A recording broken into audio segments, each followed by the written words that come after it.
Welcome. I'm E.G. Marshall. I have the lunch all packed, and I'm ready to take you on a picnic in the woods. There's a beautiful little glade deep in the forest. Birds singing, that wonderful clean aroma of fresh growth mixed with leaf mold and last year's pine needles. The cool touch of grass to your bare feet, if you care to take your shoes off. Doesn't sound very mysterious? Doesn't frighten you? Well, stay with us. It will.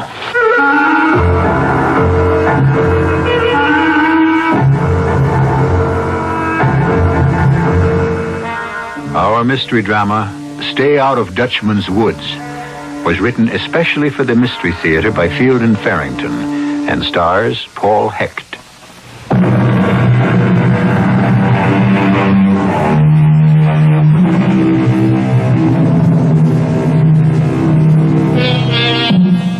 I think you'll agree there's nothing more delightful than that first day of vacation. You've shucked off all your cares. Your freedom is still new and exhilarating. Your inevitable return to workaday things is too far in the future to dampen your high spirits. Of course, vacations, like other pleasant-seeming prospects, may take unpredictable turns. You just can't look more than a few seconds into the future without facing an uncertainty. Ronnie and Peg Andrews have driven all day to get to their chosen vacation spot in the Maine North Woods. But are they tired? How about down by the old mill stream? I think I can even do a pretty good tenor on part of that one. Down by the old Oh, Ronnie, mill. I love you dearly, for better or worse, like I told the man. But if you hit one more sour note, I'm going to get out of this car and walk the rest of the way. You know what your trouble is, Peg? You got a tin ear. How far do you think we are from the inn? Oh, can't be more than a few miles now. You tired? Not really. I don't know. We've been driving through this forest for miles. Sort of gives me the creeps. So dark and gloomy. The creeps? You're kidding. It's absolutely beautiful. In a way. It looks so... I don't know. Brooding. Contrast, that's all. The sun's so bright where it gets through to the road, it makes the woods seem dark. What are you doing? I just want to show you. 10 steps into the woods and you'll see there's nothing gloomy about it. It's just the contrast. I don't want to go in there, Ronnie. Oh, well. Okay. We can come back another day. Maybe tomorrow. It really is a beautiful forest. We could bring a picnic lunch. Well, okay. Maybe it'll look better to me tomorrow.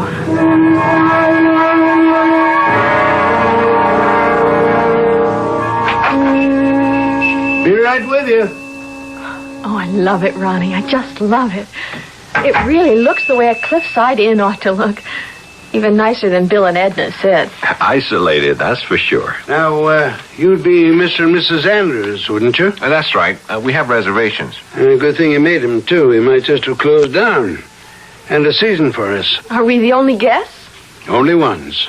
My name's Lou Griffin. I'm the proprietor. Sarah. Come in. I was just putting up a fresh pot of coffee. Figured we'd be wanting some, long trip and all. I thought I smelled coffee.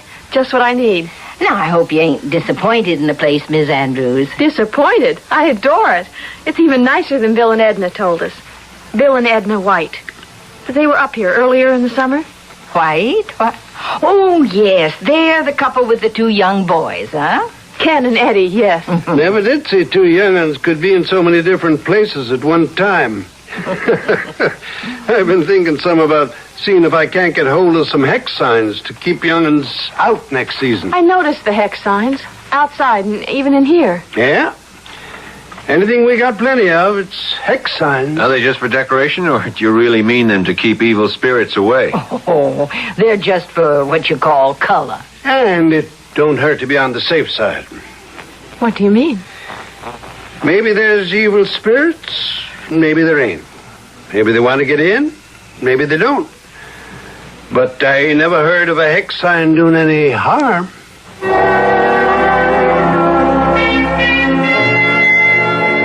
Morning, Mr. Griffin. Morning. Sarah, you can put the eggs on now. Lou and Sarah, what we like to be called. friendlier that way. Okay, we're Peg and Ronnie. I brought your coffee out. Eggs won't be ready for a minute or so.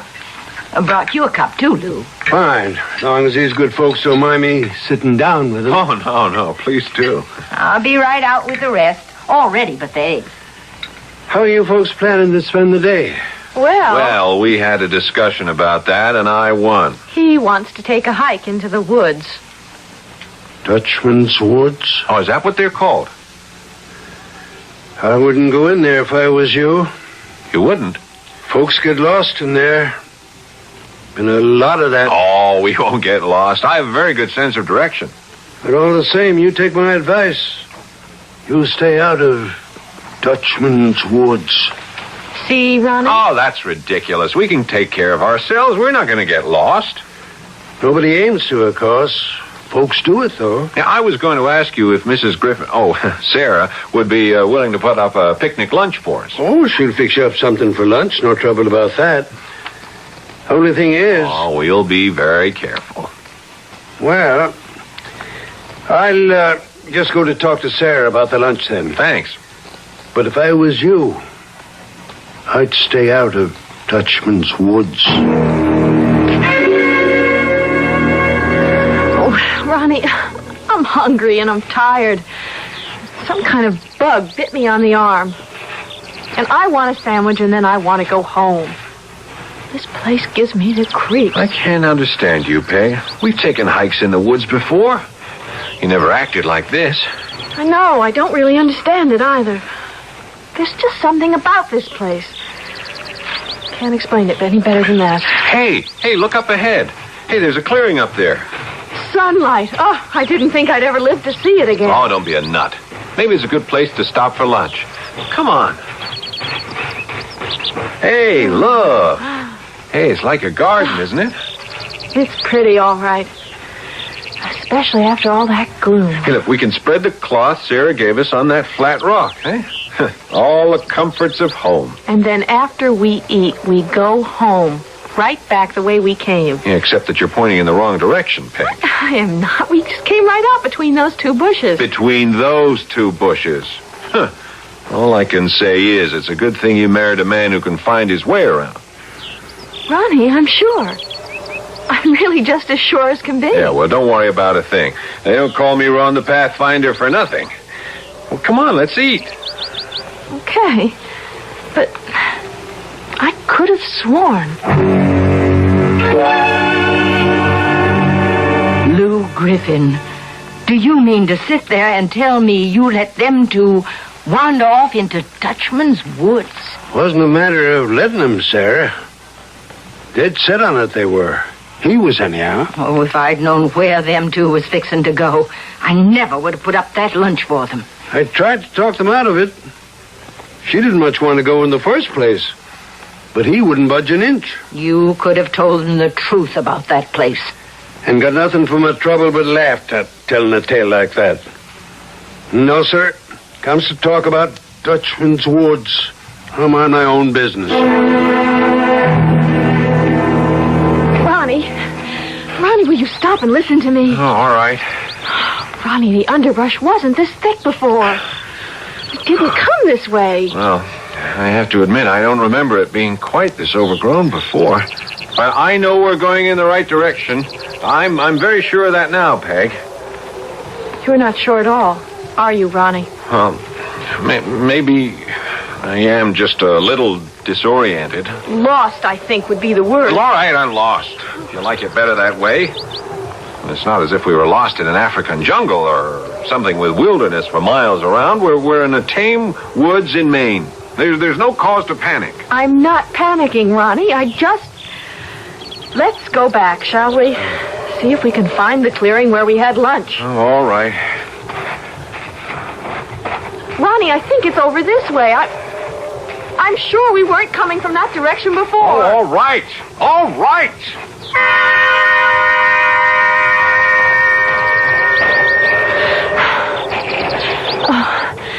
Oh, I've got to stop and catch my breath, Ronnie. Oh, we can't be far from the clearing now, can we? No, I wouldn't think so. I believe we passed that rowan tree over there when we came this way before.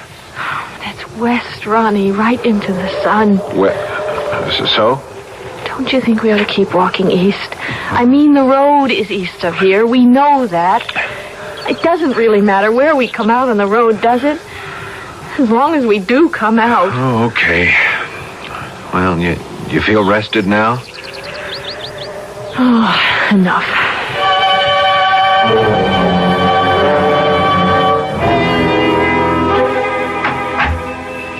That you, Lou? It's me. Oh, did you see anything of them?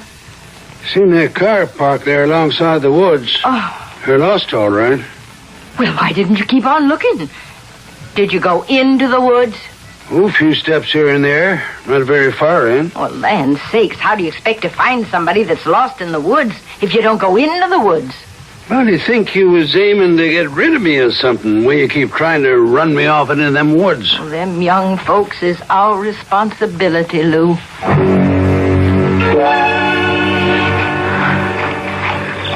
Ronnie, is it late enough to start getting dark? No, not yet. It's not quite 5 yet. Well, then why is it getting dark?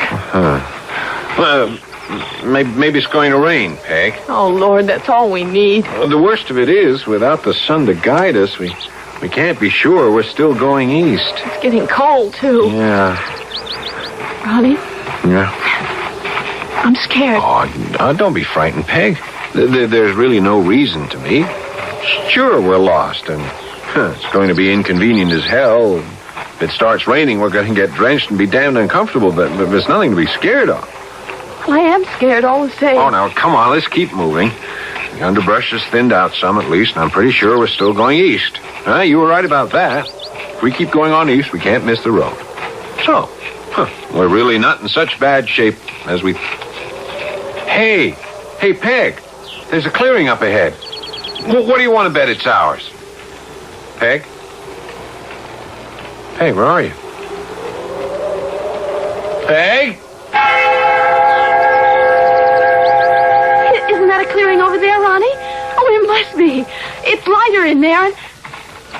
Ronnie?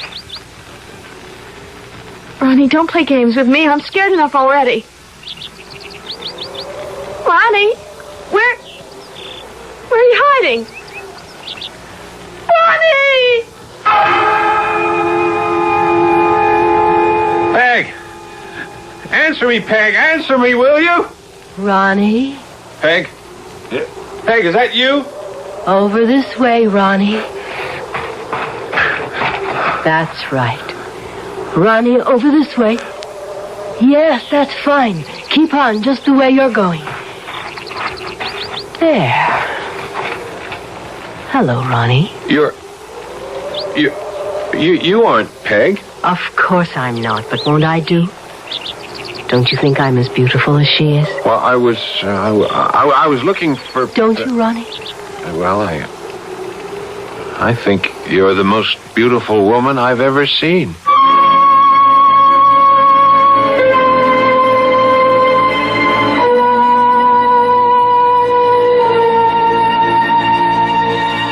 Sirens abound in legend and folklore, and, if I may say so without starting a controversy, they're not unheard of even in real life.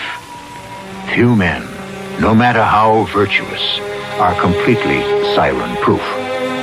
So, if there's a siren operating deep in the Maine woods, it shouldn't surprise us too much. The question is, will she lead, or try to lead, Ronnie Andrews to his destruction? We'll investigate further when I return with Act 2.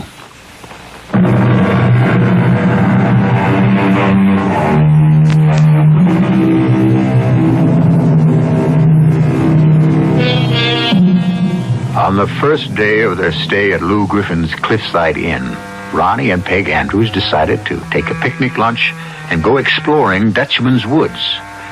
As Lou had warned them, this turned out to be a mistake. First, they lost their way, and then they became mysteriously separated. In searching for Peg, Ronnie has come upon a strange and extraordinarily beautiful woman. In fact, almost his first words to her were, I think you're the most beautiful woman I've ever seen. Thank you. And you must be as good as you are beautiful, so I'm sure you'll help me. Of course. My wife and I, Peg, my wife and I, we lost our way in the woods earlier in the day, and well, we've been wandering around in circles, I guess, all afternoon. People do get lost in Dutchman's Wood. Didn't anybody tell you? Oh, yeah, but, well, you see, I wanted to come anyway. It was, I don't know, it was as if the woods drew me. I understand. Yeah, and then somehow Peg and I got separated, and, well, now I can't find her. Do you know the woods well? I know every tree, every stone, every flower, every path. Oh, yes. I know Dutchman's Wood. Great. Will you please help me find my wife? My name's Katrina. Last names aren't important, are they? We'll just be Ronnie and Katrina. Yeah, well, I'm very glad to know you, Katrina. Mm-hmm. It wasn't far from here, the place where my wife and I got separated. Ronnie and Katrina. Would you like to see my house? House? Oh, you mean you have a house in the middle of this jungle? A very beautiful house, yes. Come, I'll show it to you. Oh, thanks very much, but maybe Peg and I could see it together after we found her. I just can't go wandering off with you while Peg's lost somewhere and probably looking for me right this minute. You must be hungry. You can have dinner with me, Ronnie. And I'll give you some of my special wine. Aren't you listening to me? My wife is lost. I can't just leave her out there. I gotta find her. Will you please stop talking about that woman? It's very rude of you, talking to me about another woman. I won't have it. Now, look, I don't think you understand. My wife and I got separated somehow in the woods. I'm not looking for her. Oh, well, you can't mean that you... I've offered you my hospitality. I've said I'd give you dinner, and I've even asked you to have my wine. I'm very angry with you, Ronnie. Please, I'm begging you. Well, why won't you help me? If you wish to come with me, perhaps I'll help you find your wife later on. You'll never find her without my help, I promise you that. Well, I must be going. You're making a very stupid mistake. But if you don't know any better... Katrina, wait. Are you coming with me? Oh, well... Oh, yes, all right. I'll come with you. Ronnie!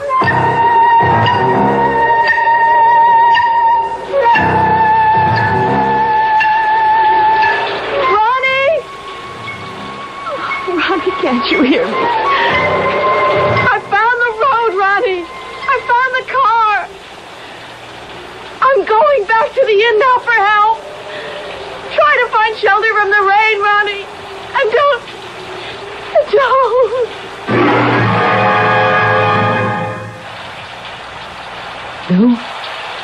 Lou, wake up. What the... Lou, it's pretty near 11 o'clock. And them two ain't back yet. What doing? Oh, well, we knew they was lost. It's still raining. It's turned cold as winter, just about. And them two lost out there. Funny thing, she ain't back yet. Did not expect him, but you think... If you think I'm going to let you go back to sleep again, you got another thing coming. Turn that lamp on, will you? I'm going to get up. Maybe put on a pot of fresh coffee. Does that sound good to you? Yeah? Well, I expect a glass of Applejack would do me a lot more good. Lou, all you had to do was just tell them. Think he'd believe a tale like that? Fed up in the city? Laughed right in my face, he would have. Well, I wish you'd told them. Sarah, we don't even know if it's true. We know men get lost. That we do know. But we don't know why they get lost. I couldn't tell that story as gospel. Who's that? Lou! Sarah! Oh, somebody help me. We're coming, Peg. Now, bawling about it ain't gonna do no good, Peg. Whatever it is, what happened? I can't find him. I can't find him anywhere. Somebody has to help. Yes, sir. Happens every time, my dear. We were standing right there together, and then all of a sudden he just wasn't there. He wasn't there. You better come back in the kitchen and have a nice cup of hot coffee, Peg. Oh, no, there's no time. We have to find Ronnie. Lou, will you help me look for him? Oh, somebody has to help me. Yes, I'll go with you. Would appreciate it. What if you get lost? Women don't. Peg found her way home all right, didn't she? And I've been in them woods before. I just can't understand it. You know, I thought at first he was hiding from me, playing some silly kind of game. And he was there, and then he wasn't. 2 seconds later. I told him not to go into them woods. You gotta admit, I told him. Men just ain't safe in Dutchman's woods.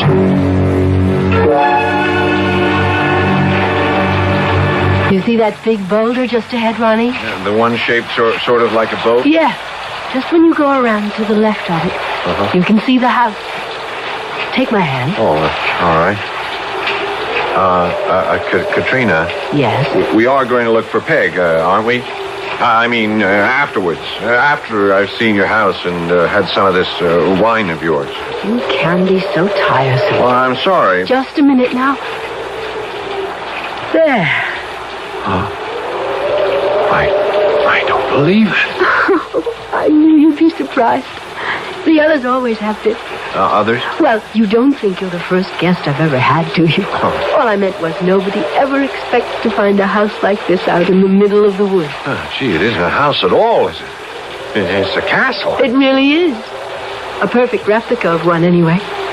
My husband had it built exactly like a castle in... Oh, I don't remember. Somewhere in Holland. Your husband? You're so jumping. He's been dead for years. I can't figure out how we missed seeing this place from the road when we drove in yesterday.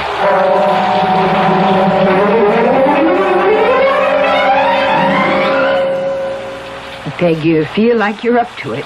Back into them woods and all. Oh, yes. I think we ought to go right now. I mean, the longer we I wait... think maybe we'd better take this with us. The hex sign? What's it supposed to do? It's a strong one, this here. It's meant to ward off witches and evil spirits and, well, just about anything else that walks the night. Well, like Lou says, it don't hurt to be on the safe side. Come, let's get out of here. Never find that man of yours standing around here telling old wives' tales.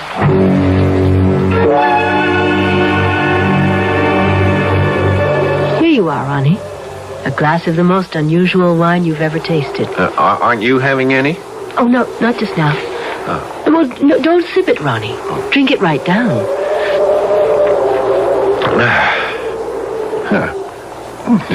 Doesn't really taste like wine after all. You don't like my wine? No. I didn't mean that. It's just that... Oh, yeah. Now it does. Hey, it leaves a very pleasant aftertaste. Exactly.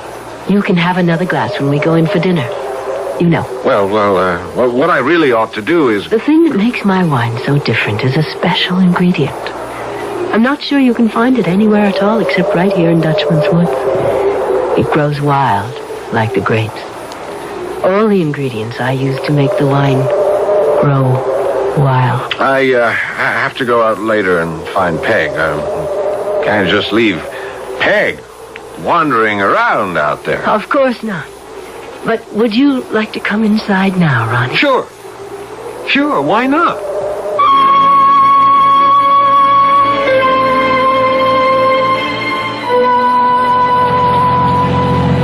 Can you point out where it was you stopped the car and went into the woods, Peg? I'm not sure. It all sort of looks alike. Well, no matter. You mustn't think ill of Lou because he didn't want to come out and help you look for your husband, Peg. Well, it did seem odd. See, he knows I'm safe enough. It's only men that get lost in Dutchman's Woods. But that doesn't make sense. Well, it does if you know the story. Katrina's got no interest in women. Katrina? She's the cause of it all, if there's any truth in the tale they tell. When men get lost in there in the woods, they don't just disappear, do they? I mean, they're found eventually, aren't they? Oh, they're found all right, what's left of them. What do you mean? Well, now, I shouldn't have said that, but the truth is, they're found dead. Now, it's going to be different with Ronnie, Peg, and you got to believe that. Dead of what? Oh, exposure, sometimes starvation. Whatever it is that kills people lost in the woods. Though if you ask me, there's a whole lot more to it than that.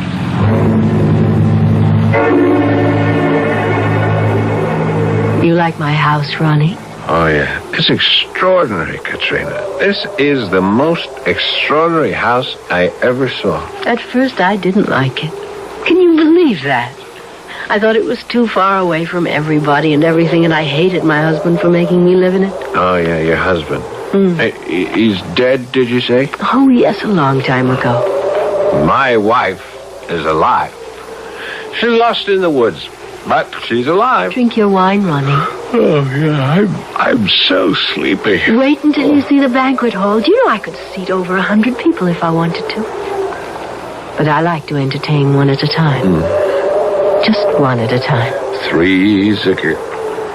What is it 3 is? Oh, a crowd. Exactly. We're going to like each other, aren't we, Ronnie? Are you sleepy, Ronnie?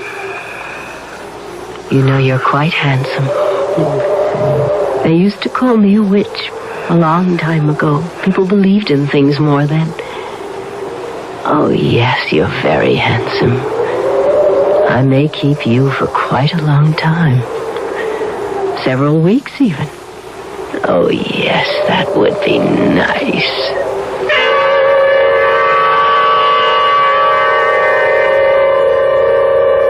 A bleak, rainy night in a dense forest that already has an evil reputation. A good time and place for unnatural goings-on. Well, there's a good deal going on in Dutchman's Woods that seems unnatural. If you accept Webster's definition of natural, occurring in conformity with the ordinary course of nature, Webster says. The abrupt and unexplained separation of Ronnie from Peg doesn't seem to qualify as natural, according to that definition. I'll be back shortly with Act 3.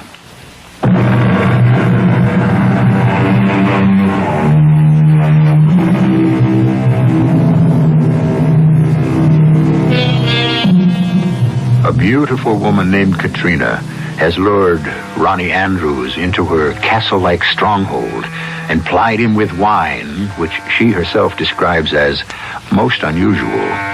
Peg, Ronnie's wife, along with Sarah Griffin, have gone into Dutchman's Woods looking for Ronnie. Peg still thinks of Ronnie as simply lost in the woods on a miserable rainy night. But Sarah obviously knows or suspects a lot more than she's telling. You shine your flashlight round about, Peg, and I keep mine straight ahead so I can see where we're going. All right. Ronnie? Oh, I don't know as it'll do much good to keep on calling for him.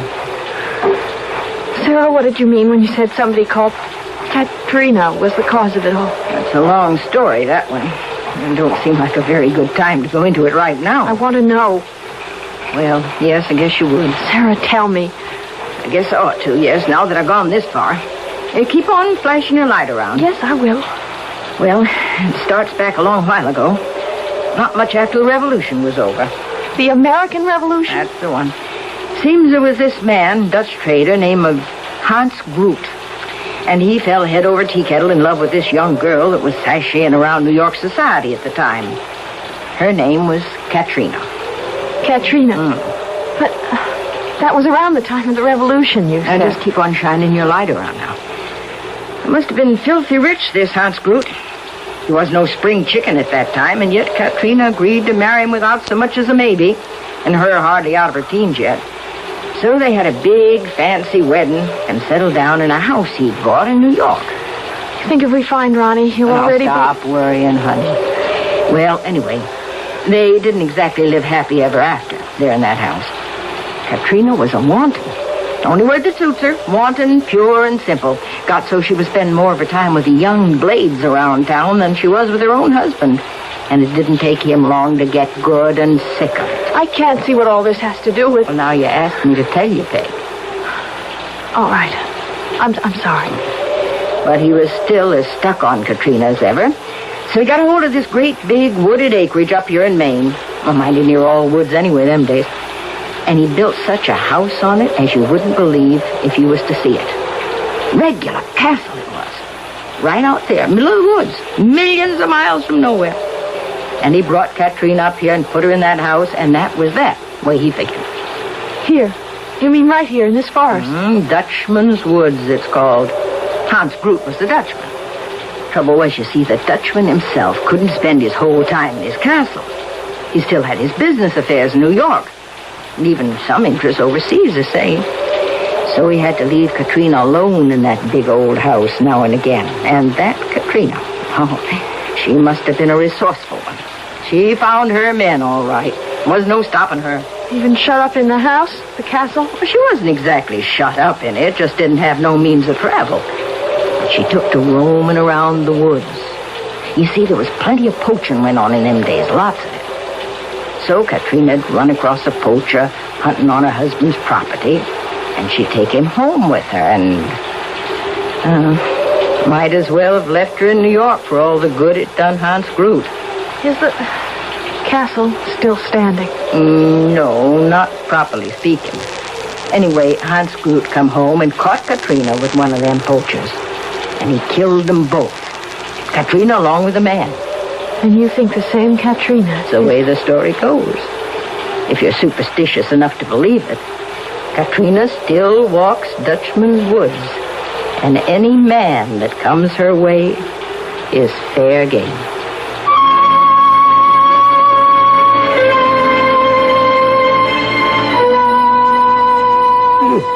Oh, God. What in the name? How did I get into a place like this? Oh, yeah. Yeah, I remember. You fell asleep, Ronnie. Oh, I'm sorry. I must have been more tired than I realized. Oh, I still feel sort of sluggish. You were tired. Hey, look, we've got to get moving. We've got to find Peg. Peg. Peg. That's all I hear from you. My name is Katrina, not Peg. I'm not accustomed to having my guests talk about other women. Well, we ought to go out and see if we can find Peg. You'll only lose yourself again if you go out there. Well, you promised you'd help me. I didn't promise at all. She'll find her way home. She's probably back at the inn right now, safe and sound. She's a woman. I don't enjoy another woman's company. I don't want women here. Can't you understand that? Are you saying that you cause people to get lost? You aren't lost, Ronnie. You're here. Right in this room with me.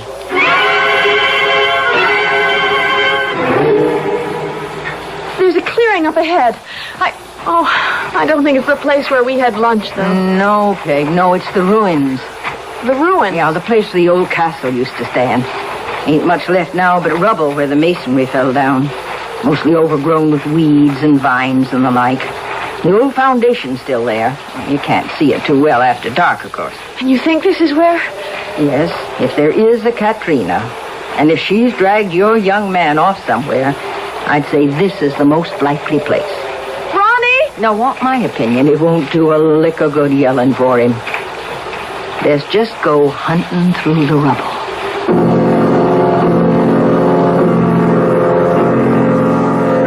I feel funny, Katrina. Kind of fuzzy, yeah. Oh, must be that wine of yours again. It's partly the wine, I'm sure. But also partly just me. Oh, Ronnie, we're going to be very happy. Happier than you've ever been, I promise you that. Is it raining outside? I can't tell. It looked like... You're not listening to me. Oh, yes, I am. You were talking about happiness. You've never been happy, Ronnie. I mean, wildly happy. Happy with nothing to intrude. You've never been happy that way, have you, Ronnie? Well, you're very beautiful. It's all for you. Right now. Not forever, I don't promise that, but right now. You're my only reason for being beautiful. Very beautiful. What? What was that? We'll belong to each other. I'll be completely yours. Listen. Somebody called me. I have a feeling, Sarah. I have this crazy feeling that he heard me. It's no crazier than anything else. Maybe he did. Ronnie! Can you hear? Sarah, look. It's turning into... just an old heap of... It's a castle. Sarah, can you see it? Sarah? Sarah, where are you? Oh, no, she's... Dear Lord, help me. Ronnie! It was Peg. It was Peg calling me. Ronnie! Get out of my house. You're not welcome here. You're an intruder. I don't allow intruders. Peg! We're in here, Peg. Can you hear me? I can hear you, Ronnie. This way, Peg. Come toward my voice. Stop talking to that woman. Don't come in here, you. I forbid it. Oh, Ronnie, we looked everywhere, Sarah and I.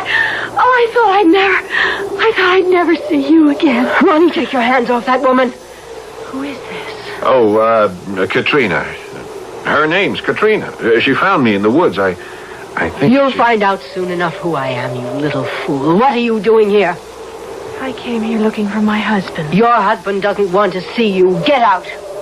I'm not going to leave without him. He doesn't want to go with you. Do you, Ronnie? You don't want to leave with her. Tell her. You do want to come with me, don't you, Ronnie? Well, Ronnie, wouldn't you like another glass of wine? I don't know. I don't think... Wine? Has he been... He doesn't drink. No, Peg, you don't Can't you see he doesn't want to talk to you? Why don't you leave? How can you stay where you're not wanted? I don't know who you are, or what you are. Whether you're a ghost, or a witch, or maybe both. I don't know, and I don't care much. You're not going to take my husband away from me. How very brave she is. And what if I tell you I am a ghost, and I am a witch, and I can destroy you both? What if I tell you that? First, I'd have to call you a liar, because I've never believed in such things. And then, if it should turn out you're not a liar, I'd have to say go ahead and destroy us. Both of us, though. Not just one. Both. A liar! I'll... Ronnie, tell her to get out of here! Peg. Well, Ronnie... Katrina, I can't... What kind of a spineless creature are you? Tell her! Peg, I want to come with you. Yes, Peg, I want to leave here and go with you. No! All right, you witch, ghost, harlot, whatever you are. Stop us if you think you can. I think I'm all right now, Peg. I don't know what she did to me, but... Stop this! You stop this, both of you! Don't you know who I am? I'm Katrina. You idiots, I can bring this castle down in a heap on top of you. Don't you know that? It's already down in a heap. I saw it. I'll show you. I'll show you! Peg, here, under this table. The whole house is coming down. I don't think he can hurt us, Ronnie. The real house crumbled years ago.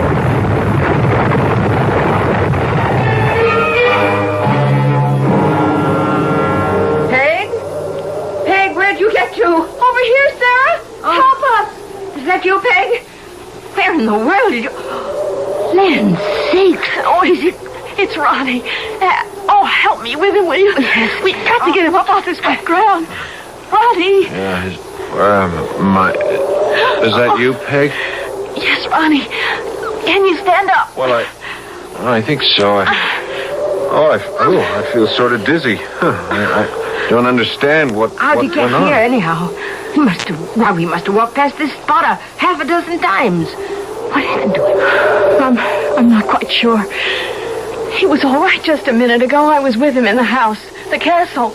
He was all right except for the effects of the wine. And that seemed to be wearing Now, off. just hold on a minute. You know, you ain't making no kind of sense. I'm so cold. Oh, he's soaked to the skin. The rain stopped, thank goodness, but we'd better get him He in was some... perfectly dry a minute ago. And then the house actually did just crumble around us the way she said it would. Only, of course, it wasn't real, or we'd both be... How did he get that wet? I hope you know what you're talking about. I sure don't. Oh, I feel stiff.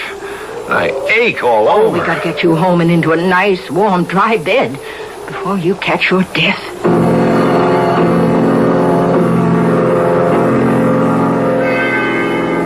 The house fell down all around us, Sarah. Just the way she said it would. Only I didn't think it could hurt us because, well, you see, I knew the house had already fallen down. Well, we must have imagined the whole thing. I must have been lying there on the ground and in the ruins the whole time. All I know is we walked past there a half dozen times, and you wasn't there. You just wasn't. So I don't see how we can say it was all imagination. It was real, all right.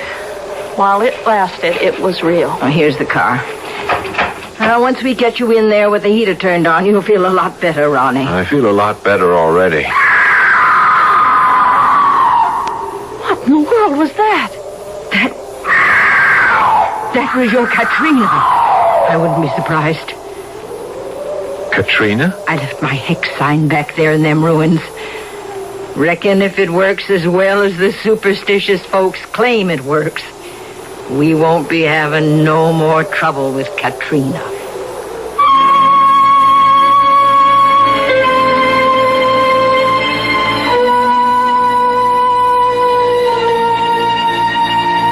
A ghost Katrina certainly was.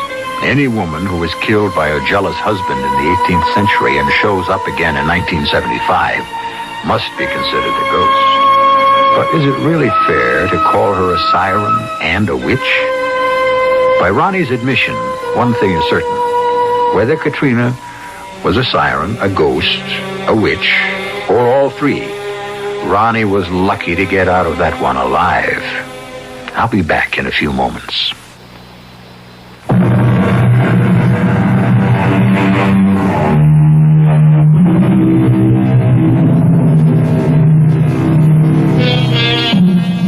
Ronnie and Peg spent the remainder of their vacation in Maine. It's a beautiful state. Why shouldn't they? But they gave Dutchman's Woods a wide berth. To this day, when Ronnie Andrews sees more than 3 trees forming a clump, he crosses to the other side of the road. So between now and our next look into the nature of things, stay away from all suspicious-looking forests. We're saving you for another and quite different kind of jeopardy. Our cast included Paul Hecht, Jada Rowland, Santos Ortega, Joan Loring, and Mary Jane Higby. The entire production was under the direction of Hyman Brown. This is E.G. Marshall inviting you to return to our Mystery Theater for another adventure in the macabre. Until next time, pleasant dreams.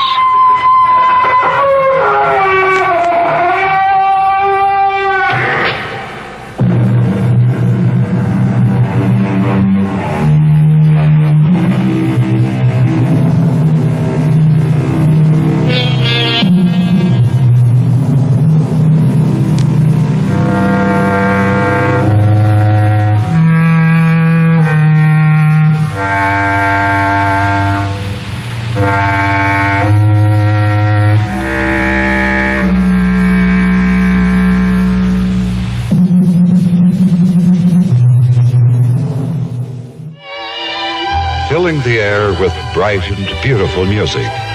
This is KIXI, AM and FM, Seattle. CBS News.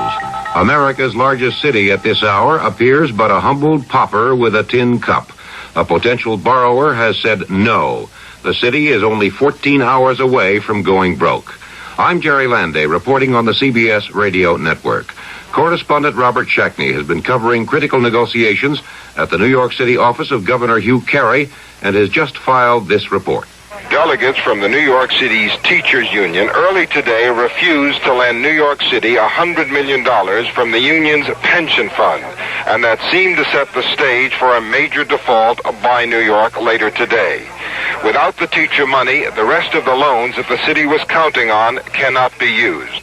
That means that the city will be unable to pay off $453 million in city notes that fall due when the banks open at 9 a.m. Eastern Time this morning. In a last-minute effort to salvage the situation, financier Felix Rohatyn, acting for the city, said he was asking the teacher representatives to come back for another meeting at 7 o'clock in the morning, 2 hours before the banks open.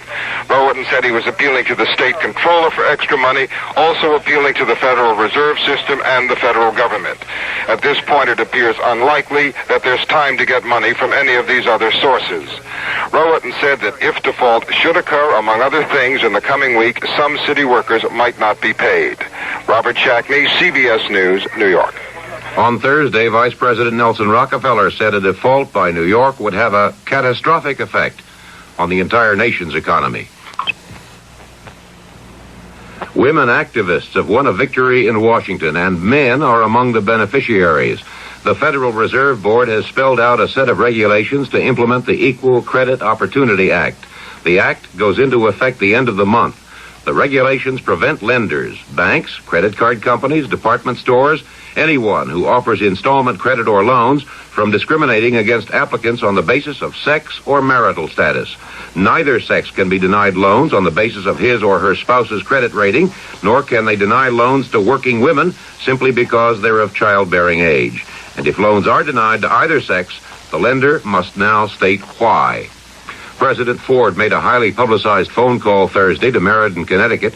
On the other end was James Salamides, age 19. He's the young man who accidentally ran into Mr. Ford's armored limousine Tuesday night. Salamides describing himself as uninjured but nervous. Mr. Ford confessed he'd been jolted. There's been an observation on all this from a congressman who wants to be president, Democrat Morris Udall of Arizona. The president makes a kind of a macho thing out of it, as though all of us in America were questioning his courage and manhood, and he has to prove it every morning by acting the part of a duck in a shooting gallery. I wish he'd stay home a little more often and do a little more work and protect himself. I don't want to see the American people go through any more trauma of the kind we've had in the last 10 years. That comment from Udall in a Tucson, Arizona news conference. Starting the first of the year, nearly 6 million federal employees will have to pay more for their Blue Cross Blue Shield medical coverage, 35% more. 2 American scientists who've won the Nobel Prize for Medicine say their work on the links between viruses and cancer have convinced them to look elsewhere for the primary causes of malignancy. Dr. Howard Temin of the University of Wisconsin and Dr. David Baltimore of MIT suggest research money would be better spent probing chemical causes of cancer in the environment, in cigarettes, in agents such as asbestos. I'm Jerry Landay, CBS News. Tony Perez broke his hitting slump Thursday night, belting 2 homers and leading the Cincinnati Reds to a 6-2 win over the Boston Red Sox in Game 5 of the World Series. Cincinnati has now won 3 games. Boston has 2 wins. Game 6 is scheduled for Saturday in Boston. Doug Poling, CBS News.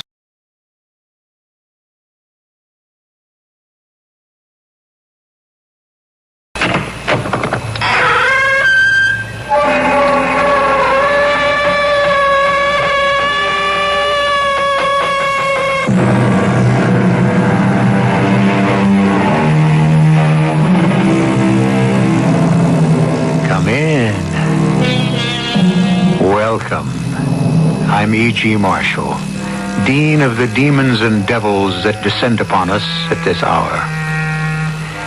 We've been told by a gallery of characters as diverse as Douglas MacArthur, Thomas Edison, and Aldous Huxley that there are no substitutes for victory, hard work, and talent, respectively. Does that imply that there can be no satisfactory substitute for anything? Well, suppose you were condemned to death. How about a substitute who would walk that last mile for you?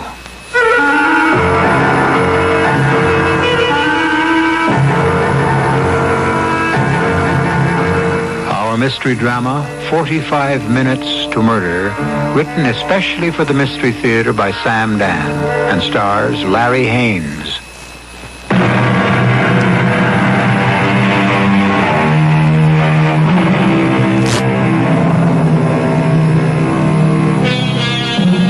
We are told, thou shalt not kill.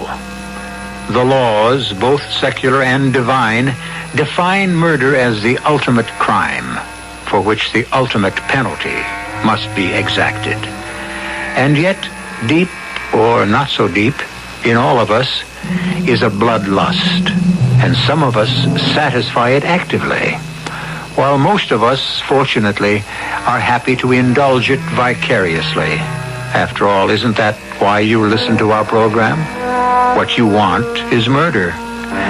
Well, you got here just in time. The body is still warm. The deceased is a female, white, age 50, named Emma Martindale. Her death was caused by an ingestion of hydrocyanic acid. What's that, Doc? It's also known as prussic acid, Lieutenant. Oh. It's one of the most deadly and quick-acting of all the poisons. How was it administered? It was in a bottle of cognac that someone had sent to her husband, evidently. Now, Doc, you say quick-acting. How quick? The dose she took? Just a couple of minutes. The guy who sent it has to be the killer, Lieutenant. It's open and shut. Please accept my sympathy on the death of your wife. Don't say the death of my wife, Lieutenant. Say the murder. Tell me what you know, Mr. Martindale. James Raglan has always hated me. James Raglan, why? Why? He envies me my talent, my success, my position as vice president of Caraway Chemicals. A job he thinks should have been given to him. Why, he's so extravagant, wasteful.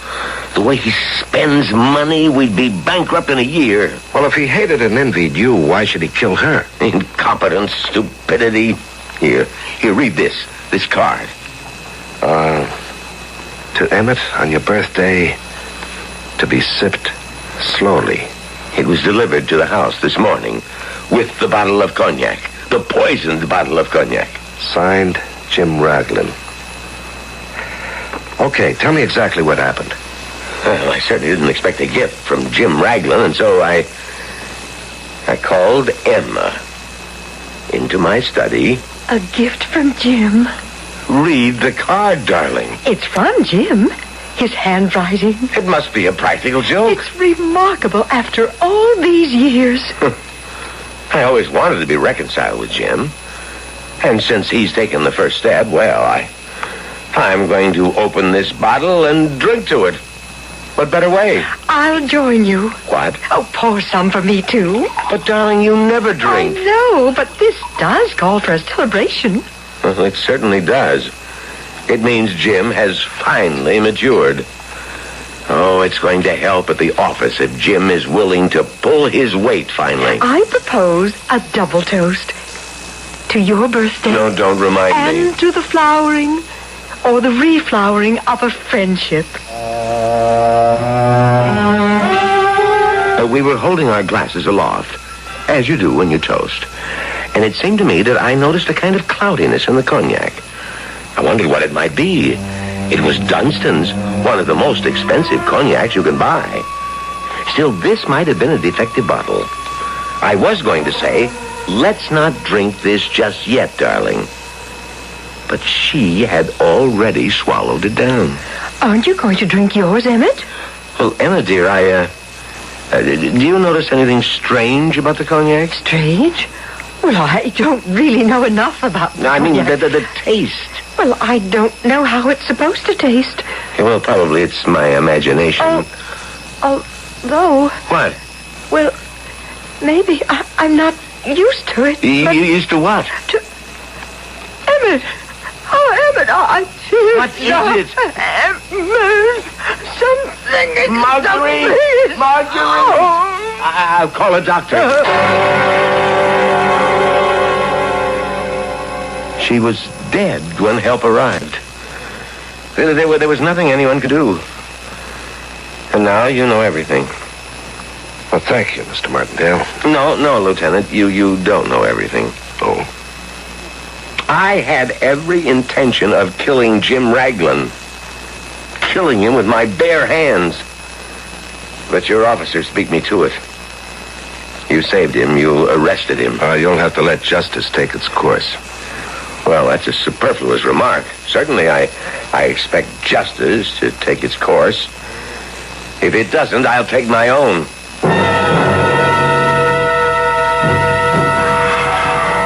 Mr. Raglan? Who are you? Lieutenant Cooper, homicide. I didn't kill her. You didn't mean to kill her. You sent the bottle of poisoned cognac to him. I didn't send a bottle of poisoned cognac to anybody. Now, Mr. Raglan, I want to help you.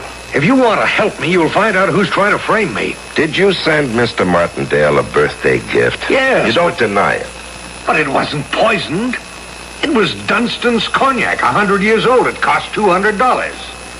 Isn't that a lot of money to spend on a birthday gift? Well, Especially for a person you really don't care for?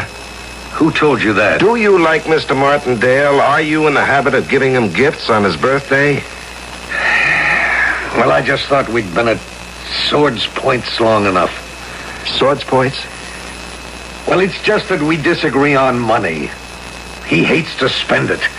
I decided it'd be better for the firm if we pulled together. Or if you could, pull alone. I only wanted to make peace with him. A $200 present? It'd impress him. The business required both of us to work in harmony. I own stock in the company. Now, we have the note in your handwriting. Would I be such a fool? Well, sure. Murder is basically a fool's occupation. All you have is Emmett's word for it. For what? That the cognac I sent him is the same cognac that poisoned his wife. Listen, suppose he wanted to kill her. Why? Well, suppose the cognac arrives, it has the note in my handwriting. He gets a sudden flash of inspiration. He opens it. He spikes it with the poison. Yeah, sure, fine. Where would he get the poison? We're in the chemical business. He's a chemist. He has a laboratory in the house. He gets his wife to drink some of the cognac. And here I am, in jail, the killer. Well, you must admit it sounds a bit far-fetched. I don't admit anything. Mr. Raglan, make it easy on yourself, huh? Anytime you're ready to make a statement, why you... I'll have your badge. I'll sue this town for false arrest. How dare you accuse me? Now, look, Mr. Raglan. Why don't you go to Barnaby's liquor store on 4th and Van Buren? That's where I bought the cognac. I said, give me a bottle of Dunstan's. He got it. I said, gift wrap and put this card inside. He did it. And then I said, deliver it. There was no way I could have poisoned that cognac.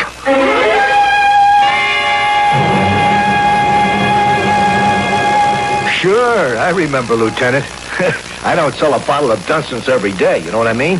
Very few liquor stores even carry that quality. Now, he came in here, asked for the Dunstans. He wrote a note. Yeah, he says gift wrap it and put this note inside, which I did. So, now we have this wrapped package. Now, tell me the next thing that happened. The next thing he says... I want this delivered Sure thing. right now to Mr. Emmett Martindale, 13 Pleasance Drive. Well, my delivery guy won't come in until noon. Well, that's more than an hour from now. I'd like it delivered at once. Oh, it's only an hour away. All right. Suppose we forget the whole thing. Oh, no, wait. Let us not be hasty. Now, you stay here a minute, watch the place, will you? I'll run next door to the grocery. Maybe his guy will help. I ran next door to Markowitz's place. We do favors for each other, see?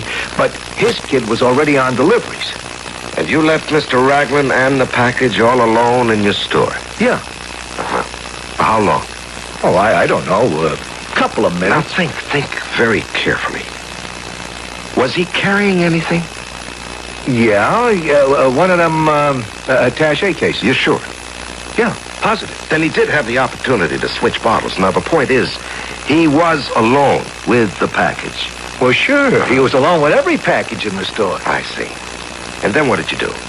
I went back and I told him straight out, I can't deliver this for at least an hour. Then cancel it. Oh, no, wait. Let me think. It'll take me 10 minutes to get to Pleasance, 10 minutes back.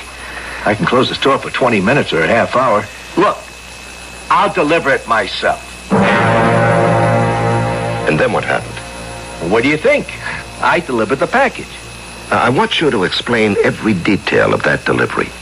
Okay, I drive up to the door, I park the car, I ring the bell.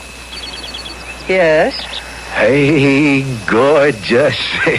I got a package here for Mr. Martindale. From whom? From Mr. James Raglan. Hey, what's your name? Are you sure it's from Mr. James Raglan? Cross my heart and hope to die. Wait here. With that, she leaves me standing at the door. Well, from inside, I hear voices. What kind of voices? Voices? Saying what? Well, I couldn't hear. It isn't more than a minute. And she comes back. Thank you. That'll be all. What time do you get off tonight, honey? You know how it is, Lieutenant. You win some, you lose some. Yeah. Would you know exactly what time that was? You bet I know. Every minute was costing me money. It was exactly 9 minutes after 11.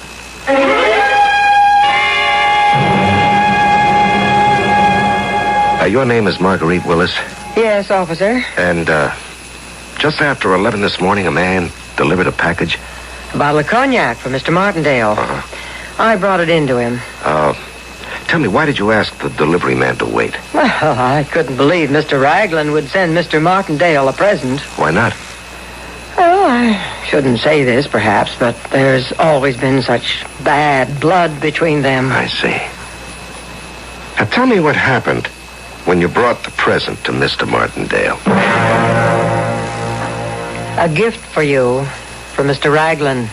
Are you sure? That can't be right. Oh, then find out. You can leave the room if you like, Marguerite. It could be a bomb. Well, look at this. It's a bottle of cognac. Not just cognac, it's Dunstan's cognac. That extravagant fool. Maybe he wants to poison me. But with Dunstan's? Nobody would poison with a bottle of Dunstan's.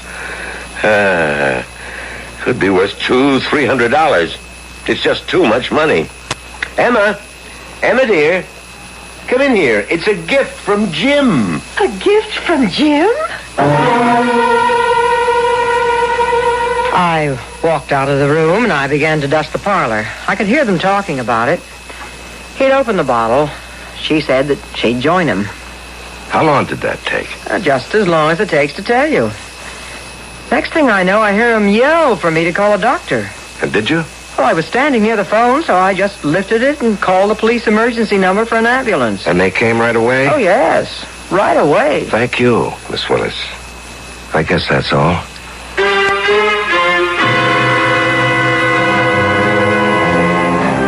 That's all? That's all for whom? It could be all for Mr. James Raglan, but you know it can't be as simple as this. After all, it's only the end of Act 1. We'll have the usual quota of surprises set up for Act 2, and as for Act 3, well, but let's take them one at a time.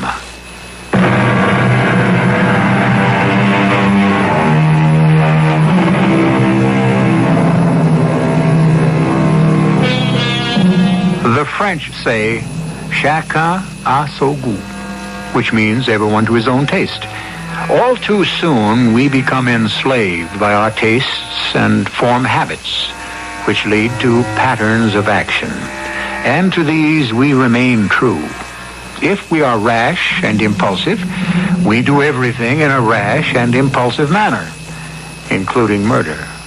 If, on the other hand, we are devious and complicated, we do everything in a devious and complicated manner, including murder. With what sort of people are we dealing in our story?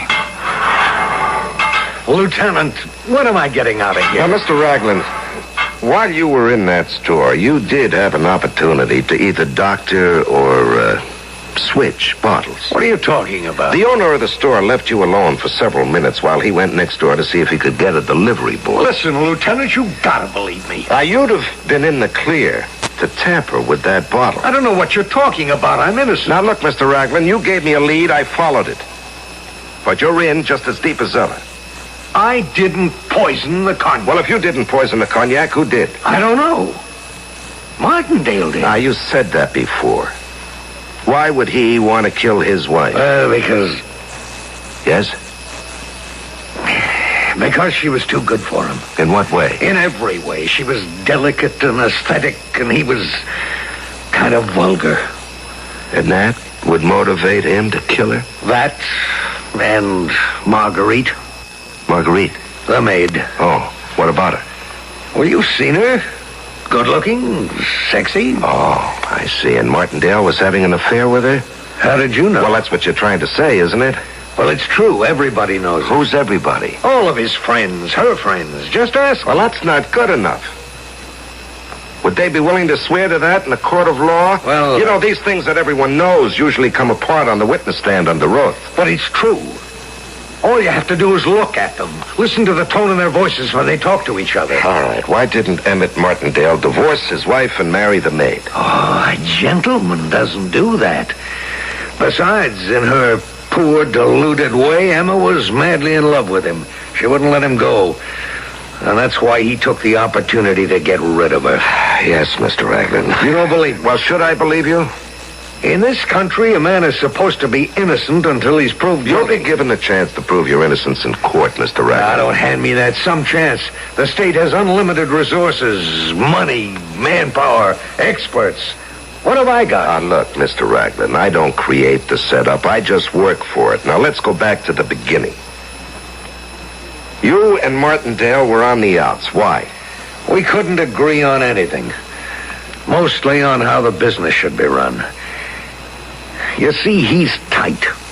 He's the stingiest human being in existence. He won't spend a dime on anything. I believe you have to spend it to make it. We fight each other constantly. Well, finally I decided we'd have to find a middle ground. It was his birthday, and I took the occasion to send him a very expensive present. Why? Why not something for $10 or $15? I don't know. Are you in the habit of giving people expensive gifts? No. Wasn't there a lot of defiance in this particular present? Hostility? Wasn't it your way of saying, see how generous I am and how cheap you are? So, maybe that's true. Then wouldn't you say the basic purpose of the gift was not to wish him well, but to irritate him? Okay. What if you're right? What if I did it to outrage his shriveled, miserly, stingy soul? I hated him for being mean and grasping, but that doesn't prove I wanted to kill him.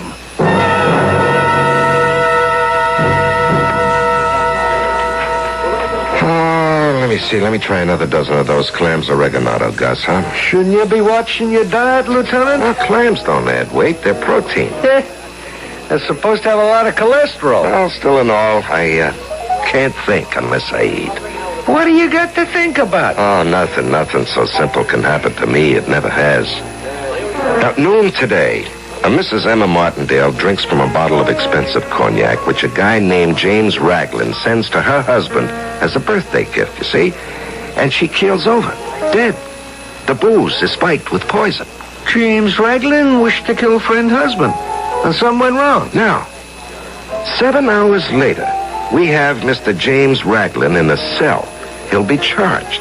The DA is satisfied he has enough to ask for an indictment.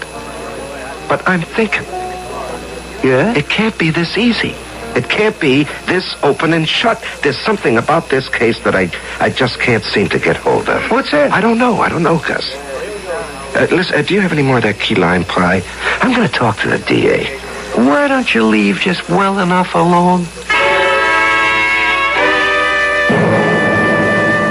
I haven't had a chance to thank you yet, Lieutenant Cooper.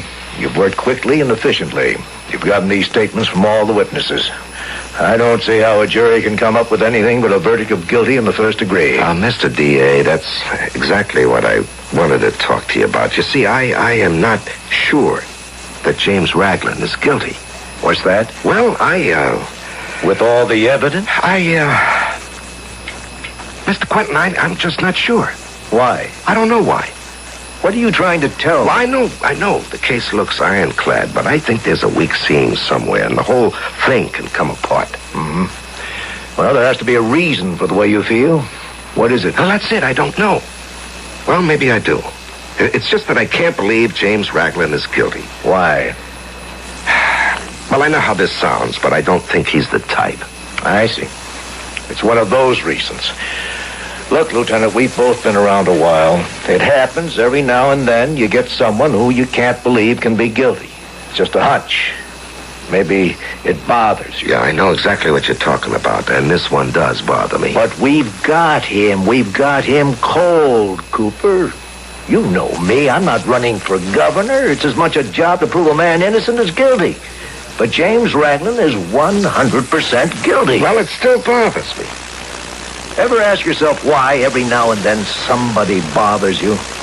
Because guys like us, we always have it on our conscience that we may be railroading an innocent person. I understand, but not him. Yeah, but I still want to poke around, see if I can come up with something. Okay, since it bothers you.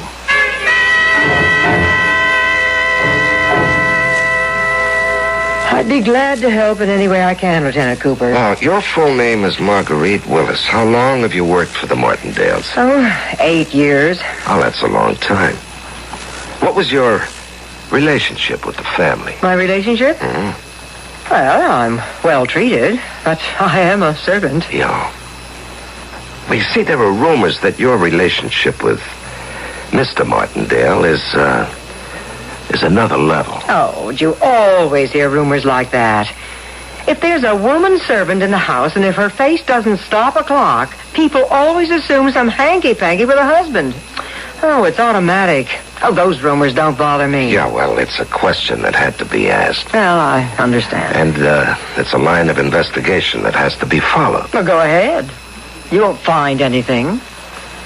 The truth is, Mr. Martindale doesn't like women. That is, he has no romantic inclinations in that direction. If you know what I mean. No, I'm not sure I do. Well, he's completely involved with his work. He brings it home every night. Uh-huh. How did he behave toward his wife? Oh, like a gentleman. Did they get along? Very well. Did they ever fight? Lieutenant, has somebody been talking to you? Oh, many people talk to me. Well, I'm in a very peculiar position here. Because of my job, I know certain things I have no right to discuss. But I have an idea someone is slandering Mr. Martindale. Mm-hmm. And I'm sure you have an idea who that someone is, assuming it is slander. Well, this conflict between Mr. Martindale and Mr. Raglan, it wasn't only because they couldn't agree on how to run the business. Lieutenant, what I'm about to say isn't going to help him. But my loyalty has to be to my employers. He was in love with Mrs. Martindale, James Raglan was. Yes. He knew her before Mr. Martindale did. Uh-huh. I even think they were engaged. Then he introduced her to Mr. Martindale, and the next thing everyone knew, Mr. Martindale and Emma were married. I see. And Mr. Raglan never mentioned this. No, huh? I guess not. Mr. Raglan would come here to see her regularly. I remember. It was always the same conversation. Darling Emma, darling. Please, Jim. You made a mistake. Admit it. You don't love him. Jim, I do love him. That isn't you saying it. It's your pride. If you make a mistake, you don't have to pay for it for the rest of your life. Just walk away from it. No. Look at what he does to you. What does he do to me? He neglects you. He abuses you. Jim, he's my husband. You didn't know what you were doing. Oh, Jim, please go. Worst of all, he's cheap. Now, Jim, he's thrifty. And you might learn Why a do you lesson. protect him? Look at yourself. You've been wearing that same dress for 3 years. Oh. The man's a millionaire. You're starving to death in here. Oh, now, I would hardly say that I'm I starving. mean, your soul is starving. Your spirit. You've become dowdy. You haven't written a line of poetry since your marriage. No one sees you anymore. I'm happy. I could kill him. Jim, you wouldn't dare. One day, I will. He said that? I could kill him? One day I will? Yes, Lieutenant. Well, thank you. You've been very helpful. Marguerite, you can't leave lights burning when you're not at... Oh, it's the police lieutenant. Yes, I was just leaving, Mr. Martindale. Miss Willis has given me all the information I need. Goodbye. Is he gone? Yes. Are you sure? I can see him through the window. He's getting into his car. Now he's driving off. Come over here, Angel. What did you buy me, baby? First, you come over here and give me a great big kiss.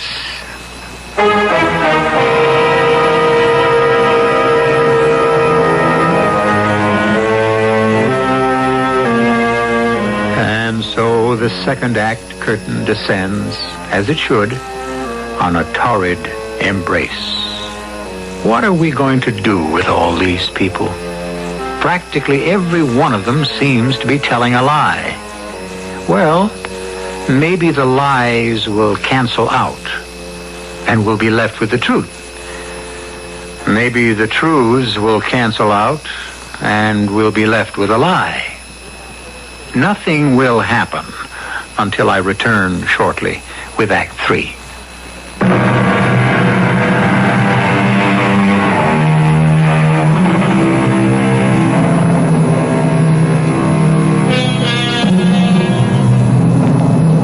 Mrs. Emma Martindale was killed when she drank some poisoned cognac. This much is definite. The rest is all loose ends. We really don't know for a fact who put the poison into the bottle, nor do we know if Mrs. Martindale was the intended victim. Our knowledge is exceeded by ignorance, which, however, can be said of everyone, everywhere. You lied to me, James Raglan. You never told me you were once engaged to Emma Martindale. Well, we weren't really engaged, Lieutenant. Now, you never said you were in love with her, that you hated Martindale for taking her from you. Not really. Now, when you withhold vital information deliberately, that's the same as lying. Now, do you deny saying to Emma, I could kill him? Didn't you also say one day, I will kill him? Well, I may have said something like that. I didn't mean it that way. Well, then why did you say it? Because a man gets mad, gets drunk, and says a lot of things he doesn't mean. I know it looks bad. Now, you don't know how bad. But I'm innocent, no matter what. Okay, I should have told you about the way things were between Emma and me. It was a mistake. But I was scared. You can't quit on me. You have to help me. I went to the DA. I stuck my neck out for you, and all the time you were holding out on me. I told you I was afraid. afraid. That's the end of the line. I'm getting off this train because it just isn't going anywhere.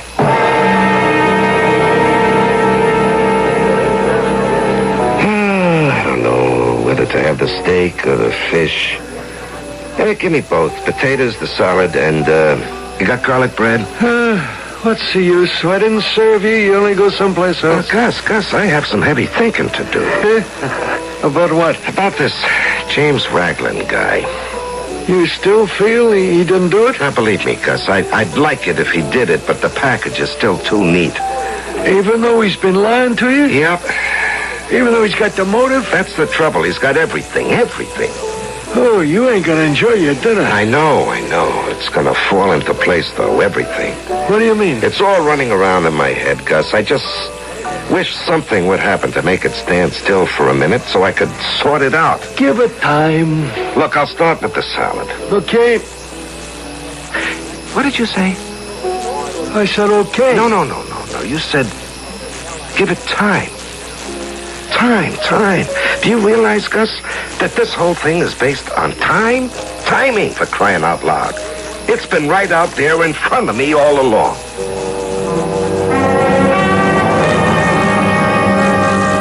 Doc, how long did you say it took for her to die after she swallowed that poison? That's all in the report, Lieutenant. Just a couple of minutes. I see. Okay, she swallows a drink. In a couple of minutes, she's dead, right? Now they call the ambulance immediately. Well, that's what the report says. Yes, and it also says the request was made at 12 noon. It arrived 6 minutes later. It's 12:06. You have to admit that's great time. Yeah, but don't you see? The question is, when did she drink it? Mr. Barnaby, how many bottles of Dunstan's cognac do you keep in stock? Are you kidding? At that price? I just kept the one. And there's no way anyone could have sneaked in here and replaced the bottle of Dunstan's you had with one that had been poisoned, huh? In the first place, I got a special protection system, see? And there's only one key to the store. I never let go of it. And besides, there's the burglar alarm. All right. Now, James Raglan came in yesterday to buy the cognac, huh? Yeah, I told you all that. Yeah. Now, this was just before 11 o'clock. He bought the cognac, and you gift-wrapped it. Look, I'm prepared to testify to that effect in court. He wanted immediate delivery. So I went next door to see if the grocer's delivery boy was around. All right. Now answer this. Where was your delivery boy? Well, it turns out he had a little accident on his motorbike on the way downtown. I see. In the normal way, would he have been here in the morning? Oh, sure. It's his job. Yeah.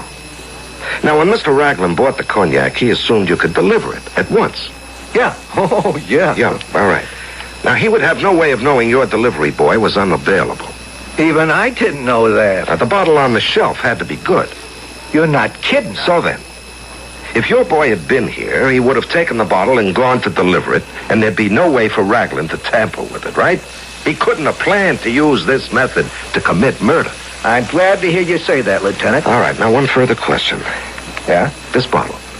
Examine it, please. Now, is this the bottle that you sold to Mr. Raglan?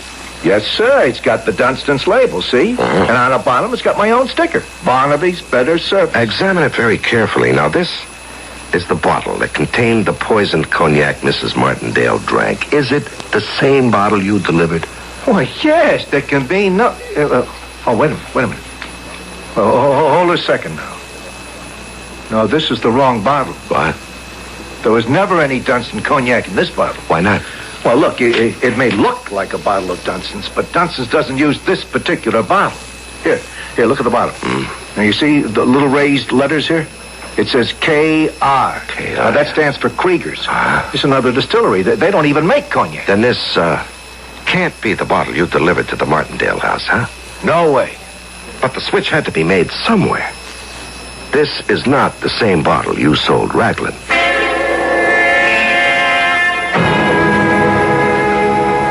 Hello, this is Lieutenant Cooper speaking. Sergeant, you got a call earlier to send an ambulance to a Mrs. Martindale. The record says noon. I want you to check that book of yours. Make sure it wasn't about 11:15. Oh, I see. It was the first call you took when you came on at 12. Thank you, Sergeant.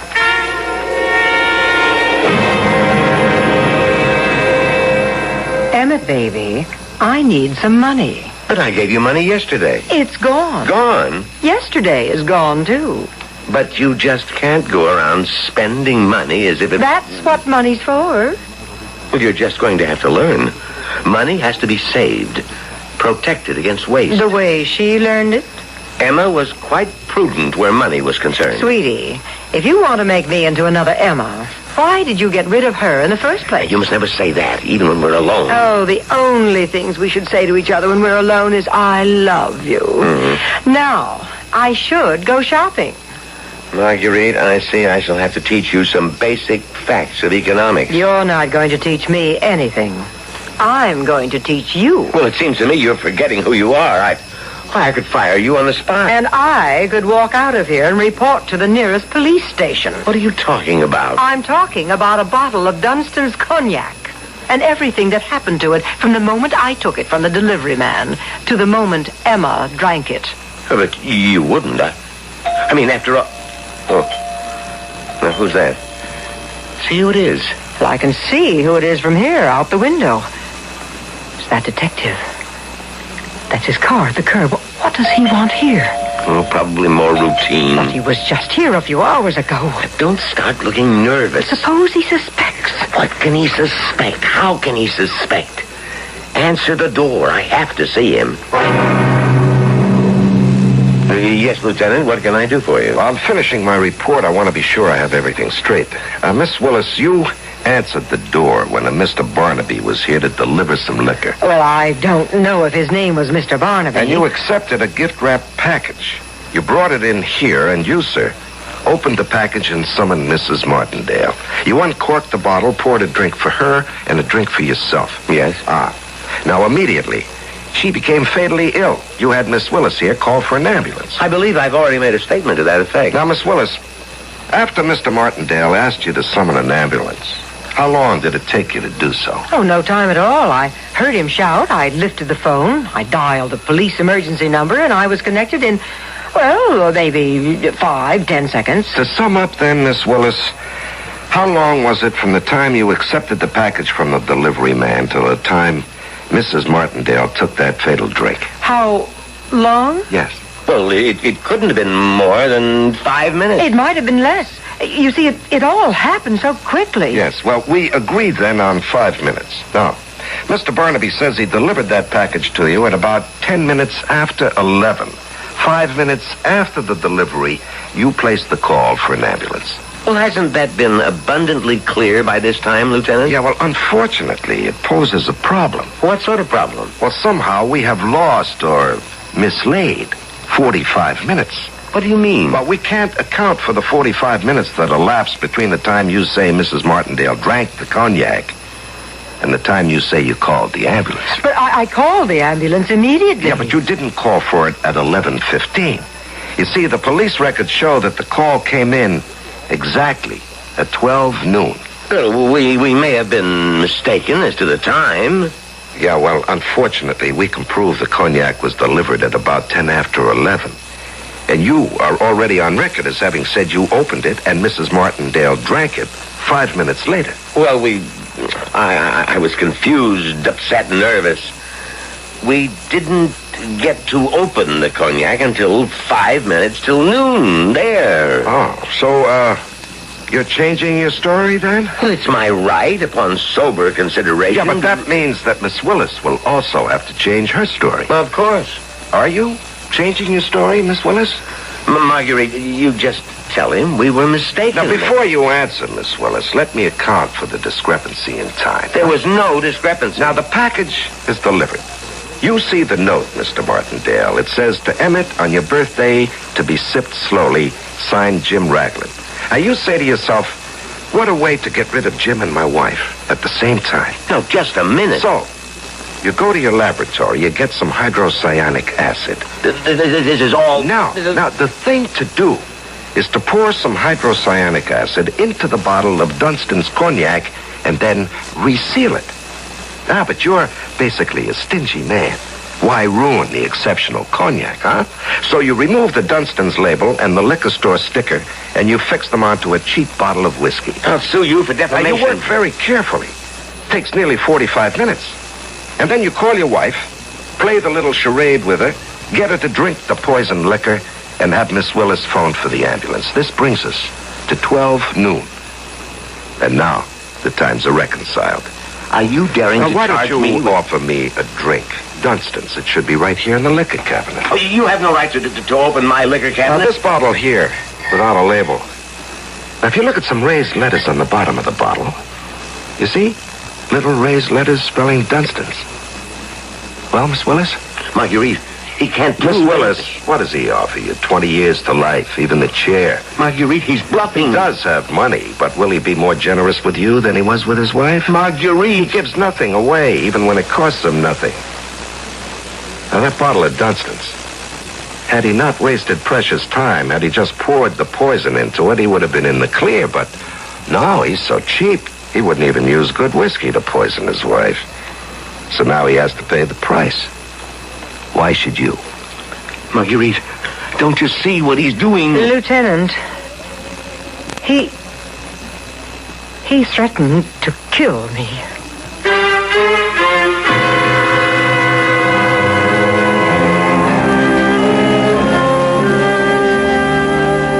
Who was it that said the cheapest way will always cost more in the end?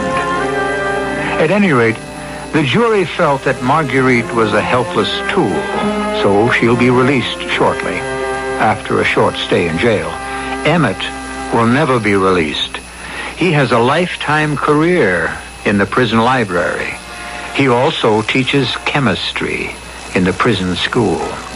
So, at least our story has some redeeming social value, and I shall return with even more values.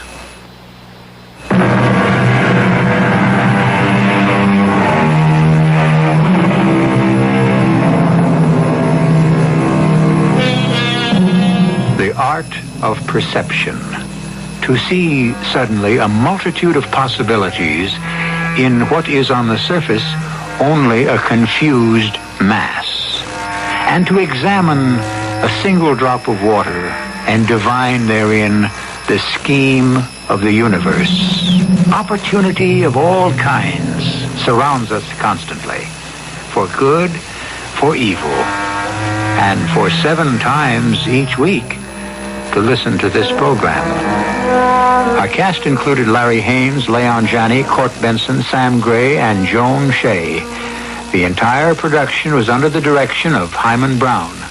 This is E.G. Marshall inviting you to return to our Mystery Theater for another adventure in the macabre.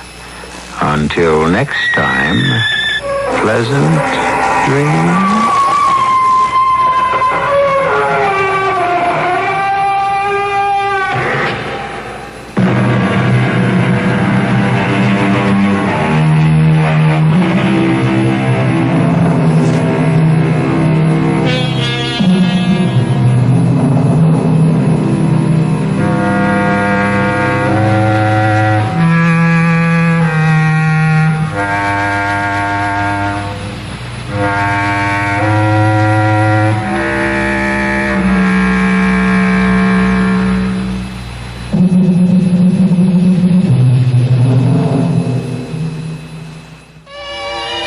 Filling the air with bright and beautiful music. This is KIXI, Seattle.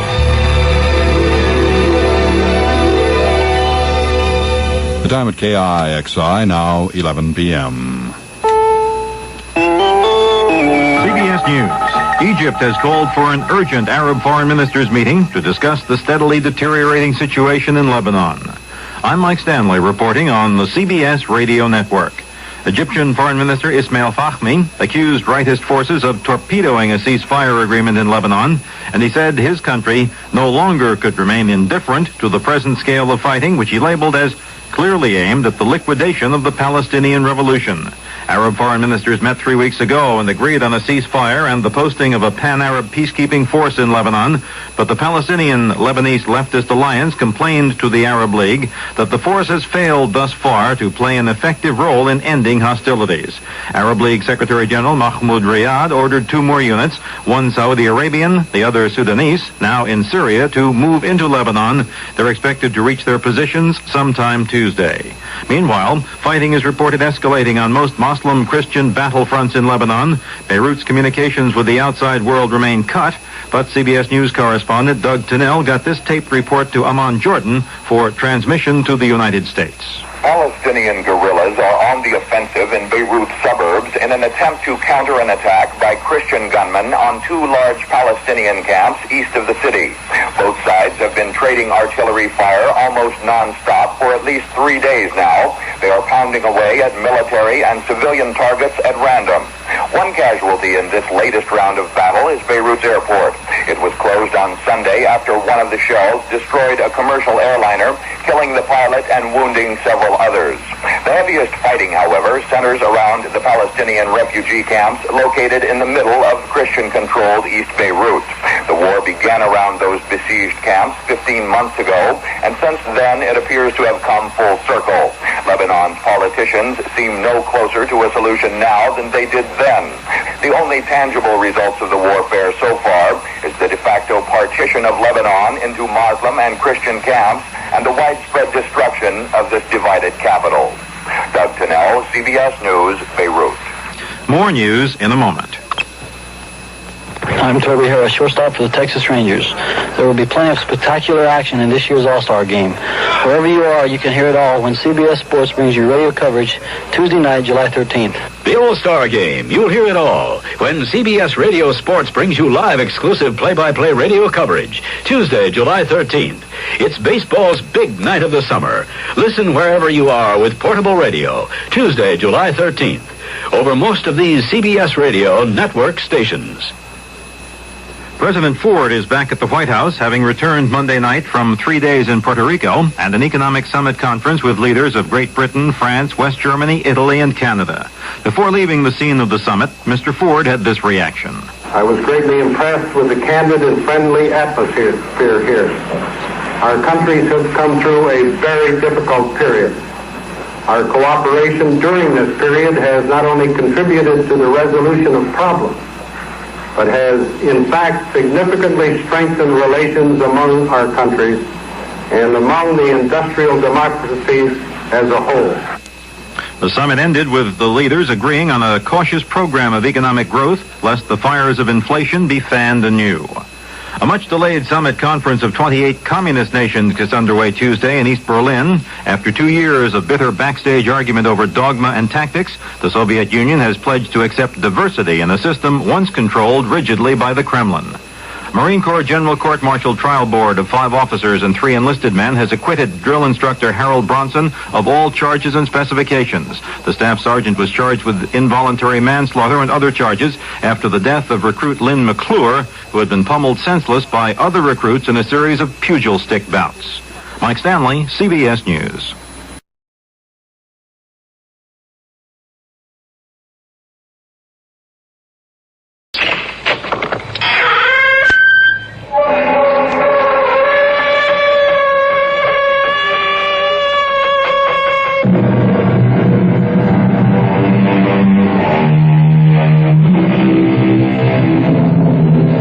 Come in. Welcome. I'm E.G. Marshall. Once again, it's my pleasure to tantalize you with a mystery. And not a whodunit, but a, so to speak, why-done-it. Frankly, I much prefer the why to the whodunits, because they're just so darn difficult to solve, if you manage to solve them at all. For example, why... But no. Let Rose Corbin, our heroine, ask the question. But why, Hank? Why would anyone commit murder because of this coat?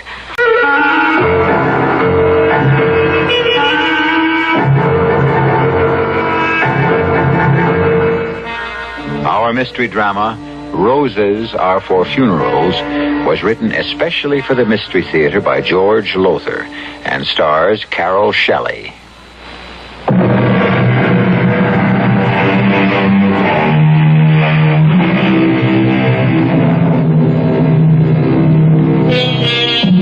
Well, now, I'm not going to make the mistake the famous mystery writer E. Phillips Oppenheim once made and bet that you can't solve this mystery.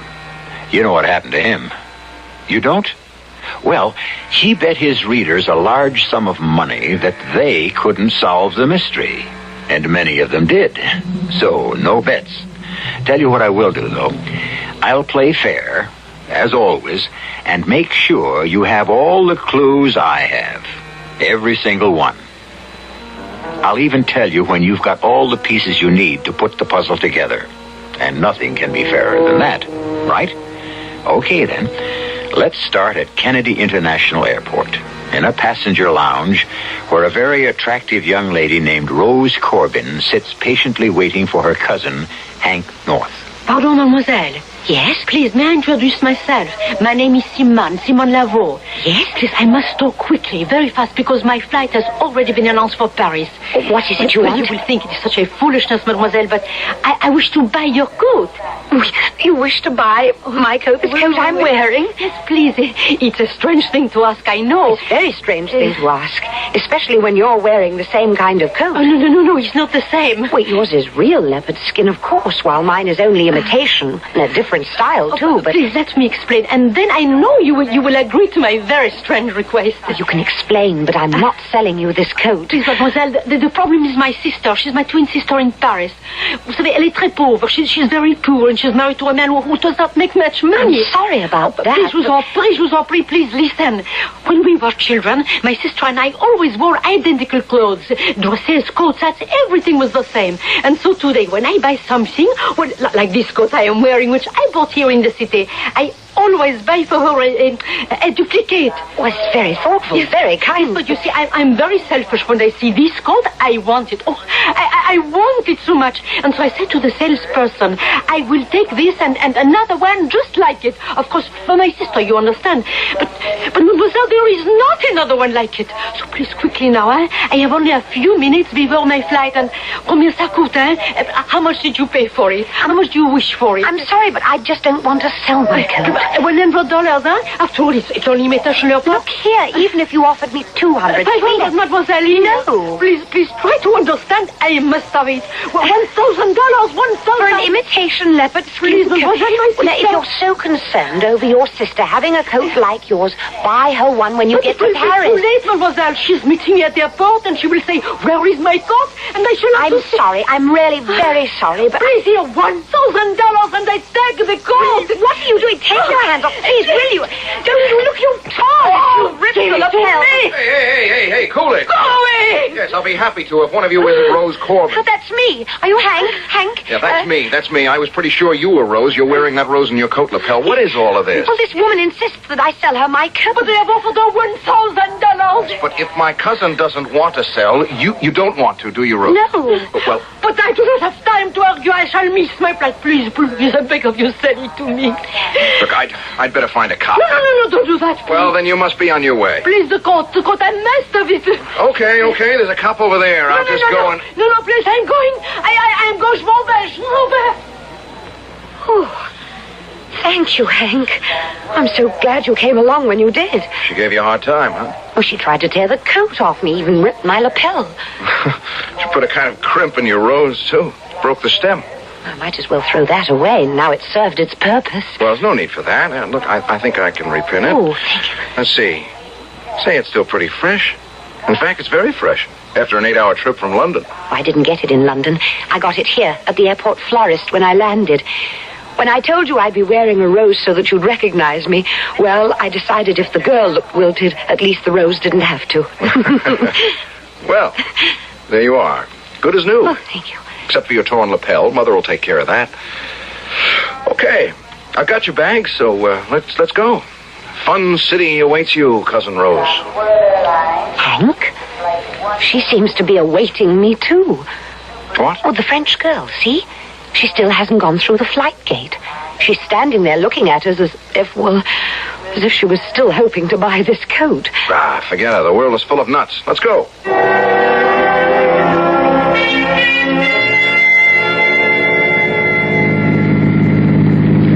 Well, yes, we have bridges in London, but nothing like this, Hank. The Triborough, you said? Yep. Look over there. How's that for your first sight of New York City? Oh, it's sensational. It's too bad you didn't arrive at night. That skyline all lit up. It's out of sight. I'm sure it is.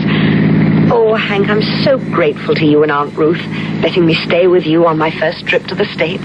Letting you stay? They're happy to have you.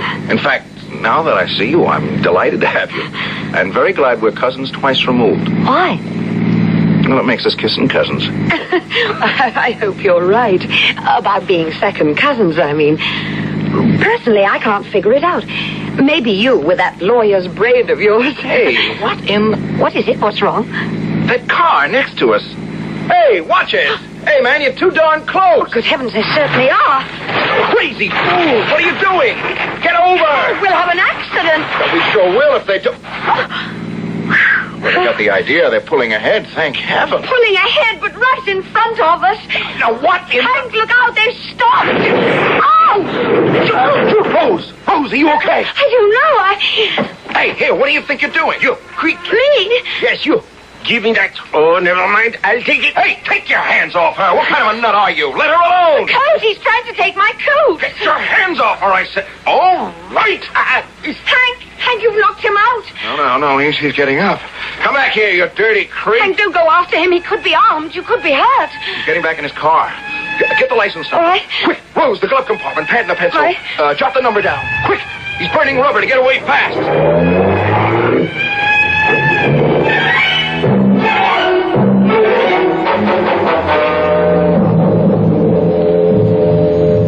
They tried to kill us, Mother.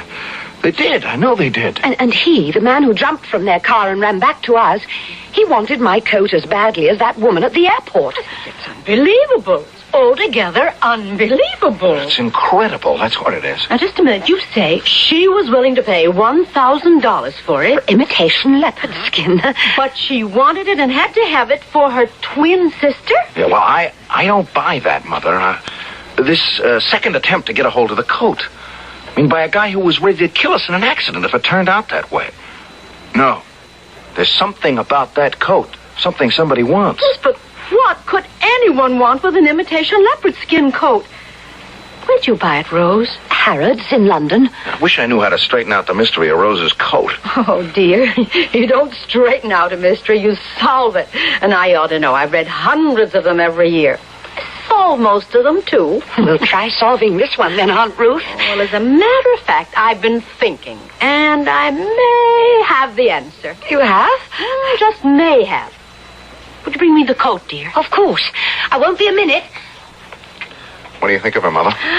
Oh, she's beautiful, and she's just so charming, so poised. She may not have much money, son, but she does know how to wear clothes. And with a figure like that, the clothes wear her. Well, I don't mind saying she's exactly the sort of girl I hoped you'd marry one day. Yeah, well, in that case, I'm glad she came over. I'm glad you invited her. Oh, that's why I invited her. Here it is, Aunt Ruth. Thank you, my dear. Oh, this rose you wore is wilted, poor thing. Small wonder. It's really taken a battering. I suppose it just decided to give up. Mother, what are you doing? Now you know my methods, Watson. Apply them. I'm examining the lining. The lining? Oh, no, I could be wrong, but it wouldn't surprise me if something were hidden in this lining. Well, what, for goodness sake? Well, let me see. Certainly not jewels, or I'd be able to feel them. You're going over that lining like an expert, Mother. Well, that's what comes of being a mystery story addict. Oh, wait. Not heroin either. Heroin? Oh, it's been done. Well, not anymore, though. The customs people were onto that, ages ago. I'll go. Now, if heroin were concealed in the lining, I'd be able to feel the crinkly little glassine envelopes. Oh. What? There's nothing hidden in the lining. Nothing I can see, anyway. Oh, was it paper delivery, dear? Yeah. Now, why are you looking at the front page? It's as if you'd just been shocked out of a year's growth. Because it could be I just have been. Hank? Listen to this. Headline reads, Woman murdered on Paris-bound plane. What? A woman identified as Simone Laveau of Paris, France. Her. That's the woman who wanted to buy my coat. I know. Just listen now. Was found dead in her seat aboard Flight 219 for Paris late this afternoon. An hour after takeoff, a hostess, Andrea Klein, noticed that Miss Laveau was slumped in her seat and thought she was asleep. She secured a cushion to place behind the young woman's head, and on doing so, discovered she was dead. Oh, no. Further examination disclosed a deep knife wound in her left side. Since the flight was only an hour out from New York City, hostess Klein recalls that a man was seated next to her just before takeoff, was nowhere to be found on board following the discovery of the murder. What does this mean, Hank? I'll tell you one thing it means, Mother.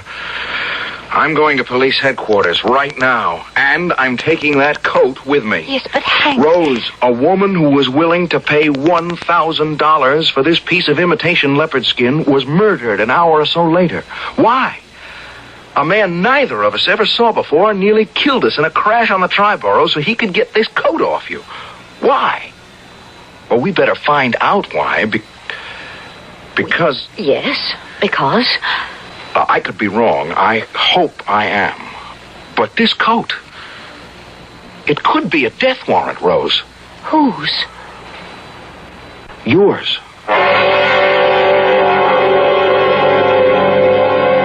Now, of course, you're thinking, so Ruth North, Hank's mother, examined the lining of that coat and found nothing. So what? Obviously, the coat contains something. Maybe it does, then again, maybe it doesn't. In fact, to be absolutely truthful with you, no. Why should I be? You have all the clues. Use them. I'll be back shortly for Act 2.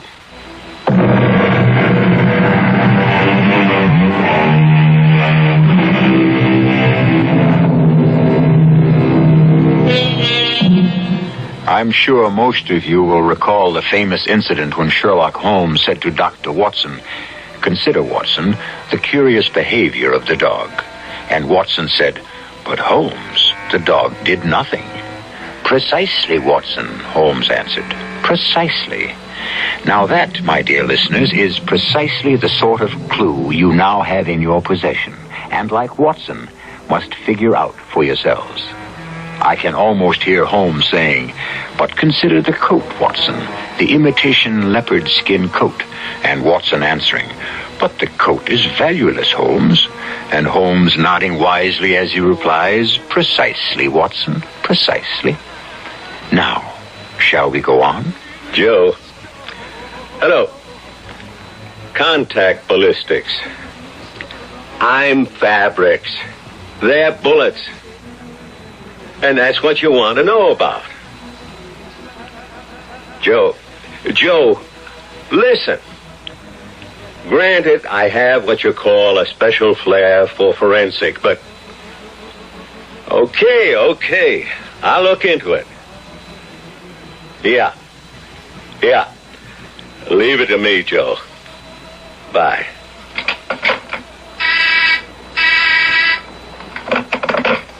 Lieutenant Maxwell. Show him in.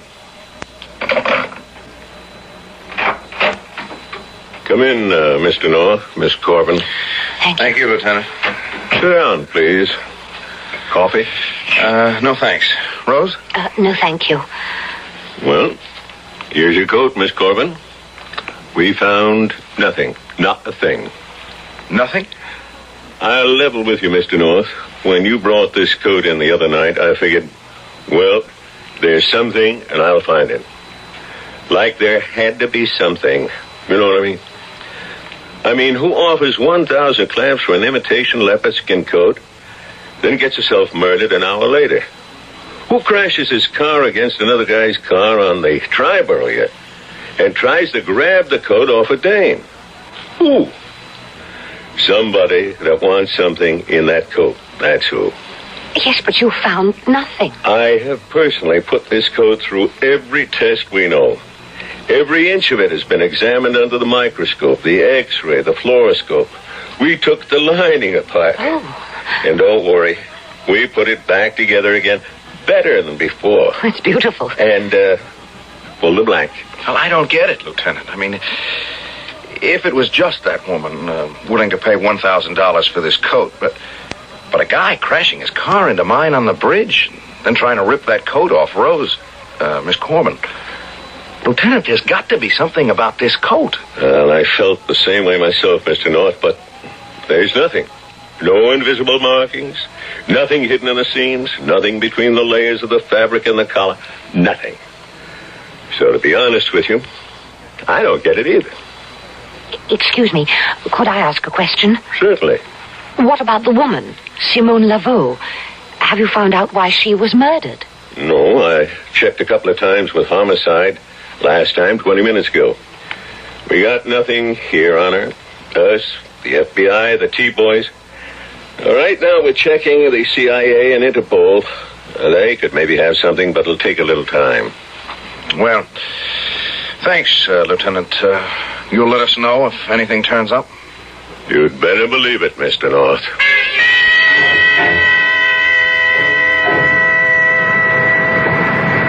Well, so much for the coat, Rose. That's that, I guess. What would you like to do? Oh, don't you have to get back to your office? Well, not until late this afternoon. I scheduled my day so I could spend most of it with you. Say, I know. How about the Museum of Art? We could spend a few hours there, even have lunch if you'd like that. Oh, how wonderful, Hank. Only I don't like the idea of having to carry this coat around all day. Well, you won't have to. I mean, we'll check it at the museum. Okay? Okay. Hey, taxi! Taxi!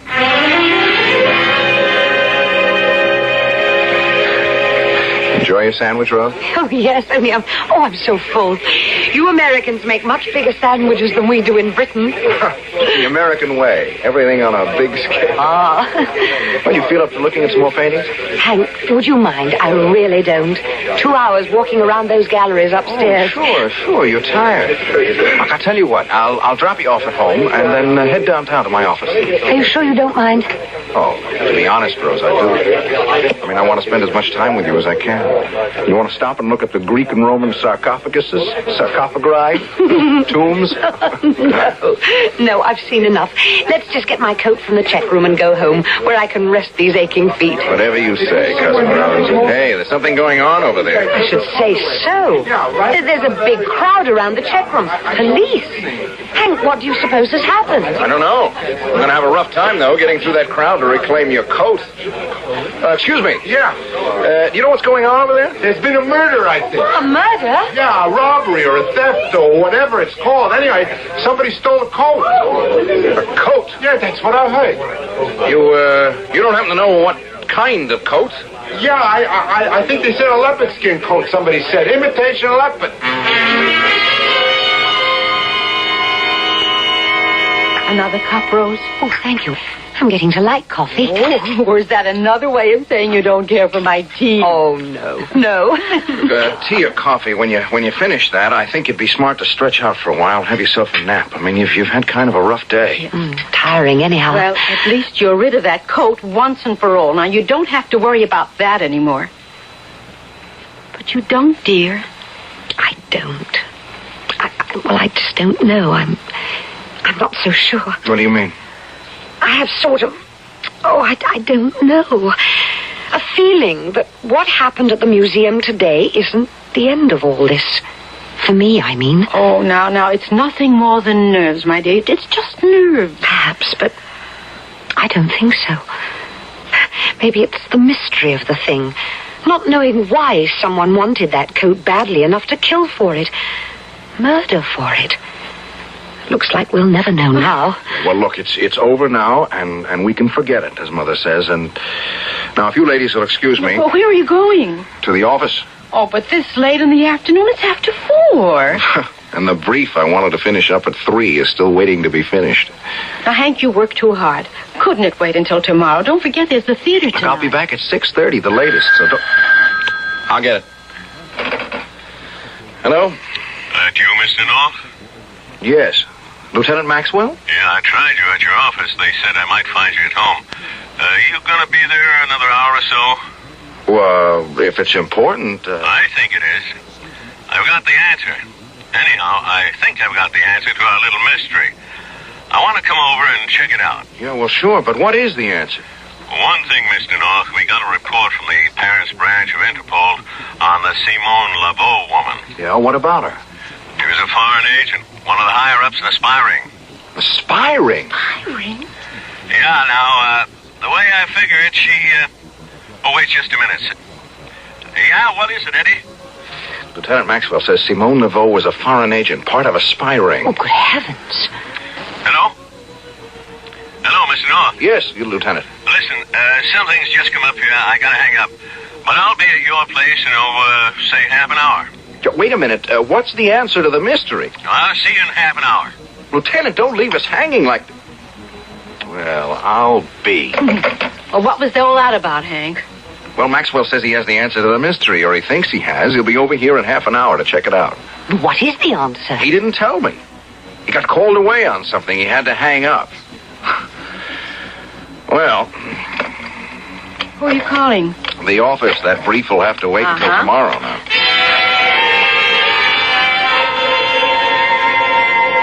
Well, where is he? Well, give him time, Mother. Give him time. But it's nearly 6 o'clock. He should have been here at least an hour ago, and we are going to the theater tonight, remember? Yeah, well, we may have to skip that. I'm so sorry, Aunt Ruth. Oh, that's all right, my dear. It's not your fault. Well, somehow I feel it is. Rose, how could it possibly be your fault?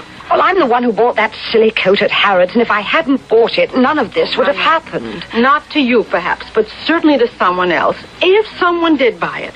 Now, for all we know, if you hadn't bought it, it could still be hanging on the rack in London. Yes, well, I wish it were. It isn't nerves, Aunt Ruth. It's knowing that because of that coat, 2 people were murdered. Hank and I came close to death in that car crash, and... well, it's just too much. Oh, I couldn't agree more. Uh-oh. Ah, this must be Lieutenant Maxwell. Okay, I'm coming. Lieutenant. You're... Lieutenant! An ambulance. Hank, what? Oh, my heavens, Hank, be quick. He's collapsing. I've got him. Mother, call an ambulance. An ambulance. Hank, is he hurt badly? My back. life. All right, let me get him onto the couch. Look, get his coat off. All right. And his shirt. No, too late. The name is North. Finish. Oh, that's what you think. That's right. Rose, the medicine cabinet in the bathroom. Yes. Bandages, iodine. Yes, all right. North. Listen, look, you better not talk. Just let me get these things off you so I... The ambulance is on the way. Oh, my dear. Blood, I've never seen so much. Listen. Oh. Yes, Lieutenant. The guy that did this. How did he do it? Not much time. She... Rose?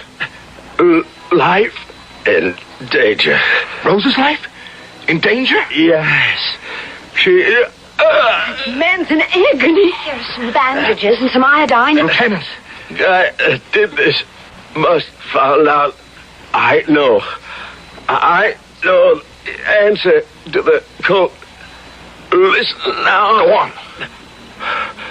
Only one that knows me. My office bugged. Got to be.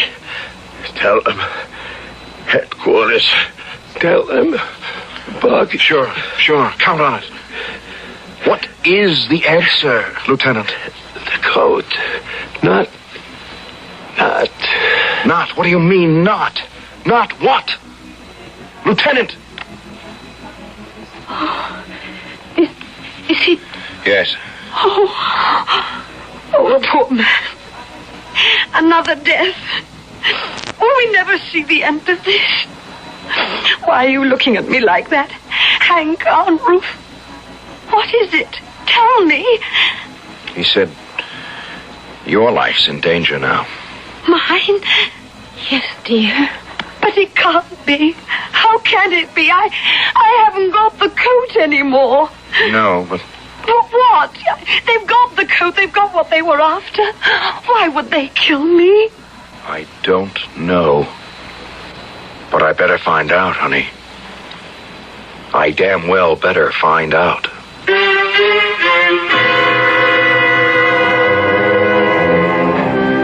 He'd certainly better do just that, or Rose Corbin, the very attractive young woman Hank North has fallen in love with, may not live much longer. But how can he find out the answer to this baffling mystery? Where does one start? What does one do? Where would you start? What would you do? I'll be back shortly for Act 3.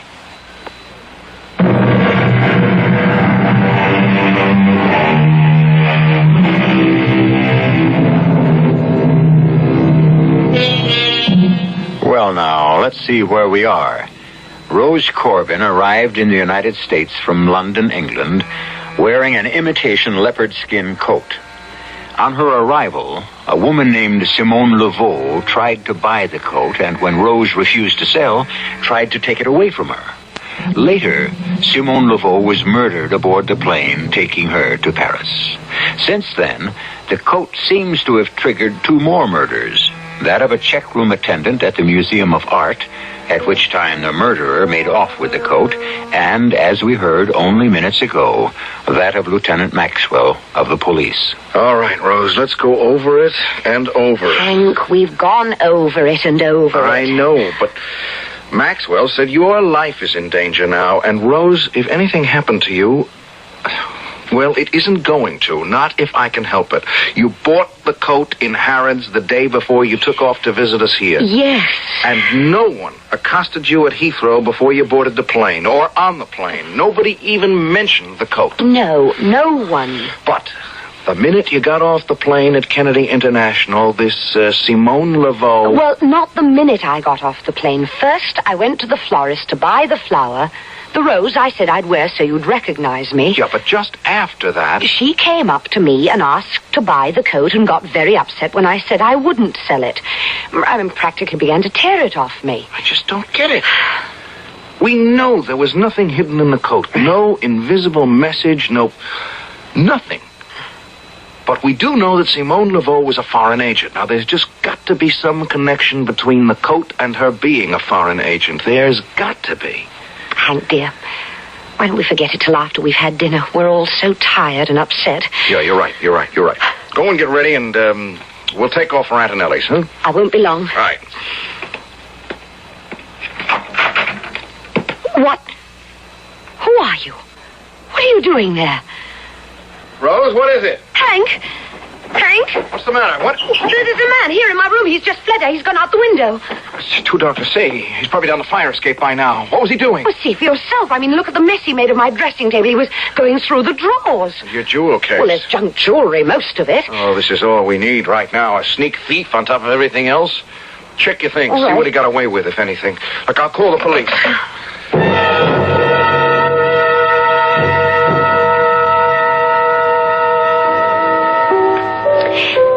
And to what, Mr. North, do I owe this royal treatment?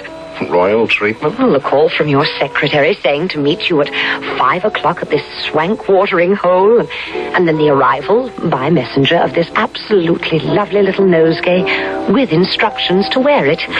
Well, you leave tomorrow for England, and there's something I want to say to you. Something important.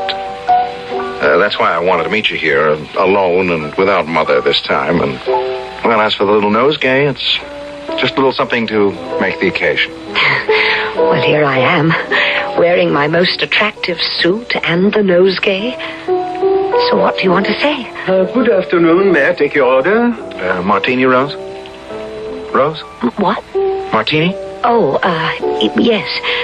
2 martinis, waiter. Very dry. Yes, sir.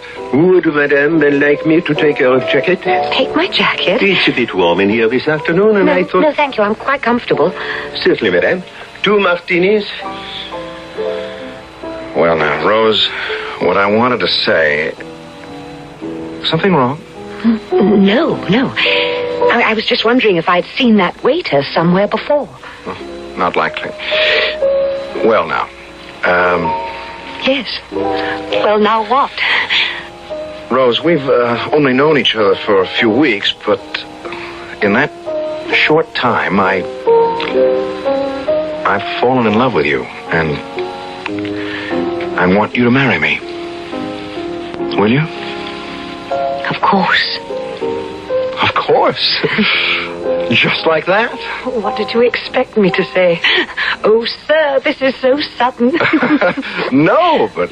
I'm in love with you too, Hank. Head over heels. Oh, Rose. Well, I guess it's time then for me to give you this. Oh, Hank. Oh, it's gorgeous. Oh, darling, that diamond must have cost a fortune. You're worth a fortune.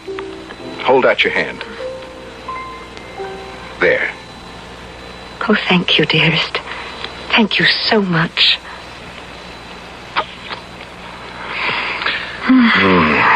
Well, if that's only a sample, I've underrated you. You're worth a queen's ransom. Yes, sir. 2 martinis. Ah, thank you. 1 for Madame.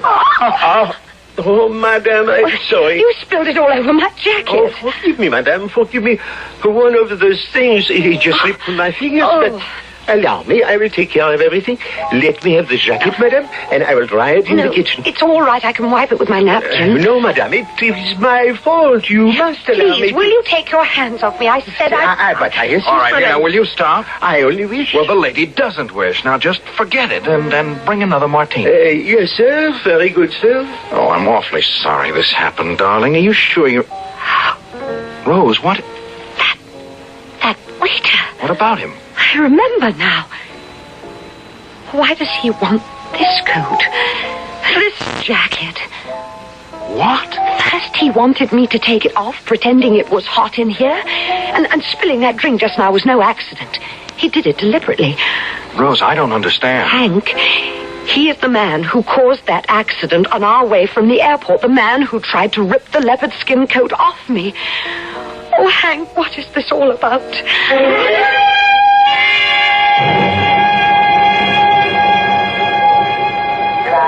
Ah, that's your flight they just called. Now have a good trip home, Rose, and we'll be looking forward to seeing you again in a week or 10 days, dear. Quicker than that, Aunt Ruth, if I can wind up my affairs in London sooner. Oh, don't look so down in the mouth, darling. Well, I don't like even letting you out of my sight, Rose, especially after last night. That waiter... It'll be all right, darling. Don't worry. Oh, and thank you for the rose. That's our flower, like, our song. You arrive wearing a rose, you depart wearing one. Goodbye, sweetheart. Dearest. Goodbye, Aunt Ruth. Not goodbye, Rose. Au revoir. Now, don't worry about the wedding now. I'll arrange everything. Oh, you're a dear. I'll see you in a week. 10 days at most. At most. Now, shall we go out and watch the takeoff, Hank? Son? Could that be it? Could it? Could what be what, Hank? What are you talking about? The coat she was wearing when she arrived. The jacket she was wearing last night. Good Lord! The jacket she's wearing now. Could it be that?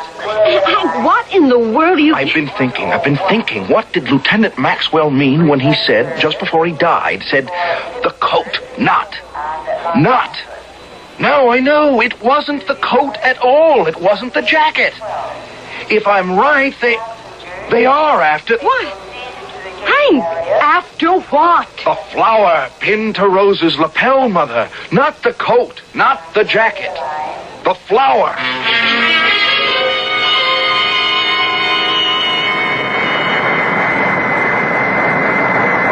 Well, airborne at last and headed for dear old England, young lady. Oh, yes. Since we're seated next to each other, let me introduce myself. Emile Tenko. Rose Corbin. Have you been visiting in the States long? Not really. A few weeks.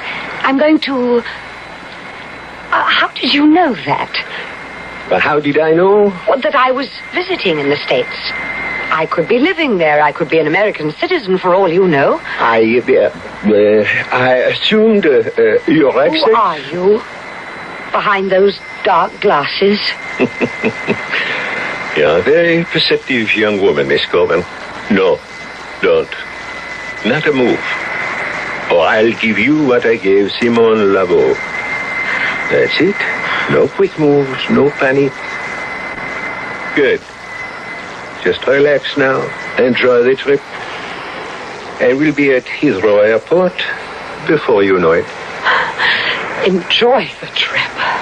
I would if I were you. It's the last trip you're ever going to make.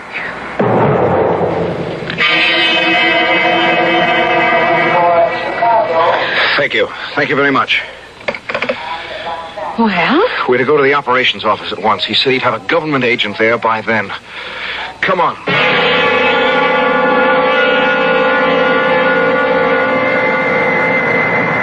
Why won't you tell me? There is no need for you to know. Since you're going to kill me when we get to Heathrow. No, not at Heathrow. I'll take you to my place in London, in Soho. And really, I'm sorry about the need to kill you, but I must. Why? Why must you? Because you know my face, and in my business, that's a serious liability for the victim. But be of good cheer. The more I look at you, the more I'm inclined to let you live for some little time. I don't understand. You're a very desirable woman, Miss Corbin. Very desirable.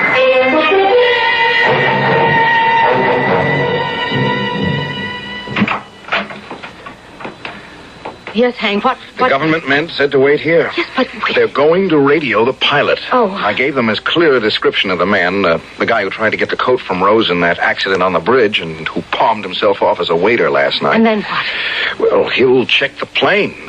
You know, the way the captain comes through the plane now and then, chats with the passengers. Yes, and then... Well, he'll check to see if this guy's on the plane, and if he is... Yes, and if he is, what? We'll take it from there, he said. The government man. We'll take it from there.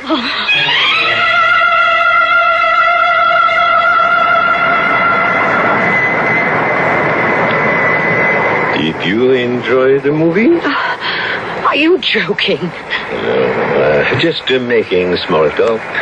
If you must talk, why not tell me what it is you want? Why did you cause that accident on the Triborough Bridge and try to get the jacket I had on last night? What is it you're after? Passions, Miss Corbin. We'll be landing at the Heathrow in half an hour.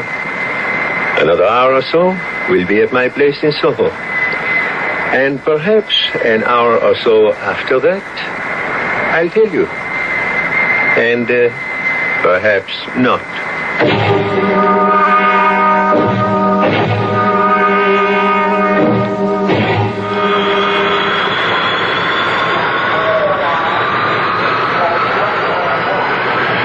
Thank you. Son, are you sure that... Mother, there are at least a dozen plainclothes police and government men down there disguised as airport attendants. The minute they disembark, there. They've rolled the landing platform in place. The door is opening. Yes, well, that man, whoever he is, discovers that this isn't Heathrow. But don't worry, everything has been arranged. There they are. Rose and the man. There's the captain right behind them. And they're walking right into the arms of... Rose, a fool! He put up a fight!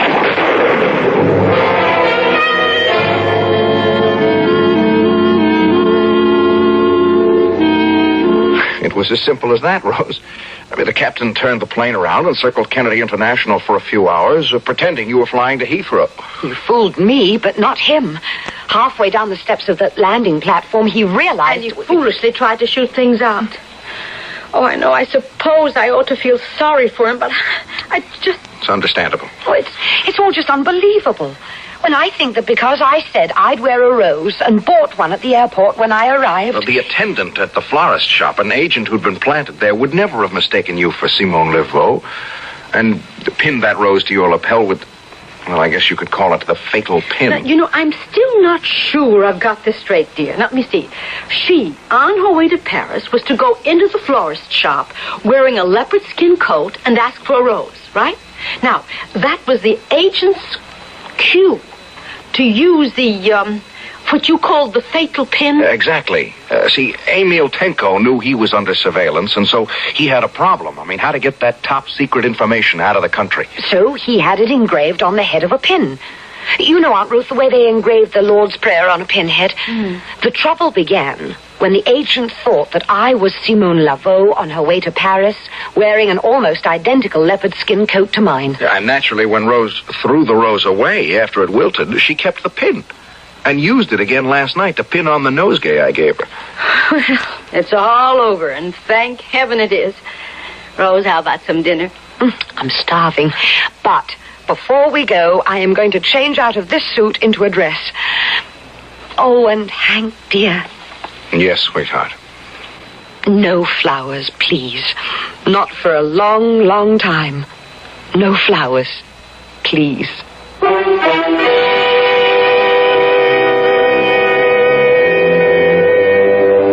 And so, as you see, like all good, seemingly insoluble mysteries, the solution to Roses Are for Funerals was very simple indeed. In fact, I even gave you a clue in the title. What could be fairer than that? I'll be back shortly.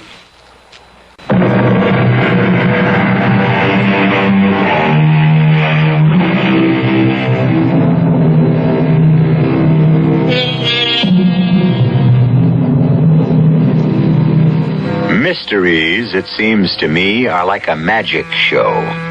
Like the magician, the author shows you everything, but directs your attention elsewhere.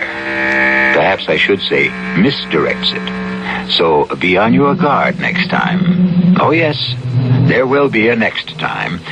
And although I'll always play 100% fair with you, I warn you now, I'll do all I can to mislead you. Can you blame me? Our cast included Carol Shelley, Tony Roberts, Mildred Clinton, and Dan Acco. The entire production was under the direction of Hyman Brown. This is E.G. Marshall inviting you to return to our Mystery Theater for another adventure in the macabre. Until next time, pleasant dreams.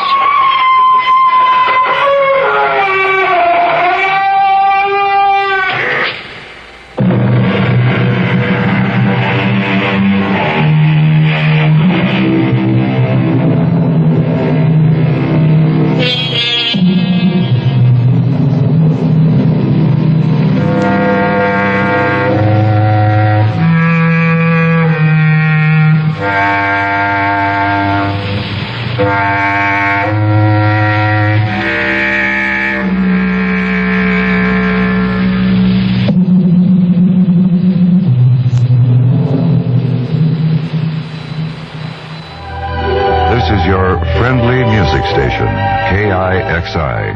Dial 91 AM, Seattle. CBS News. Rescue workers near Saigon have resumed their search for more bodies of Vietnamese orphans killed when a giant U.S. Air Force plane crashed while trying to airlift them to the United States. This is Doug Poling reporting on the CBS radio network. At least 178 persons died when the C-5A plane crashed shortly after takeoff from Saigon, and it's feared the death toll could go to 200. There were 319 persons aboard the plane. Military sources in Washington say there is a possibility of sabotage, but a U.S. Embassy spokesman in Saigon says everything points to mechanical failure. The American effort to take orphan refugees out of war-torn South Vietnam will continue. A Pentagon spokesman said late Friday night that 4 Air Force C-141 Starlifters will arrive in Saigon sometime Saturday morning to pick up a total of 406 orphans and escorts. In a speech in San Francisco Friday night, President Ford vowed to continue the mercy flights of refugees from Vietnam. I can assure you that we are taking all possible humanitarian measures to relieve the innocent civilian refugees in South Vietnam. We are also providing for the safety of all Americans in the battle zone. The president spoke to a civic group in San Francisco. More news in a moment. See if you can identify these sounds. Squeaky door? Lion growling. A motor scooter.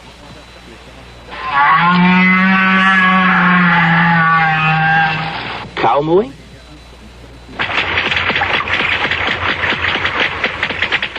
Spanish dancer. If you agreed with these guesses, you've been fooled, because each sound was made by a whale. That's right, a great big blubbery old whale just buzzing and clicking and grunting away deep down in the ocean. The National Audubon Society has joined a world effort to save these amazing animals from extinction. We need your help. To find out what you can do, write National Audubon Society, 950 3rd Avenue, New York, New York, 10022. With the communists threatening the entire country, South Vietnamese President Nguyen Van Thu has announced formation of a new government, which he terms a war government. Thu also said if the United States does not continue military aid to South Vietnam, Americans will earn the label of traitors. Senator Adlai Stevenson, Democrat of Illinois, says he is against any more aid to the South Vietnamese government. Continued support for the Thu regime is the one certain means of assuring a communist military takeover in South Vietnam. That regime could not win the war with 500,000 American troops. It has not lacked arms and the equipment. The level of supply from the United States in the last year has exceeded by a ratio of almost 2 to 1 the level of support from the Russians and from the communist Chinese for its adversaries. Senator Adlai Stevenson. Walt Rostow, an advisor to the late President Lyndon Johnson, says the United States should consider an invasion of North Vietnam and occupying part of that country with U.S. Marines. Rostow says that could force the communists to honor the 1973 Paris Peace Agreement. The military situation continues to deteriorate in Cambodia. Government units have now abandoned positions east and north of the capital, Phnom Penh. Heavy fighting is reported along the southern perimeter, Phnom Penh, and Army troops from outlying areas are being called in to help defend the capital. 2 more plane loads of U.S. Embassy personnel were flown out of Phnom Penh Friday. AFL-CIO President George Meany says the unemployment situation is even worse than the figures indicate. Meany says there are about 1 million people who've dropped out of the workforce because of discouragement after going without jobs for a long time. Friday, the government reported another 500,000 people were out of work in March, with the jobless rate totaling 8.7%. It's the highest unemployment in 34 years. President Ford says he'll ask Congress to extend unemployment benefits for another 13 weeks. This would give most workers eligible for jobless benefits a maximum of 65 weeks of payments. Now this.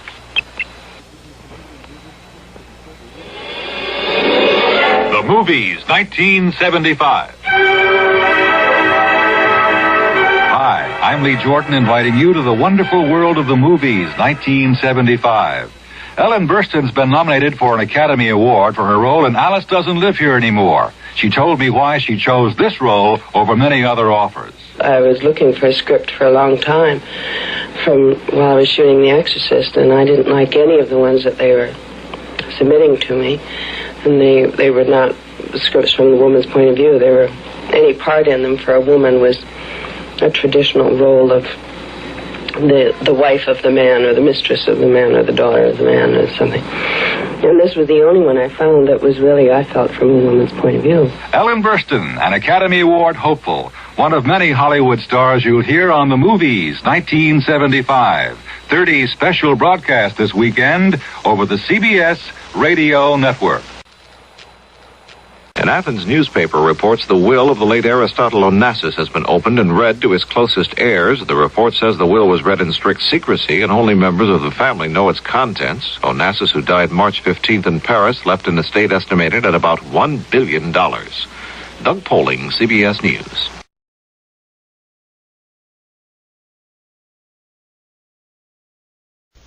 The CBS Radio Mystery Theater presents...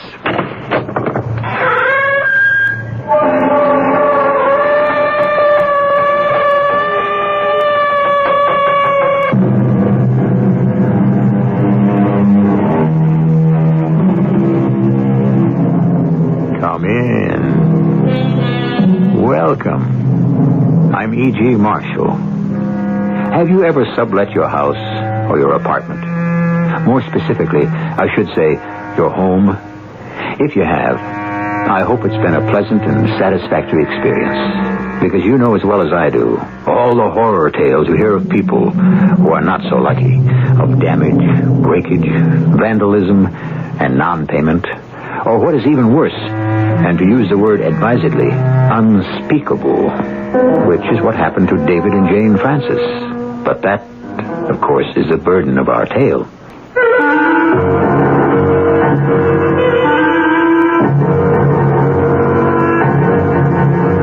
Our mystery drama, The Church of Hell, was written especially for the Mystery Theater by Ian Martin and stars Roberta Maxwell and Paul Hecht.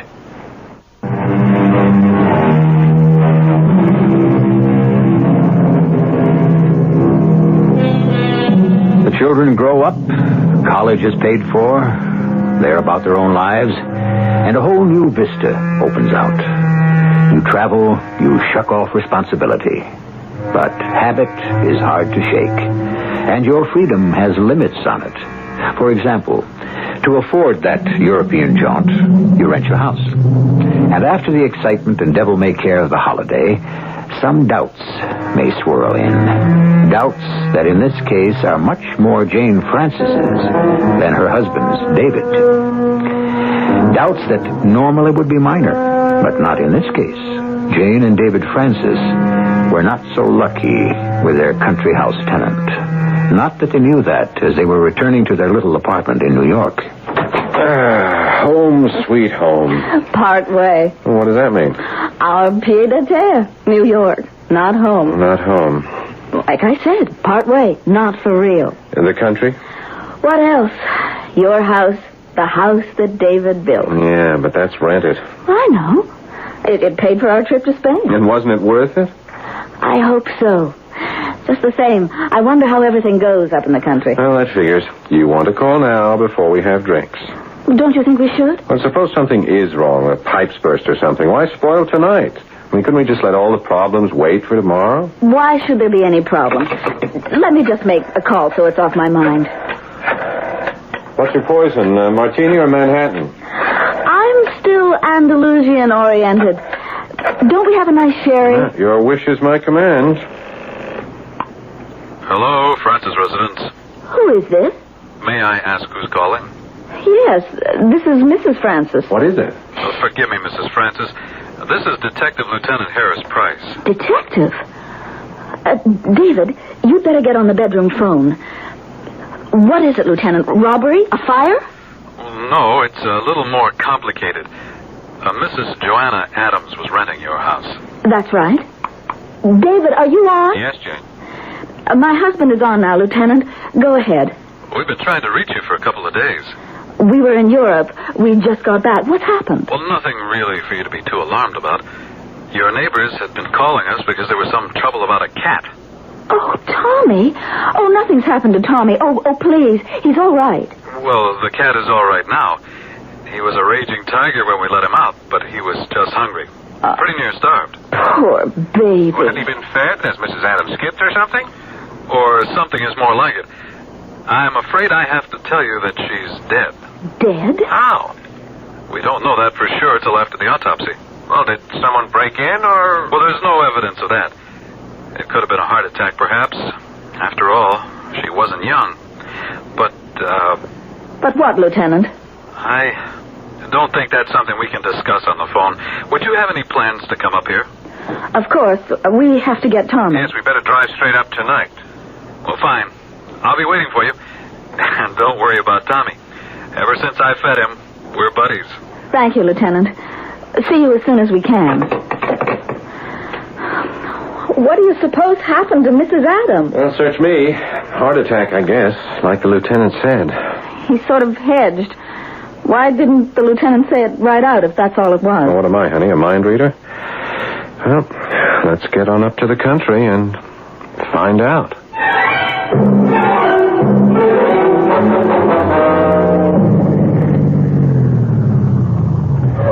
Well, here we are. Home sweet home. With more than one light burning in the window. Yeah, at least our detective friend is still here. Everything looks pretty good. The leaves have been raked. Yeah, glad I painted the front last summer. Holding up pretty good. I see she kept mulching the vegetable garden with the clean garbage. Yeah, she was such a sturdy old lady. Hard to think of her gone. Oh, that must be the lieutenant. And Tommy! Yeah. Oh, some welcome Hey, a home. smart cat. Hey, he's glad to see you. Well, obviously, you're Mr. and Mrs. Francis. Ah, you're Lieutenant Price. That's right. Well, that cat sure is glad to see you, ma'am. Yes, he's not usually so demonstrative. Something must have scared him. Well, you go without food and water long enough. It's enough to scare anyone. How long? Well, about 3 days, we figure. Your fella there was howling up a storm. Shall we go inside? Yeah, I'll get the bags later. Is Mrs. Adams still here? Oh, no, ma'am. She's been taken to the hospital. Hope you'll find everything in order. The boys tried to get everything back in place and clean after they dusted for prints. In order? Why? I mean, had she changed things around or something? Well, it wasn't that, Mrs. Francis. This room looked like a cyclone had hit it. Books dumped all over the floor, chair turned over, and drapes and curtains all ripped down. Is this where she died? No, we found her in the upstairs bedroom. You said it was a heart attack. Well, no evidence of anything else so far. Yes, but if this room was turned topsy-turvy, you're not suggesting she did it. I don't think she'd have had the strength to do some of the things. So then someone broke in? Could be. You said there was no evidence of that. Oh, there wasn't. Well, I should say there isn't. Not that we've turned up so far. The windows were all shut, doors closed and locked. If anyone got in, he'd have had to have had a key. We didn't leave any extra keys. Well, Mrs. Adams had a set of keys in her handbag. Unless, of course, she had some made. Well, why would she do that? Her husband's dead, and we understood she was all alone, no relatives. Still, there must have been someone else here. Someone in the house. You've no idea who it might have been. Not the slightest. You don't mean someone might have killed her? Well, as far as we know now, not in the strict sense of the word. What does that mean? Well, I'm not trying to be mysterious, Mrs. Francis. I'm really as much in the dark as you and your husband are. Except that I saw the old lady. I saw her face. And while I'm quite ready to accept the medical examiner's provisional diagnosis that she died of a heart attack, what I want to know is who or what caused it. Because I hate to tell you this, but in my opinion, that little old lady was literally frightened to death.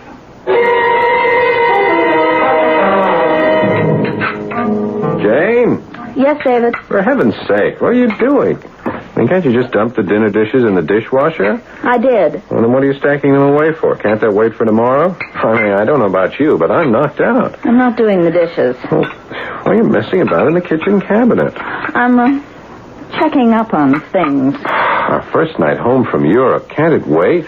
I have a funny feeling it can't. All sorts of things are not, they're just not right, David. Oh, come on, Jane. Now, remember what the lieutenant said. I think he's been reading the wrong kind of mystery stories. I wouldn't sell Lieutenant Price short. Come here. What? The dishes. Yeah? The everyday dishes. Yeah, the blue stuff? It isn't the same. Well, what do you mean it isn't the same? Just what I said. Every bit of it has been replaced. Same pattern, but it's all new. That's crazy. How do you know? Well, look. The vegetable dish was cracked. Yeah? 3 cups had chips. You know, you glued the meat platter back together yourself the night after the Betts party. That's okay. A couple of pieces are replaced. No, it just isn't a couple. It's a whole new set. Why? Well, you tell me. Because all or most of the other must have gotten broken. How? Well, things do break. A whole service for 8. Well, I don't know. Look at the cabinets. Mm-hmm. Well, they look pretty good. Someone's been polishing them. Hey, they're all scarred. And burned. I thought she didn't smoke. Those aren't cigarette burns. There's something else. What? I don't know. Like something hot. Red hot, just brushed by. The curtains and the drapes in the living room are sort of singed. And you want to know something else? Every mirror in this house has been replaced, except the one in the study. And that's cracked. More than that. Something so hot was against it that it melted the mercury backing. It's all sort of fuzz, like it had been in a fire. Darling, what are you trying to suggest? I don't quite know. Look, come here. Let me show you something else. Yeah. Oh, where? In my spice closet. Uh-huh. Look at these. Those are not your regular spice jars, are they? No, thanks. I never saw jars like these, or what they have in them. Hey, it looks like some kind of bugs. It is. They're beetles. And they're alive. This looks like a lizard skin, and I hate to think what these two could be. Hey, we better call the lieutenant. I don't think this is up his alley. Anyway, we all deserve some sleep first. I'm just about gone. I can't take any more tonight. You going to be able to sleep all right? Once I get to sleep tonight, it would take all hell breaking loose to wake me up again.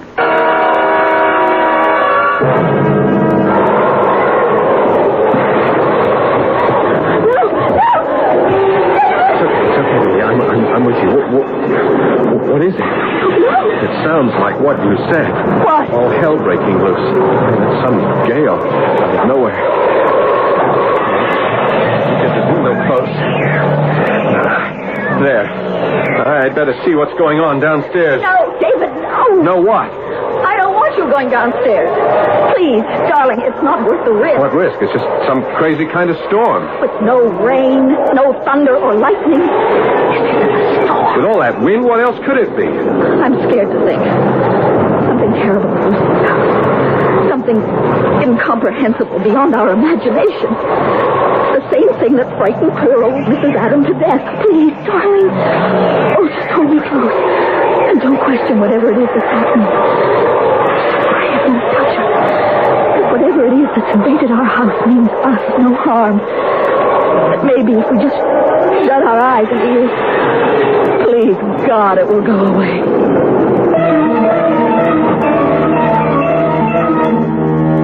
Not the most pleasant of homecomings, nor the easiest of circumstances for landlords to find themselves in. Unfortunate enough to find that the lease has been broken by an untimely death, but how much more so to find that apparently an unwanted tenant has taken possession. A tenant that may be difficult, if not impossible, to evict. I shall return shortly with Act 2.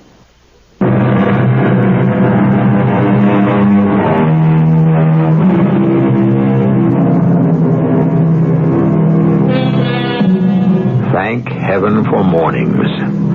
To wake up, no matter how sleepless or dream-ridden the night, to watch the sun rise again, life renew itself, to know that this new day, whatever else it offers, is a promise that there is hope always for better things.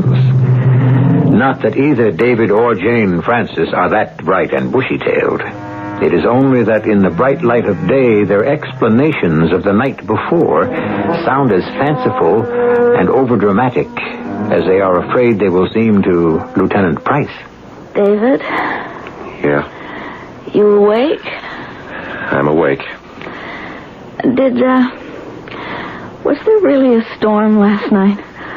Or was that something I dreamed? Well, there wasn't a storm as far as I can see. There was no rain or wind damage outside. Then it wasn't a dream.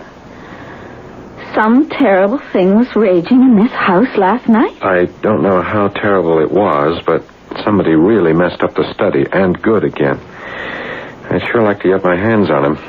Somebody broke in? No, I don't think anyone broke in. I mean, I think somebody has a key. Now, don't worry. I called Lieutenant Price while I was downstairs. Just waiting for him to call back. You think something else is in this house? I think somebody could be hiding out. Some crazy guy. And you went downstairs all alone with no protection. I picked up the shotgun from the study. And Jane, we are staying locked in this bedroom until the police arrive. I don't think ordinary locks are going to help us against whatever's loose in this house, David. What are you trying to say? You know, I don't think this is a real person. I think it's something from the other side of the grave. You mean a ghost? I mean, that's ridiculous. What would any self-respecting ghost have against it?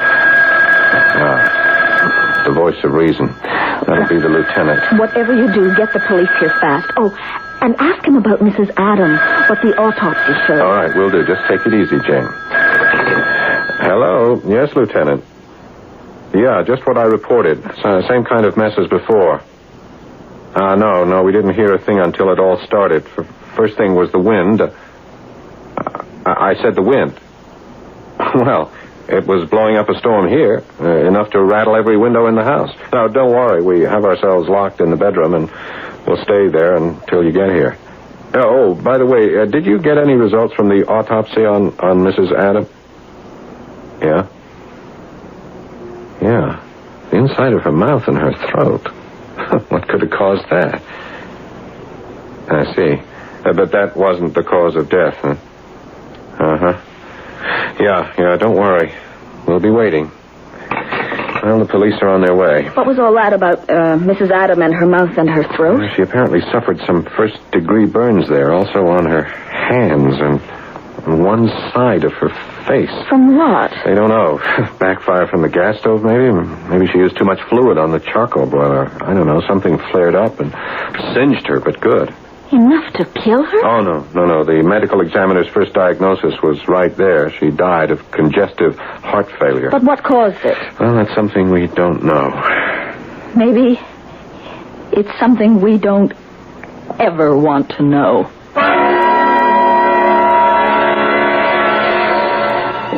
Well, the boys and I have been over the house with a fine-tooth comb, Mr. and Mrs. Francis. And I can promise you that no forcible entry has been made into this house. Well, that's crazy. I mean, look at the shambles this place is. Someone had to get in. Doors and windows wouldn't keep it out. Someone else has a key. That's what it is.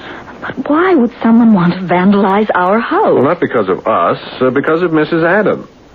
Well, what do you know about this Mrs. Adam? Not much. The agency brought her over, but... She had very good references. I mean, a couple of banks, a minister from some church, a letter from another sublet she had in New York. Mm-hmm. None from any place she'd worked? Oh, I don't think this woman had ever worked. I mean... what Jane means is that she was loaded. Her jewelry was worth a fortune. And her clothes were very fashionable. Hey, maybe that's what someone was after. Her jewels. No, I doubt it. According to the insurance policy we found, none of it seems to be missing. What does seem to be missing with the lady is her background. What do you mean? Well, although the accounts are very substantial, the banks have only carried them for a little over a year. Before that, she seems to have come from Germany. Well, that would be right. She had an accent. But very cultivated. Would you say that she was, very religious? Well, I don't know. It's not the sort of thing you ask someone who's going to rent. I noticed there were a lot of books in the bedroom she was using on religious things. Quite a few on theosophy, I remember. Oh, that's right. The letter from the minister. That's what he said he was. Was his name Theodore Saxman? The minister? Yes, something like that. Mm-hmm. Theodore Saxman was German-born, and he was connected with the Theosophist movement, but no longer. You mean he's not a minister? Well, he got kicked out of the church. Why? We don't know that yet. The church doesn't want to talk about it, and we can't seem to find the ex-Reverend Saxman. But he'll be found. If the police don't turn him up, the insurance company will. Why the insurance company? Because he's named as benefactor in all her insurance. Something like $1.5 million in all. He was also named as sole heir in her will. Well, if there's that much money floating around, I don't think anyone will have to look for him. He'll turn up to collect. Unless her family want to fight the will. Well, apparently she has no family. And her husband died about 5 years ago. Well, then Saxman will turn up. Well, I'm not so sure. Why? Policeman's hunch. I got a funny feeling he may be the ex-reverend in more ways than one. But if anyone has a key to this house, he's the logical one. I've got a lot of questions I'd like to ask him about the night Mrs. Adam died. You mean you think he might have murdered her? But she died of natural causes. Congestive heart failure is a result, Mrs. Francis. A lot of things can cause it. I'd like to know what frightened that poor woman before she died. You think it might have been something supernatural, too? No, I didn't say that. I'm going to have a man on this house around the clock covering the front door. Do you and your husband plan to stay here? For a few days till all this is settled, we hope. Now, why do you ask? Well, I'm just a cop, Mr. Francis. But I'm smart enough to know there's a lot I don't know. Not that I buy, something outside of natural things. Still, well, for example, do these tools belong to you? No, I never saw the box before. You, Jane? No. What's in it? I'll see for yourself. Well, a bunch of knives. What is it, a butcher's kit? I don't know. What's that funny-looking one with the little curved point? Now, look careful, Mrs. Francis. They're all razor sharp. But what are they? That's what I want to ask a friend of mine, Dr. Henry Warden. He lives just a couple of blocks from here. Say, would you mind if he came here and had a look at these and this room? No, I suppose not, but... Well, what kind of a doctor is he? You see, I had a strange case involving a medium here a couple of years ago, and I met this guy then. Yeah, he's a real brain, I tell you. Even if he's... Yeah, well, you'll see for yourselves. He's what you call a doctor of parapsychology. What's that? It means someone who's an expert on ghosts.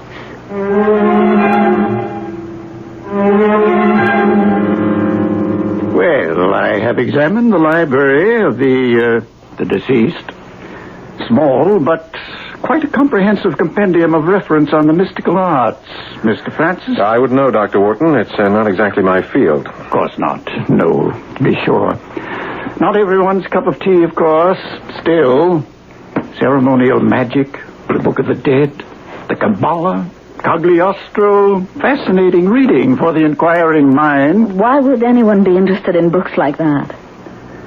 What would Mrs. Adam want with them? Was it something to do with her religion? In a sense, perhaps. In a sense. Why did you want to look at the books first? I had my reasons, Mr. Francis. It is surprising what knowledge of a person you can glean from his reading habits, and how books are treated can be a gold mine of information. May I see the room now where the psychic disturbances took place? Of course. This way. We don't know they were psychic disturbances, do they? I mean, it looks like pretty ordinary vandalism to me, but you can see for yourself. Ah, yes. Quite typical. Mindless destruction, it might seem. Drapes torn and... Let me see. Yes, singed a little. Books destroyed, ripped, but rather carefully selected books. the Bible, the Book of Common Prayer, and teleportation. Classic. Teleportation? Oh, yes, Mr. Francis. The desk, for example. That is oak, is it not? Yes, it is. Enormously heavy. Normally it would take 2 strong men at least to move it. Well, it could have been dragged or pushed. Hardly. The rug has not been disturbed. It was lifted. Then there was more than one person? I doubt it. Well, he would have had to have had superhuman strength. Or abilities. Have you ever had a fire in the house? I mean, has the house ever been on fire? No. Why? The floor. You notice how the varnish is cracked and mottled? There are the same marks on the rug. I thought it was from dirty footsteps. That isn't dirt. They are scorched, Mrs. Francis. When you first came in the room, this strange particular odor must have been more evident, wasn't it? There was a sort of burning smell. Not quite like a scorched smell. More like ozone or sulfur, maybe. Or brimstone, perhaps. There were some tools the lieutenant mentioned. Oh, yes. They are right here. Yes. A remarkable collection. Quite magnificent in its way. Collection of what, Dr. Warden? The instruments required for the ceremonies of black magic. Black magic? Yes. Quite obviously, your Mrs. Johanna Adam was a practitioner of that dread and ancient art. What? If you don't believe me, help me pull aside the rug, and I think you will have incontrovertible proof. Dear me, as Dr. Wharton might say, this is enough to start the goosebumps rising and the hackles on the neck. What evil, ancient, unspeakable discovery awaits poor innocent David and Jane Francis as the rug is thrown back beneath their eyes? What secret obscenity does it conceal? I shall return shortly with Act 3.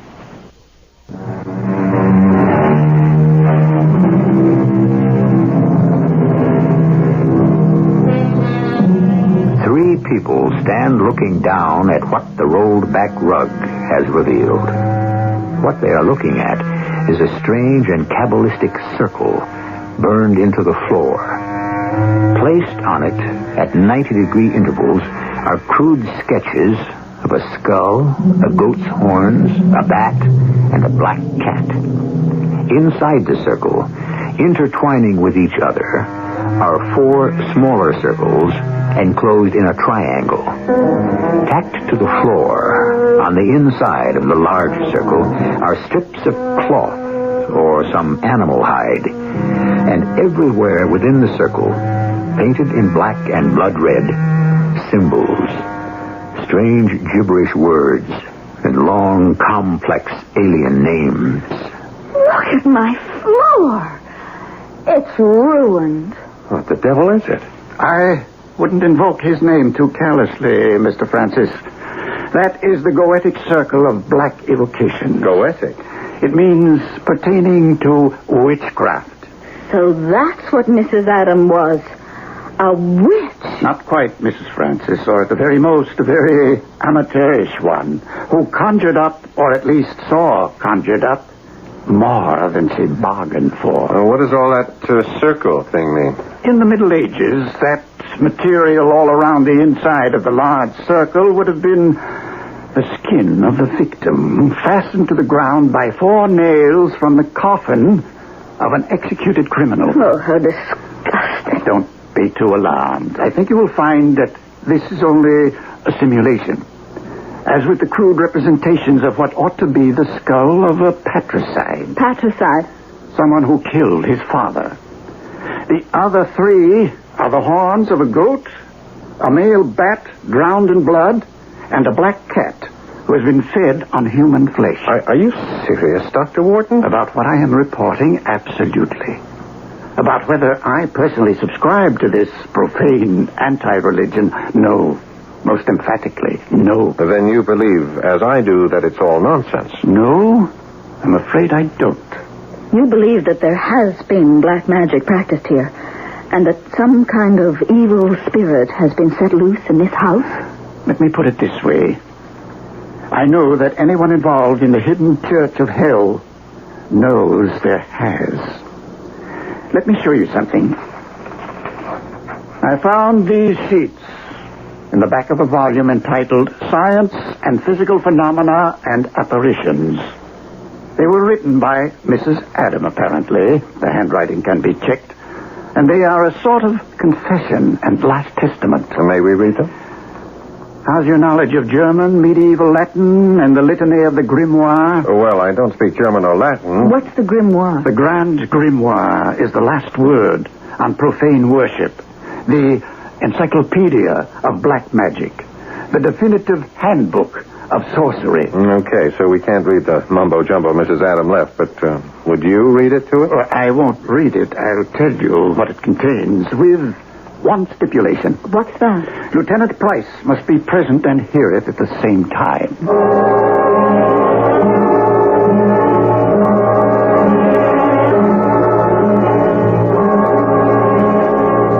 You mean you're telling me that Mrs. Adams confesses in that transcript to murdering her husband? In Stuttgart, February 14th, 1975. Did she stand trial? No.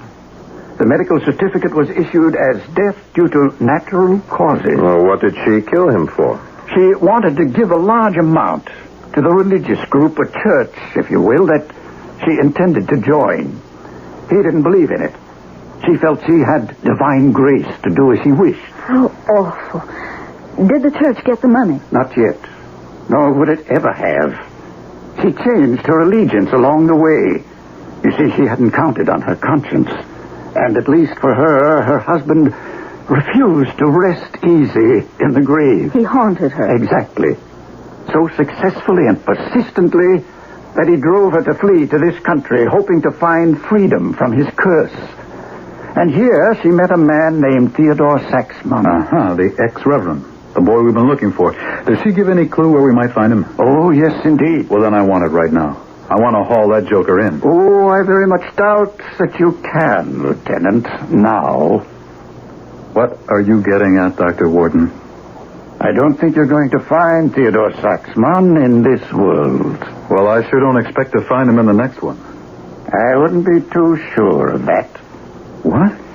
Let me explain, please. You see, I'm in a rather, shall we say, delicate position. We are dealing with two worlds, one of which all of us accept, the other of which I'm afraid only I do. Doctor, you've got something up your sleeve. What is it?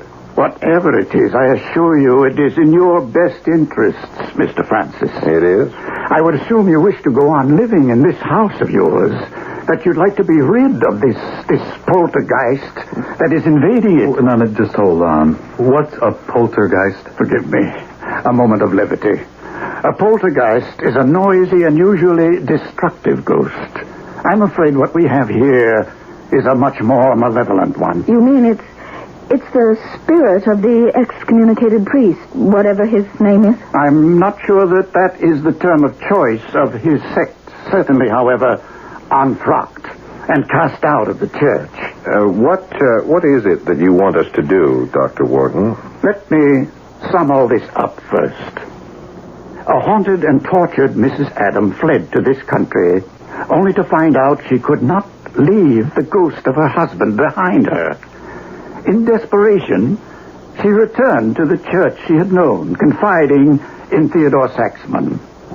He saw almost instant riches on the one hand, and a sponsor to give him the opportunity to continue his experiments in black magic. They could not be conducted in a New York apartment. They needed seclusion and secrecy. This house was perfect for their plans. For what plans? Saxman's assurance to Mrs. Adam that he could conjure up the soul of her husband and persuade it under threat of being dragged to the deepest pit in hell to leave her alone. You're trying to say that's what happened right here in our study. I'm not trying to say. I'm saying it happened according to Mrs. Adams' last testament. Only something went very much astray. Well, what? She was not certain.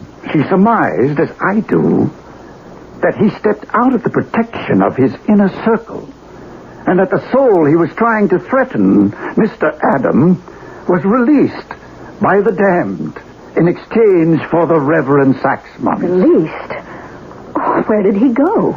Back to the peace of the grave, I should say. So you're trying to tell us that this Saxman, even though he is dead, is still raging around looking for... Well, what is he looking for, Dr. Horton?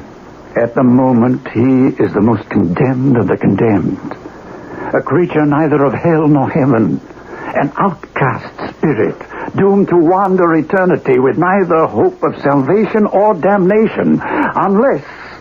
Unless what? Unless he can find a human body to die in.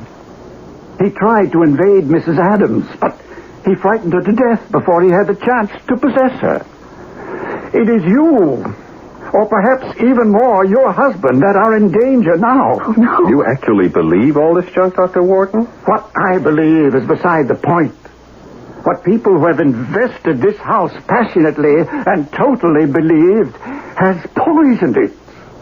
I think those beliefs must be exorcised before either of you will be safe again. What did you have in mind, Dr. Wharton?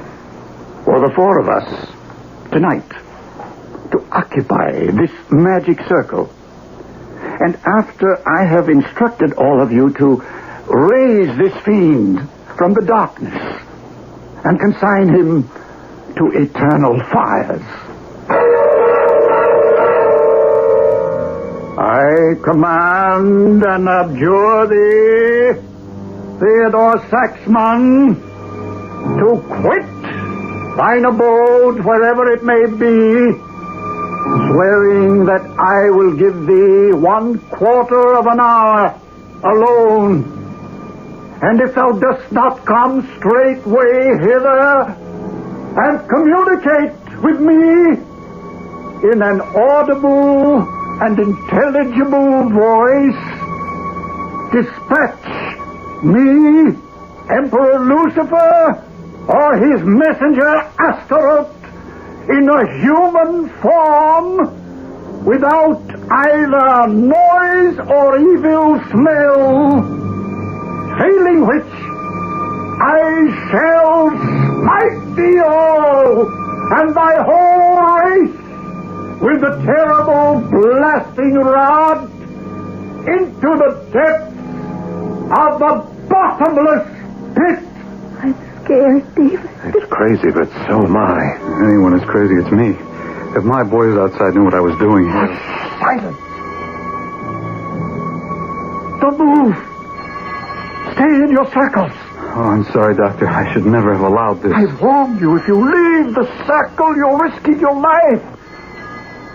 I adjure thee, O spirit, come hither and speak to me, else I will compel thee by the power of living God and by the Holy Spirit.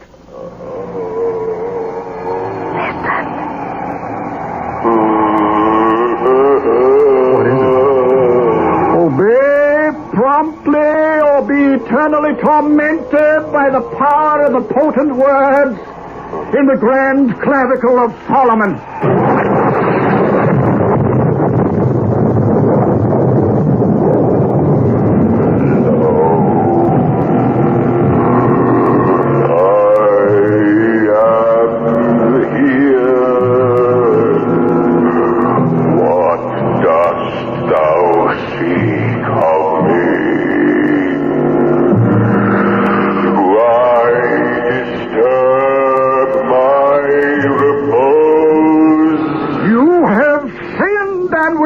Again, I know no rest unless you hearken unto me. One chance you have to redeem thyself. Abjure thy false master Lucifer and surrender thyself to the mercy of the true divine spirit. I cannot.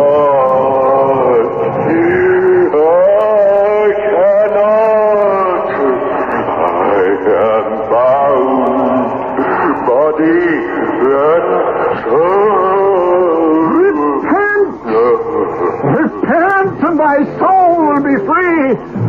pass through the grave that is the gateway to heaven. Hold fast. Everyone, hold fast.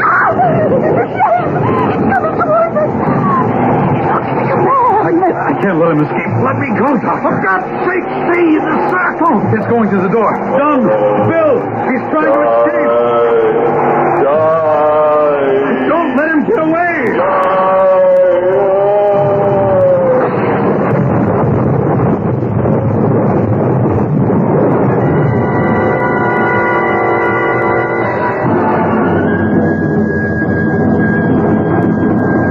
Mr. and Mrs. Francis all right? They're too shaken, of course. Who isn't? How is he? He's dead. Officer Dunn's bullet took him right in the heart. Just as well. I suppose this is Theodore Saxman. I think you'll find out it is. How am I going to explain this at headquarters? Is there any need? The real explanation is right to hand. The man was armed with a knife. He attacked a police officer. And I'm convinced he was responsible for the old woman's death. So am I. But I doubt you'd ever be able to prove it. Dr. Warden, in the name of God, what really happened in there tonight? Whatever did, I think it was in the name of God. And I think it is best forgotten.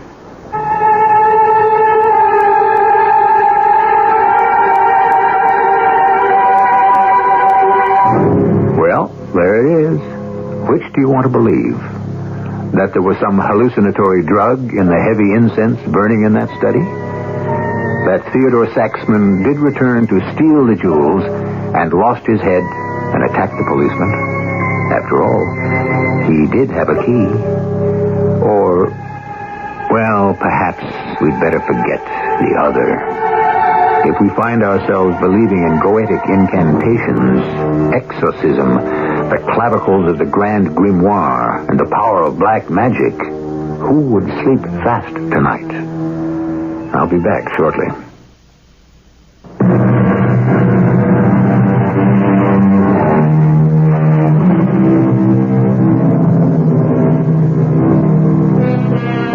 It occurs to me that perhaps necromancy should not be dismissed so easily.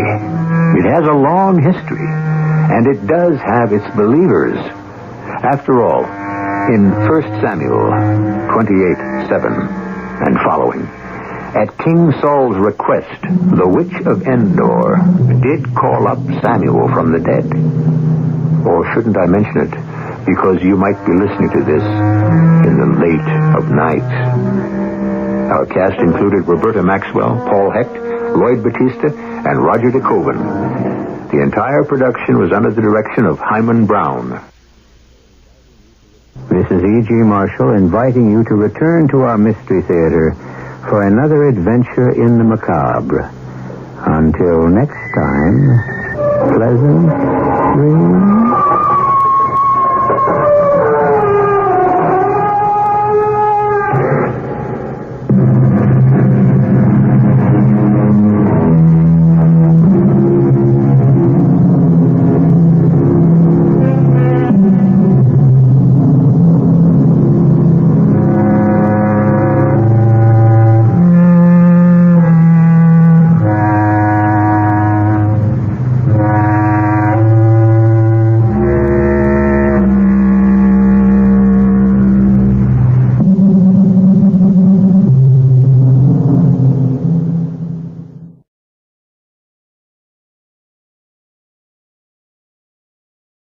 The CBS Radio Mystery Theater presents...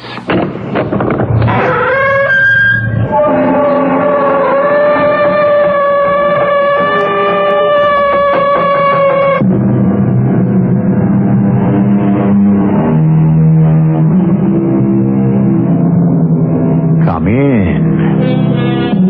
Welcome. I'm E.G. Marshall. I have a close friend who says he has nothing against ghosts as long as they mind their own business. The question then arises, what is their business? No one has ever really supplied a satisfactory answer to this, but almost all spiritualists and believers in the spirit world agree that most of the earthbound spirits have some sort of feeling of unfinished business, or a wrong to be righted, a case to be pled. Now we go back to the year 1800 to tell a tale of today that's supposed to be true.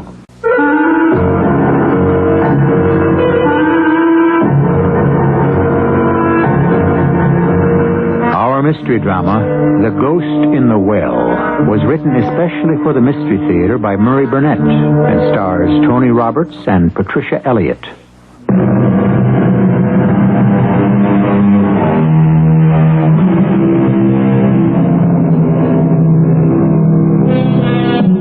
The description of the artist as an individual with more than usual sensitivity has been drawn for us often. It should therefore come as no shock for a painter to realize that his artistic vision has penetrated into a world only dimly perceived by the rest of us. Nevertheless, when this happened to painter James Taxon, it was to prove a serious obstacle to what promised to be a flourishing career. I can't believe it, Jim. I just can't believe what I'm seeing. Come off it, Lee. It's no big deal. No big deal. Here I am representing one of New York City's most talented and promising young artists, and I find 5, not 1, but 5 canvases, all of some frail, loony-looking dame wearing a dress which looks like she's been attending some masquerade party, and all done in a diaphanous... No, it's translucent, I think. Oh, what's the difference? Why? That's what I'm asking you, Jim. Why? When we started our association, Lee, you agreed you wouldn't try to influence my work. I'd paint what I see. Well, that agreement still holds, but it doesn't mean I have to keep my mouth shut when I think you're going off the rails. Oh, you're overreacting. And you're obsessed. What's so important about this woman? So all-consuming that in the past 3 months, you've done nothing but paint the same picture over and over again. I want to get it right.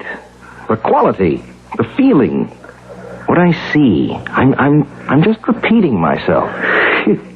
Not only in words, but in your work. When are you going to go back to being the painter I know you are? When I get this portrait right. I hated to admit it, but Lee was right. I'd allowed myself to become, I suppose there's no other word, obsessed with this portrait. I'd better explain how it happened. Like so many other young artists, I live and work in a part of New York called Soho.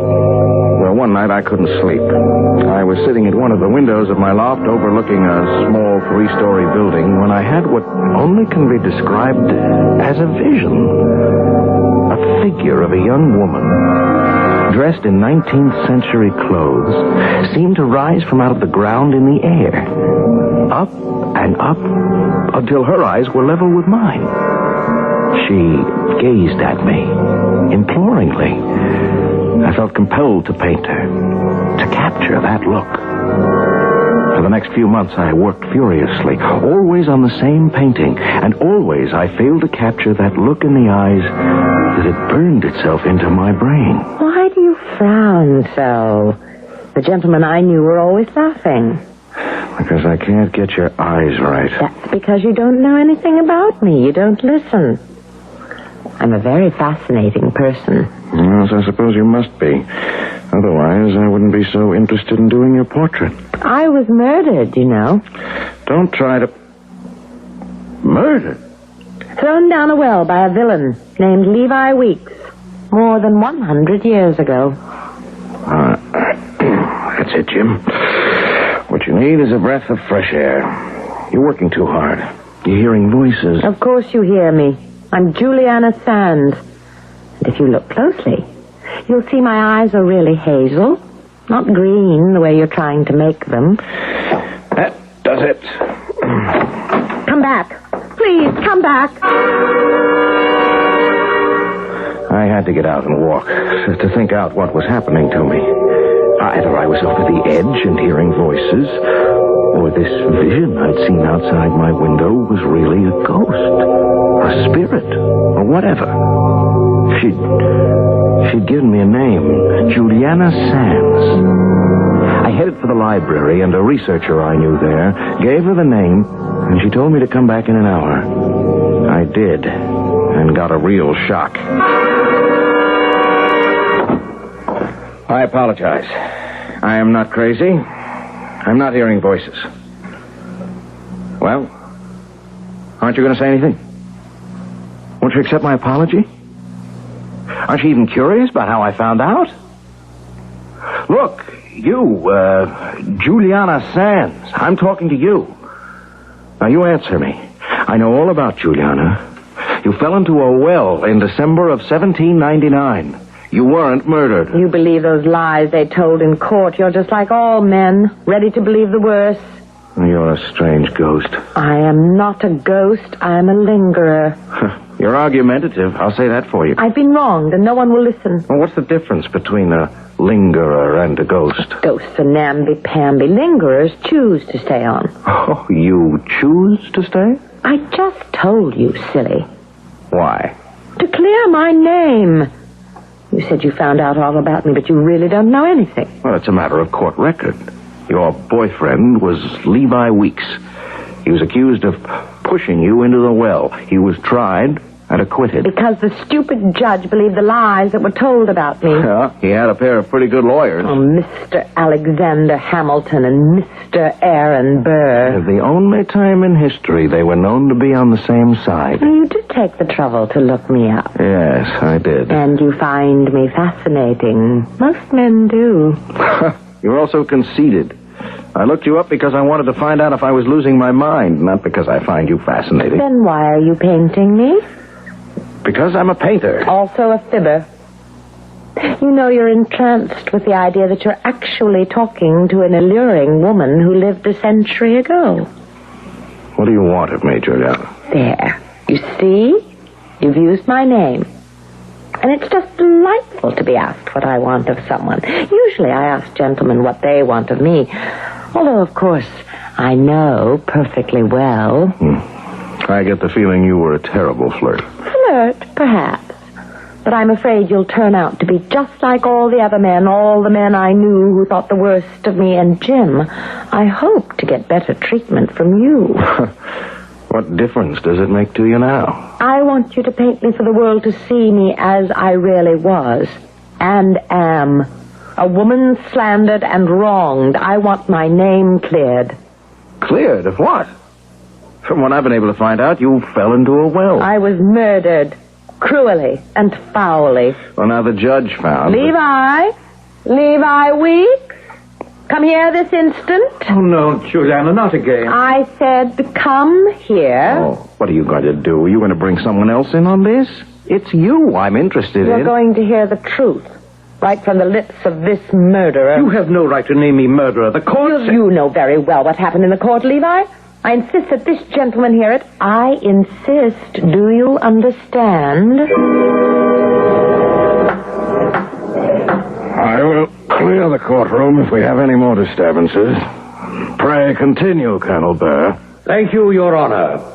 As my learned colleague, General Hamilton, has already pointed out, the state is building its case against the accused on the question of motive. We will deal with that cloudy issue presently, but at the moment I should like to continue with my examination of the accused. Now, Levi Weeks, remember you're under oath. When did you last see Juliana Sands? On December 22nd. Afternoon or evening? The evening. I worked during the day. Exactly.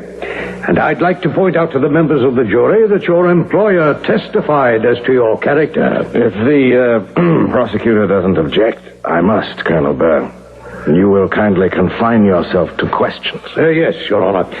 How did you spend the evening of the 22nd, Mr. Weeks? I called for Juliana at her residence on Greenwich Street about 7 o'clock, and we proceeded to the Francis Tavern. As was customary, was it not, Mr. Weeks? We ate there quite frequently, yes. And drank also, Mr. Weeks? We had wine, yes. Only wine? Or did not Mistress Sands have something stronger? I must say, Colonel, I fail to follow the reason for this line of questioning. Well, Your Honor, the doctors have been unable to ascertain exactly the cause of death. Part of our defense will be that the lady in question was in the habit of imbibing freely of spirits, and it could well be that in a state of drunkenness she fell into the well and was drowned. And now, Mr. Weeks, after you wined and dined, how did you spend the remainder of the evening? Well, you know we were, after a fashion, betrothed. Would you kindly clarify that for the jury? How does one become betrothed after a fashion? We had an understanding. Had you spoken to the lady's father? Well, there was some talk about it. I see. And now, sir, after having heard the testimony of several young men in this courtroom that they had also escorted Mistress Sands at various times and to various places, I put it to you, did you know about her dalliance with these other men? Not all of them. And you made no objection? We had words once or twice. Words? Quarrels? Or violent altercations? Just lost words. Exactly. And now, Mr. Weeks, I ask you, if you had known about all these other men in the life of Miss Juliana Sands, would you have made violent objections? I am not a violent man. I think it most fitting for the jury and the judge to know exactly how you felt about your betrothed's amorous behavior with other men. Well, I knew that Juliana was headstrong and she was flirtatious, liked a good time, liked parties and dancing. But your question is difficult for me. Well, let me then put it another way, Mr. Weeks. The prosecution contends that you killed Juliana Sands in a fit of jealousy. Yet your sworn testimony indicates you are not of a jealous disposition. You knew of some of her liaison with other men, yet you only had words. And even if you knew of the others, you would hardly have taken the violent course of homicide. Is that not a just statement of your feelings? I didn't kill her, if that's what you mean. That is exactly what I mean. And although we cannot say for certain that she was murdered at all, we can say with a great deal of assurance that Juliana Sands was a loose, wanton woman who might very well have jeopardized her life. You have no right to make such foul accusations about my daughter. Every word you've uttered is a lie. And I, who knew and loved my Juliana since she was a little girl, will see to it that these jurymen are not deceived by your abominations.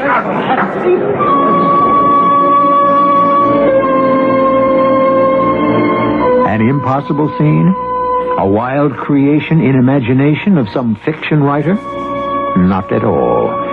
In the spring of the year 1800, in New York City, a man named Levi Weeks was tried for the murder of a young woman named Juliana Sands, and his defense attorneys were Aaron Burr and Alexander Hamilton. And the testimony went very much as you heard it. We'll continue with Act 2 shortly.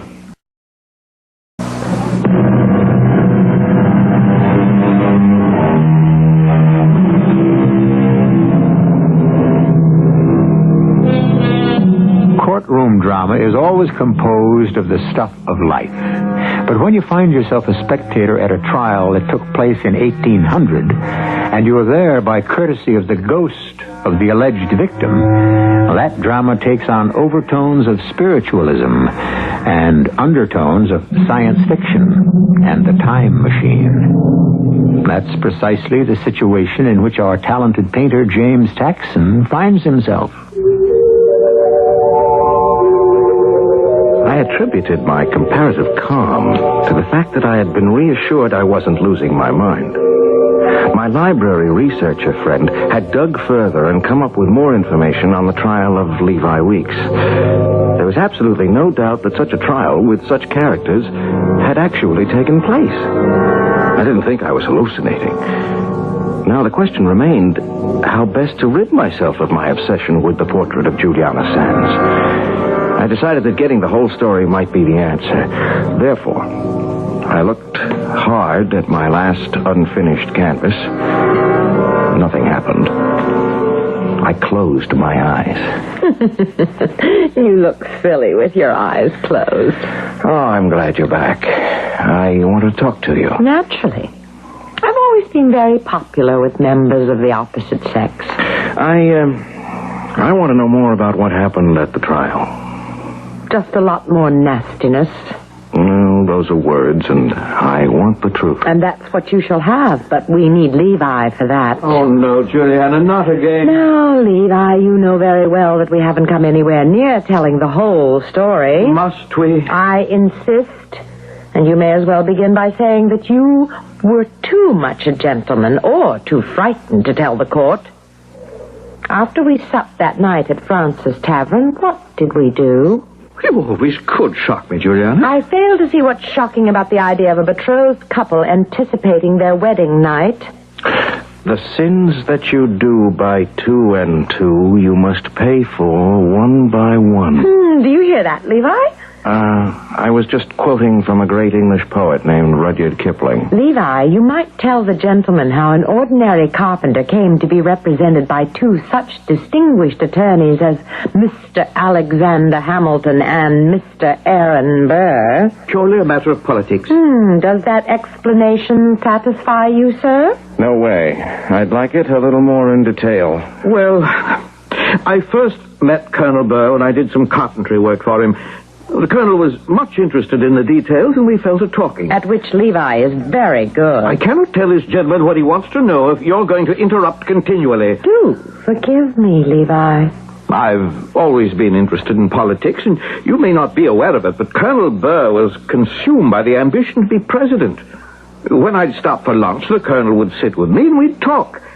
Colonel was much impressed because I spent 3 or 4 evenings a week at the Tammany Society, which did me the honor to elect me leader. We were also in touch with other like-minded clubs throughout the state. And so a relationship developed. Relationship, indeed. You promised that conniving little colonel to deliver the Tammany Society votes, which would enable him to gain control of the New York State Legislature. Oh, women don't understand politics. Well, neither do I. What did gaining control of the state legislature accomplish for Aaron Burr? The legislature named the presidential electors to the Electoral College, and New York was a pivotal state. I believe that has since been changed. Oh, yes, it has. And now you're explaining how it happened that Aaron Burr was willing to undertake your defense. But what about Alexander Hamilton? Have you never heard, sir, that politics makes strange bedfellows? Right, now, wait a minute. Now, I know a little about American history, and Hamilton was a Federalist, while Burr was a Jeffersonian Democrat, so... Politics also make hypocrites. Tell him, Levi. Oh, please shut up, Juliana. Although it was quite true that there was antagonism between Colonel Burr and General Hamilton, nevertheless, they both found it politic to present the outward appearance of friendliness. And this was just such an opportunity. Yes, but I don't understand why your case presented such a great opportunity. Because of me, sir. Because of my beauty. And because of the loathsome, lewd curiosity of men who delighted in hearing my name bandied about in the court. The judge permitted the wildest and most lascivious speculations about my private life. I assure you, it was a sensation. Oh, as usual, Juliana exaggerates. She took courtroom rhetoric for statements of fact when it was only designed to prove To prove me a woman of low character and loose morals. And as for more courtroom rhetoric, why don't we go back and let this artist hear for himself what your fine Colonel Burr had to say. Gentlemen of the jury, we come to the character of this woman. I remind you once again of the evening of the 3rd of December when she and her intended, Levi Weeks, were at the Tammany Society Ball. You have the sworn testimony that she entertained not one, not two, but 3 young men on the upper floors of the Society's building.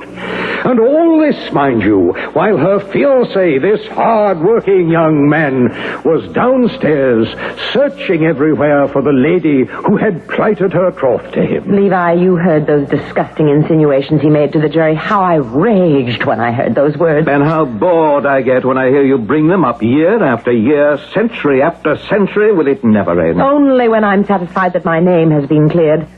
You knew I was upstairs. You knew exactly where I was and with whom and what I was doing. Colonel Burr never said... Colonel Burr never said the truth. I thought it would be a lark to go upstairs and peep into the gaming rooms where you gentlemen spend so much of your time. I told you that this was explained to both Colonel Burr and General Hamilton, and they both felt it would injure my defense. By branding me harlot, or worse. Juliana, you were dead. And the dead can be slandered. But not with impunity. Oh, you found that out, didn't you, Levi? Oh, hold on, you two, hold on. Now, Juliana... Yes, Jim? You told me you wanted me to paint you as you really are. And if you and Levi just continue to squabble, I'm beginning to see you as a shrew. You promised me the truth. And I'm trying to get it for you. But this wretched excuse for a man persists in hiding the truth from you, and even after all these years deludes himself. About what? Name one thing that has been said here that is not true. Oh, do you recall these words? Levi, the prosecution contends that you killed Juliana Sands in a fit of jealousy. Yet your sworn testimony indicates that you are not of a jealous disposition. You knew of some of her liaison with other men, yet you only had words. Is that not a just statement of your feelings? But remember my answer to Colonel Burr. I didn't say I wasn't jealous. I said I didn't kill you. You left the impression that you were a gentle man, when really, Jim, the reverse is true. And I will prove it. Do you remember the night of the Federalist Ball?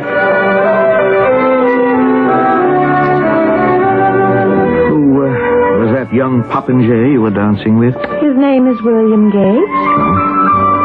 Any relation to the general? His nephew. How did you meet him? Were you properly introduced? Of course.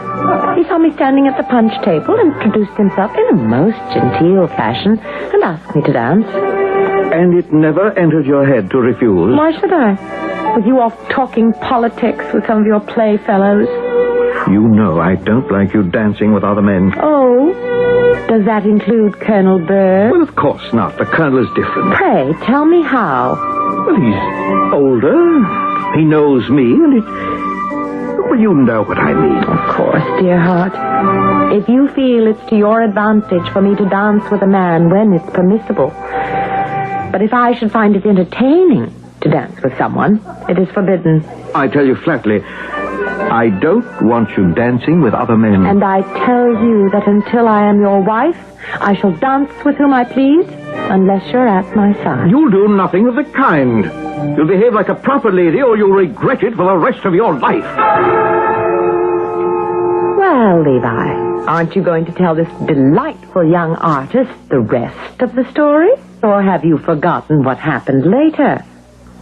I lost my temper again. It was more than that. Well, I had warned you not to dance with anyone else, and when I saw you on the floor with that insufferable gait... You rushed out, snatched me from his arms, and would have struck him and challenged him to a duel if you hadn't been forcibly restrained. While you're at it, don't neglect to tell him that you enjoyed every minute of it. Oh, it was exciting and romantic. There, you see, sir, you hear? Well, I hear everything except the one thing I want to hear, and that is, did you kill her or didn't you? You did. I did not. Oh, come on now. What difference does it make at this time? How can it matter to either of you? Levi, I think I've made a mistake. Not for the first time, Juliana. Oh, but he seemed so sensitive. And he was trying to paint the real me. I could feel it. Oh, I'm sorry, Jim. I thought I'd finally found someone who understood. Well, I've been trying, but you're not only unsubstantial, you've got a wildly mercurial personality. Thank you.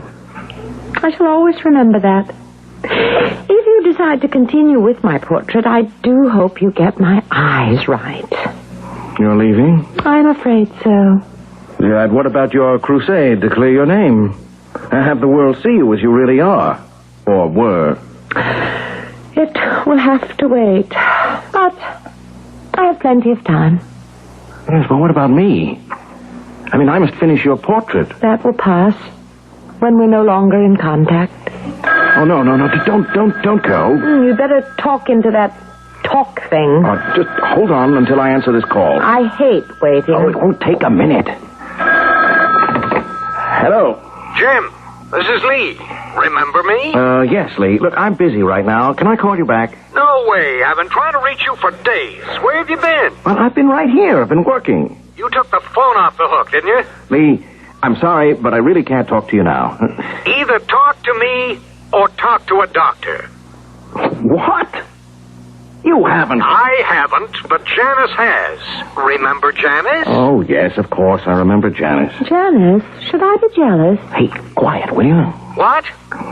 Is there someone there with you? No one. But what has Janice done? She's spoken to her brother, the one who's a big shot psychiatrist, and... Oh, she had no right to do that.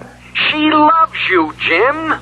She's worried, and I agree she's got a right to be worried. Goodbye. I told you I dislike waiting. Hold on a second, Lee. Please be patient. Just a minute. You owe me a favor. I owe you nothing. But I'll stay for a little. Oh, thanks. Thank you. Look, Lee, what's gotten into you and Janice? I ask what's gotten into you. You shut yourself up, you turn off the phone, you hung up on doing the portrait of some strange dame, which isn't your style at all, and Janice and I are worried. We think you need help. I really refuse to wait and listen to any more of this silly talk. Please, it's my agent and best friend. Look, he's worried about me. As am I. I'm sorry, Lee. I just thought I heard someone at the door. Oh, it's obvious, Jim. There's somebody there with you. Do you want to tell me who it is, or did Janice and her brother and I come up there? No. Look, just give me... How long, Juliana, for the truth? How long? The trial lasted a week. Lee, excuse me, please. How fast can you work? When I know the truth, I'll have you on canvas in a day. Tell him the day after tomorrow. Hello, Jim. Hello, Lee. Just leave me alone till the day after tomorrow, and you and Janice and the whole world can come and see me then. The whole world. At last. The whole world will see Juliana as she truly is.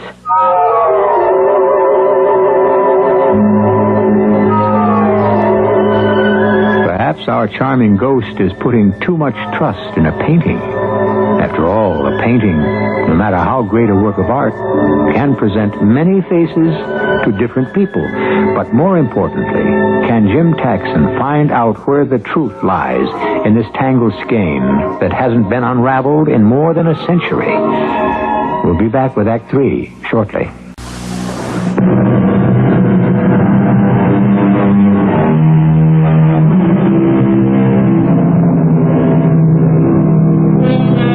I think I can qualify as somewhat of an authority on ghosts and ghost lore, and I've never heard of a ghost being reported in a spanking new high-rise office building or a condominium. No, the habitat of ghosts is almost always in the ancient relics or ruins that have stood for centuries. Today, in New York City's Soho district, there is an ancient well with a history, and some say with a ghost, which brings us to the horns of the dilemma on which Jim Taxon is impaled. I'd made a commitment, and I intended to keep it. I dismissed the notion that there was anything wrong with my mind because I had accepted the fact that somehow I'd made contact with a ghost, a specter, or whatever you care to call it, of a woman who'd died in 1799. I realized, however, that painting her had become almost an obsession with me, and I was forced to face the possibility that she might be playing some devilish game that was robbing me of my creativity as an artist. I determined to find this out, so I picked up my brushes and turned to the latest canvas I'd started. Oh, you poor dear mortal. You mustn't let me frighten you. All I want is to make myself whole. Yes, that's what you've been telling me, but there seems to be some questions about your truthfulness. You must admit that at times you're You're mischievous. I am what I am. But I'm also a woman wronged. And today, I promise you the absolute proof. Does that mean another argument between you and Levi? We will need Levi. But there'll be no argument about this.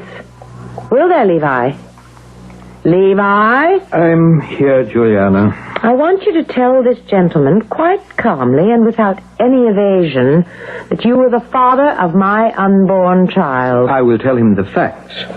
If it is true that you were pregnant at the time of your death, it's probable that You're still trying to wriggle out of accepting responsibility. Tell him you fathered my child. All right, cool it now, Juliana. All I'm getting is more complications and further arguments. You have every right to be annoyed. But it would be taken care of if this colonial clod would admit that he not only murdered me, but also my child when he threw me down that well. It's indescribably frightening to witness an argument between apparitions.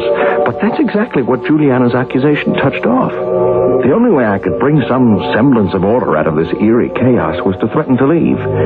Neither of them seemed to want that. I bring this matter of the child up now because it was a most important point at the trial. The prosecution claimed I was pregnant, which immediately labeled me wanton. But I don't understand. If you were pregnant with Levi's child and you were going to be married... Why can't you understand? You're sensitive enough to have made contact, but you cannot see how scandalous it was to be in my situation without being a respectable wife. I was an outcast. That was the main reason that my reputation had to be blackened still further. No, you've lost me again. The prosecution said that Levi had killed me because he had discovered he wasn't the father of my child and he didn't want to marry me. That certainly was not true. I desperately wanted to marry you. You did. But you killed me for quite another reason.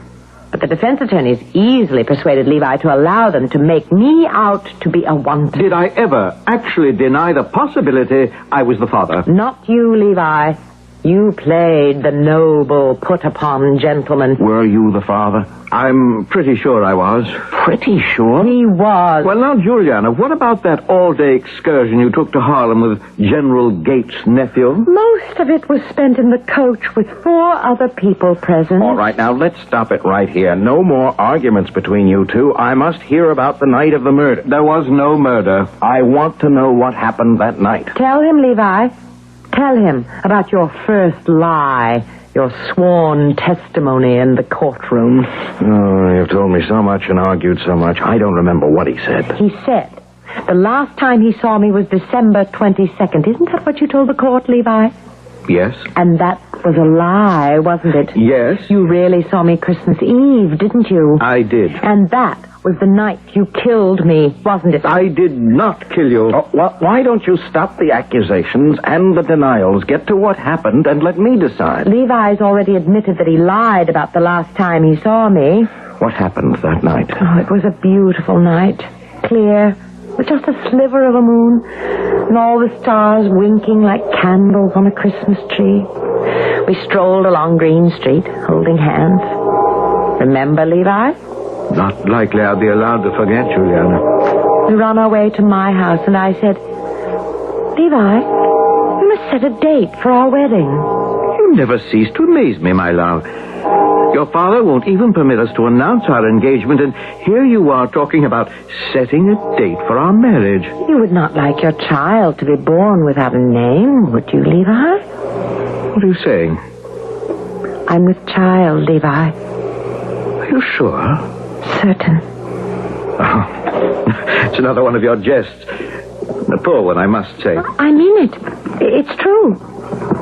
But how can it? We haven't... I am 2 months pregnant, dear heart.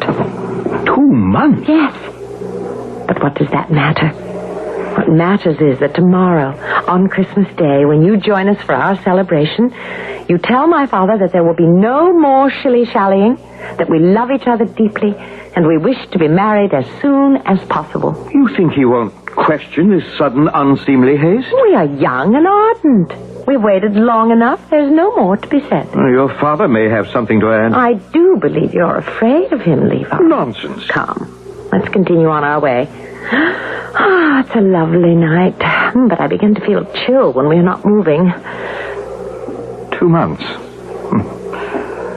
Were you not on that outing with young Gates about 2 months ago? I thought we already had our quarrel about that. Well, I think this news you've given me makes a difference. I've always been honest with you, Levi, as with everyone.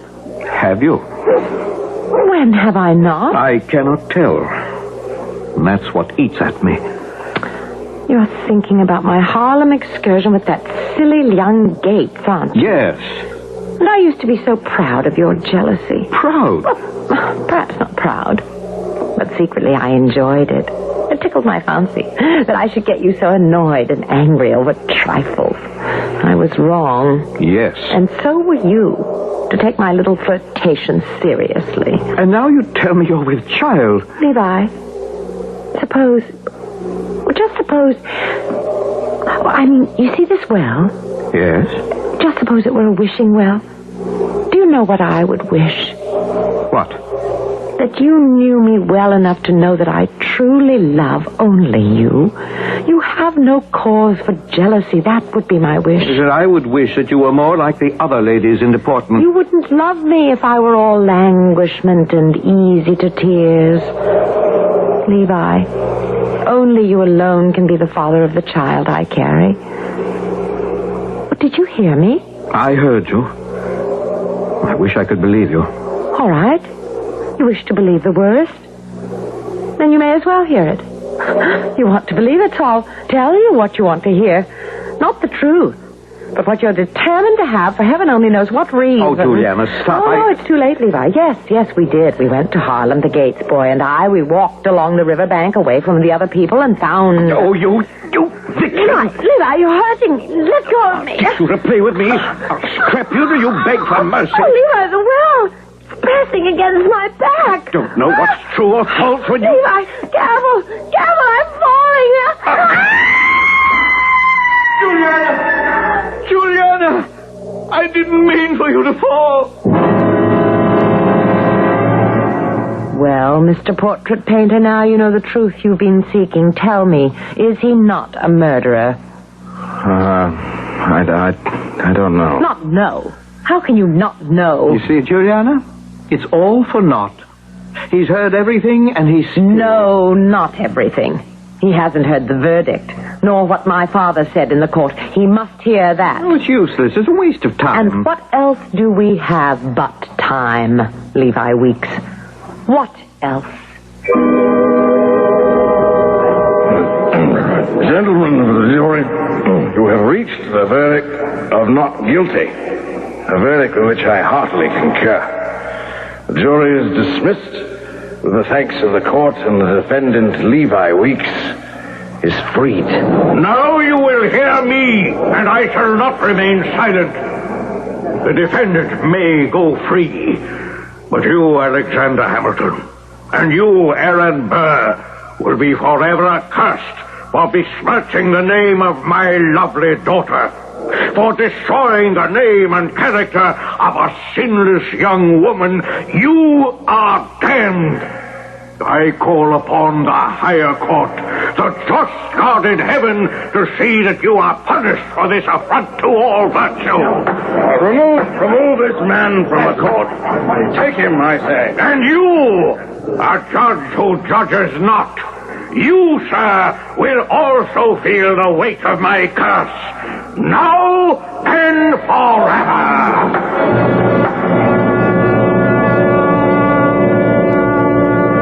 And now, Painter, you have the truth, all of it. How will you paint me?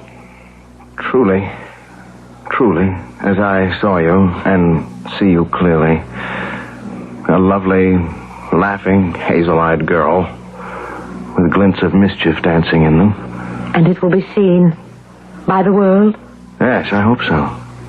I think it will, because I feel it will be the best work I've ever done. Bravo. At last the world will see me as a woman wronged, not as I was portrayed in the court. I will be free. And I, Juliana? Will I be left to bear the guilt? Unjustly also, as you know, Painter. I never meant to harm her. I don't know, Levi. I'm an artist. I don't stand in judgment. But tell me, tell us, what do you truly think is right? The same as before, Levi. The sins that you do 2 by 2, you pay for 1 by 1.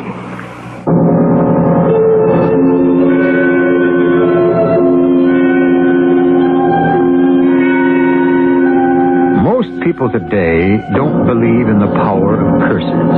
But let's look at what we know. We know there was such a trial. We also know there was such a curse pronounced. We also know that Aaron Burr killed Alexander Hamilton in a duel on the heights of Weehawken, New Jersey. We know, too, that Burr was later accused of treason and forced to flee the country. I'll be back shortly to tell you what happened to the judge.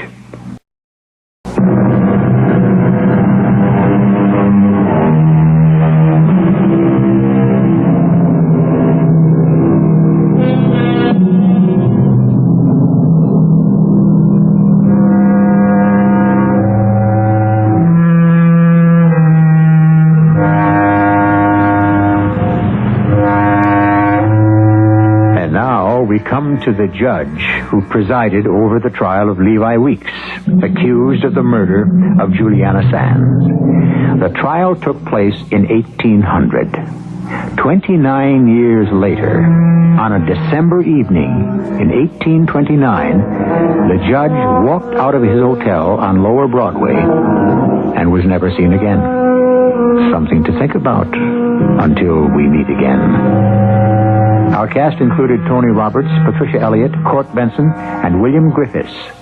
The entire production was under the direction of Hyman Brown. This is E.G. Marshall inviting you to return to our Mystery Theater for another adventure in the macabre.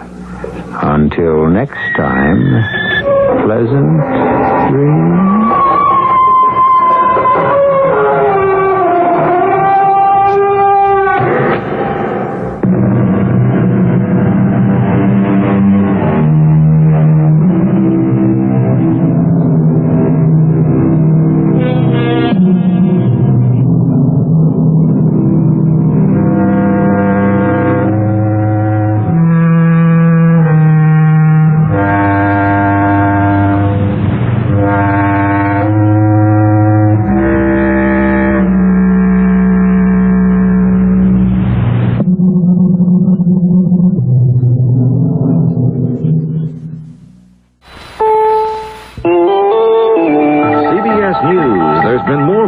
In Japan in connection with a campaign by leftists against the new Tokyo International Airport.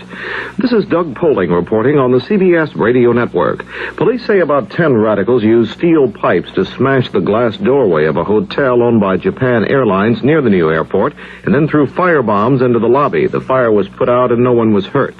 Just a day earlier, the government said the $2.6 billion airport will not open on schedule because of about $500,000 damage done by radicals to the control tower. The airport is about 40 miles east of Tokyo. It's long been a subject of controversy in Japan because of large amounts of land taken from farmers to build the facility. There is also some opposition because of environmental concerns. President Carter has wound up a busy day in Venezuela, the first stop on his four-nation tour. Mr. Carter was hosted at a dinner Tuesday evening by Venezuelan President Carlos Andrés Pérez, who has developed a personal friendship with the American chief executive. Earlier, the two had private talks. In Caracas, National Security Advisor Zbigniew Brzezinski briefed reporters on one item that was discussed.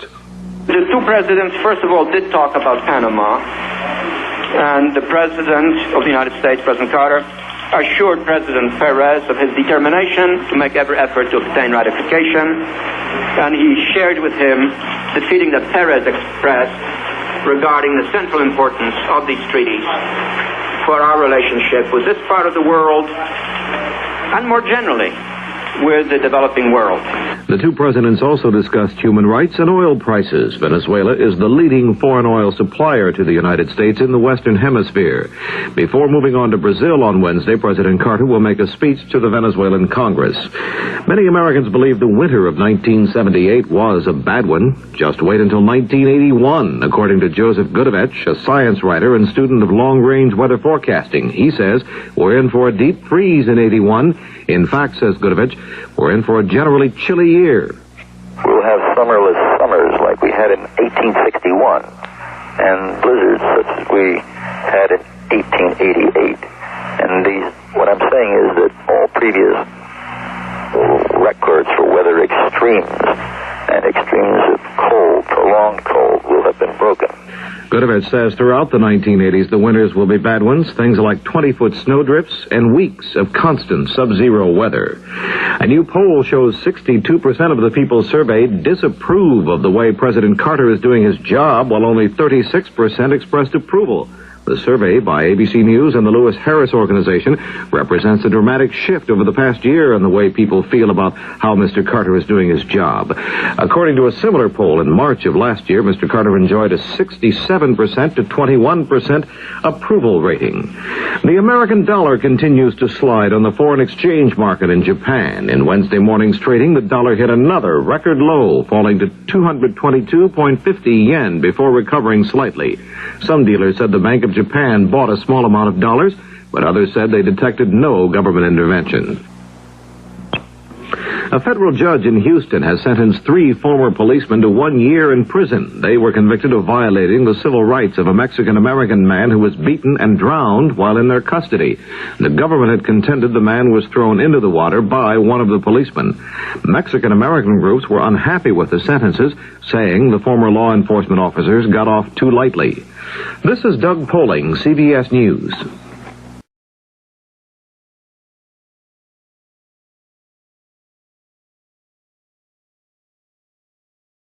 And now, Mystery Theater, brought to you in part by True Value Hardware, your store of first choice.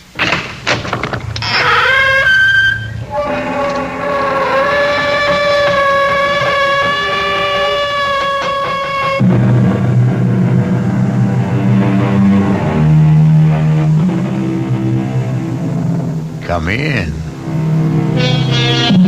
Welcome. I'm E.G. Marshall. Welcome to the sound of suspense. Welcome to the fear you can hear. But mostly to the world of terrifying imagination. In the story you're about to hear, the heroine is a young woman of 77 who has reached her golden years with her sense of independence intact, with a spryness to her limbs, very good vision, and excellent hearing. But as you are about to learn, there are times when hearing well is not a blessing. I did it, Mrs. Canby. Are you listening to me? I killed Richardson. Oh. I did it. Me. No, I don't want to hear it. Mr. Paulson, please. Please don't tell me about it. Please.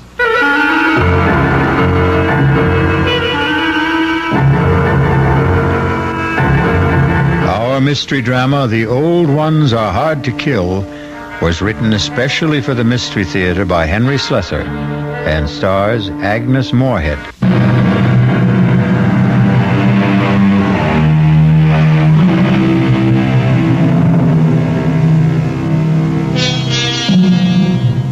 And now, here's Act 1 of The Old Ones Are Hard to Kill.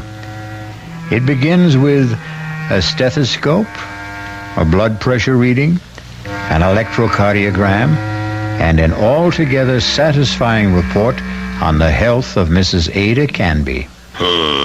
Well, can't see a thing to complain about, Ada. That little congestion you had last time is all cleared up. All in all, I'd say you're doing fine. For a woman my age, you mean, huh? The older the chicken, the tougher it is to kill. That's what my grandmother used to tell me, and she lived to be 98. Speaking of relatives, you see much of Walter? My grandson? Oh, the usual once-a-year visit. And he always comes up with the same complaint. What's that? That I shouldn't be living all alone. That big house of yours must get pretty lonely sometimes. Well, the truth is, Dr. George, I'm not alone there. You're not? I decided to take in a boarder last month. Really? I haven't written Walter about it. I'm sure he'd object to my taking in a stranger, but there's really nothing wrong with Mr. Paulson, except his health, maybe. His health? What's wrong with him? Oh, the poor man's had a terrible cold for the past 2 weeks. Won't let me do a thing for him, though. Now, where did you meet this Mr. Paulson? Well, he answered the ad I ran. He's just back from South America. Been living in Brazil for years. He's a very nice gentleman, really. He keeps himself and tends his birds. He has the loveliest blue parakeets. You can hear them chirping all over the house. Oh, yeah. It's the friendliest sound. Well, I don't see anything wrong with what you're doing, Ada.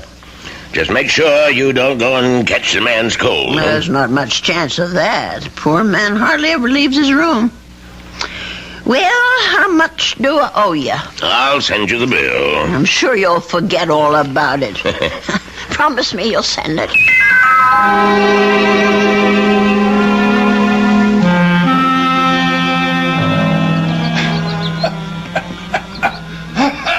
Oh, dear. Mr. Paulson? Are you all right? Yes, Mrs. Cairnby. I'm all right.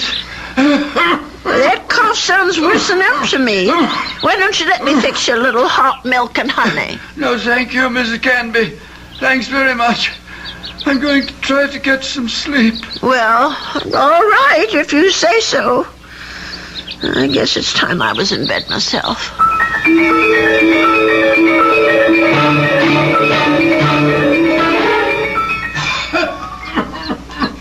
Oh, my, listen to that poor man. I wonder if he keeps his birds awake, too. Mrs. Cairnby, please, please. For heaven's sake, is he calling me? Mrs. Cairnby. He is calling me. I'm coming, Mr. Paulson. Oh, no. Where are those darn slippers? I'll be right there. What is it, Mr. Paulson? What's the matter? Mrs. Cairnby. Mr. Paulson, just look at you. Why didn't you tell me you were so sick? I would have called a doctor. No, too late now. Too late. I know a very good doctor. I saw him only this afternoon. I'll go and call him right now. No, please, listen to me. Well, I've got to get help for you, Mr. Paulson. I'm dying. Confession. Well, do you want a priest? Is that what you want? Richardson murdered 10 years ago. What? Murder. I did it. I killed him for money. I was paid. Did you hear me? Oh, Lord. Mr. Paulson, do you know what you're saying? Do you understand me? Lindell is innocent. I killed Richardson, not Lindell. Well, let me get help. And you can tell them yourself, Mr. Paulson, and the police and the doctor. You tell them, please. Tell them to free Lindell. He's innocent. Tell them I'm the one who killed Richardson 10 years ago. Well, I don't know anything about such things, and I don't want to know. I did it. I killed Richardson. I did it. I don't want to hear it. Please don't tell me about it, please. Mr. Paulson, Mr. Paulson? Oh, dear God, I think he's gone.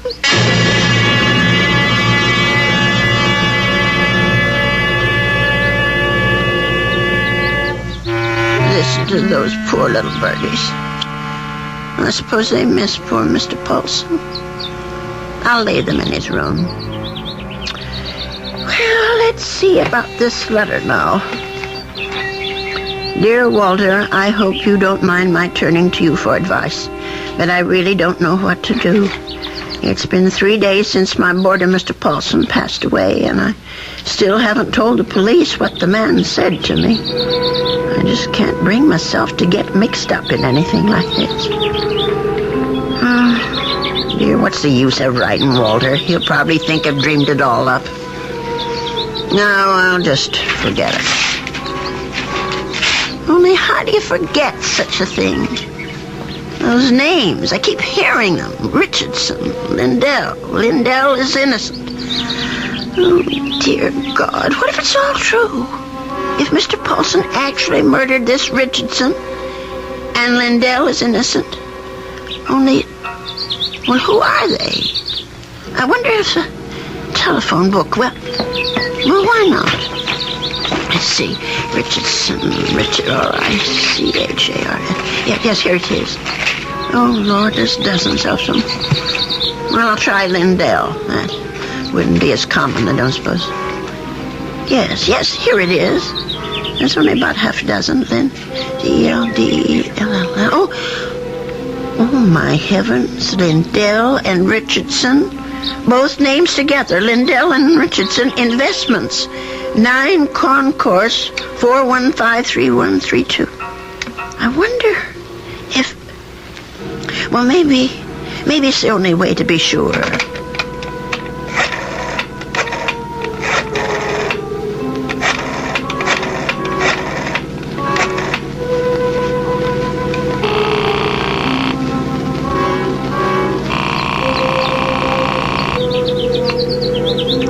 Oh, hello? May I speak to Mr. Lindell?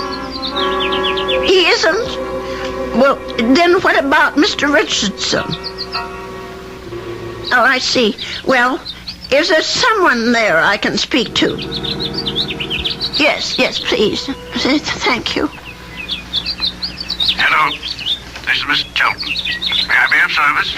Well, maybe you can. I want to know about your Mr. Richardson, about when he died. I think I did business with him once, a long time ago. Well, it's 10 years, madam, just about. But if you're interested in investment advice... Well, I'll think about it. Thank you very much.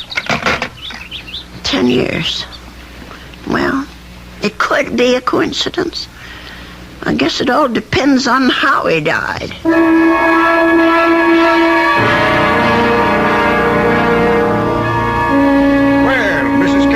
Please come in. Have a seat. Thank you. Well, now, how can we be of help to you? Well, I didn't come here to get help, Mr. Shelton. I came to help you, as a matter of fact. Or rather, somebody you know. Who would that be? Mr. John Lindell, the man who was supposed to have murdered Mr. Richardson. I'm afraid I'm not following you. Well, it took me all week to find out what happened to those two men, and finally I found the story in the old newspaper room down at the library about Mr. Lindell being indicted for killing his partner. But I'm sure you know the whole story a lot better than I do. Well, of course I know the story, but that was quite a long time ago, Mrs. Canby. 10 years doesn't seem so long when you're my age. Anyway, the point is that I can help your Mr. Lindell, only I can't do it alone. Did you know John Lindell? No, I didn't. Nor Mr. Richardson, for that matter. The man I knew was named Paulson. Who? I rented a room to Mr. Paulson, and he died about 8 days ago of pneumonia. I was there when it happened.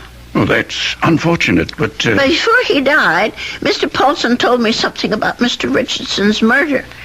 He said Mr. Lindell hadn't been responsible, that he, Mr. Paulson, had committed it. For money. Oh, Mrs. Canby, listen to me. It was this man Lindell that bothered him. The fact that he was in prison for something he didn't do. I thought I should tell you this, Mr. Shelton, because you knew both of these gentlemen. It said so in the newspaper. Mrs. Canby, my dear woman. What? I don't know what silly story you heard, but it's completely wrong. There wasn't any question about what happened. This boarder of yours, whatever his name is, merely had an obsession. Well, just the same, I thought you could follow through on this business. Yeah. Tell the police. Because if it is true, Mr. Lindell should be freed. On evidence like that? Well, I don't know anything about evidence. I'm just telling you what I heard. Well, never mind. I suppose I should have told the police myself. Wait, Mrs. Canby. Let me put your mind at rest. John Lindell is no longer in prison. He isn't? He's dead, Mrs. Canby. He's been dead for the last 3 years. Oh. He wasn't a young man when all this happened, when he accused his partner, Fred Richardson, of defrauding him and shot him dead. He died? In prison? even if all you say is true, that this man was Richardson's murderer, you can't help John Lindell any longer. He's beyond that. But his name, don't you want to clear his name? Have you any proof, any living witness? Just myself. Forget it, Mrs. Canby. That's my advice to you. The old wound is healed. Don't reopen it. Oh, well, it troubles me so. I haven't thought of anything else since it happened. Perhaps if I saw a minister, if I had some advice from a man of God, maybe... Mrs. Canby, now you've said something. Now you've shown me the way. That's where our answer lies, dear woman, in prayer. Mm-hmm. In the forgiveness of our dear Lord. Will you pray with me, Mrs. Canby? Pray? Here? Why not? God is everywhere. Please, join me. Dear Lord, tell us what to do. Give us your divine guidance. Show us the path to righteousness. Mr. Shelton, Help us, O Lord. Help us to understand. Teach us to forgive the sins of others and to forget them. To forget. I feel much better now, Mrs. Canby. Do you? I'm not sure. Let us turn this matter over to God, Mrs. Canby. Not to the police, but to the Lord. It's in His hands now. Don't you agree? Well, in a way, that's true. Since they're dead now. All of them.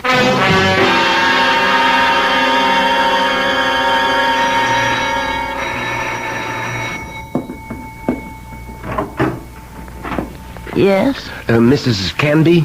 Yes? My name's Stuart Winfield, Mrs. Canby. Mm-hmm. I understand you have a room for rent? Yes, I do. Well, I'm new in town. I just arrived from Philadelphia.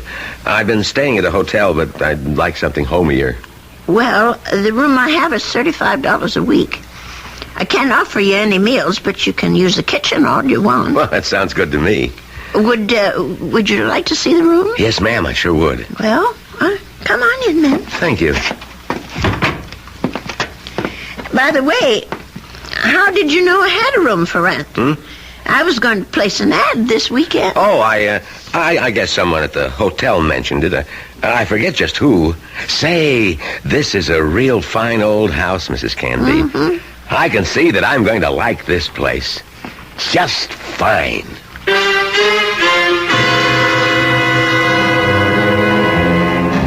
And so Mrs. Canby has a new boarder. He's a very personable young man, with a great deal more charm than old Mr. Paulson had. Perhaps in a little while Mrs. Canby will be able to forget her former boarder and the shocking confession he made on his deathbed. I'll be back shortly with Act 2.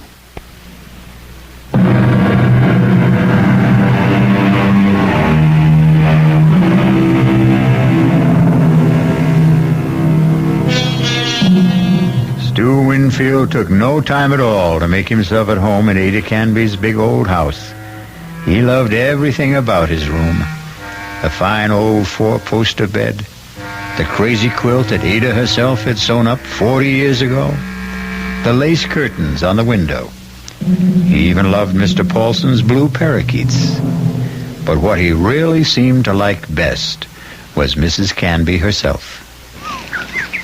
Just take me 2 minutes to get these clean sheets on the bed, Mr. Here, let me give you a hand. No, I can manage. I've been making this bed for almost 50 years. 50? You've lived in this house that long? Moved in here when I got married back in 1919. My husband David bought it for us. Our only son Ralph was born in it. And you've lost them both? Yes, they're both dead, but I haven't lost them. Oh, yes, I understand, Mrs. Canby. I guess I feel that way about my mom. Your mother's dead? Yes, she died when I was 2. Oh. Listen, Mr. Winfield, are you sure you want these birds in your room? I could take them to the parlor if you want. No, I think they're great. I think everything's great about this house. But there is something you can do for me. What's that? Would you mind not calling me Mr. Winfield? Oh? That's what they call my father. My name's Stuart. Well, all right, Stuart.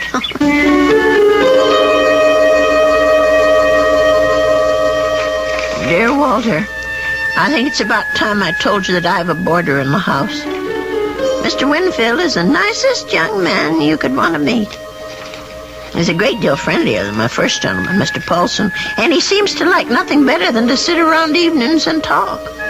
We talk about his home and his parents and his plans for the future. I think the poor boy misses his home and family, and I'm sort of a substitute for all that.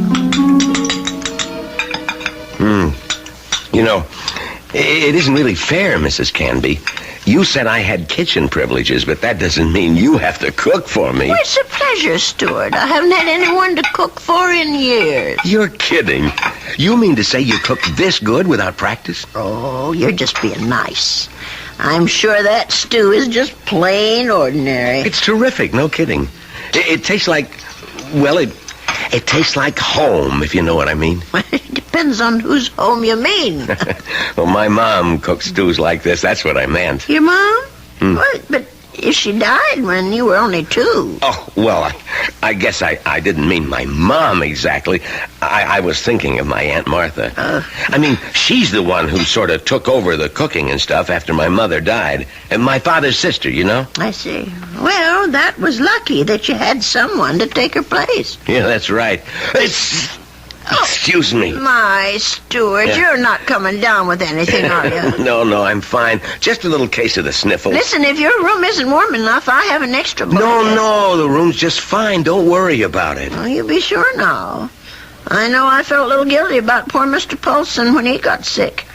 Maybe I didn't take good enough care of him. Paulson? Mm-hmm. Was that your former boarder, the bird lover? Yes, that was his name, the poor man. Well, tell me about him. Well, I don't really know that much about him. He lived here less than 2 months. Well, what sort of a guy was he? Very quiet. He kept to himself. Did you say he was from South America? I don't remember if I did or not. Well, you must have said it. Yes, of course. He was American, but he'd been living in Brazil. I don't know why exactly. Although, come to think of it, maybe I do. What do you mean? Well, it just occurred to me that Brazil might be just the place for someone who came into a lot of money and wanted to leave the country. I don't understand this. Oh, my. I really think you are getting a cold, Stuart. I'm getting that blanket out this minute. Now, wait, Mrs. Canby. I'd rather hear about... Never mind. I don't want to take any chances. I'll be right back. Yes, Mrs. Canby. Don't take any chances.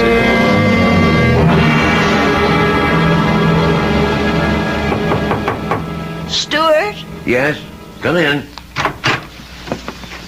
I brought you a tray, Stuart. Oh. No, you shouldn't have. You shouldn't have gone to all that trouble, Mrs. Canby. Wasn't the least bit of trouble. Besides, you've got to have some supper. Feed a cold and starve a fever. That's what they say. I mean, I was going to come out to the kitchen and get myself a sandwich or something. You didn't have to bring it to me. Oh, look at that. Is that roast chicken? Well, that's what it's supposed to be. I hope it tastes all right. Noodle soup with dumplings. Mrs. Canby, you're spoiling me rotten. Do you know that? Yeah, I just thought it'd be a good idea if you stayed in bed and took it easy. You weren't planning to go out tonight, were you? No, I was just going to stay in and read for a while. Maybe watch television. Oh, that's good. Here, I'll just set this tray down. Oh, the service here is just too good. Oh, we never finished our talk the other day about that boarder of yours, Mr. Paulson. Well, there's not much to say about him, really. Well, you said something about his living in South America. You said you thought you understood why he was living there. Sounded real interesting. Well, the truth is, Stuart, there is something to tell about Mr. Paulson. Maybe you can help me feel better about it all. About what? Now, I'm not going to tell you if you don't eat. All right, Mrs. Canby, I'll eat. Well, it happened just about 3 weeks ago.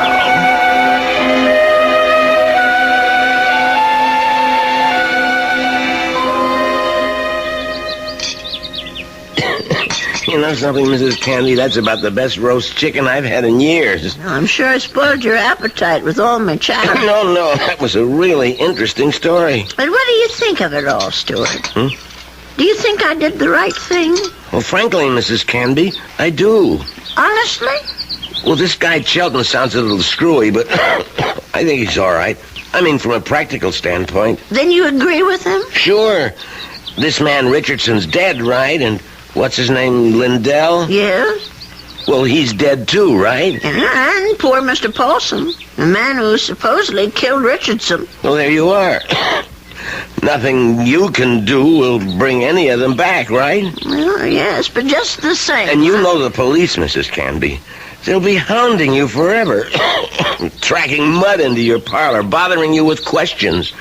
I just think Mr. Chelton was right. Let sleeping dogs lie. Yes, that's what I keep telling myself, but you know something? What? There's one thing Mr. Chelton forgot. And me too, I suppose. What's that? Why, the real murderer. He may still be alive, even if all the others are gone. Don't you see? No, I don't. Even if Mr. Lindell can't be helped anymore, that doesn't mean the real murderer should get away. But the real murderer is dead. Paulson. No, the killer is the man who hired Mr. Paulson. Don't you see? Is it right that he should get away with it? Now, wait a minute. You're jumping to conclusions. No, I'm not. Mr. Paulson told me that he was hired to do this thing. Well, maybe he was hired by Lindell. Maybe Lindell hired him, and then Paulson got cold feet, and Lindell did the shooting himself. No, I'm sure that isn't true. You see, I read the newspaper article all about it.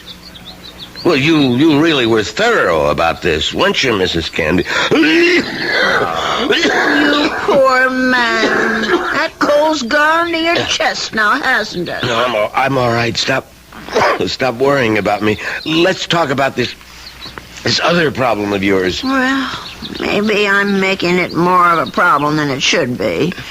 Maybe if I just told the police everything, I could forget it once and for all. No, I really couldn't advise that, Mrs. Canby. Well, it said in the newspaper story that the two men were partners in that investment firm. And Mr. Lindell thought that his partner Richardson was cheating, taking money out of the firm, and that's why he's supposed to have shot him. Wasn't there a witness to the shooting? Why, yes, I think there was. Come to think of it, it was Mr. Shelton. That's right. Well, doesn't that wrap it up for you? Well, it would if it wasn't for Mr. Paulson. Listen, Mrs. Canby, you know how much I like you. Why, in just a few days, you're more like family to me than my Aunt Martha ever was. Well, it's nice of you to say, Stuart. And that's why I want you to listen to me about this. That's why I want you to forget about this whole foolish thing and listen to you. You sound awful, Stuart. Just terrible. No, I'm all right. No, you're not all right. I'm going to get you some cough medicine right this minute.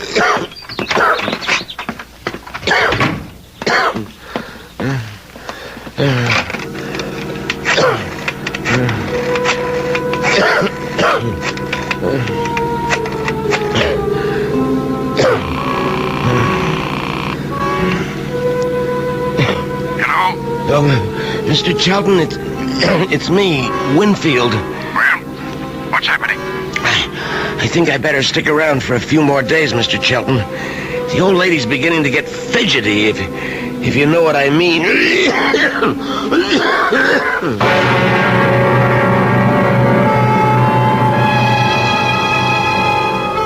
Well, something tells me that Stuart Winfield isn't such a nice young man after all. Could it be that he wasn't telling Mrs. Canby the truth about his dear mother and his Aunt Martha? Could he have not told her the truth about his plans for the future? Of course, the real issue is, what sort of plan does he have for Ada Canby's future? I'll be back shortly with Act 3.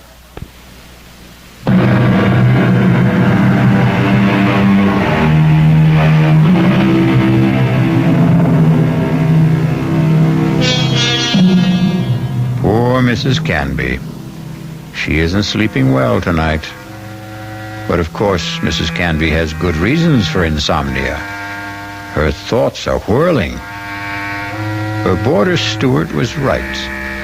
She doesn't want the bother of going to the police. And she firmly believes in the old adage, if you don't trouble trouble, trouble won't trouble you. But still... Oh, my. I'm just never going to get to sleep tonight.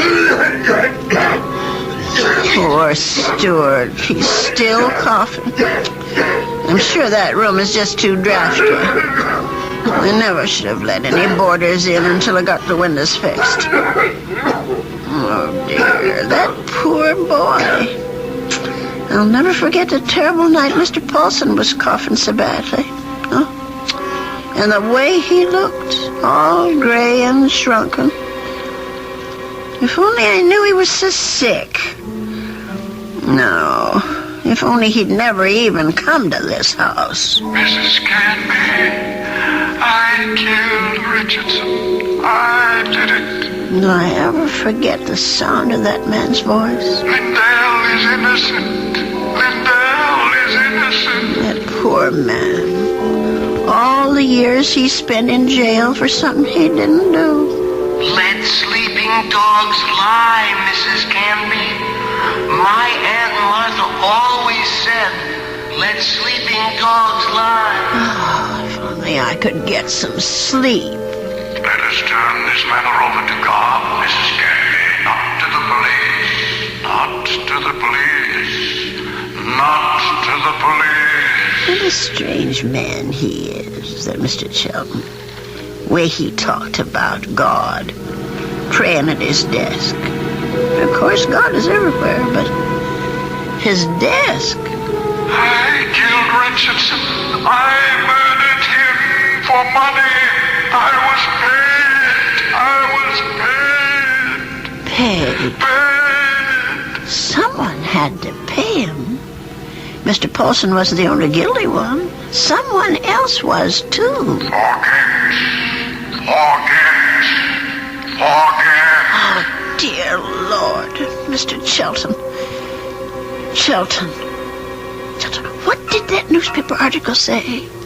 The chief witness against Mr. Lindell was Arnold Chelton. But how could he be a witness? Just something that never happened. How could he be?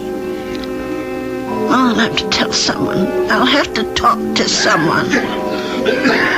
Yes, I'll tell Stuart about it. In the morning.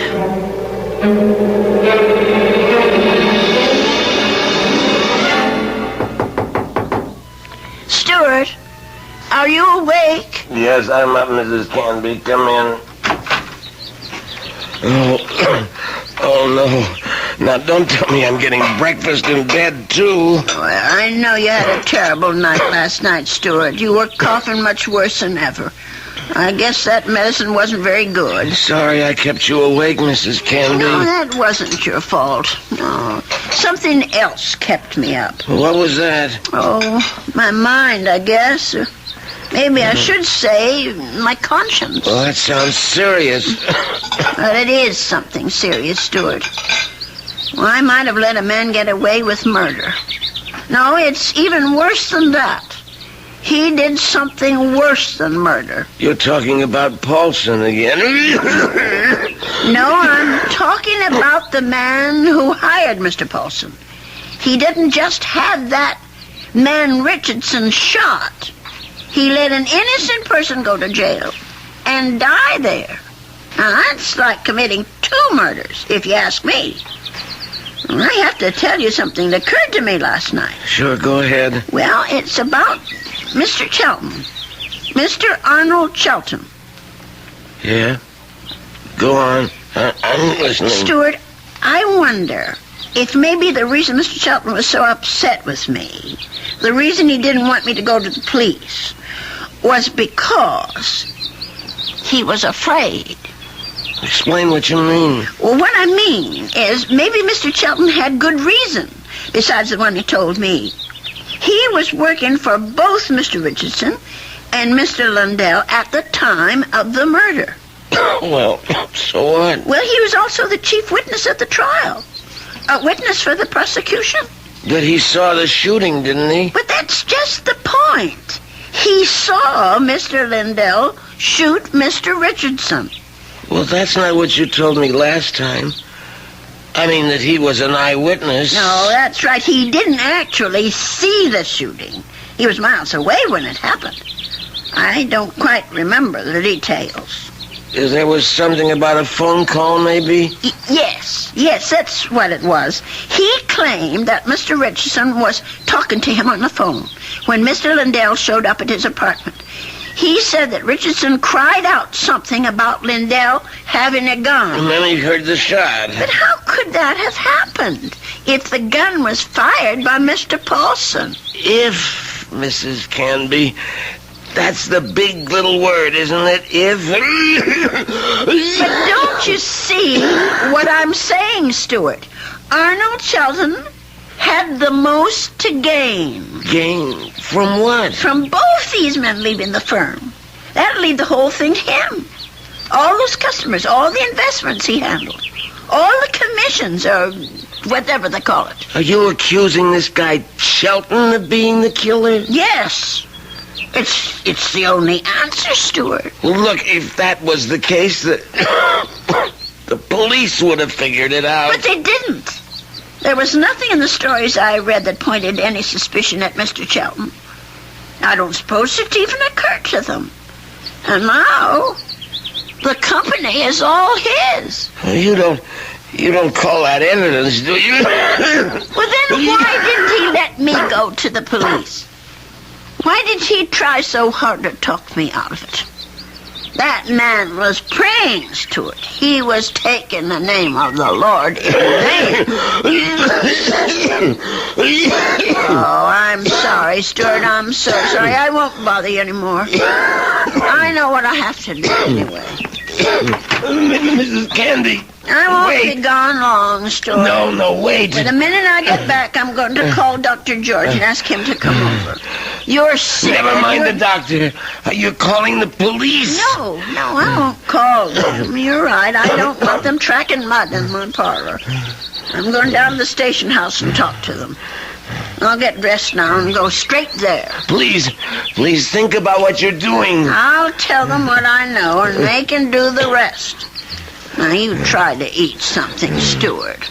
Please. Mrs. Canby.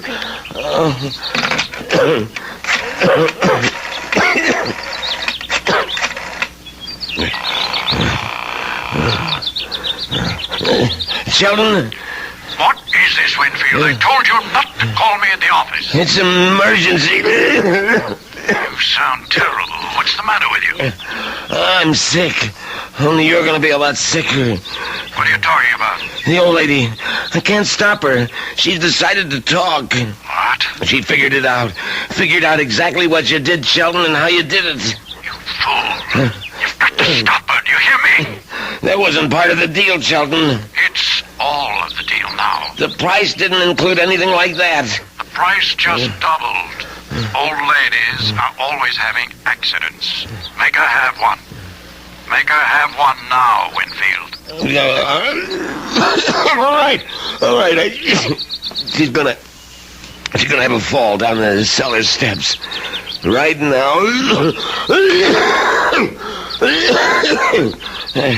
I gotta get my robe on and my slippers. I gotta hurry.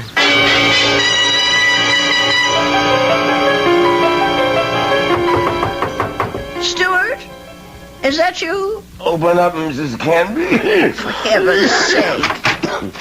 Stuart Winfield, what are you doing out of bed? Now, you go right back there this second. I gotta talk to you, Mrs. Canby, before you go to the police. Just listen to you. You're all winded. You can hardly talk, Stuart. Now, go back to bed before you catch pneumonia, too. Now, don't go, Mrs. Canby. It would be better if you never went to the police. Better for you. Better for me. For you? I don't understand. Well, then, I wouldn't have to hurt you, Mrs. Canby. That's what I mean. I wouldn't have to do anything bad to you. Stuart, what in the world are you talking about? Come on, old lady. You're smart, all right. You really think things through. So now, think a little harder. You knew? Stuart, you knew about Mr. Paulson? That's right. That's how you knew my room was for rent, because Mr. Shelton told you. Now you're getting there, Mrs. Canby. And that's why you rented it. That's why. You were sent here. Just to watch you, Mrs. Canby. Just to see that you stayed sensible. Shelton said Mr. Shelton did. I was hoping you'd never change your mind about calling the police. I didn't want this part of it. This isn't the part I like. Let me go, Stuart. Just relax, Mrs. Canby. Just take it easy. Stuart, please, don't. Why, you're as light as a feather, Mrs. Canby. Just like my Aunt Martha would have been if I had an Aunt Martha. Stuart, please, put me down, please. We've got a date now, Mrs. Canby. Let me go. Stuart, let me go. Don't put up such a fight, Mrs. Canby. I'm sick, remember? Stuart, no. Just shut your eyes. Please, shut your eyes and don't look down. Oh, God. Stuart, those stairs. Shut your eyes, old lady. Help me, somebody. They'll all be over.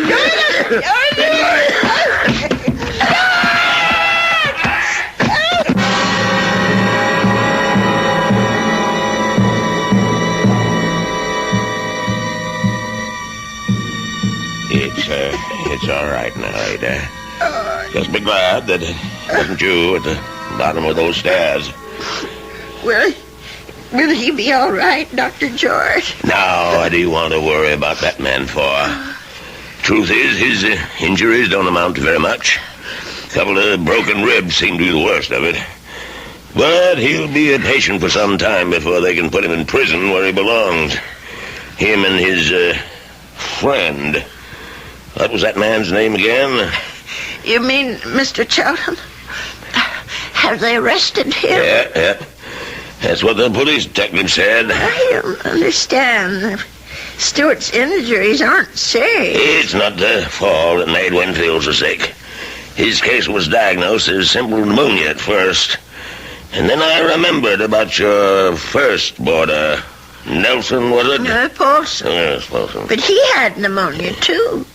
He died of it. Oh, is pneumonia contagious? Yes, it is, but this disease was even more contagious. It's a pneumonia caused by a disease called psittacosis, better known as parrot fever.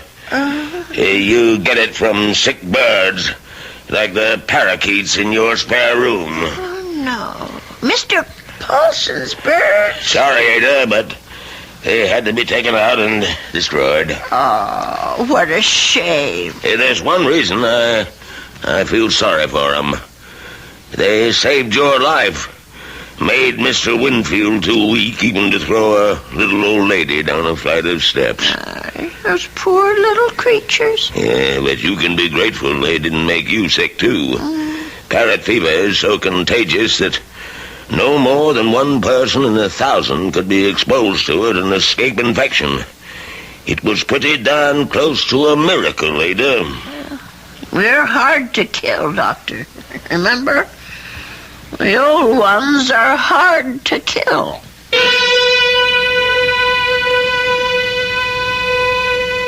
They say that people are living longer than ever before.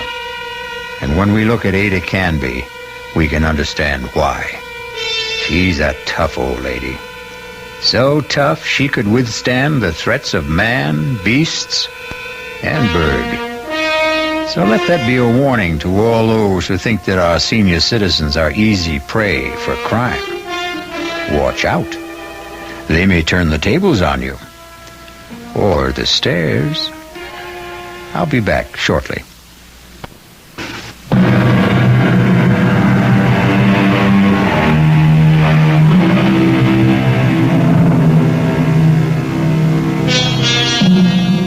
We have one final comment for you on behalf of Ada Canby and old people everywhere. There's a saying, there's no fool like an old fool. But it's also true that there's no wisdom and strength like old wisdom and strength. There. Does that make you feel better about your next birthday? Our cast included Agnes Moorehead, Leon Janney, and Roger de Koven. The entire production was under the direction of Hyman Brown. This is E.G. Marshall inviting you to return to our Mystery Theater for another adventure in the macabre. Until next time, pleasant dreams.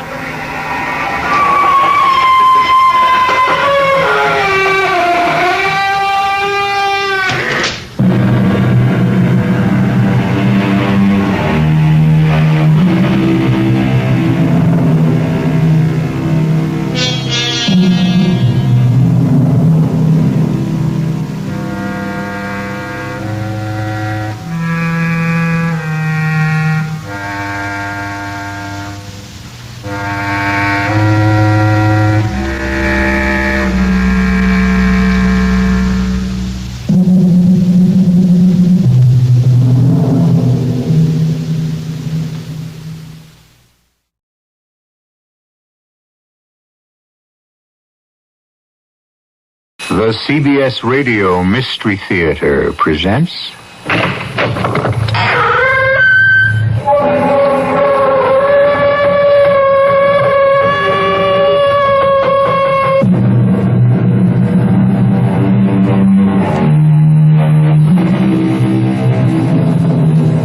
Come in. Welcome. I'm E.G. Marshall, with another tale of the macabre. Macabre suggests a dance of death. Death is a skeleton who leads others to the grave. In this story, a respected middle-aged man, Philip Chambers, becomes an agent for death because death placed in his hands a temptation he could not resist. Avarice, one of the 7 mortal sins. In the short space of 3 days, avarice, an almost physical greed for wealth, brought terror and disaster to this man and to his family.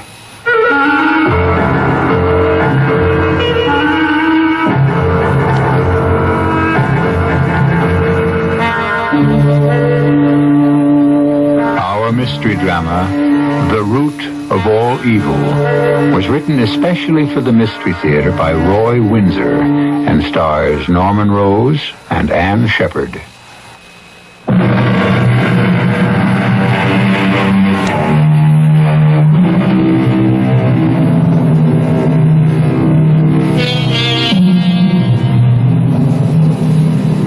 Philip Chambers and wife Laura live in a small colonial house in Morris Manor, a village 30 minutes from New York. Its streets are tree-lined and quiet. Families take pride in their homes and land. It's a wealthy village, and most families have gardeners. Not Philip Chambers. He's an organic gardener who enjoys grinding up all kinds of refuse for his compost heap and then returning it to the soil of his acre of land. That's where the trouble began. One Sunday morning at breakfast in their kitchen... Now, Phil, please don't run that shredder of yours before 9 o'clock. Some people like to sleep on Sunday morning. I know. I'll slick up the kitchen, and you'll be back in time to clean up for church. You want the eggshells? Certainly. What have you done with the scraps? Oh, they're in the plastic bag. All the week's stuff. I put the bag in the garbage bin last night. It was beginning to perfume the back porch. Get rid of it. My dear Laura, it will be ground to shreds within half an hour. And don't get your fingers caught in that fool machine. Beautiful morning. Let me see. Yep. There's a pretty large bag full of garbage. Better get the wheel back. What the devil? Money. Packs of money. What? There must be thousands of dollars at the bottom of the bin. What? It's a fortune. It's a fortune. Where did it come from? What do I do with it? Somebody hid the money there. But why? And whose is it? Phil? Yes. Joan Shelton just telephoned. It's in the news. I'm going to go across to read the article. Well, what's in the news? The robbery. You were asleep when all the excitement happened. I'll bring back the newspaper clipping, and I'll tell you all about it. I'll be right back. The robbery? I'll be right back. Robbery? What robbery? I must get to the basement. Good Lord. I've never held so much real money in my hands in all my life. Packs of $100 bills. 50 in a pack. Let's see, 10 of those. Oh, I can't believe it. $50,000. And $1,000 bills. 30 of them. $80,000. Oh, I'm rich. I'm rich. No more scrimping. No more fawning over persons for whom I have contempt. Begging work as a freelance copywriter. People who don't know as much as I've forgotten. This money means I am free. Oh, it's got to be hidden. Whoever left that fortune in the garbage bin will try to get it back. Laura said there was a robbery. Maybe the thief hid the money. Let's see. Where'll I put it? Small box. First, I'll place the money in this plastic bag, and then into that box the iris bulbs came in. Let's see, and then where? Let me see. Yeah. Behind the basement window, under the porch. The siding runs to the ground. $80,000. And it's mine. And I won't give it up. Phil? Yes, Laura. Can you come up here for a minute? Oh, why, certainly. Come on out on the porch. I have that article. Laura, there was a robbery? Read. 2 a.m. Grove City Police. Raced after 3 men in a... crashed when they made a sharp turn at McKinley Street and Highland Avenue in Morris Manor.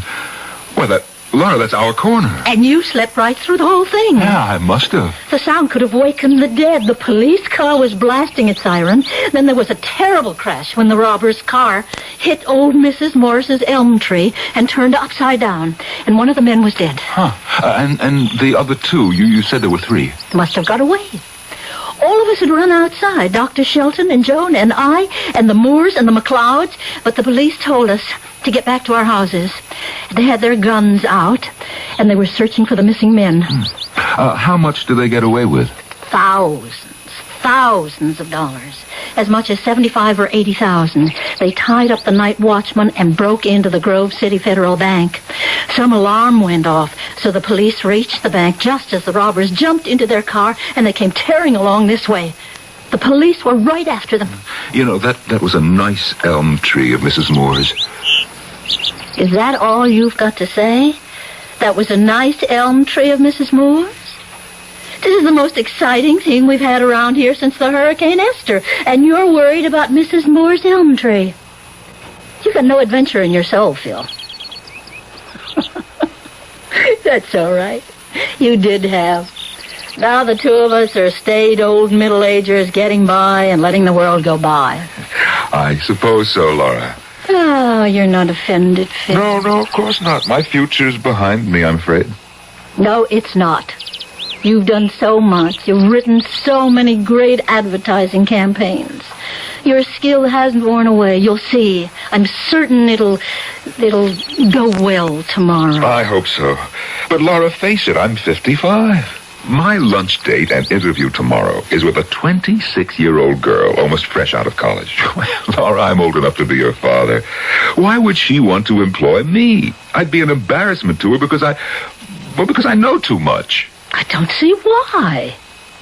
Well, you have to finish with your shredding, and I've got to dress for church. Well, I decided not to use the shredder this morning. Oh, not enough garbage and refuse? Oh, no.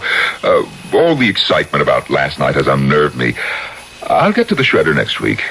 I'll be out of the shower in a few minutes. Well, don't hurry.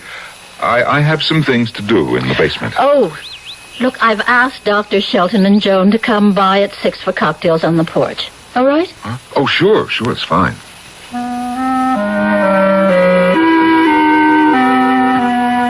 Look a gift horse in the face. There's an old chestnut. When someone makes you a present, don't look too minutely into its intrinsic value. $80,000. Oh, that's some gift horse. Or is it? No. No, it's stolen money, which I propose to steal. I hope it's safe behind that basement window. I better lock the garage, put that bag of garbage back in the bin, and then church.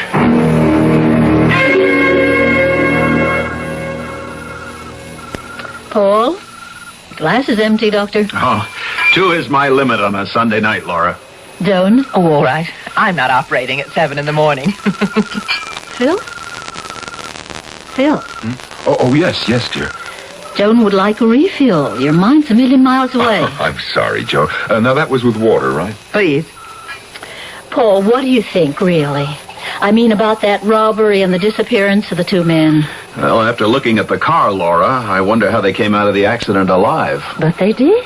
It's remarkable. And they disappeared with all that money. Almost $100,000. Oh, not quite that much, but a small fortune. How could they have escaped the police? Maybe they're still hiding right in this neighborhood. Here's your drink, Joe. Thank you. They could be in hiding. Don't you think so, Paul? I can't imagine where. Someone's basement or attic. The Waynes are away for the month. Yes, they're at Candlestick Lake for a month. Well, surely they notified the police that they'd be away. Are there other vacant houses in the neighborhood, you know? Yeah. The Murrays went away for the weekend to visit their son at camp. So it's possible that the thieves could be hiding right around here. Well, my guess is that they stole somebody's car and got themselves lost in the city. With $80,000 of hard-earned money. Well, insurance will cover the bank's loss. Joan, my dear, I'm afraid it's time for the doctor to get to bed. What time? Oh, my dear, it's late. It's 10 o'clock. We came over here for cocktails. We stayed for salad and rolls. I'm delighted you did. Phil's been fidgety all day long. Your visit took his mind off his problems, didn't it, Phil? Oh, yes. Very happy that you came over. Don't work so hard, Phil. You have seemed preoccupied. Relax. Or has the chatter about the mysterious robbers upset you? Oh, heavens, no.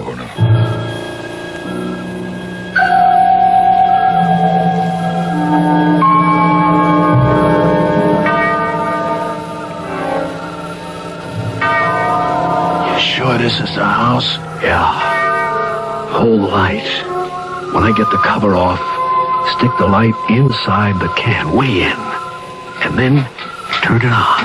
Okay. Creepy out here. Flash the light in the bottom of the can. See anything? No. Scrounge around. It's not there. It's gotta be there. Somebody beat us to it. What dirty Shut up. Mike dead and 80 grand gone. Someone's got it. Maybe the garbage. Don't be stupid. There's no garbage pickup on Sunday. Well, maybe the people in the house seen it and called the fuzz. Maybe. Or maybe they kept it. You get kind of a surprise. You open a garbage can and find 80 grand. Right on. I wonder who lives here. We gotta find out.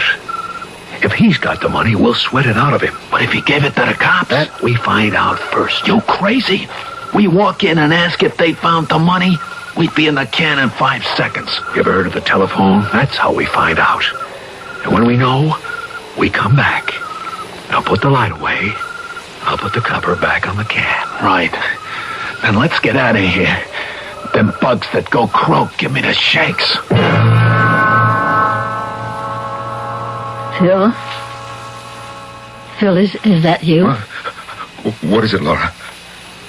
Are you still awake? What's the matter? Can't you sleep? Is it cold on the porch? I'll get you another blanket. No, I'm all right. Go back to bed, Laura. Your voice is shaking. Let me turn on the light. No, please. Come into the bedroom. Phil, I'll turn on the light. Phil. You're soaked with perspiration. What is it? Let me get your robe. Where do you feel ill? What is stomach? But your head? Sit down in the rocker. You look ghastly. Laura, maybe if I had a brandy. Yeah, I'll telephone Paul Shilton. No, please. He's operating at 7. I've just got to chill or something. You wipe your face with a wet cloth and I'll be right up. I heard them. Every word. They're coming back. Killers. Oh, what should I do? Is it too late to call the police and turn in the money? Maybe not. But give up $80,000 because I'm afraid of a pair of hoodlums? What have I got to be afraid of? Say they confront me. I tell them that I haven't got the money. Would they risk shooting me? No, I won't give up that money. I won't. Here's the brandy, sweetheart. Oh, thanks. That helps. Phil, when I walked through the living room to the bar on the porch... Yes? 2 men were staring from behind the front hedge through the living room window. Phil, I'm afraid.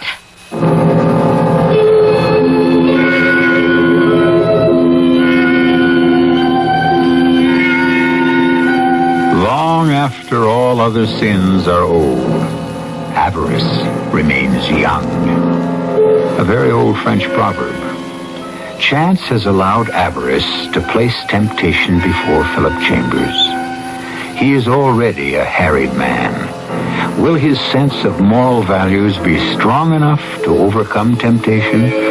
Or will he persist in holding on to the stolen money? We'll find out when I return with Act 2.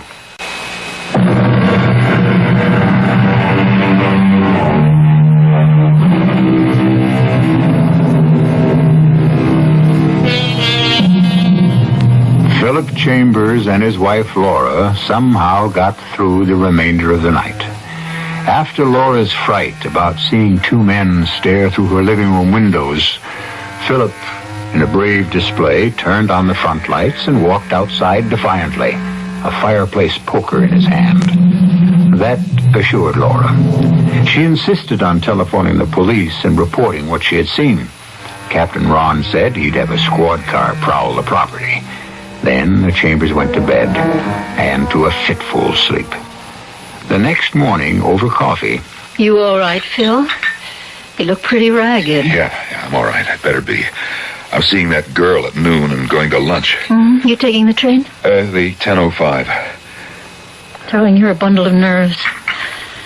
Phil, why? You keep telling me that, Laura, and that hardly helps. Look, I wish you'd just forget about me. I've got a lot on my mind now, if you'll excuse me. I'm sorry, Phil. I'm sorry, but you worry me. Is something bothering you that I don't know about? Survival. Survival? We're not that bad off. We're doing all right. Look, I'll be in the basement. Well, I'll drive you to the train. Don't bother. I'll call a cab. But that's foolish. 1 minute you're talking about survival. The next minute you're throwing away money out on a cab. Laura, just stop talking, will you, please? So strange. Let's come over here. Let's speak to Dr. Shelton. Maybe he can find out. 5, 4, 5, 7.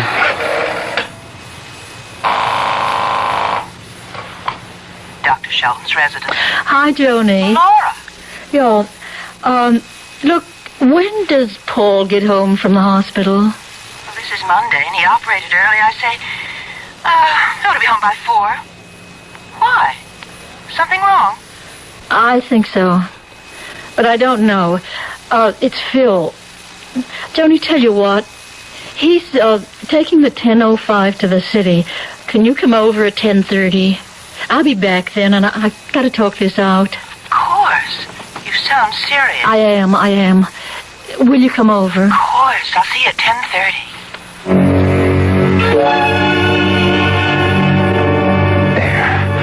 That ought to be safe. Who'd think of looking behind a basement window and under the porch? Oh, I got the shakes. Why don't I take the money with me into the city? I could leave it in a locker at Grand Central. If the police find the money in my possession... Oh, no. Oh, no, I've got to bluff my way out of this. $80,000 dropped into my hands. I can't give it up. Now, look, I mustn't be afraid. Oh, my stomach keeps turning. I still have that lunch meeting. You look as if you hadn't slept a wink last night, Laura. I didn't.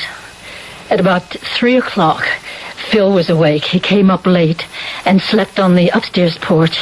I heard him stirring. So I checked on him.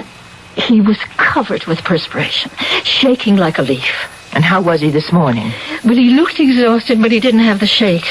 He was all right when I dropped him at the train. Well, he has that important lunch today, doesn't he? Could that be it? It could be, but I don't think so. Phil's had summit meetings before.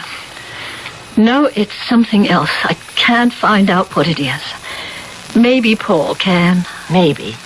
Paul's not a psychiatrist. Yes, I know, but he's a doctor, and Phil might confide in him. Besides, Paul's his best friend. But Phil wouldn't say what was bothering him. No. When I persisted in my questions, he said survival. That's odd. What did he mean? Continuing to live, to stay alive? I think it has something to do with the robbery of the Grove City Bank. Oh, Laura, for heaven's sake, why? What's that got to do with Phil? Well, ever since I mentioned the robbery to him, Phil seemed distracted. When he read the article in the news, he grew tense. He began to perspire. I didn't think anything of it at the time. But since what's happened, I've been trying to reconstruct Phil's behavior. I think it springs somehow from the robbery. I've never been so frightened in my life. Laura? I went down for brandy when he felt so badly. I didn't switch on the lights. I walked down the stairs from the bedroom and across the living room toward the porch. And that's when I almost screamed. Good heavens, what happened? 2 men standing behind the hedge in front of the living room windows and looking in. What? Looking through your windows? You think that the stolen money was or is somewhere around your property? I don't know what to think. Have you told the police? I telephoned them last night, and they sent a prowl car to snoop around. Well, did you mention your theory to the police? I mean, about the money being hidden somewhere around your house? No. First, it sounds far-fetched. Second, I've got a feeling that somehow it concerns Phil. How could it concern Phil? You mean, he may know where the money is hidden?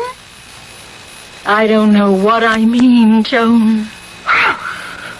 Talk about imagination. Laura, you're as bad as Phil with his talk about survival. He has a bad case of nerves and... Survival? He said he was worried about survival. Now, isn't that the word you said? Yes, that's the word he used. I thought he meant our survival. But what if he meant he was afraid, literally, of his own survival? That would mean he knows something about the robbery that he's not telling. But you don't believe that he found the money, do you? I don't know. But if he did, knowing Phil, the kind of man he is, he'd just have called the police. No question about it. And he would have told me. Oh, excuse me. Back doorbell. I'll be right back, Joan. Take your time. I'll be out on the porch. Good morning. I'd like to read the water meter. Oh, down the steps to the basement. And watch your head. The ceiling's low.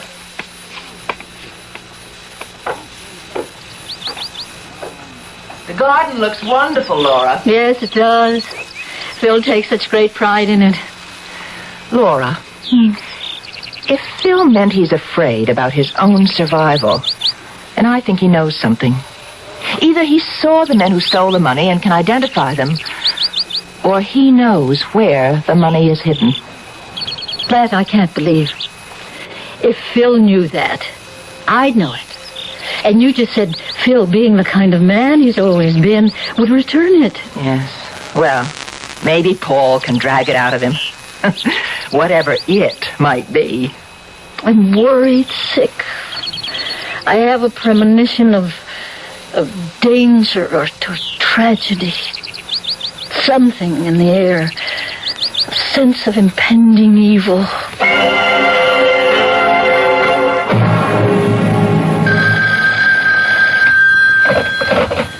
Hello? Laura, something's occurred to me. What, Joan? I was on your porch at 10:30 and the doorbell rang. Who was it? Well, the man who reads the water meter. Why? Well, he didn't come to my house. And when a man comes from the water department, he reads the meters at all the houses in the neighborhood. Yes, he does. And another thing.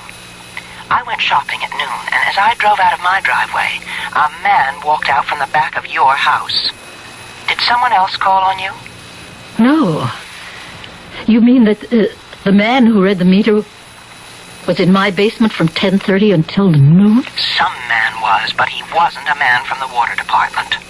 Well, then we're right. The stolen money's around here someplace, and the man was one of the thieves. That's what I think. Has Phil returned from New York? No, and it's after 5. Well, you shouldn't be in that house alone until we get to the bottom of this strange situation.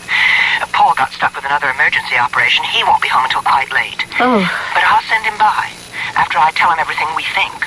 Oh, but the poor man will be exhausted. No, not that exhausted.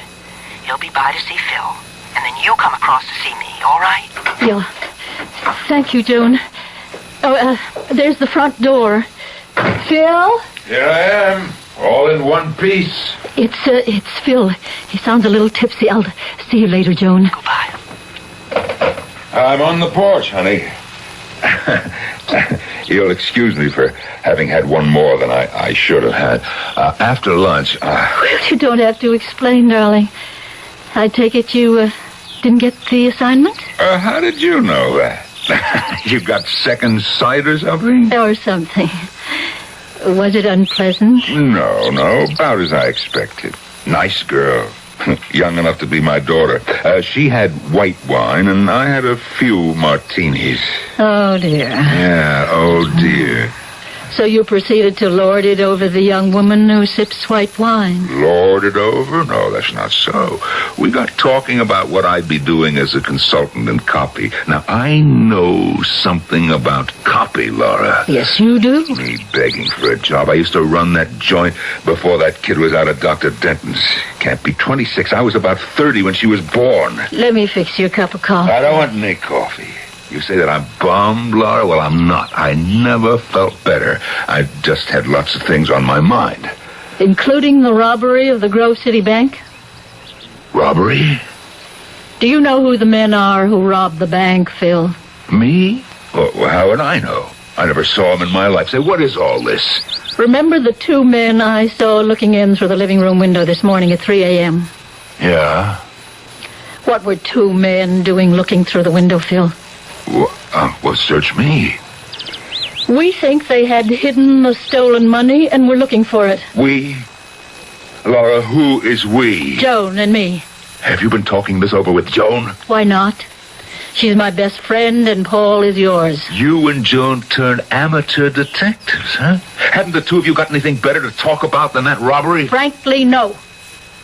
Because ever since you heard about it, you haven't been Philip Chambers. Oh, and who have I been? A nervous wreck. And you're making a nervous wreck out of me. Tell me honestly, Phil. Do you know anything about the men who committed the robbery? Do you know who they are? Do they hide the money on our property? Are you in danger of survival? Lots of questions. Give me some answers, Phil. What are you so worked up about, Laura? This is a police matter. Just leave it to the police. I've notified the police. What? Last night? And again today. A man came to the house and said he wanted to read the water meter. He wasn't from the water company. He was in our basement for almost an hour and a half. Oh, I see. What? What do you see? Well, maybe you're right. I don't know anything about any of this, but you just might be right. Maybe the thieves did hide that money around here. I better check. Let's have the police do the checking. Now, don't you worry about me. I'll just look around. Phil, are you in danger? Now, nothing's going to happen to me. It's getting dark outside. It's starting to rain. I'll be across the street with Joan.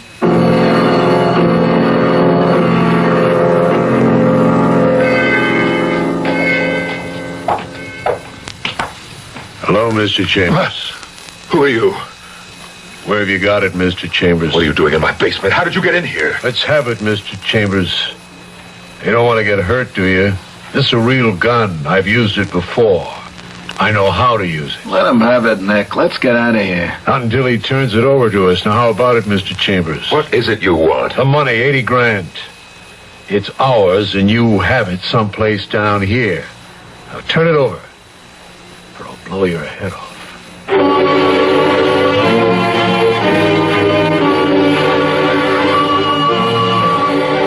Avarice is like quicksand. Once you've taken the first risky step, you cannot save yourself from its grasp. Philip Chambers may lose his life unless he gives up what is not rightly his. He has everything to lose, nothing to gain. Or has greed so infected his mind that he will look down the barrel of a revolver and believe that he can stop a bullet with his beautiful dream of a fortune and the security it will give him. I'll return shortly with Act 3.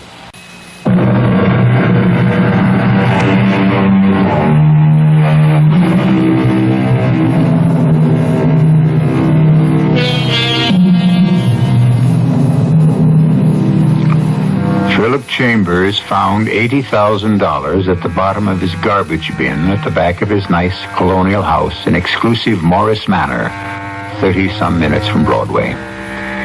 Despite a lifetime of ethical exactitude, Mr. Chambers didn't hesitate a minute before deciding that fate had dropped a rich token of her affection into his deserving hands. He'd keep the money stolen from the bank in Grove City. But the thieves, there were 3, but one was killed when the escape car crashed, also want the money. I'm waiting, Mr. Chambers.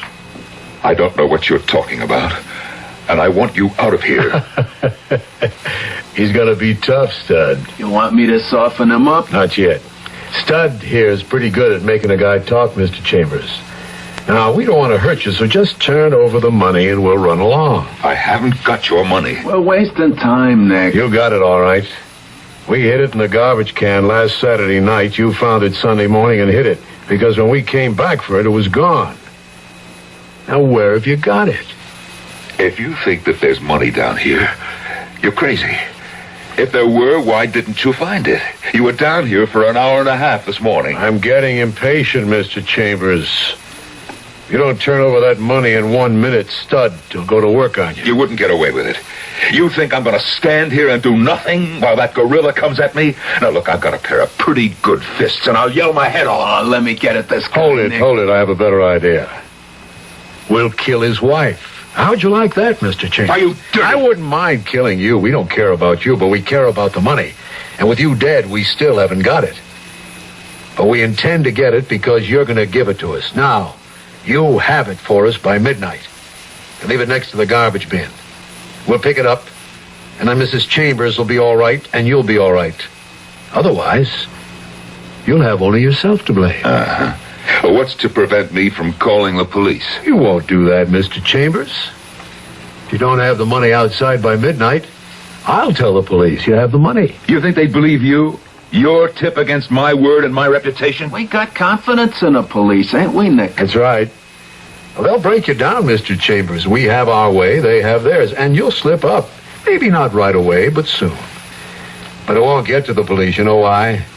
Because if the money isn't there tonight, we take care of your wife tomorrow. He ain't kidding, mister. So why don't you give us the money now and save all the sweat? If I had the money that you're talking about, I would see you in hell before I gave it to you. Stud. You're still pretty fast, Stud, my boy. He was wide open. Now let's get out of here. And we'll watch the house. It might be an interesting few hours. Good night, Mr. Chambers.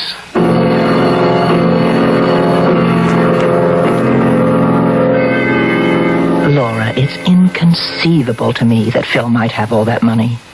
Phil.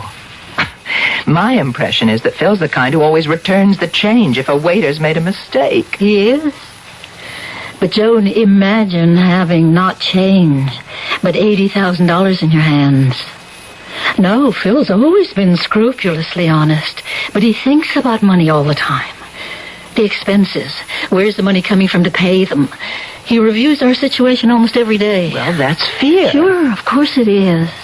But he's only 55. We have money. Not much, but enough to get by on. So once in a while, Phil manages to relax. Not for long. There's always an unexpected expense. It throws his calculations out the window, and then he starts to fret. And when he frets, he begins to feel sorry for himself. I never realized he was that upset. Well, he'd never show it to his friends. He's too proud for that. Imagine what he must have felt when a fortune drops into his hands. You've convinced yourself that Phil does have that money, haven't you? But it's the only explanation I can give for his weird behavior. If anything happened to Phil... I know. Wait a minute. I think I hear the car. If it's Paul, we'll send him across the street to Phil right away. Oh, give the poor doctor a few minutes to relax. He can relax after he questions Phil. Then maybe all of us will be able to relax.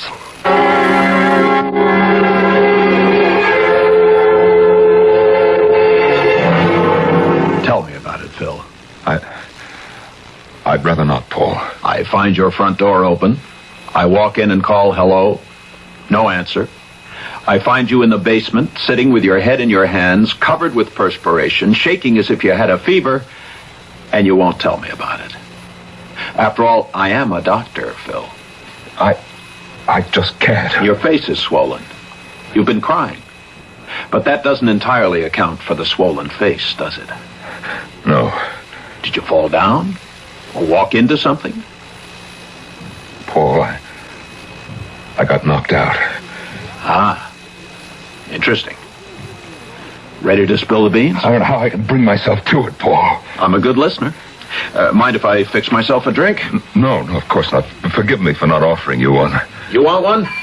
Yeah, a small one. I had enough at lunch and this afternoon to shrivel my liver to the size of a raisin. Mm-hmm. And what was your excuse? Well, I didn't get that consultant's job. Here you are. Yeah, thanks. Well, that's hardly the end of the world, Phil. No, it isn't. Imagine being interviewed or approved of by a 26-year-old girl with stringy hair and no brassiere. Gee, I felt like a captive of the youth army. So it wasn't the lunch and the unpleasant interview that put you into a stew? Oh, no, it wasn't unpleasant, just stupid. So your annoyance drove you from lunch. Where? Biltmore Bar? Your club? Yeah, the club. I sat at the bar and the bartender listened. Ah, poor man. Here's to all bartenders, the unlicensed psychiatrists or priests to an unending line of confessors. All right, my friend. Stop beating around the bush. Do you have that stolen money? Yes. We thought so. I found it. Sunday morning in the garbage bin. I was going to use my shredder, so I went to the garbage bin and... well, there it was. And you decided to keep it? $80,000. Paul, you don't know what that could mean to me and Laura. Sure I do. Fear, guilt, self-destruction. Look what's happened to you, Paul, in just 24 hours. You're a bundle of nerves. You lost the possibility of a good job, and you've been knocked on your can by a hoodlum who probably wouldn't hesitate to shoot you down like a mad dog. Oh, they mean business, Paul. I don't doubt it. Where is the money? Well, it's in a box, wrapped in a plastic bag, behind that basement window that opens out onto the porch. Get it for me. What? Bring me the box of money. You? Me. I want it, and I want it now. I'll get my car and turn the money into the police. Oh, but Paul, what'll they think? You see, I've held out on them. Laura will be disgraced. I can't face my friends after they hear that I held the money for 2 days. I'm your friend, and you faced me. The others don't need to know. I found the money in my garage. Oh, I don't know, Paul. These are tough guys. They may try something on you. You mean mug me? Or worse. They said they'd be back for the money at midnight. If it wasn't outside by the garbage bin, they'd get Laura. Dirty thugs. Oh, look, maybe I should do what they asked. And let vermin like that get away with an $80,000 theft? Never. That money belongs in the hands of the police and then the bank. You get the box. I'll get my car. And don't dawdle.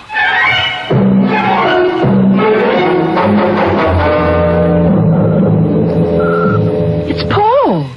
He's not coming to the door. Where's he going? The driveway. What in the world is it? He's backing out his... What's going on? He's parking in front of the house and walking to the door. Laura, you don't suppose... I don't know what's going on. If Phil has the money, maybe he'll give it to Paul and... Joan, look. Phil's handing Paul some kind of package. That must be it. And Paul's returning to his car. Laura, 2 men have come out from behind your hedge. Look. They're sneaking up on Paul. One of them has a gun. Oh, no. Paul! No! They're going to shoot Paul! Get the package, Studs. Okay. Keys are in his hand. Come on. I'm in. Get going, Nick. That dame's going to wake the whole town.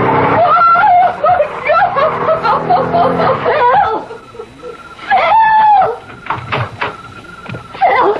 Where are you? I'm on the back porch. What's all the excitement? Phil, 2 men. One of them shot Paul. What? Paul's been shot. He's lying in the street. Oh, Phil, wake up. Can't you get it through your head? A man shot Paul. They stole his car and got away. Do something.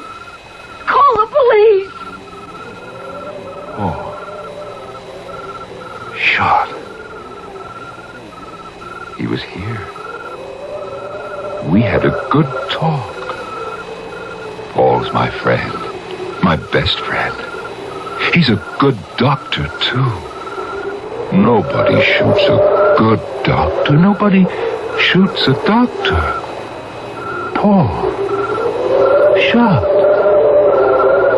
Darling, you look so odd.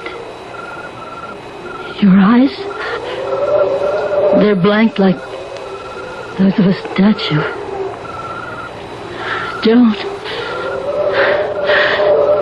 He's lost his mind. Phil, sit down. What? Phil, what was in the package? Package? I know what was in it, but I don't want to know. It may have left one man dead, and my husband worse off than dead.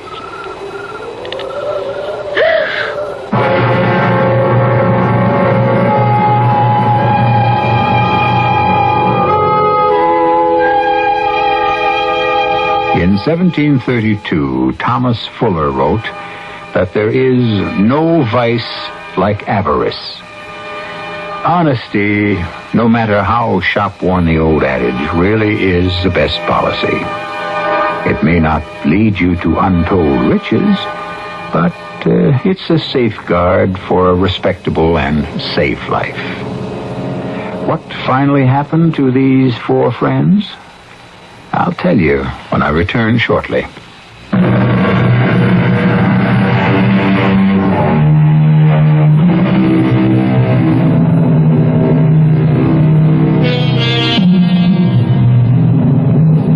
The phrase, the root of all evil, has echoed down the corridor of time because this man covets what another man has, and civilization has never been able entirely to constrain greed. Philip Chambers almost cost his best friend his life. Almost. Dr. Shelton had been shot in the back, but he survived. Phil became an instant vegetable, and weeds overgrew his mind, choking out any hope of a return to normal life. When so well-respected, educated, and intelligent a man as Philip Chambers can succumb to greed, beware. Our cast included Norman Rose, Ann Shepard, Elliot Reed, Marion Seldes, and George Petrie. The entire production was under the direction of Hyman Brown. This is E.G. Marshall inviting you to return to our Mystery Theater for another adventure in the macabre. Until next time, pleasant dreams.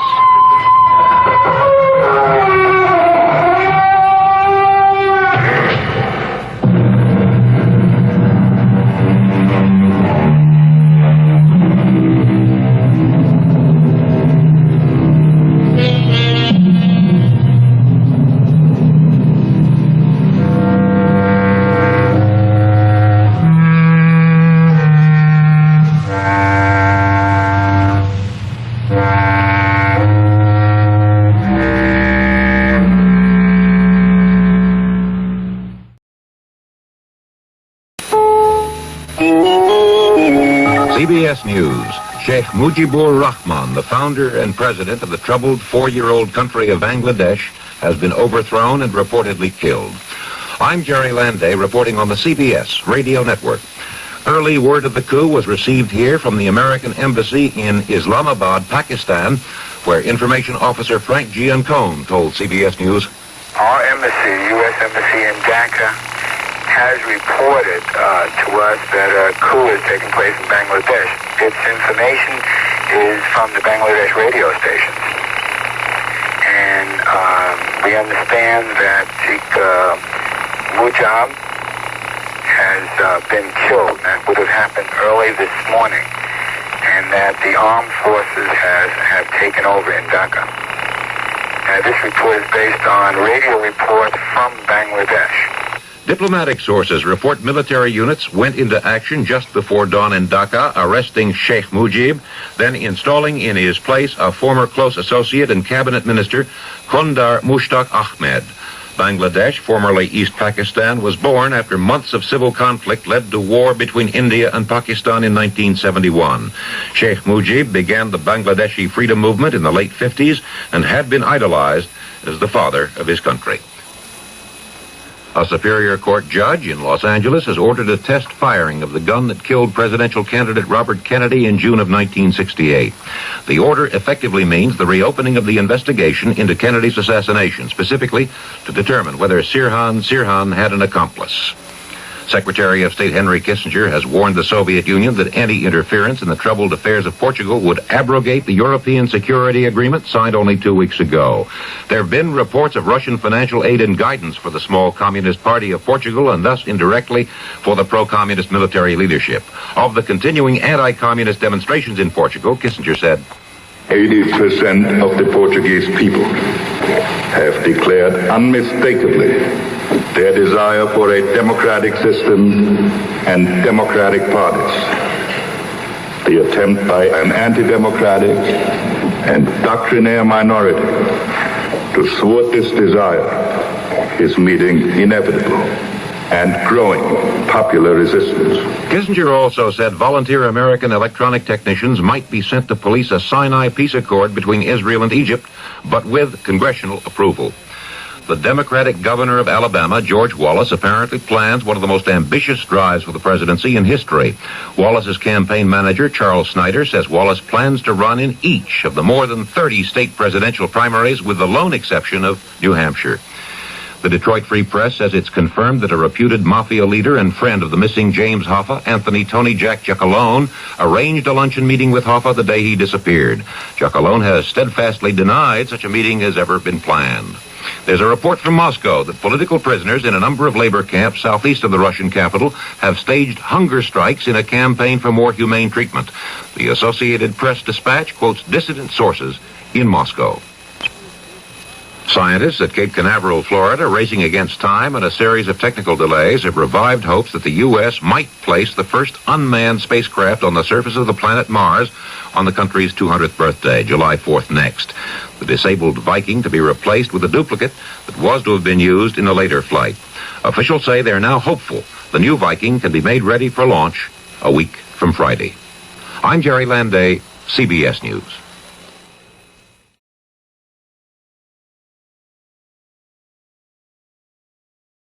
The CBS Radio Mystery Theater presents...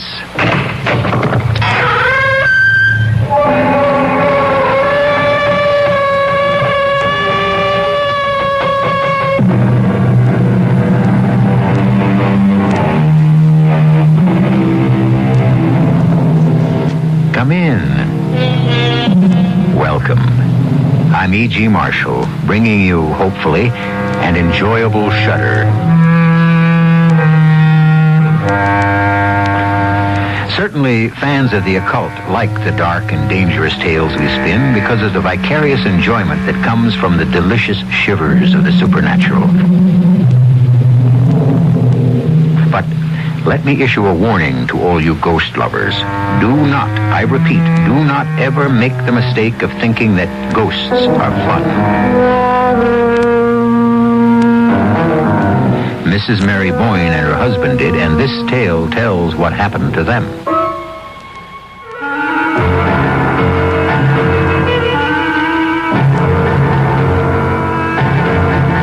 mystery drama Afterword was adapted from the Edith Wharton classic especially for the Mystery Theater by Murray Burnett and stars Celeste Holm.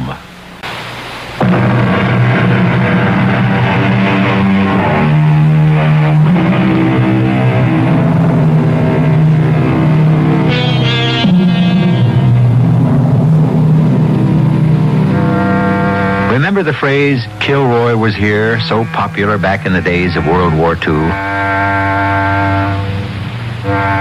I feel certain most of you remember, but if we go back a few years farther, how many of you recall the phrase, the little man who wasn't there? What do all these phrases have to do with our tale? Well, stretching a point, we might say that our story concerns the ghost that wasn't there, or at least not when you expected him. If this sounds confusing, let's listen to the lady whose story it is. My name is Mary Boyne. My address is Suite 357 in a Wood, Dorsetshire, England. Of course, I'm American and alone and sane. The reason I mention sanity is because they call this place a rest home, but actually it's a place for people who have money and who are supposed to be not quite right in the head. I told you I'm sane, but I must confess it's difficult to understand how I managed to retain my sanity after what happened. But you be the judge and jury. I'll start at the beginning, back in America, in a little town of Waukesha, and the little house where I lived happily with Ned. Ned, you're home early. You bet. I'm not only home early, darling, but I'm home for good. I've sold the Blue Star Mine for $5 million. Oh. Mary, my love, are you all right? Oh, yes, just fine, darling, but you're joking. Never more serious. We're finished with drudgery, darling. Finished living in this house, in this town, and don't even bother to pack. Let's just make our dream come true today.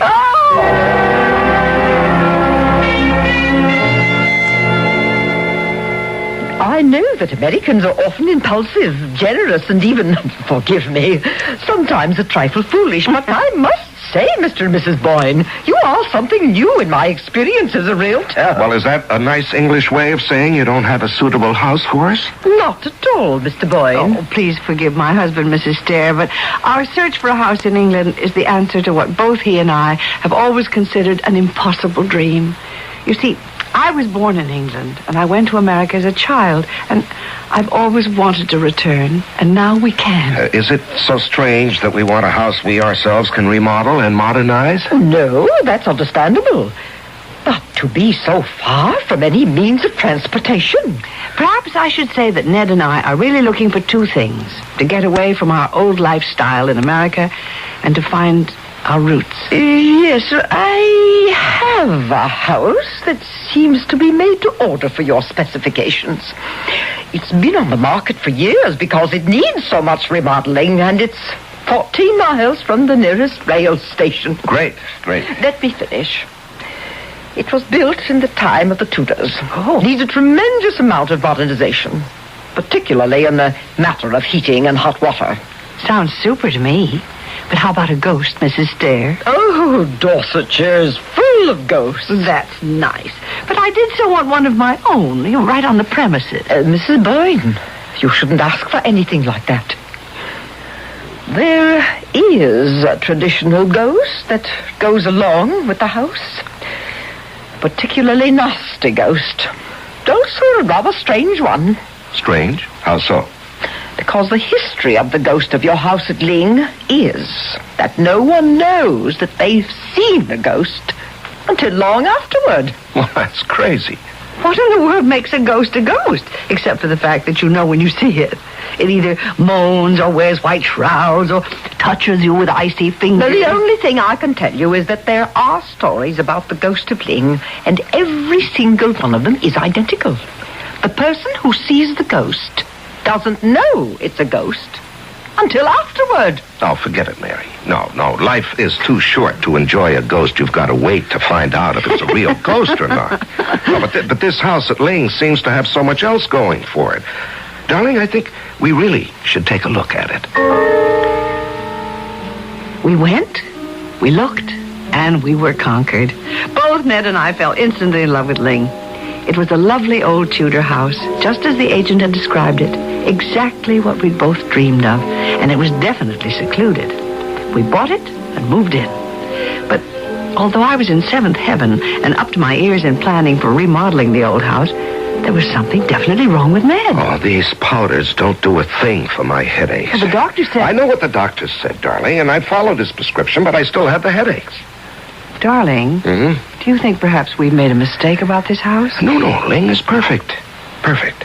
We both knew it the moment we saw it. The gardens are a delight, and under your tender, loving care, grow more beautiful every day. Oh, with Hilton's great help. Nonsense. No, Hilton is a good gardener, darling, but he hasn't your green thumb. No, my love. The house is perfect, and there's absolutely nothing wrong. These headaches will go away in time. So you're not going to tell me? Dear Hurt, there is nothing to tell.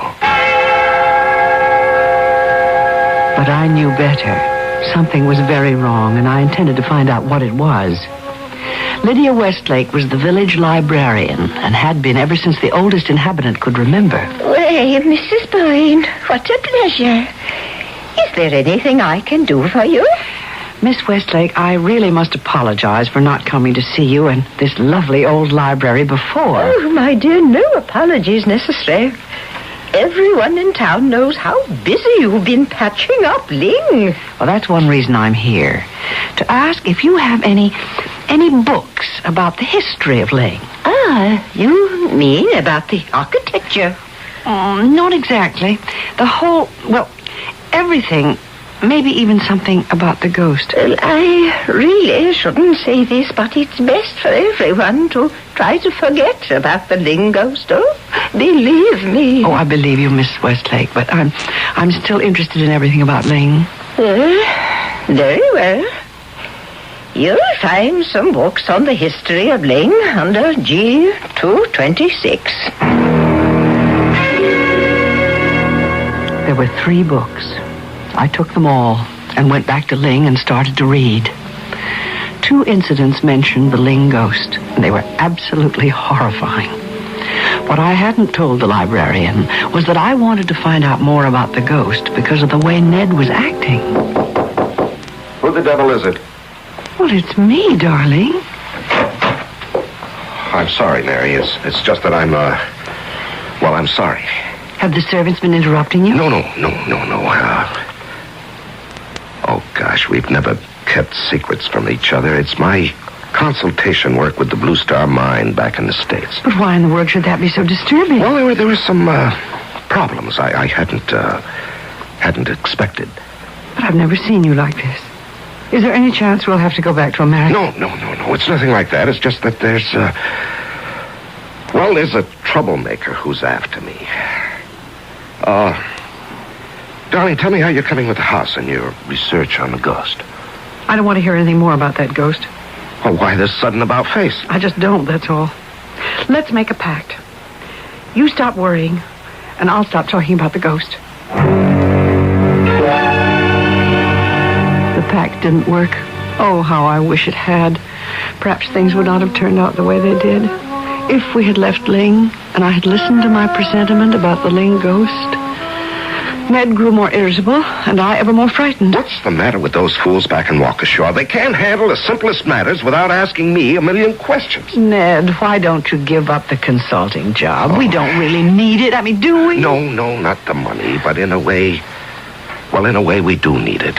I don't understand. Well, it's a complicated business, Mary, involving lawyers and a lot of legal matters that would only bore you. Bore me? I'd rather be bored or sad or anything. If only I could see you more relaxed. Well, you will, darling.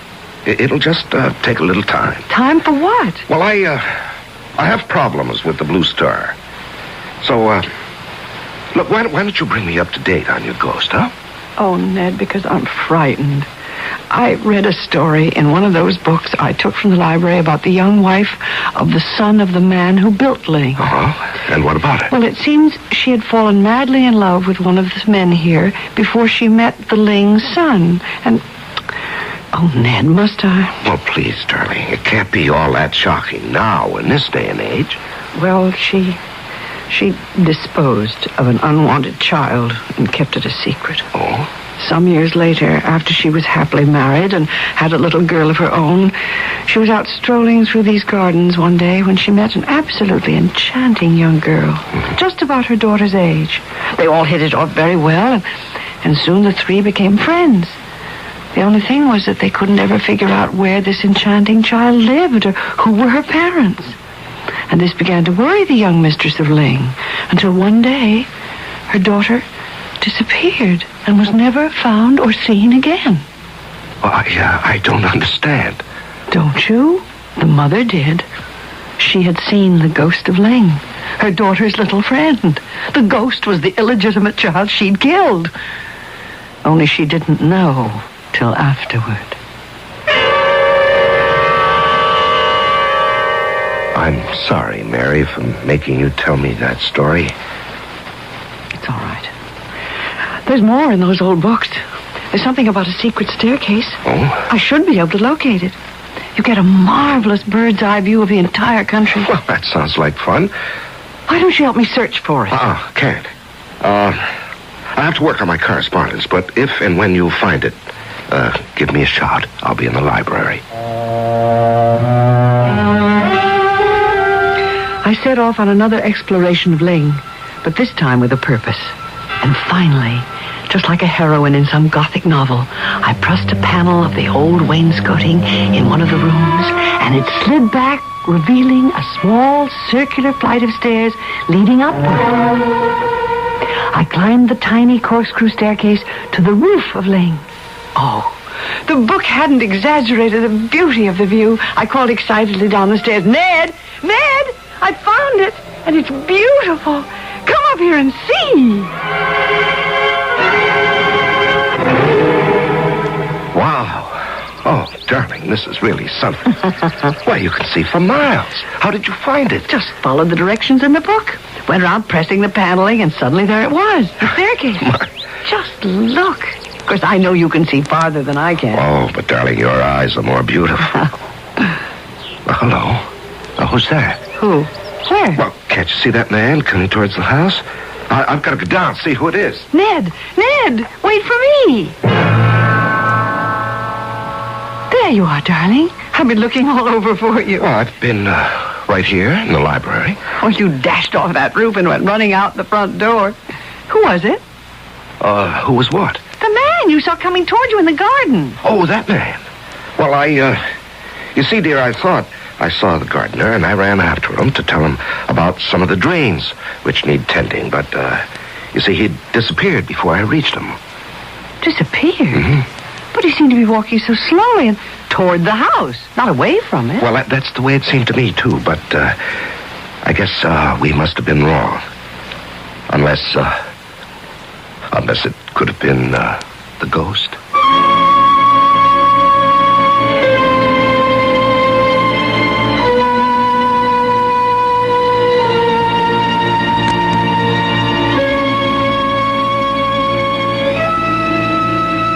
Now, we all know there are no such things as ghosts, or at least some of us know. But one thing we would all agree upon is that if there really are ghosts, they won't go away even if you don't mention them.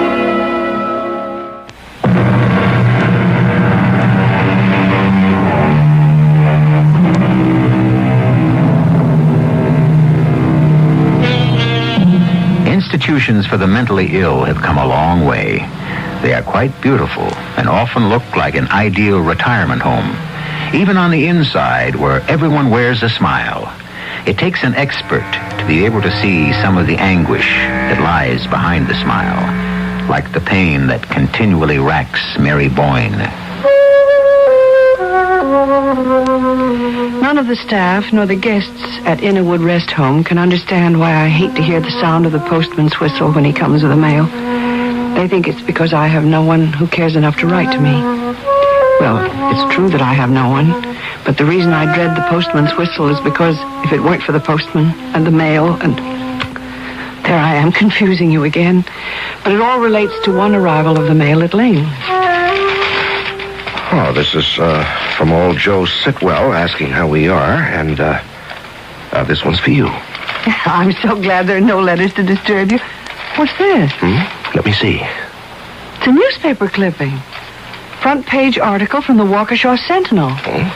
It says that a man named Elwell has brought a lawsuit against you. That there was something wrong about the Blue Star mine. I haven't read it all, but... Darling, you wouldn't understand more than half of it, even if you finished. Well, maybe not. But now I understand what it is that's been bothering No, you. it's really nothing, darling. Nothing? On the front page of the Sentinel? Ned, what's this all about? Oh, now why don't we have some tea first? This lawsuit isn't new to you. No, of course not. I've known about it for some time. Of course you have, and you've been having sleepless nights and headaches for some time.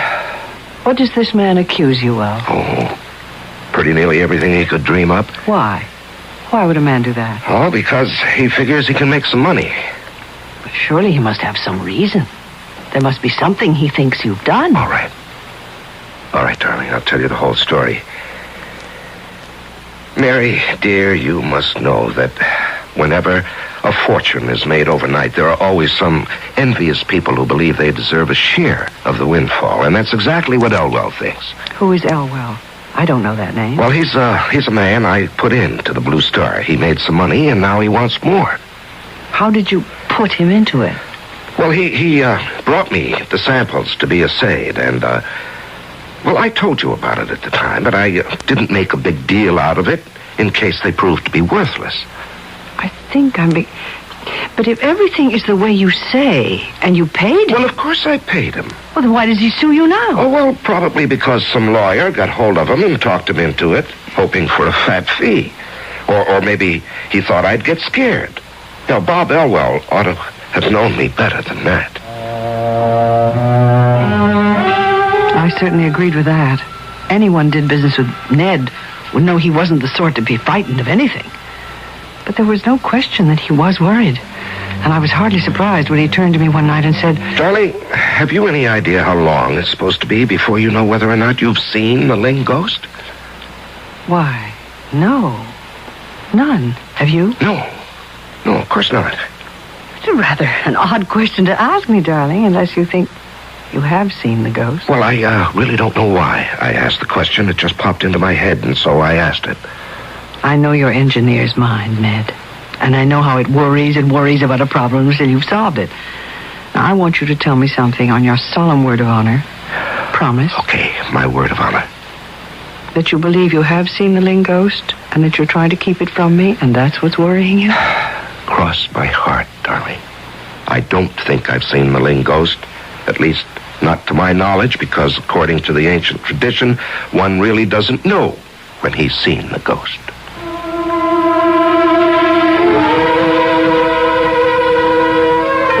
And with that, I had to be satisfied.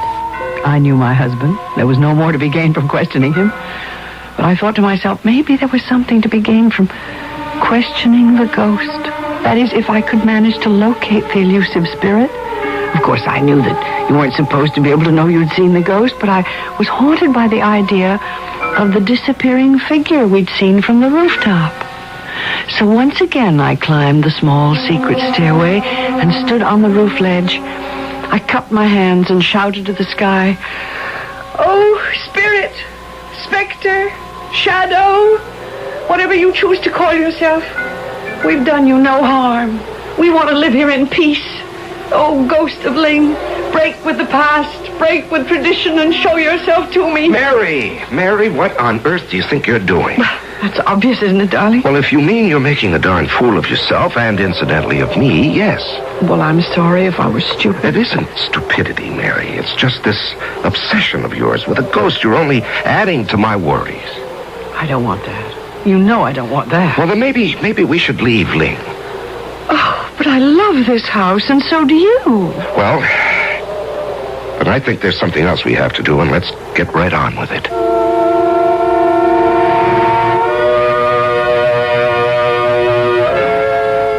Ned was just trying to help me, like the staff here at Innerwood. And he thought maybe by arranging a seance with a reputable and respected medium might put my mind at rest. Ned thought that perhaps the medium might be able to get through and reach the ghost. Now, you both understand that as a man of integrity, I can promise you nothing. Yes, Mr. Woods, you've already made that very clear. It is difficult to overemphasize the possibility of failure. Can we start, please? Please be patient, Mrs. Boyne. All the research I have done on the ghost of Ling seems to bear out the tradition. He or she appears, and only afterwards do the people realize they have made contact with the ghost. Yes, we know all that, but isn't it also true that there's never been an attempt to reach this ghost through a reputable medium? That is so. Well, that's why we came to you. I want to find out if there is a ghost of Ling, and if there is, you should be able to reach him. I should, but as I said... Please, let's not go through all that again. Let's hope you will succeed. Right. Now, this is our first seance. Well, I'm afraid it is very much like what you have read in books and heard about. We will keep this room dimly candlelit, just as it is now. And so, I ask you to join hands with me. That is it. Now, close your eyes and concentrate. On what? On the ghost. But I want... Just think of the ghost, Mrs. Boyne. If there is any communication, it must come through me.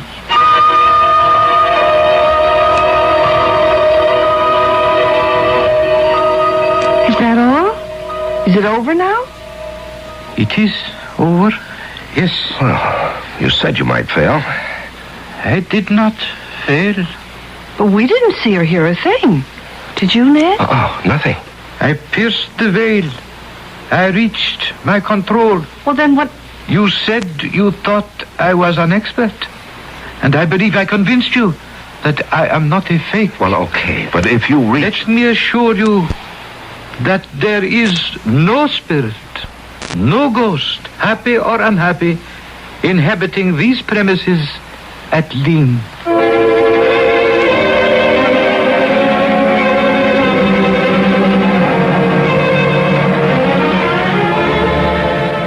Ned, tell me, did you believe Mr. Woods? Well, darling, he's supposed to be the best, and he said there definitely wasn't any ghost at Ling.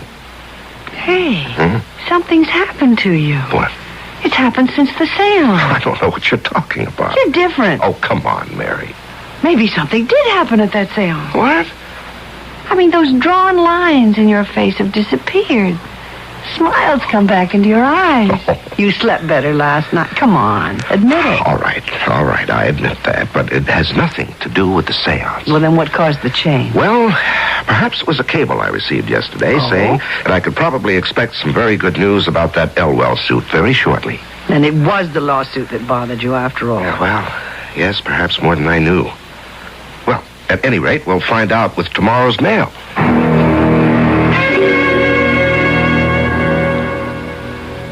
Has the mail come yet? No, not yet, darling. Anyway, I thought you were going to be all taken up with that engineer from Dorsetshire who's going to show us how to install a hot water system. Well, I'm looking forward to his visit, but I remember what you said about the mail. Oh, there's the postman now, dear. Here, let me beat you to it, Mary. We'll go together. All right. Here we are. Oh, airmail special from Waukesha. What does it say? Open it. All right. Good news, darling. You mean you've won? You've won the lawsuit? Oh, the suit's been withdrawn, so there's nothing to worry about. Then everything's all right. Oh, couldn't be righter. Now, how about giving me a kiss, and you go wait for that engineer.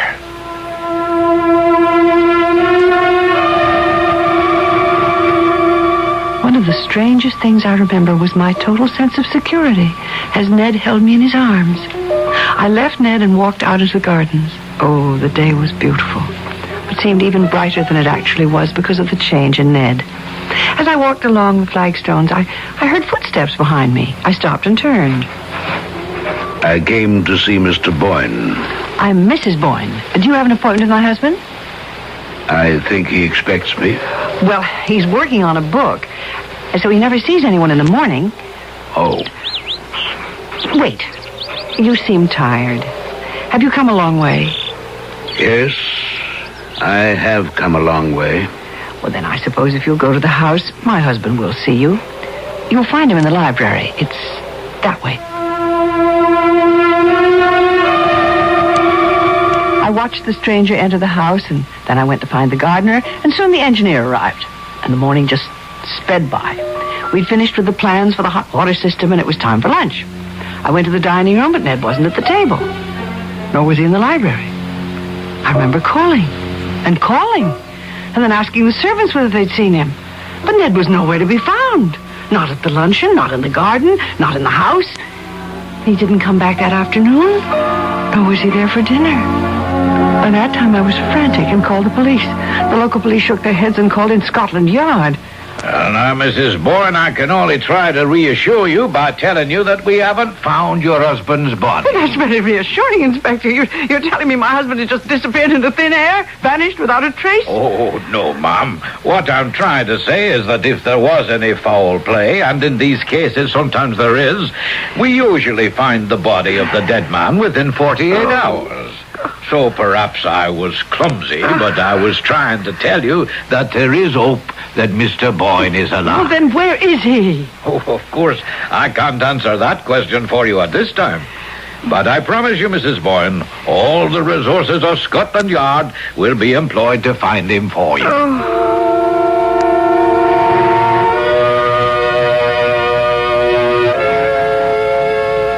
I must admit the inspector kept his word and also kept my hopes alive. The yard kept me up to date on every development. But alas, they were so pitifully few, they did nothing to nourish my hope that my darling Ned would soon come back to me.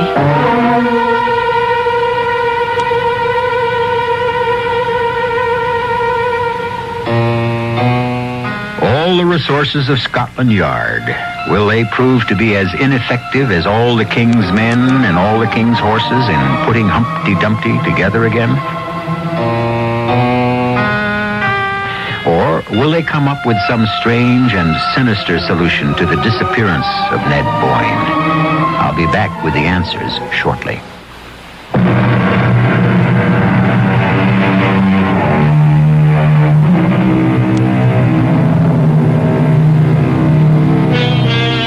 The disappearance of husbands is usually regarded by most police as a mystery with fairly obvious solutions.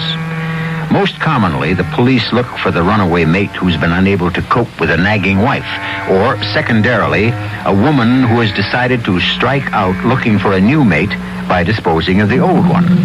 Of course, neither of these theories was even entertained for a moment by Scotland Yard in the case of the disappearance of Ned Boyne. Now, Mrs. Boyne, we all know what a good marriage you and Mr. Boyne had, but we're momentarily at a loss. A man just doesn't vanish off the face of the earth. Not without leaving clues. Something that will help us find him. Now, if you don't mind, we'll just go back once more over the way you found out he was gone. I spent most of the morning with a Mr. Loomis, an engineer from Dorsetshire, going over some plans he had for installing a hot water system. If you don't mind, I'd like to get to the stranger who asked for your husband. Well, I've told you everything I know about him. And told it well, ma'am. A good description. Much better than we got from Nellie, the housemaid. She saw him too? Oh, yes, indeed.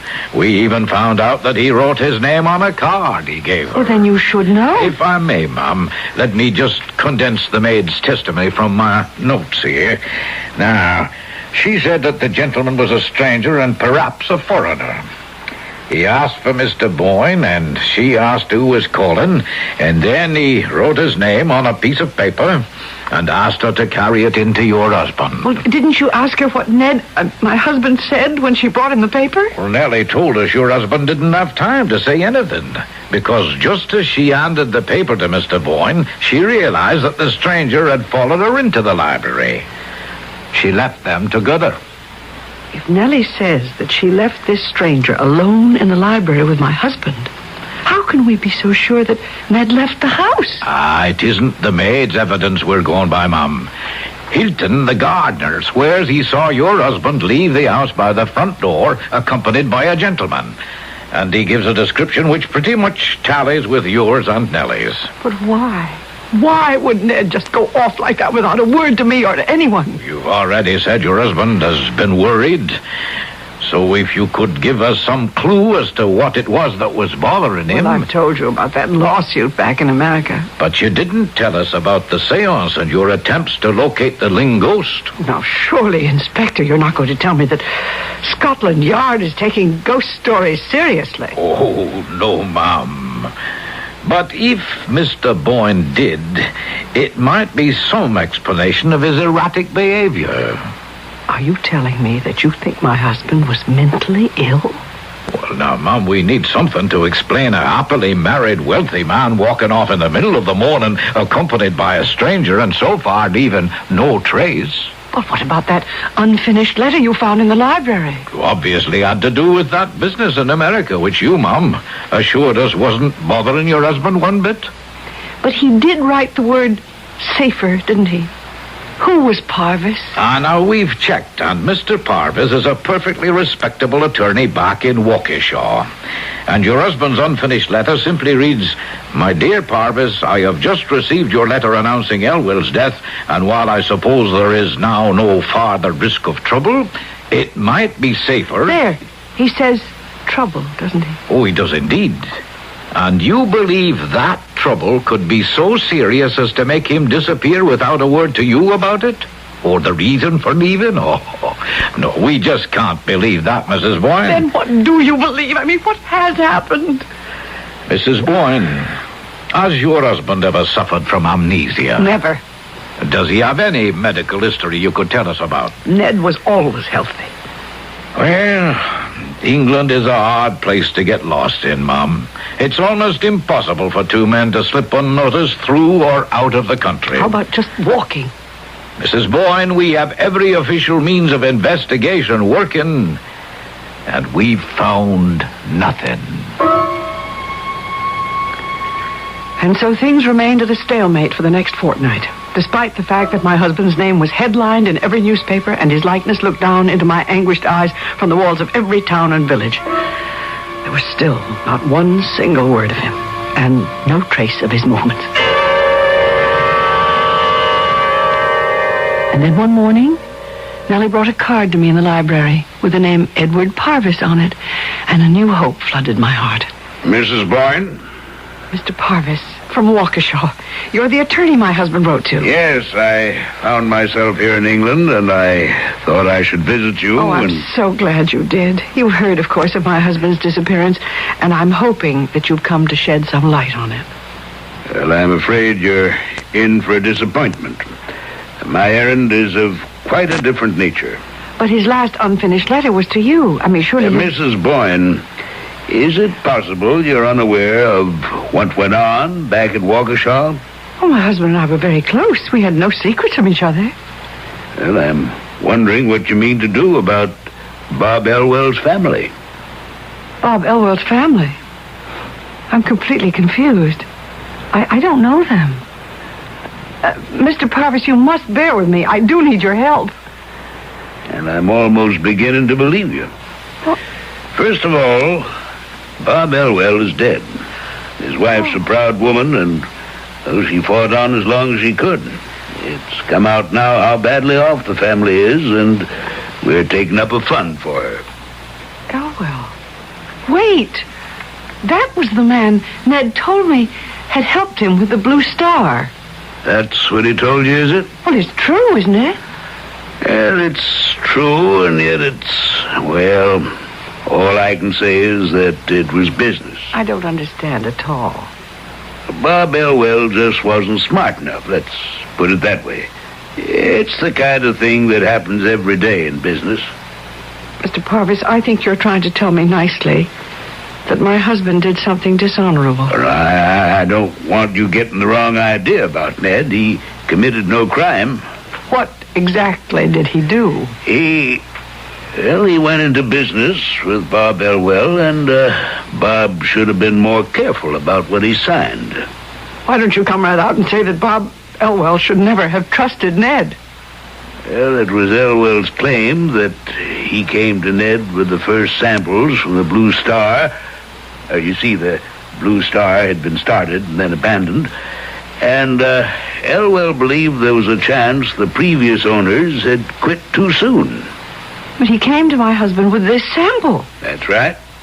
And your husband assayed. They both wanted to keep the whole thing quiet because if there was any chance the Blue Star was still worth something, well, I don't have to tell you what that would have meant.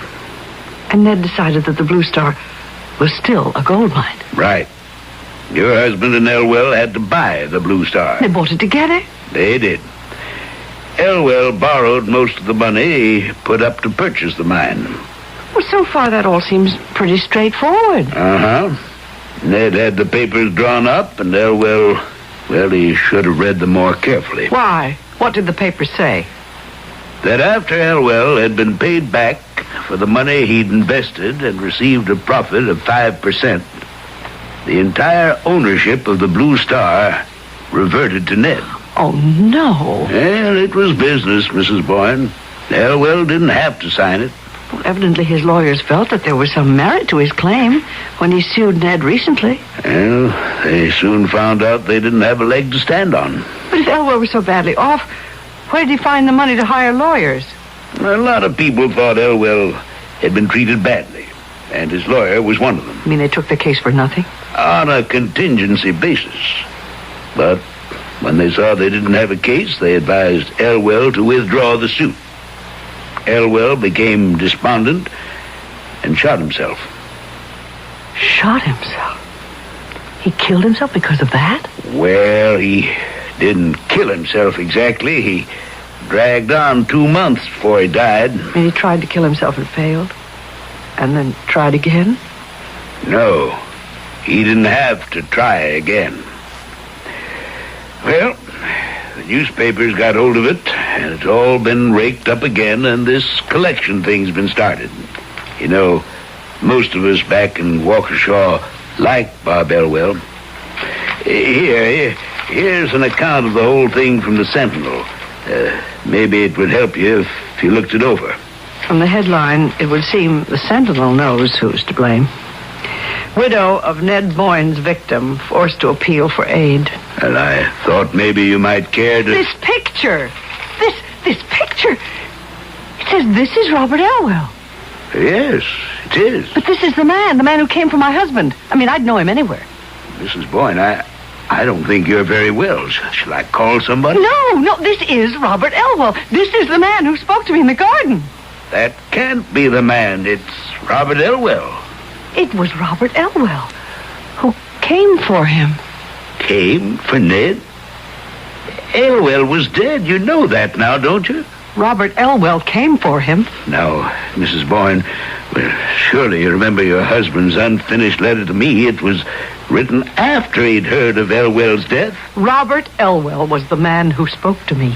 That's impossible. I think I'm mad. I'm not. I'm quite sane. Will you answer me one question, please? When did Robert Elwell try to kill himself? When? Yes, the date. And please try to remember. I don't think we should continue this conversation, Mrs. Boyne. I have a reason for asking. I'm sure you have, but... Well, I really can't remember. I'd guess about 2 months before he actually died. I need the exact date. We might find it in the paper here. Yes, here it is. Last October. The 20th, wasn't it? Yeah, the 20th. Then you did know about Elwell all the time. I know now. Sunday, the 20th. That was the day he came here first. Came here first? Yes. You saw him twice then? Yes, twice. First on the 20th of October. I remember because that was the day I first discovered the secret staircase, and we saw him from the roof. He was dressed just as he is in the picture in the newspaper. My husband saw him first. He was frightened and ran down ahead of me, but there was no one there. He had vanished. You say Elwell vanished? Yes. I see now what happened. He tried to come then, but he wasn't really dead. He couldn't reach us. He had to wait 2 months to die, and then he came back again, and Ned went with him. Oh, good Lord. I sent him to Ned. I told him where to go. I sent him to this room. That's what they say about the Ling ghost. One never really knows that he's seen the ghost till afterward. Long afterward.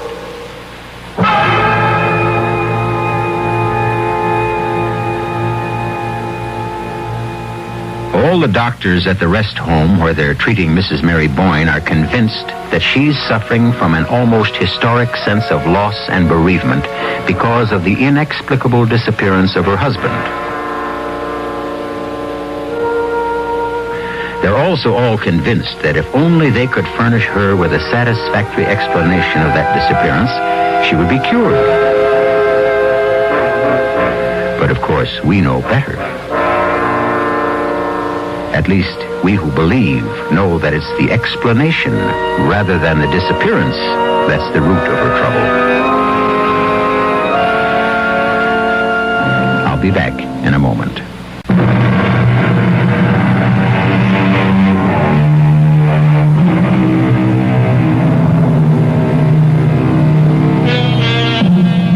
And now, the shortest ghost story in the world. The long, dark, memory-filled corridors of one of the great art museums of the world just before closing time. A man hastens to the exit. He's joined by another art lover. The first man says, "Hey, it's pretty spooky around here at this hour." "Yes," says the second man. "Do you believe in ghosts?" "No," says the first man. "Do you?" "Yes," replies the second, and vanishes. Our cast included Celeste Holm, Larry Haynes, Joan Shea, Guy Sorrell, and Ian Martin. The entire production was under the direction of Hyman Brown. This is E.G. Marshall inviting you to return to our Mystery Theater for another adventure in the macabre. Until next time, pleasant dreams.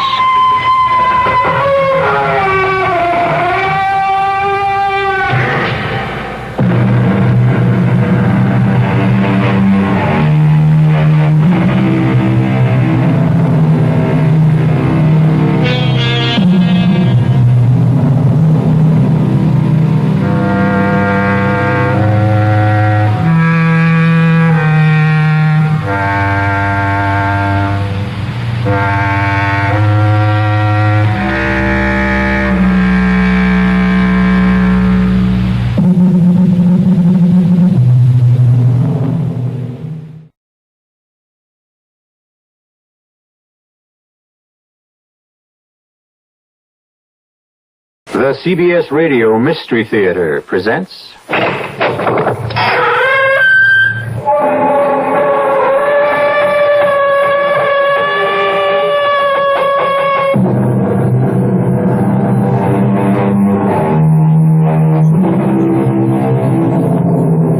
Come in. Welcome. I'm E.G. Marshall. Won't you join me? It's dark and cozy inside here. A perfect place to curl up and listen to another tale of suspense and danger. This time, it's the story of a very unusual get-rich-quick scheme. But even though our story is educational and instructive, we don't want you to listen in the hopes of duplicating our hero's plan for instant wealth. You may find it difficult to begin where he begins, by dying a violent death. Because after that, what do you do for an encore?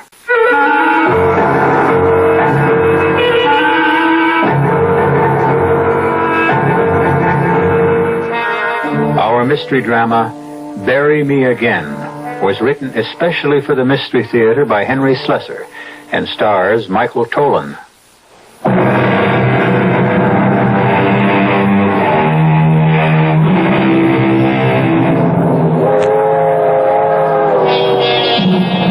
Some people think that the sound of a train whistle fading into the distance is probably the most melancholy sound in the world. But the people aboard those trains, which crisscross the country, can be melancholy too. As the cracked Chicago Express streaks into the dark stretch of track between Union Station and the town of Fairmont, one of those passengers is staring gloomily into his own reflection in the soot-darkened window. It may be interesting to follow his thoughts. Minus $10,000. Minus $10,000. That's where I'm at after 36 years of living. 36 years of working and sweating and dreaming dreams that never had a prayer of coming through. I owed McGinnis the same $6,000 I'd owed him for 2 years, even after making him payments amounting to twice that much. And then there were the bills. The dentist, the credit card company, the automobile dealer. No, I could scratch that one. The car had been repossessed just the other day. That's why I was taking the train instead of driving to Fairmont. Not that I expected it to do much good. The chances of hitting my maiden Aunt Hilda for money were pretty slim. But when you're down, you'll try anything. And with the thought of McGinnis and his goons coming around for payday again, I was ready for anything at all. But maybe not quite ready for what happened. Pardon me, is this seat taken? Huh? Oh, no. It's all right. Sit down. Oh, thanks. You know, I haven't been in a dining car in years. I didn't know they still have them. Heck, some people don't know there are still trains running. I guess that's so. Everybody thinks in terms of flying these days. I don't like to fly myself. Heck, for most trips, you don't save any time anyway. By the time you get to and from the airport... Yeah, I suppose so. Yeah, you do a lot of traveling? Not if I can avoid it. Well, I can't, unfortunately. I'm one of those traveling salesmen you hear about. But you know something? I never met a farmer's daughter in my life. How do you get a drink here? I've been wondering that for the last 15 minutes. Well, it looks like you've got a drink. Oh, sure. That's my own private stock. I always carry a pint bottle with me on these long train trips just to break the monotony. Yeah. Come on, give me a water glass. Hey, that's very kind of you. My pleasure. Well, here's looking at you. Right. And here's to the farmer's daughter. Maybe you'll meet her this trip. Yeah. Just hope my wife doesn't find out.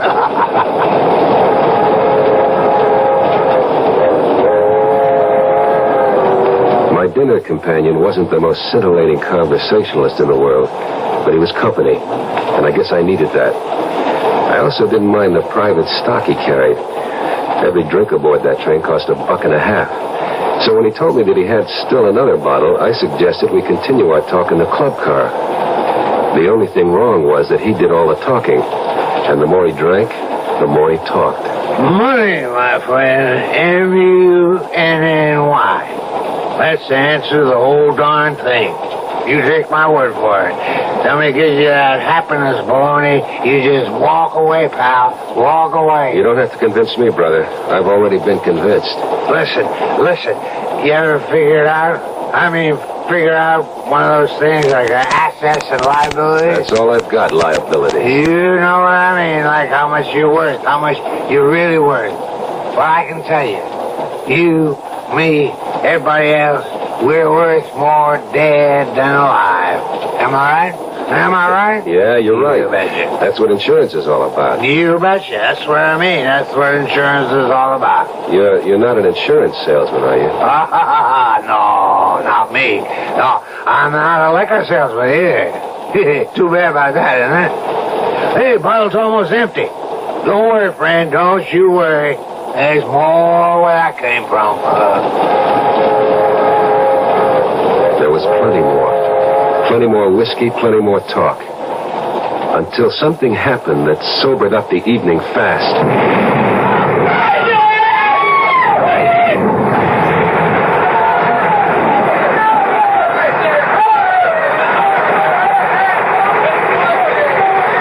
I don't know how long I was unconscious. Judging from the things that were happening around me, it couldn't have been more than a few minutes after the crash. After the express had plowed into the freight train that had somehow been switched into its path. I felt lousy, but I was still in one piece. When the impact came, I fell against the leather sofa, and it toppled over me. When the hard stuff came down, I had a built-in bomb shelter. Nobody else around me was so lucky. I saw the traveling salesman, and I knew he was never going to meet that farmer's daughter. Then, I saw something else. The money that peeked out of his wallet, still nice and green. I had the sense to grab the wallet before I crawled out of the overturned car. I stood up as soon as I felt cold air on my face. Within seconds after I left the wreck, the tiny fires that had been burning all around got together in one giant ball of flame.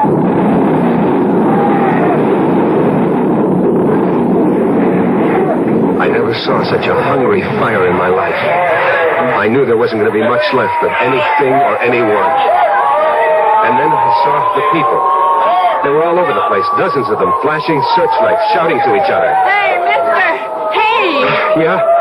What is it? Are you okay? Yes, I'm all right. I just a little shook up. Oh, they're putting up a first aid station down this side. Want me to help you over there? No, I'm all right, thanks. No, I'd better take you there. Oh, well, okay. Thanks.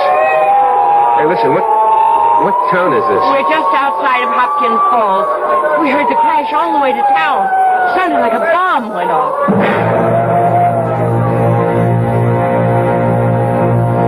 She took me to the first aid station, and a guy in a dirty white uniform helped me inside. What's your name? I can't think. I'm all mixed up. Yes, well, maybe you'd better lie down for a while, mister. No. I'm okay. We're setting up a hospital station. We'll have a car take you there if you like. It'll be a while before the ambulance gets here. No, I'm not hurt. I'm just mixed up. Is it far to town? You're really in no condition to walk. Just tell me how far it is. Well, about a quarter of a mile in that direction. Thanks. That's all I want to know.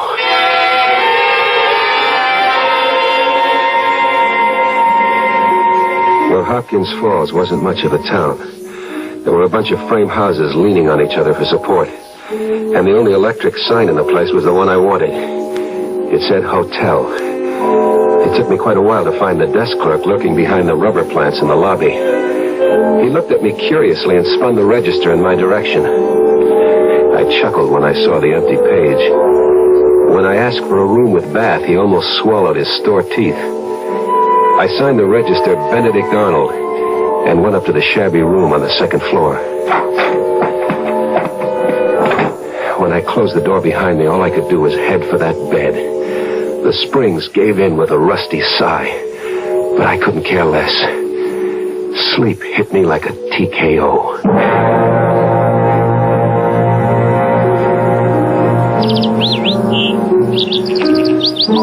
I woke up the next morning with a pain in my hip. At first I thought I'd broken a bone, but then I realized it was only the bulge of the wallet in my trouser pocket. I counted the money. $110. It would be enough for a little while. Then I picked up the phone. Hello, this is Mr. Arnold, room 202. You got any room service in this place? Yeah, breakfast. Yeah, that's exactly what I want. Fried eggs, bacon, toast, coffee. Oh, how about the morning paper? The paper in yet? Any news about the wreck? Fine, good. Be sure to send that up, too.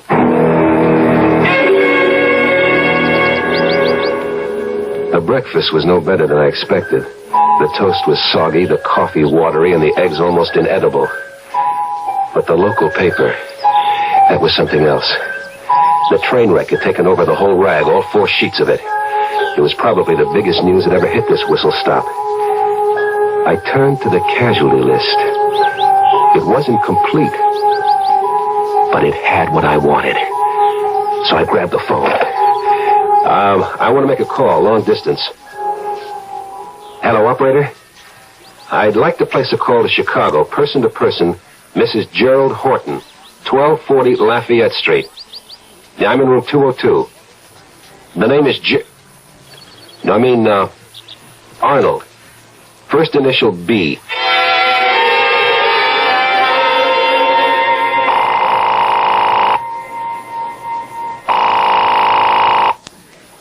Hello? Myrna? What? Is that you, Myrna? Who is this? Is anybody with you? It's Jerry. Jerry? Where are you calling from? A town called Hopkins Corner or something like that. Listen, are you alone? Well, yes, of course I'm alone. But why are you talking this way? Because this hotel has walls like tissue paper, that's why. Myrna, did you read about the wreck? The wreck? What are you talking about? The train, the Chicago train. It hit something, a stalled freight train. Dozens of people were killed. Oh, my God. Jerry, are you okay? Quiet. Yes, I'm okay. I got a little banged up. Nothing serious. Oh, thank God. But why aren't you in a hospital? I don't need a hospital. I told you I'm not hurt. I'm just dead. What? You heard me. I'm dead, honey. Well, Myrna, listen carefully. There's been a mistake out here. A big mistake. And we're going to make the most of it, understand? No. Well, listen and you will. They got me down on the local casualty list. They think I'm dead. Do you get what I'm saying? They've listed me as dead. But how can that be? Well, I must have helped it along a little. I switched wallets with a guy. His was fatter than mine, but he had no use for it anyway. But then the whole train caught fire. He must have been burned beyond recognition. But the wallet was okay. Why, that's awful. You'll have to tell them. No, I don't have to tell them a thing. Why should I? But what for? Myrna, listen. What's the only valuable thing we own? What? You know about the insurance policy? Yes. $75,000. $75,000. More money than we could save in a lifetime. But we can't collect it. Not if you're alive. I'm going to stay dead, Myrna. Understand? Jerry. You're going into mourning for me. Then you're going to get a check for $75,000 from the insurance company. You're going to slap that money into the bank. Then we're going to wait a while and leave town. But how? You and me and the money makes 3. Now do you get it? Jerry, that's illegal. What do you mean illegal? We're only ripping off an insurance company, honey. That's what I call fair game.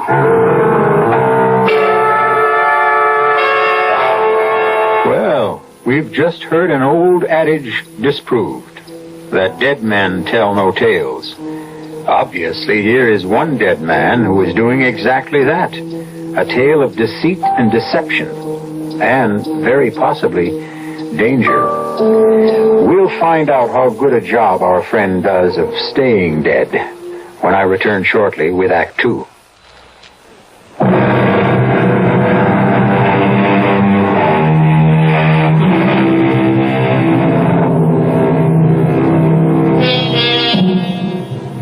Jerry Horton didn't get to see much of the town of Hopkins Falls. He spent the next few days in his room, thinking, drinking, and making plans. It was a pity. The quiet, rustic atmosphere and the countryside might have soothed the savage temperament of the man. But Jerry Horton was far too excited by an image of the future. However, since this is Jerry's story, we'll let him tell you the rest. The $110 lasted me 5 days. It bought me a new suit of clothes at the local emporium, my room and meals, and a bus ticket back to Chicago. I bought myself a cardboard valise, too. I figured a traveling man with a suitcase was less obvious in a crowd. On Friday morning, I put the local phone book, the Gideon Bible, and a couple of hotel towels into the valise and said goodbye.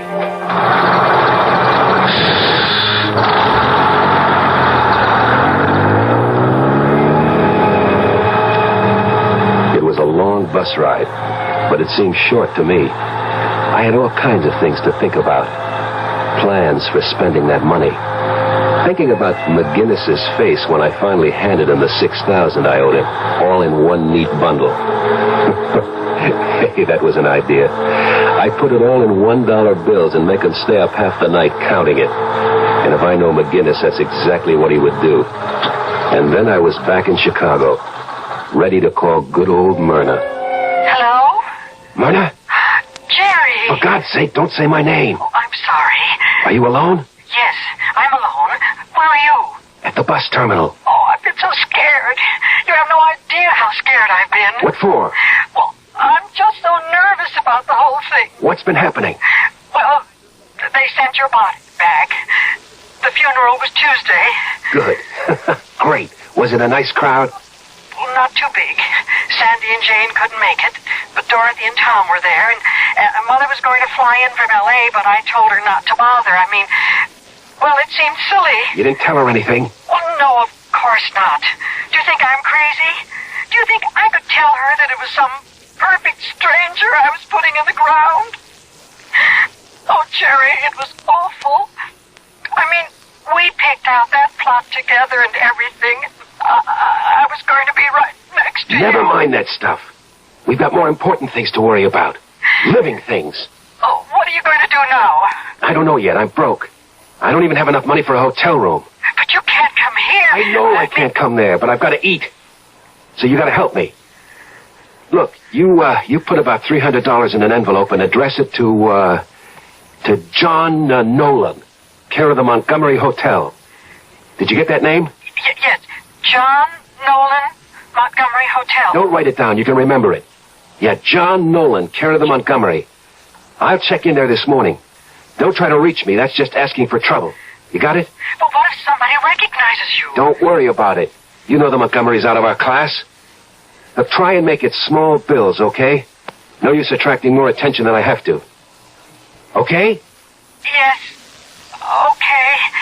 Oh, Jerry, I hope we're doing the right thing. You'll see how right it is when that money comes in, Myrna.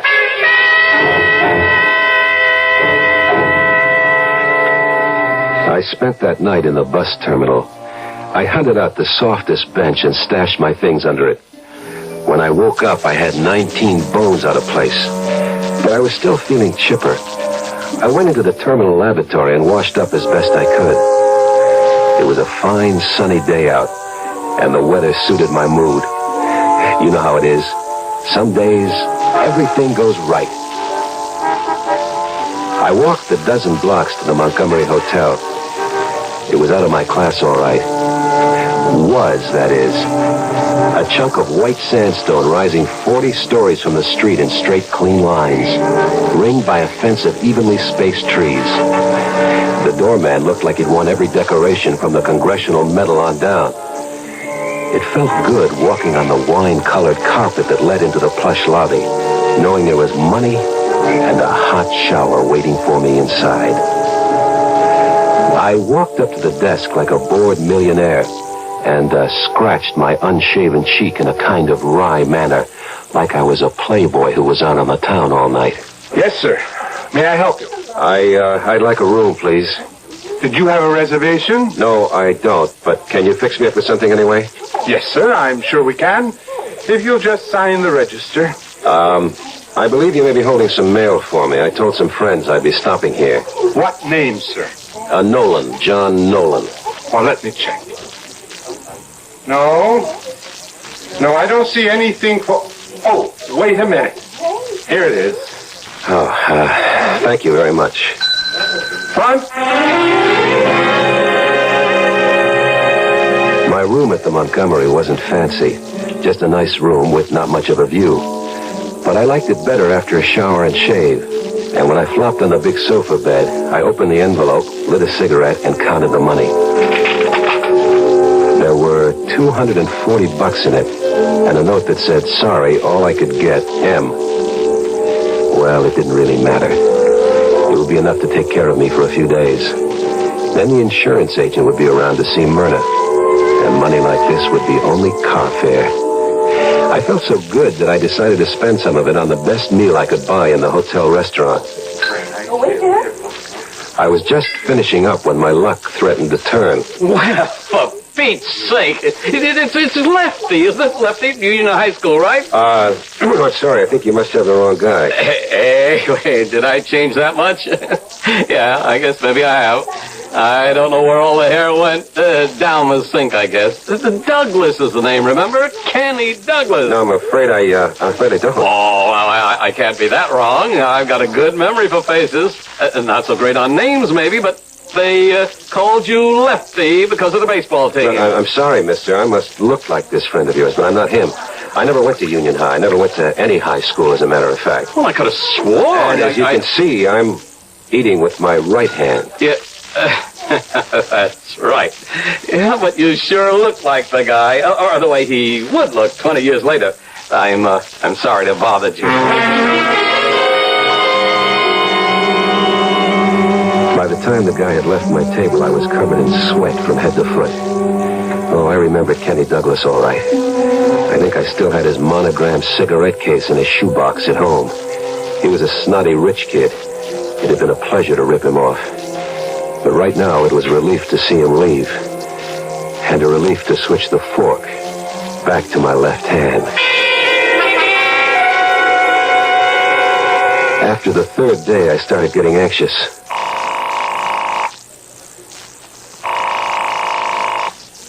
Hello? Myrna, it's Jerry. Can you talk? you know. All right. Just be careful what you say. Just answer yes or no, understand? I can hardly hear you. Now just be quiet and listen. Has the insurance company contacted you at all? Yes. There's a man here only this morning. A man? Yes, from the claim department. Well, why are they sending somebody from the claim department? There's nothing to claim. I'm dead. Well, he was here just the same. He said it might take a while before the payment was made. He was very nice. I don't care if he was tall, dark, and handsome. What's this baloney about it taking a while? Well, it's a lot of money. $150,000 is an awful lot of money. What are you talking about? Our policy was for $75,000. Yes, but there's the double indemnity clause, you see? I mean, the face value doubles because of you being... I mean, because of the accident. 150? My God, that's a fortune. We're rich. We're really rich. The only thing is, they have to make sure. Sure of what? The identification, don't you see? Everybody was so burned up in that terrible For wreck. Pete's sake, I was identified. I read my name in the paper on the casualty list. But he said it'd be all right. He said it was just a matter of a couple of days. It better be all right. I'm running out of cash. I won't be able to afford the hotel bill. I just can't send you any more money. I don't have a cent. All right. All right, then. But when you get that check in your hands, you better get on that phone right away. Understand? Yes, I understand. John Nolan, Montgomery Hotel. Don't do anything with the money. Just wait for my instructions. All right. I'll wait. But I'm still so scared.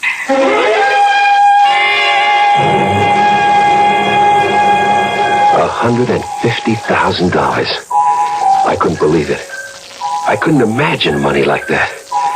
I kept seeing the way that check would look, that long string of numbers. I began to see visions of things I'd wanted since the day I was born. It was all I could do to keep myself from running down to the auto showroom and placing an order for the biggest, shiniest car in the window. But I had to wait. The money wasn't there yet. There was still one more step to go. I was a little worried about Myrna's visitor from the insurance company, but I knew that things would work out all right. This was my lucky time of life, and nothing was going to spoil it. Then, just one day later... Oh, Mr. Nolan. Yes? There was a call for you while you were out this afternoon. It was a lady, Mrs. Nolan, I think. Uh-huh. Thanks very much.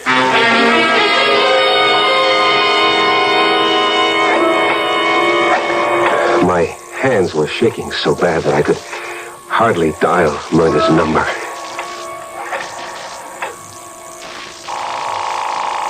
When she didn't answer right away, I started to panic. She wouldn't be calling me unless it was all set. She must have the money in her hand, and I had to make sure that it went to the right place. It wasn't that I suspected Myrna of any hanky-panky. I had no reason to suspect her of anything. But who knows what someone will do when they're looking at a piece of paper that says $150,000. Hello? Myrna, it's me. Oh, thank heavens.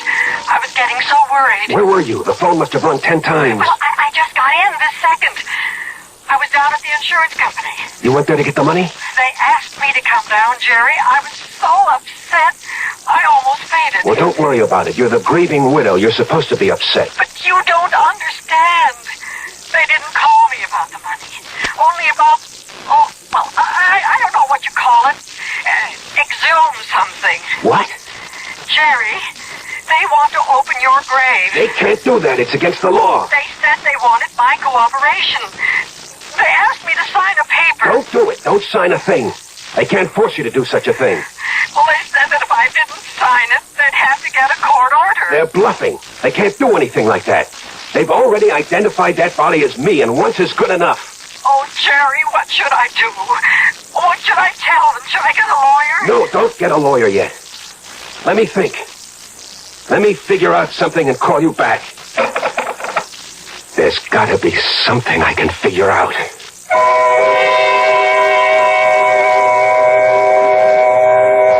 As Robert Burns once told us, the best laid plans of mice and men oft go astray. Even the plans of dead men, it seems. But I think we have a resourceful gentleman here who won't let a mere detail stand between him and his dream. Will the insurance investigators create a rude awakening? Or will our hero find some way to put the number 150,000 into his little green book? Just wait right there, and I'll return with the answers shortly in Act 3.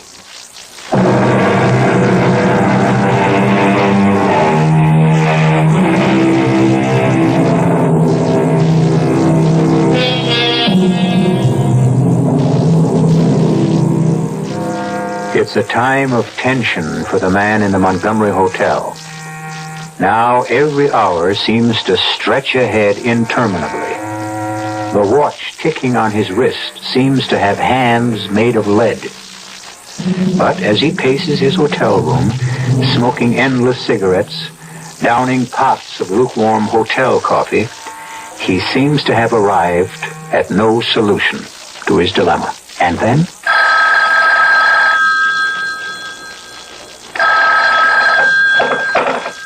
Yes? It's me. I told you not to call me direct. I said always leave a message with the desk clerk. I've got to talk to you. All right. What's happening? They got the order, Jerry. Oh, Lord. There was nothing I could do to stop them. They said I was wrong to have you buried so fast, that there was too much money involved. Listen, you don't think they suspect anything? No, I don't think so. I've been careful, I swear I have. Those insurance guys are sharp, you know. I'm telling you, I haven't done anything wrong. I've been crying my eyes out just as if you really got killed. Everybody keeps telling me that I'm taking it too hard. What they don't know is that I'm scared. All right. Just calm down. Maybe things aren't that bad. How could they be worse? You didn't see what I saw after that train wreck. After the explosion. They had pictures in the local papers. The victims didn't look human anymore, I'm telling you. They were just like pieces of charcoal. How awful. Even if they open that coffin, they won't see anything but a handful of ashes. So stop worrying. Are you sure, Jerry? I'm sure. At least I think I'm sure. And what if they figure out that it's somebody else? Okay, so we lose the bread. The wrong man got identified. It wasn't anybody's fault, right? And as for me, I guess I'll be just another runaway husband. Jerry, you don't mean that. No, don't worry. You'll be seeing me again. Broke as usual. Unless our luck holds. Pray that it holds, baby. Oh, Jerry, you never call me baby anymore. Never mind what I call you. You call me the minute anything happens.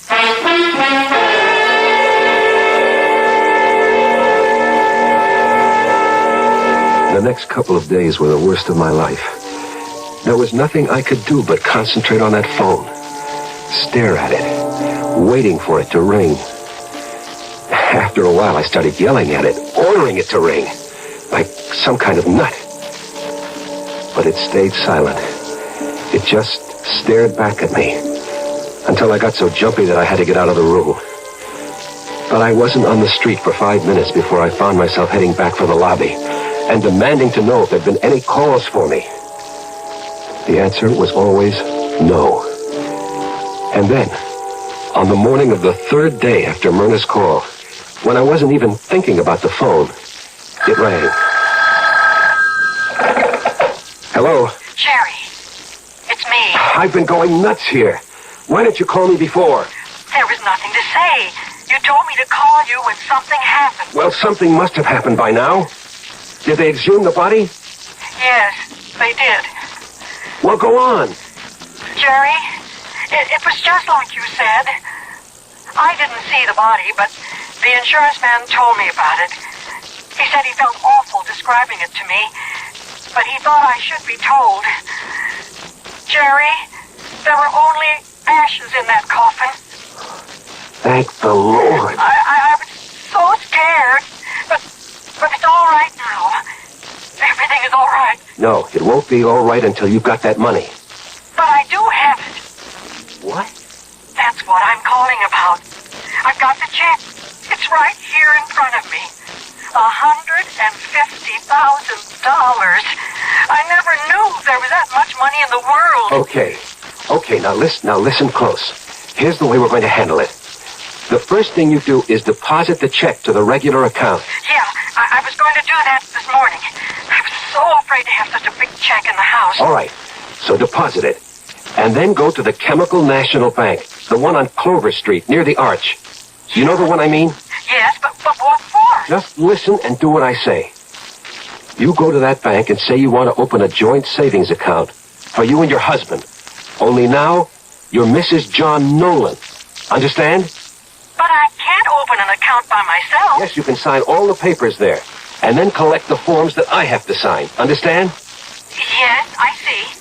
Put all the forms in an envelope and send them to me here at the Montgomery. All right. I'll get them in the mail as soon as possible. No, you can drop them off in person at the desk. The Montgomery is right around the corner from the bank. Leave it at the front desk for Mr. Nolan. But I don't see how that'll work. Why don't I just cash the check? Shut up and listen to me. This is the safest way to handle it. Once you have the money deposited in our regular checking account, you can write a check for the whole amount to John Nolan. There. Now do you get it? You mean I deposit the money in the new account? That's just what I mean. And after that, well, I'll let you know the rest of the plan. Have you got it all straight? Yes, Jerry. I'll do just what you said. That's my girl.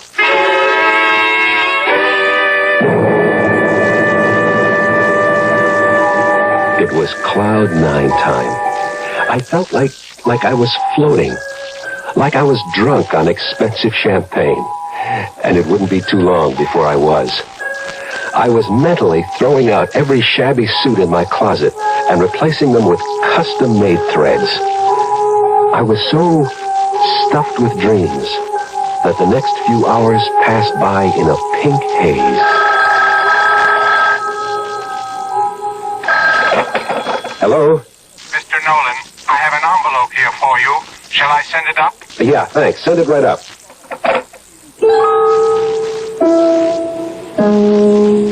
Myrna had followed her instructions perfectly. I filled out the joint account application, signed John Nolan in a sweeping hand, and then took the forms to the Chemical National Bank myself. I wanted them to get a good look at me, because they were going to be seeing me again very soon. Getting cool again, isn't it? Yes. Looks like it'll be a short summer, doesn't it? Uh-huh. Now, let me see. How much are you depositing initially, Mr. Nolan? Well, my wife will be making the first deposit tomorrow morning. Uh-huh. It'll probably be a big one. See, we're buying a house, and so we're cashing in some stocks. Oh, I see. It's too bad we won't be leaving it in the account long enough to collect interest. I might have to withdraw most of it pretty quick. Well, easy come, easy go. That's right. Easy come, easy go. She didn't know how funny that was. And 2 days later, when I strolled back into the Chemical National Bank, the joke was all ready for the punchline. I had the passbook in my hand and happiness in my heart when I walked across the marble floor to the teller's cage marked M-N-O. I caught a glimpse of the bank guard's dark blue uniform. He looked fat and lazy. I stepped up to the window and started to say hello to my girlfriend of the day before. But then I remembered I had a withdrawal slip to make out first. So I smiled apologetically and went to the glass-top counter in the center of the room. I copied the number from the passbook and filled out the amount. $20,000. No, I wasn't going to withdraw at all. I was smarter than that. All that bread going in and out so fast, that would attract too much notice. I was going to chip away at it, a piece at a time. Oh, hello. I see you didn't waste any time. Nope. Got to get that deposit down today. Uh-huh. 20,000. Well, I'm sure you want a bank check for that, won't you? Yeah, I'd better. I wouldn't want to walk around with that much cash. Oh, one moment, Guy. I have to see an officer. Take your time.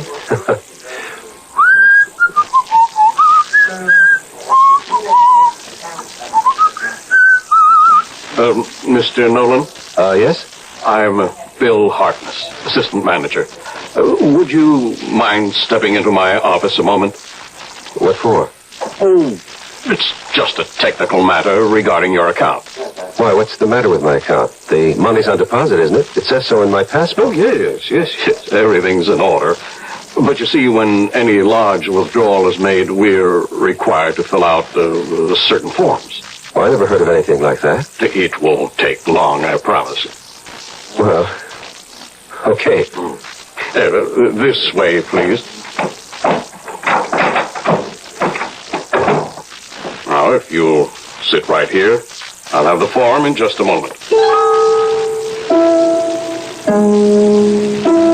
Well, I'd waited almost a month already for this, so I figured I could wait another few minutes. The only thing is, I didn't realize what I was really waiting for until the door opened and Harkness returned. This time he had another man with him, and a woman who I supposed was his secretary. Sorry to have been so long, Mr. Nolan. Well, that's okay. Just let me get my check and get out of here. I've got things to do. What sort of things, Mr. Nolan? Oh, I didn't get your name. I'm Lieutenant Whalen. Police? Police? Wait a minute. Are you implying that I'm doing something illegal by withdrawing money from my own account? You're doing something illegal, all right, Mr. Nolan, so why don't you tell us all about it? Listen, if this is an arrest, I'd like... Sure, I know. You've got rights. You don't have to say anything to incriminate yourself. Well, I've got a few things to say, let me tell you. And who are you? What's the matter, Jerry? Don't you know your own wife? Your own baby? Hey, no, wait a minute. My name is Nolan. John Nolan, and I can prove it. I've got a driver's license here. Look at it. And I'm Myrna, your own loving wife, Jerry. How come you don't recognize me? I know why, Mr. Nolan. Because you really are John Nolan, and the real Jerry Horton is dead, killed in that train wreck. I should have guessed it the first time you called me. You imitated Jerry's voice okay, and you always talk low. But I should have known you weren't my husband. You took his wallet. That's how you knew how to reach his wife. Mr. Horton must have told you about his insurance policy. But how did it happen? How did you find out? It was the autopsy. It was when they dug up the body again and proved that it was my husband. It was the teeth that did it. And that's how we identify the body, by the dental work. As soon as the insurance people paid me that money, I knew that it had to be Jerry in that coffin, and that it was going to be somebody else in this bank. We told Mrs. Horton to go along with you until you actually wrote that withdrawal slip. And that's all the evidence we need, friend. Well, you can't blame a guy for trying, can you? So I guess the money is all yours, Mrs. Horton. Myrna. Congratulations. Listen, you may not believe this, but I'd give half this money to have Jerry back.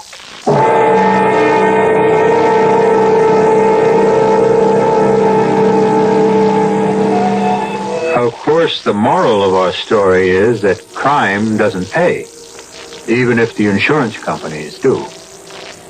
And now you see why we don't recommend our hero's method of getting rich. Because now, Mr. Nolan is going to be going somewhere that boasts no champagne, no fancy cars, and very little change of wardrobe. I'll be back shortly.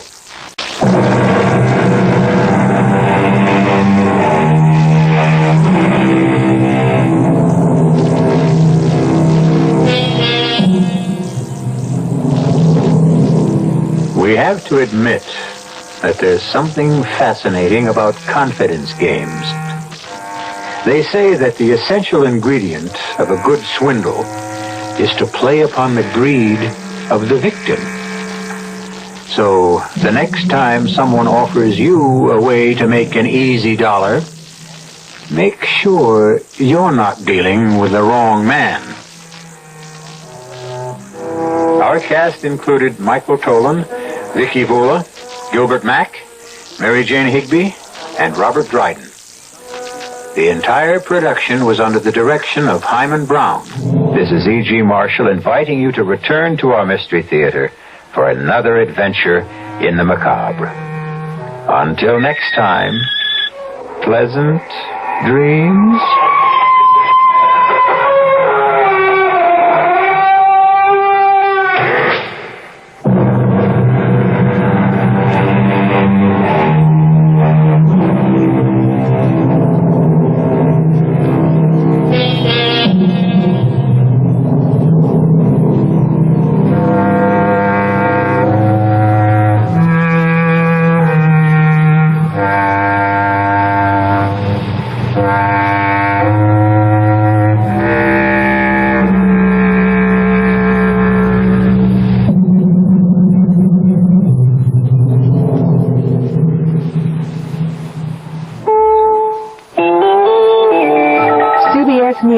United Mine Workers President Arnold Miller walked out of tonight's negotiations in Washington, saying that the coal industry's latest offer was really a declaration for a strike by the miners, and the terms were not acceptable to the rank and file.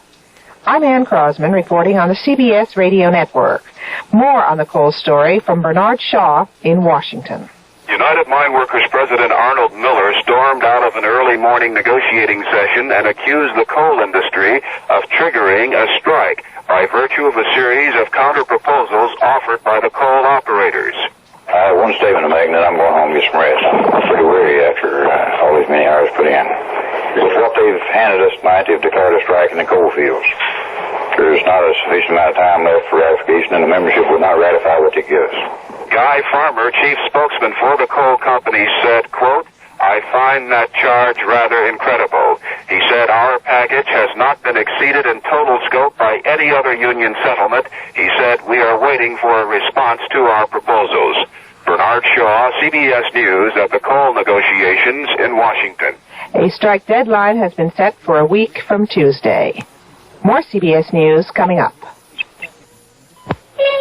Time Magazine. What's in it for you this week? Cover story. A timely briefing on the new force in the Middle East, the Palestinians. And on Yasser Arafat, chairman of the Palestine Liberation Organization. Palestine, says Arafat, is the cement that holds the Arab world together. Or the explosive that blows it apart. This week, Time studies this nation of refugees. Its claims for justice. Its history. Its strengths and weaknesses. Its terrorists. And its men of moderation. In an exclusive interview, Arafat talks about Israel and oil. The U.S. in the Middle East. And the danger of war. As Times report suggests, war will continue until the Israelis are willing to talk to Arafat. And until Arafat is willing to talk to them. Also in Time this week, a major report on the world food crisis. What went wrong with the Green Revolution? How have inexplicable changes in the world's weather devastated once fertile land? What is the geography of hunger? And what choices are open to the 1,000 delegates meeting in Rome this week in history's first global effort to confront the problem of hunger? Two vital problems. Explored in depth. This week in Time, the weekly news magazine. Pick up a copy today. A police spokesman in ONYX, New Jersey, not far from New York City, says the shooting death of a municipal court judge on Monday night was premeditated murder. 71-year-old Judge Joseph Crescente died from a shot fired through the window of a building where he was holding court.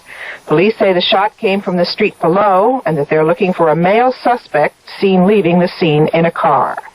Police in Seoul, South Korea have arrested 8 people in connection with Sunday's fire that killed 88 people in a downtown nightclub. The 8 are charged with negligence and violation of the fire prevention law. Police are still looking for the nightclub electrician and its owner. Police said earlier that the fire was caused by a short circuit in the electrical system of the building.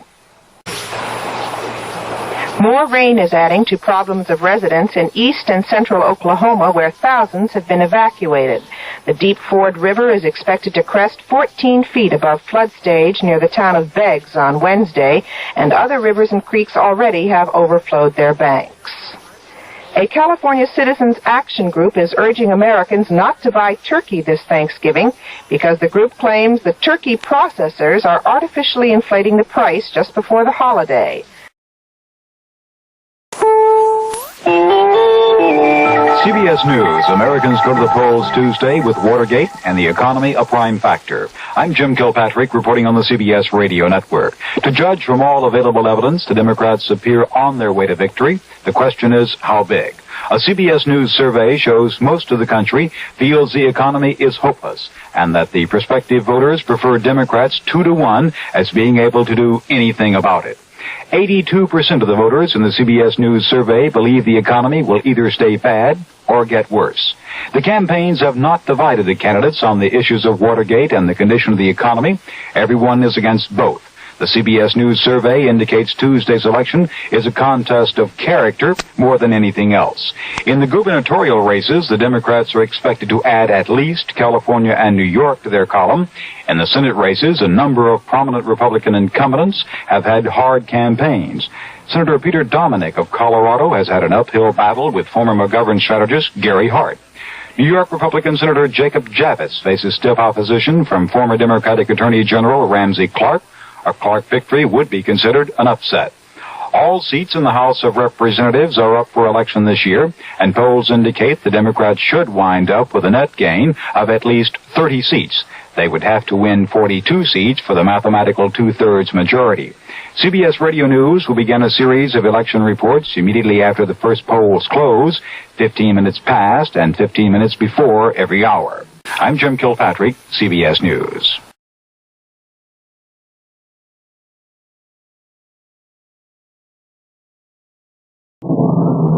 Come in.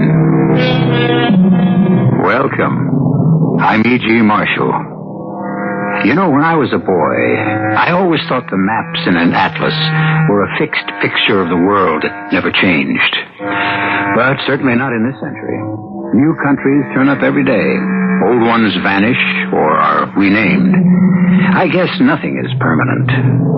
Styria, Carpathia, Transylvania are forgotten names on a map. I wonder if they are as defunct as the dread creature who came from there, whose two long teeth fastened on the victim's throat and drank his lifeblood. But if they are, they were not 70 or so years ago when this blood-curdling tale begins.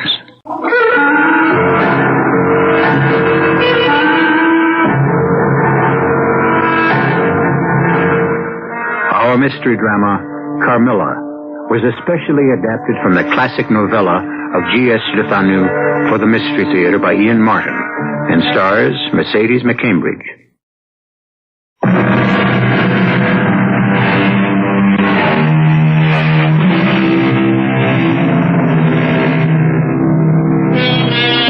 In Styria, which these days on a map you will find is an Austrian province named Steiermark, Laura Stanton was born and brought up. Her father, George, was an Englishman who had married into Hungarian nobility and had respected his wife's desire to stay on in Austria at the ancestral Schloss, or castle. Built at the end of the Middle Ages, the huge old fortress mansion was a lonely place for a young girl to grow up in, lying as it did deep in the heart of the country. But since she took the time to write it in her old, cramped, but still beautifully trained hand, let Laura Stanton tell her own story. I started writing this over 50 years ago. But my confused and horrible reactions then persuaded me to lay it aside. But now, approaching my 90th birthday, I should like to leave a record of why I never married. I've only known the love of one person outside my father. A woman. That is a shocking statement, even today with all our liberation. How shocking an experience it proved to be for me at 19. It was so revolting and so soul-destroying that it stood between me and love for the rest of my life. I am not talking of sex or a sexual relationship, certainly not in the ordinary sense of the word. But let me take you back to the year 1905 and a whole other world. Damn it, that quite puts me out. What is it, Papa? A letter from General Spielsdorf, which arrived by the post. Late as usual, everything is these days. Sent almost a week ago from Vienna. From Vienna? Must explain at moments. This arrives barely in time to tell me that He and his niece will not be arriving tomorrow. Oh, what a shame. I was looking forward to making the acquaintance of Fräulein Reinhardt. Well, even if the general had come, my dear, that would have been impossible. Why? The reason for canceling his visit is because of his niece's sudden death. Her death, Papa? But she was only my age. Yes, that's what's so tragic. Was he still coming here? No, there is some mystery. He appears to blame Bertha's death on some young guest they had. A mysterious young woman. Well, what could it have been, Papa? An accident? Or some sort of disease that was catching? There's no way of telling. I'm really quite shaken. My poor old friend. And I'm disappointed for you. Oh, Papa, you mustn't think for a moment about me. Well, I do all the time. Locked away in this great labyrinth of a mausoleum with no companions. Oh, I have you. And Madame Paradon, the housekeeper. And my governess, Mademoiselle de la Fontaine. I meant companions of your own age. Not dried-up old sticks like us. Oh, you mustn't talk about that, Papa. You know I've always loved it here. Next year, we must move for the season to Graz, or perhaps even Vienna, so that you could meet some nice young gallants. Oh, I have a gallant who takes very good care of me. Little creaky in the joints, I'm afraid. No, Laura. You're so retiring and self-effacing. It might be time to inject a little hussy into your bloodstream. Papa, I think we have talked enough about me. And as for how happy I am, just look out at our garden. Where else but at the Schloss could we see such romantic, misty beauty? It's a full moon. And a lovely, soft, clear evening. Shall we take a little stroll down by the drawbridge? A moment, dear Papa, till I fetch a shawl, and I'd love it. I have the strangest feeling that tonight something very special is about to happen. By the time we reached the bridge, the moon was high and brilliant, and as we turned back, the whole landscape was a mezzo-tint, shimmering and dreamlike. This moon tonight is full of magnetic force, an idyllic influence, which if... Idyllic, Papa? That's a strange word. What does it mean? Oh, I'm sorry. I didn't mean to be literary. Actually, I'm being quite literal. It means the effect of one animal's magnetism upon the other. Look back at the Schloss, for example. Oh, yes. All its windows flash and twinkle and reflect the silvery splendor. As if unseen hands had lit them all to receive some special royal guest. What's that? It's a carriage. But it's coming too fast. Step back, Laura, to the protection of this tree. It must be driven by a madman.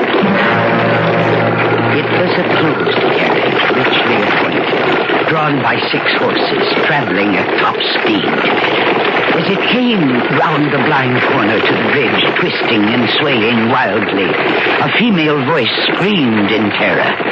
Coming off the bridge, the lead horse panicked, pulling the whole rig to the right, so that what was coming was inevitable.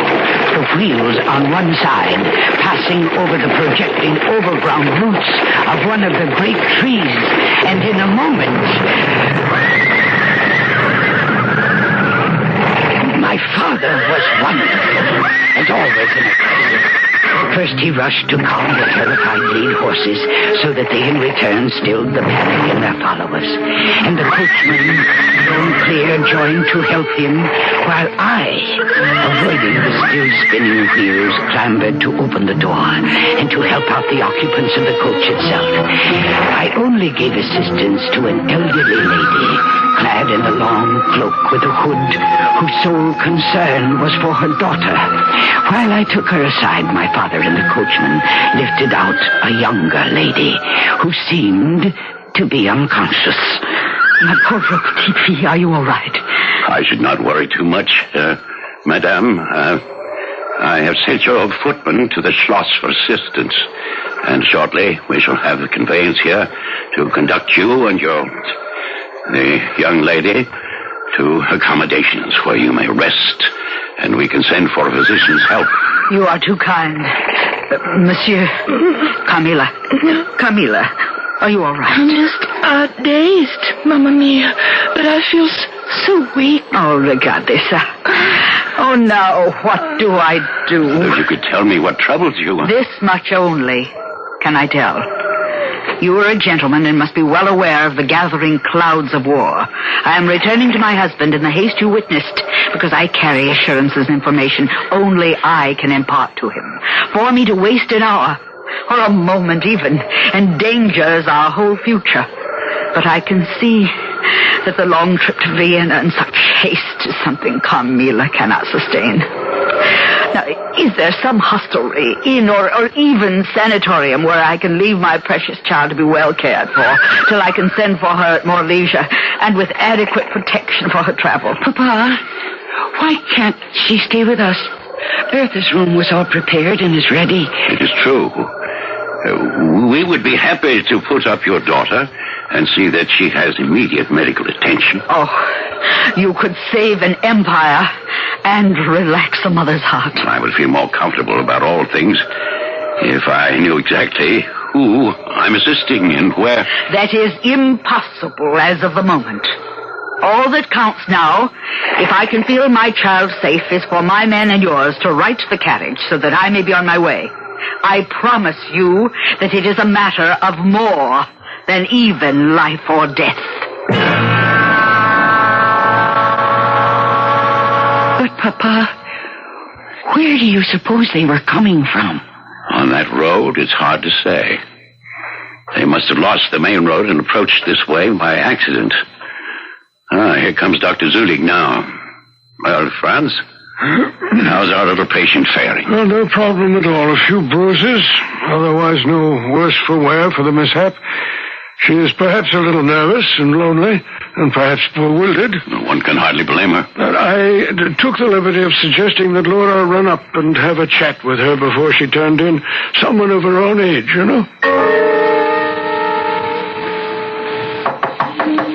Come in.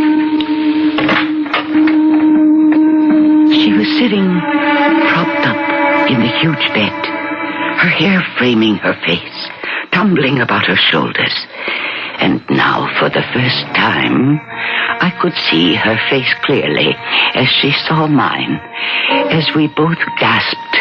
But I know you. And you.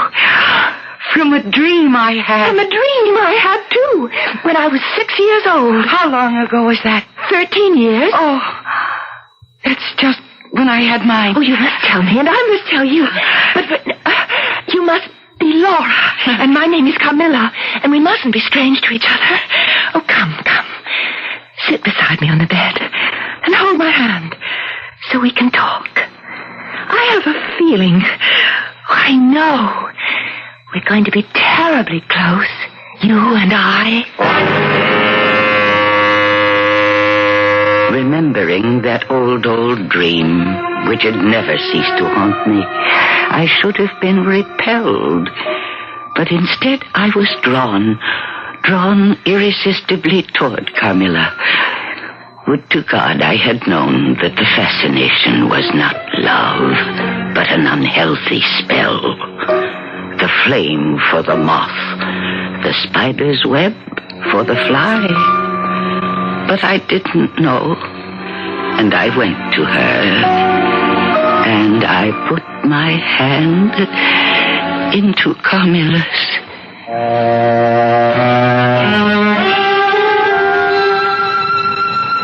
Two beautiful young women, one blonde and blue-eyed, the very quintessence of innocence, the other lying in the bed, pale from the accident and seemingly vulnerable, ripe olive-skinned, with great dark eyes and tumbling masses of chestnut hair.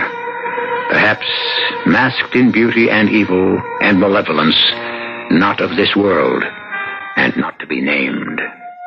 I shall return shortly with Act Two.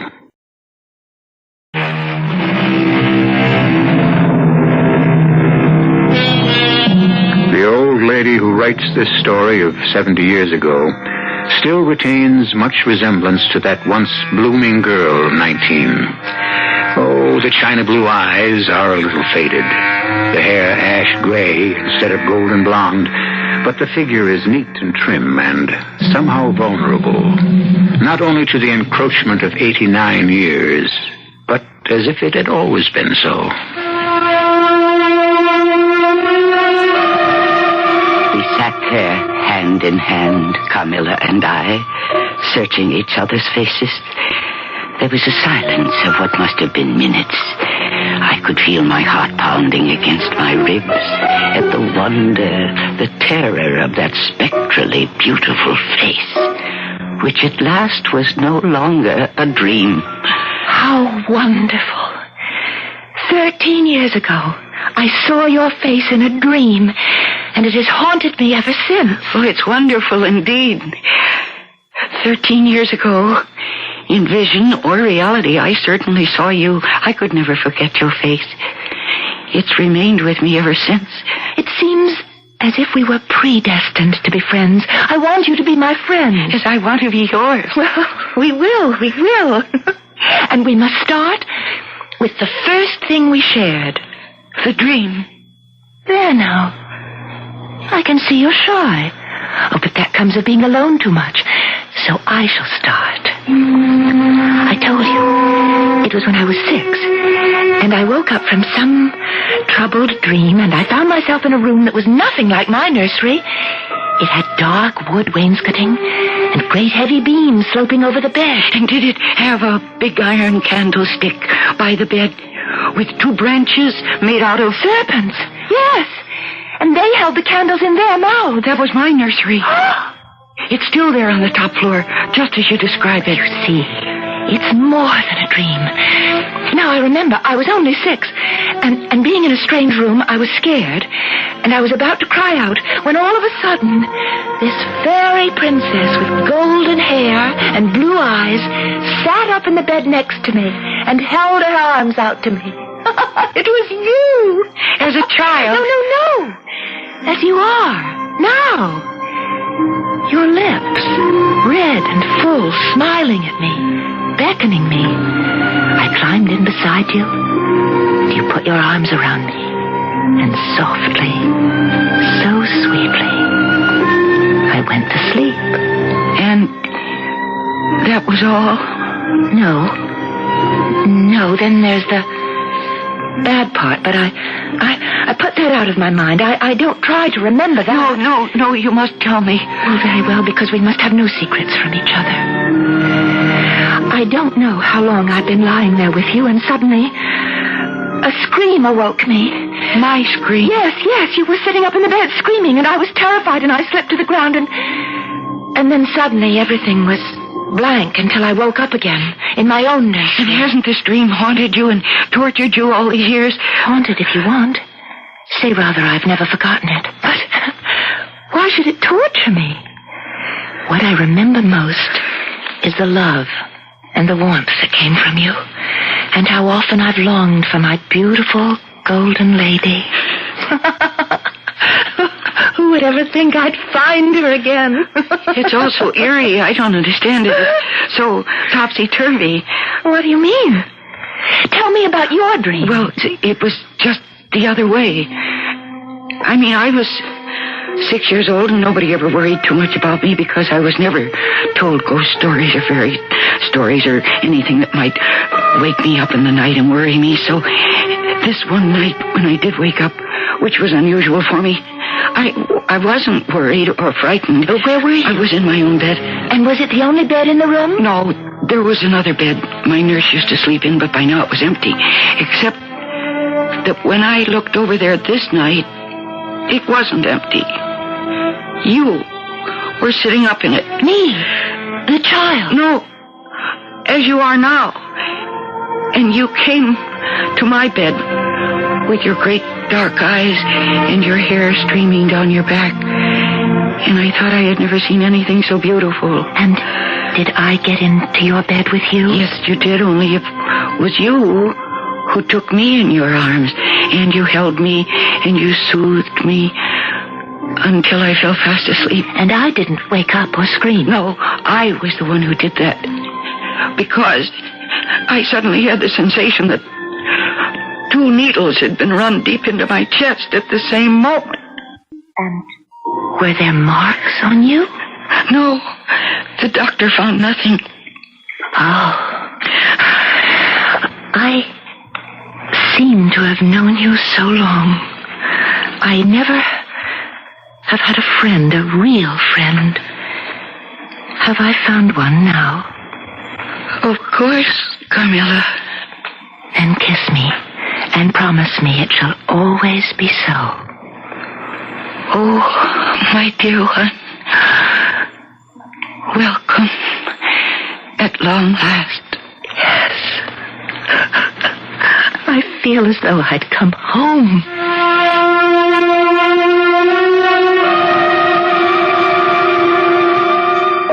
I have said that I was drawn to Carmilla from the first. There's no doubt about that whatsoever.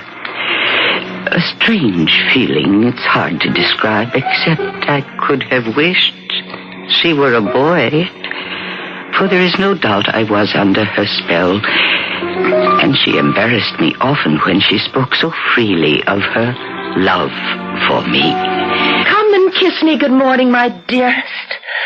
Oh, how wonderful to wake up to you. Good morning, Carmilla. No, not just a passing hug. Come on, kiss me. And tell me you love your Carmilla as she loves her Laura. Well, There. That's better. You don't know the humiliation of how I must live in your warm life. And you shall die. Die. Sweetly die into mine. I don't understand you. Just never seek to know more of me and mine. But trust me with your loving spirit. Come. Kiss me again, so I know I'm forgiven. Carmilla, no, You are mine. You shall be mine. And you and I are one forever.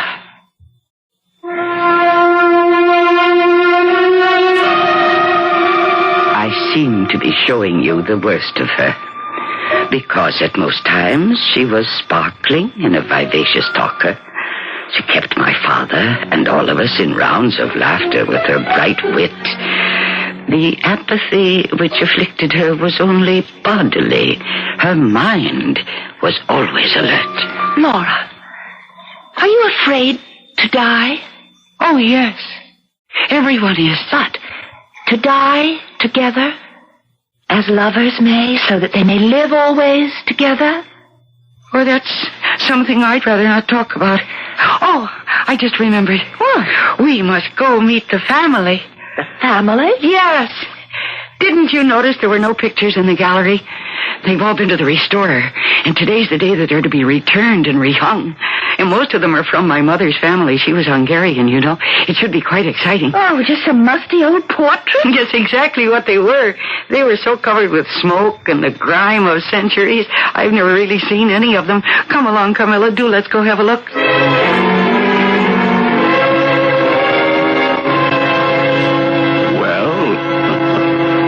Say they're a very prepossessing-looking crew. Oh, Papa, I think it's fun.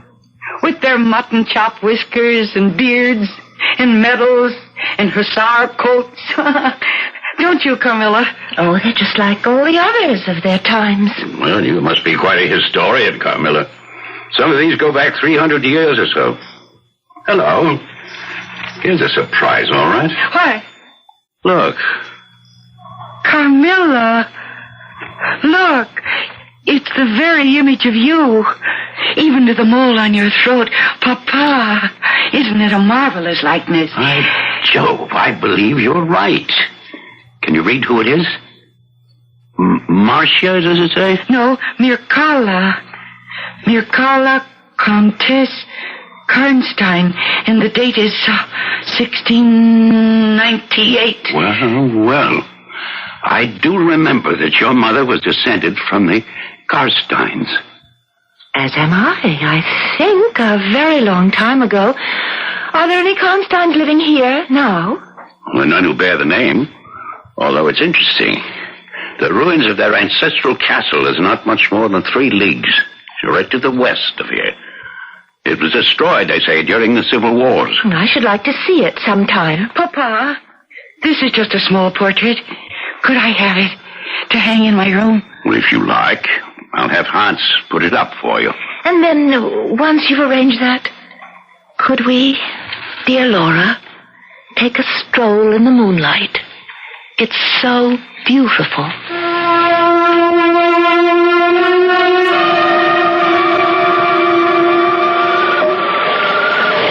Here we are at the drawbridge. It's also like the night you came to us. So you were thinking of the night I came. Are you glad I did? Oh, ever so much. Someday, when you tell me your story, I know it'll be made up of one great romance. I'm sure that you have been in love, and that at this moment there's an affair of the heart going on. I have been in love with no one. I never shall, unless it should be you. Carmilla, darling, I live in you. And you would die for me. I love you so. Carmilla, are you all right? I'm a little faint. It will pass. It's the last time, perhaps, that I shall see the moonlight with you. What do you mean? The time is very near when you shall know all.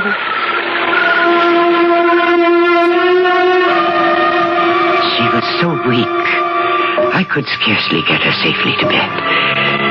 It was long before I could get to sleep, but when at last I did, if indeed I really was asleep, I was conscious of something huge and black circling by the foot of my bed, a monstrous cat-like shape that suddenly sprang, and I felt the stinging pain as if 2 needle-sharp claws had plunged like hot irons into my breast. And then suddenly my eyes were open, and I thought I saw Carmilla standing there. And I felt relieved. The figure moved quickly to the door, and I followed it, only to find the door securely locked from the inside, just the way I had left it before I retired. I sprang into my bed with the covers over my head, and I lay there, more dead than alive, until morning.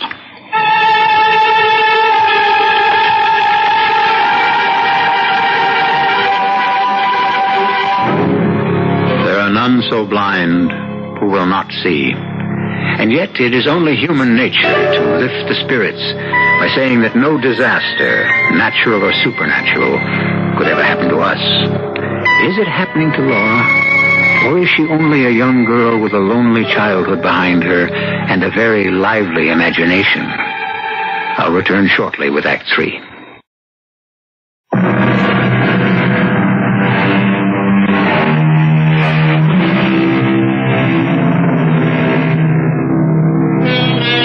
With the morning and the coming of light, nothing seems more insubstantial than a dream.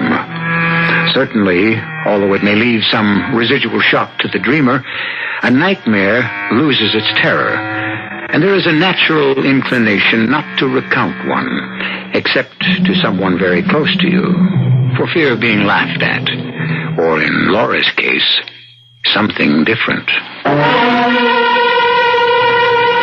I should have told my father, but I didn't. Mostly because, to my surprise, quite early that morning, in answer to a knock on my door, I opened it and found Carmilla up and about. May I come in? Of course. Dearest, you don't look well. No, I don't feel very well. I had a bad dream. I knew it. I knew it in my bones, for so did I. Was it something like a hard and black, like a huge cat that was coming around your bed and springing on you? Exactly. But I had my lucky charm with me, you see, this, pinned to my pillow, and I reached for it, and the moment my fingers touched it, the thing disappeared. Was it the same for you? No. No, it almost smothered me. And I felt these two hot pins plunge in and puncture just beneath my throat until I thought I'd strangle. Oh, how awful. Let me see. Huh? Why, darling. Darling, it was a dream. There's nothing there. But we shan't take any chances with you. Here, you shall have my amulet to protect you. The next night and the nights following, my sleep was deep and dreamless, although the nights were followed by days of lassitude and a melancholy that was strangely not unpleasant. This was well enough for a time, until new and vague sensations began to disturb my sleep. Sometimes a hand drawn across me. Sometimes the feeling of lips kissing me, longer and more lovingly, until they reached my throat. Within a week, my eyes were dilated and dark underneath, and I was pale. And my father noticed the change and insisted on my seeing the doctor. It was just as well that the doctor was called, for that night, everything came to a head. No!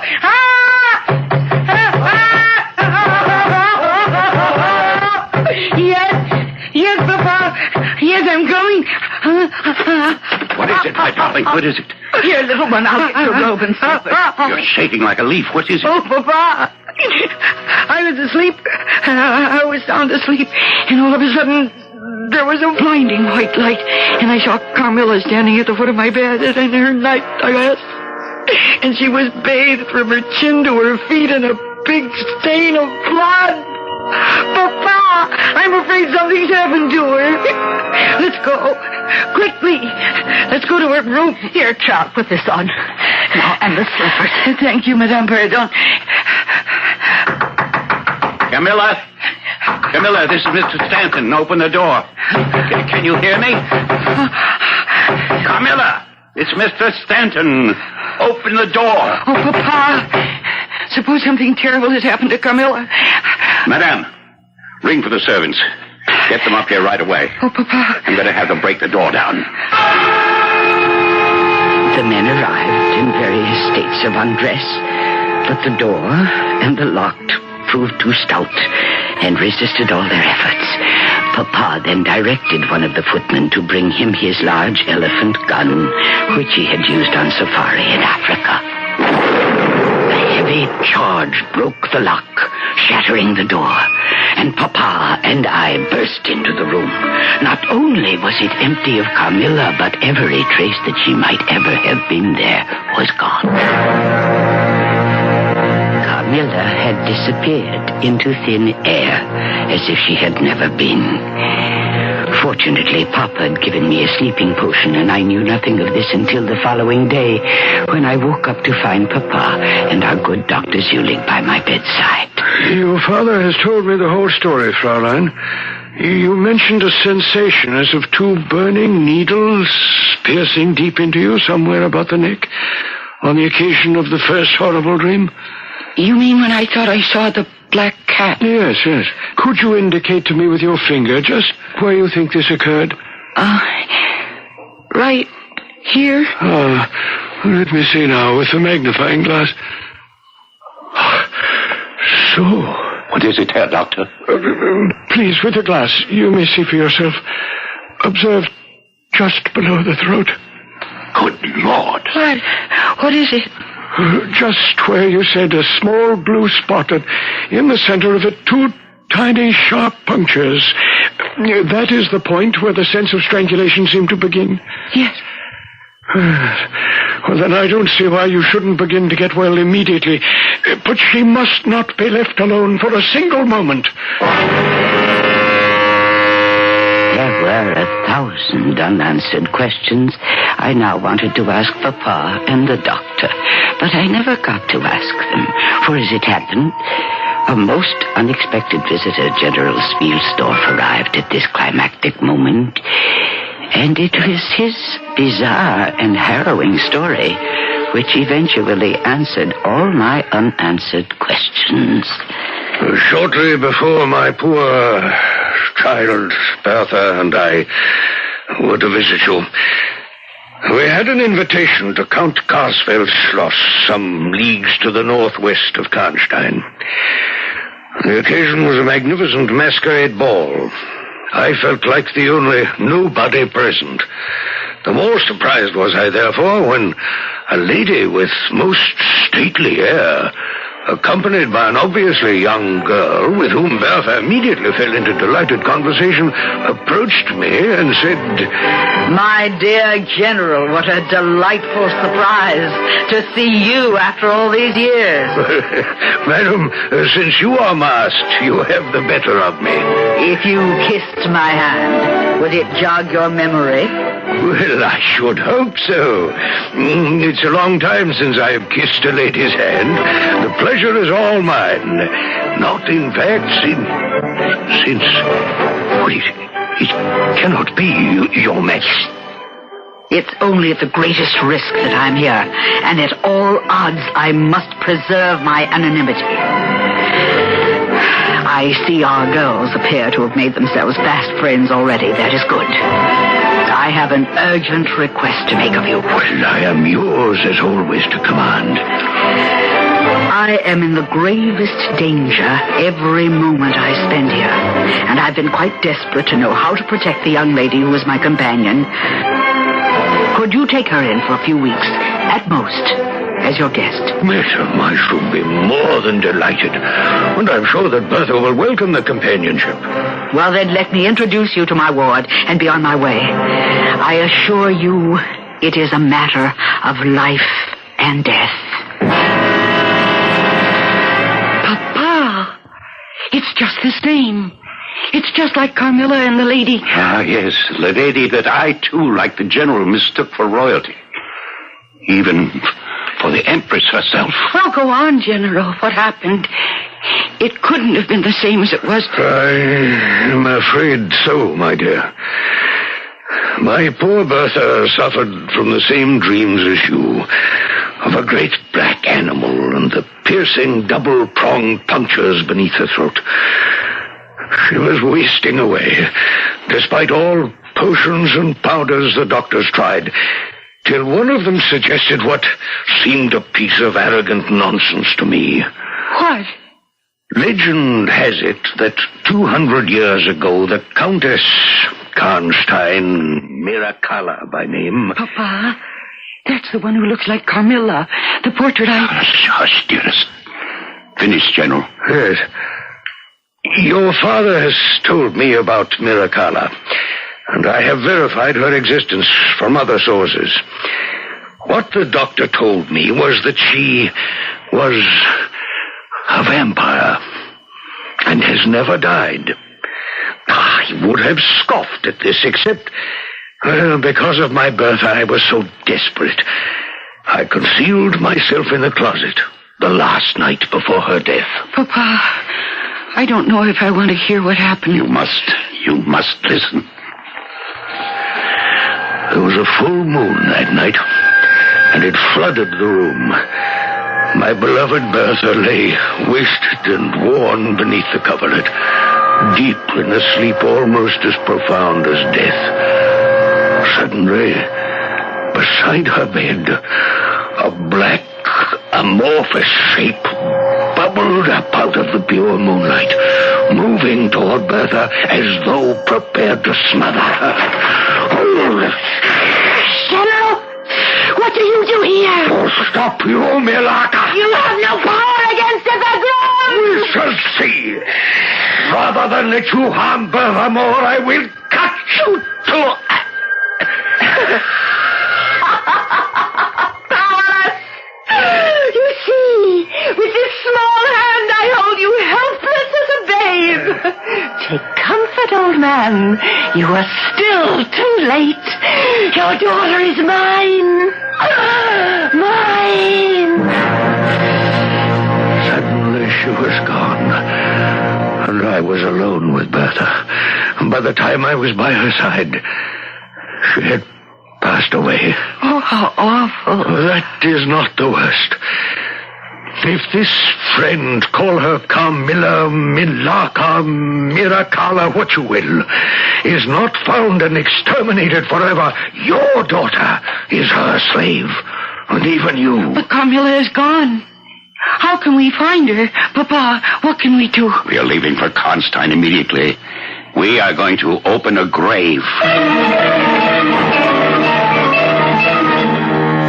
It was a long search, and getting near to twilight, before the stone, overgrown with lichen and moss and weeds, was uncovered.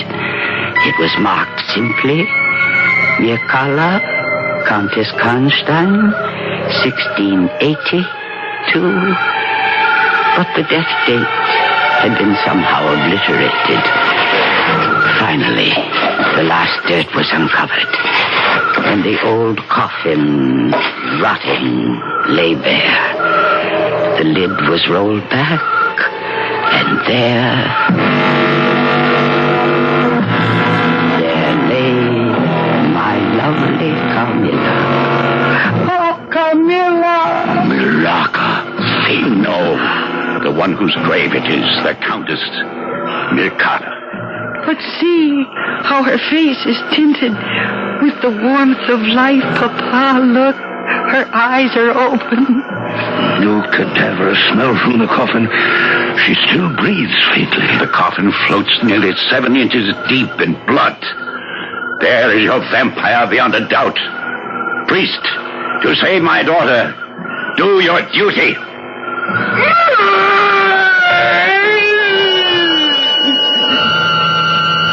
The priest drove the sharpened oak stake through the body, and that fearsome shriek which still sounds in my dreams rent my ears. But I know now, more and more as the years have passed, that it was not Carmilla who died, but that ancient 2-century-old corpse who had roamed in lonely agony till at last she was brought home to the peace of God.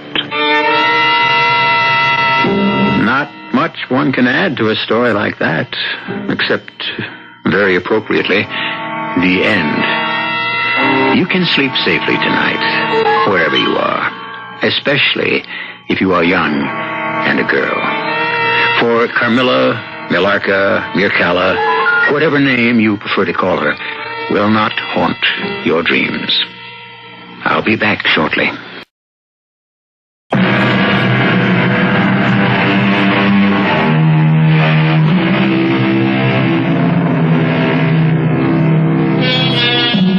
Just for the record, and to keep it all tidy, we should mention that all the proper protocol was followed in the extinction of a vampire, although Laura was spared the rest of it. But the head was struck from the body, and both head and body burned to ashes, which were strewn on a stream, and so carried away forever. Our cast included Mercedes McCambridge, Marion Seldes, Stotts Cotsworth, Court Benson, and Martha Greenhouse. The entire production was under the direction of Hyman Brown. This is E.G. Marshall inviting you to return to our Mystery Theater for another adventure in the macabre. Until next time, pleasant dreams.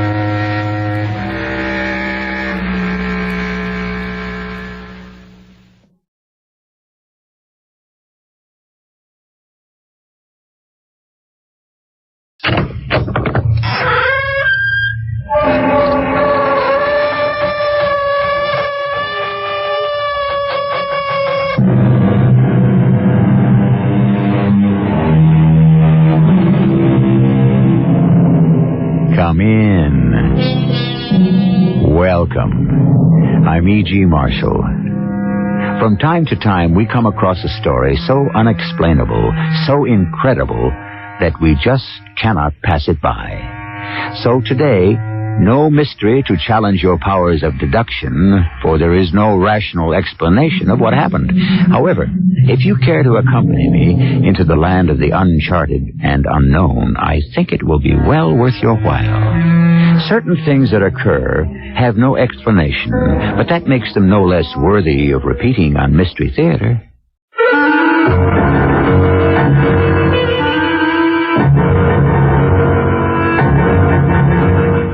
Our mystery drama, Second Sight, was written especially for the Mystery Theater by James Agate Jr. and stars Michael Tolan. I'll be back shortly with Act One.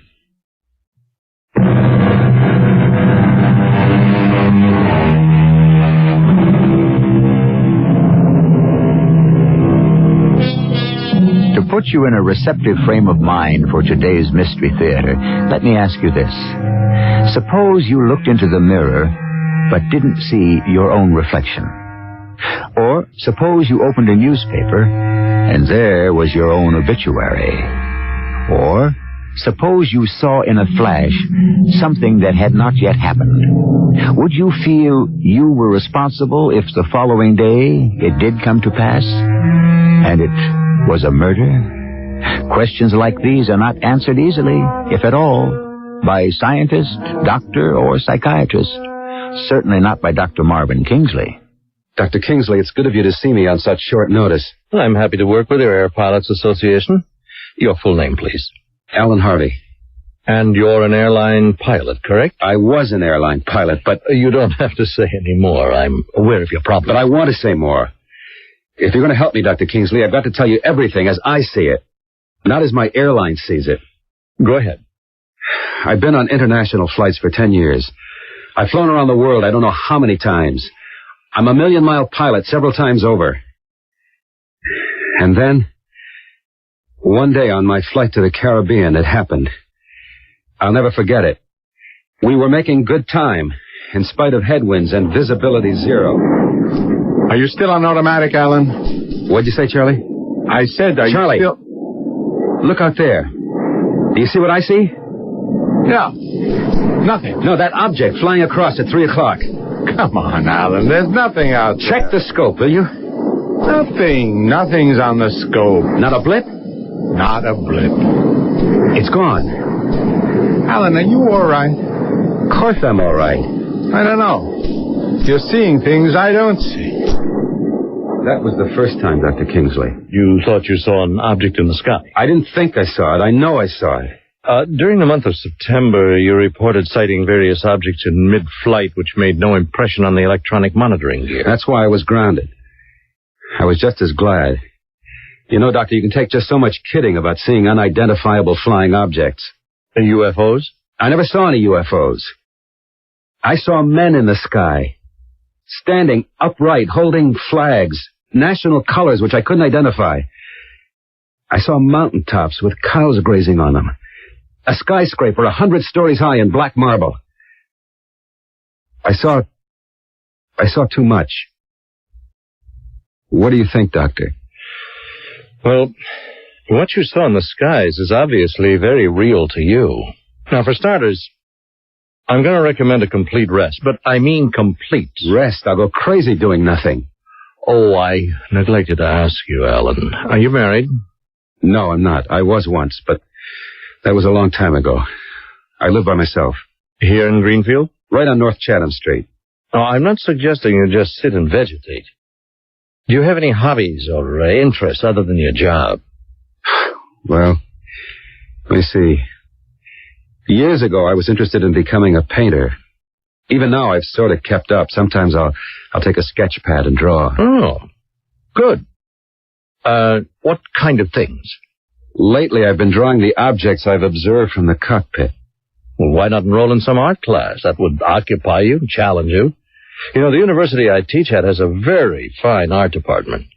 Would that appeal to you? What good would it do me? I'm a flyer. I'm never going to make it as an artist. Well, it would give you another outlet for your energies. Let me put in a call to Jacob Greer, who runs the department. He teaches a few classes also. See, I know Jacob personally, and I'm sure he'd take you in. I don't know. How long should I do it? Well, let's not set any limits for the present. See, there's one thing you need more than anything else, and perhaps drawing in a class with other people will help you achieve it. What one thing? What do I need? Peace of mind, Alan.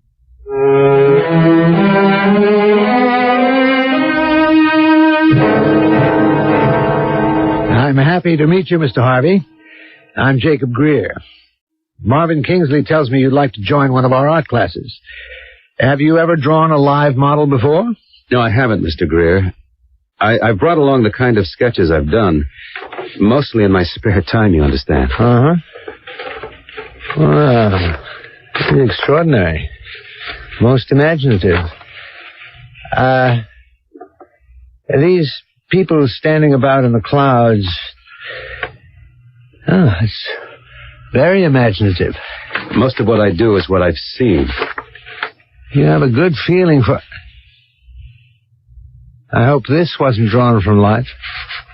What is it? It looks like the fuselage of a big airliner with a lot of bodies strewn about. Yes, that's what it is. I did that one yesterday. That's gruesome. Well, I think you have some talent, and if you'd like to join our class, it's Tuesdays and Fridays from 1 o'clock until 4 in the studio. I'd like to. Let me hang on to some of these drawings of yours, may I? Sure. This airplane crash, it's certainly powerful. Now, I'll be seeing Marvin Kingsley tonight. We have a running chess game on Monday evenings, have for years. I'll tell him you're joining us.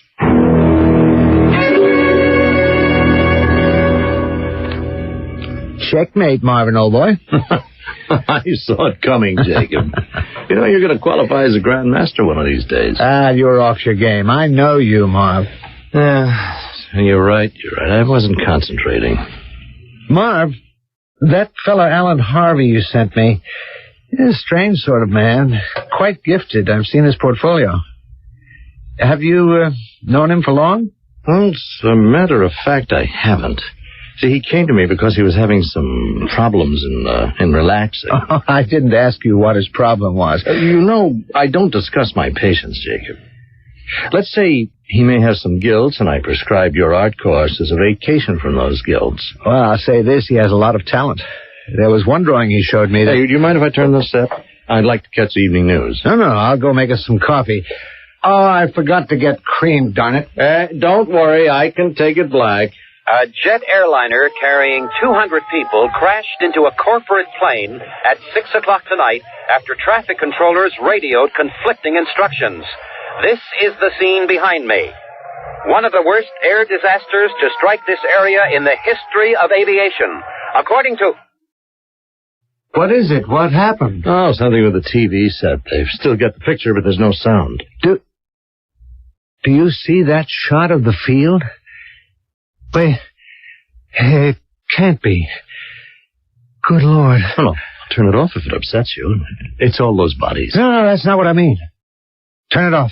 No, they'll get the sound back in a minute. They still got the picture. Turn it off, please. Okay. I want to show you something. Here.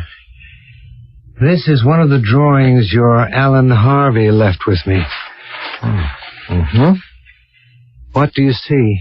A grisly, almost photographically detailed drawing of a smashed airliner. And smashed people. Well, what are you trying to tell me, Jacob? Doesn't this drawing look exactly like what we just saw on the tube? But exactly?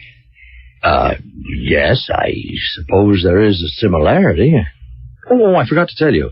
You see, Alan Harvey was an airline pilot, so I suppose he drew that from some experience he had. Marvin, my mind deals in pictures. I would say there's not just a similarity. The real accident and what this man has drawn are identical. Oh, but how could they be? You said you saw him this morning. He couldn't have drawn it at the airport. It just happened at 6 o'clock tonight. He said he did it yesterday. Well, I'll bet if you went through the files and matched the photographs, there's a sameness about most air crashes. I hope you're right. I don't understand why you're so upset, Jacob. What else could it be? It got me to thinking, that's all. Well, what's your problem? If Alan Harvey can draw a future occurrence before it happens, I'd say we all have a problem.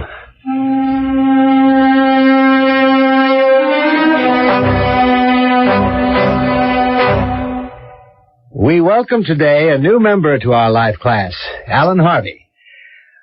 Miss Johnson, we'll have 2 minutes of warm-up poses, and then we'll begin the longer poses. Arthur, why don't you put your easel beside Alan so that if there's anything he doesn't know, you can fill him in? All right, Miss Johnson. I'm new to this. What are warm-up poses? You'll see. Those will be action poses Miss Johnson does up there. You know, poses that no model could hold very long. That one, see? One leg up and hand extended, sort of like a dance pose. I'm supposed to draw that? What's she doing? You certainly are, Alan. That's it. Use your charcoal. Fine. Good. Just a few action lines. Alan, that's very good. Contour is excellent. Well, fine. What did he say your name was? Arthur really Lewis. Excellent. I'm Alan Harvey. Say, hey, you're not bad. That's good. How can she hold that pose?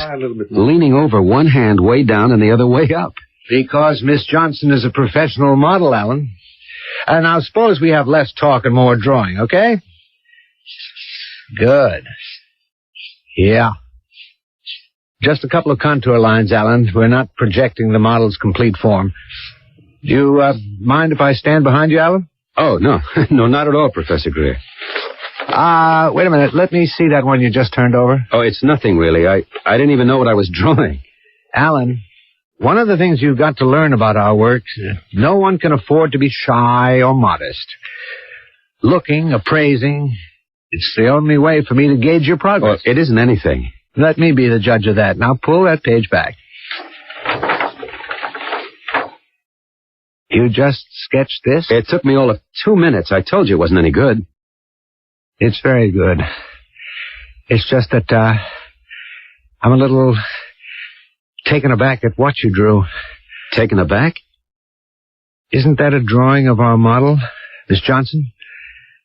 Lying across that bed, bruises on her neck, eyes staring open as if she'd just been strangled to death.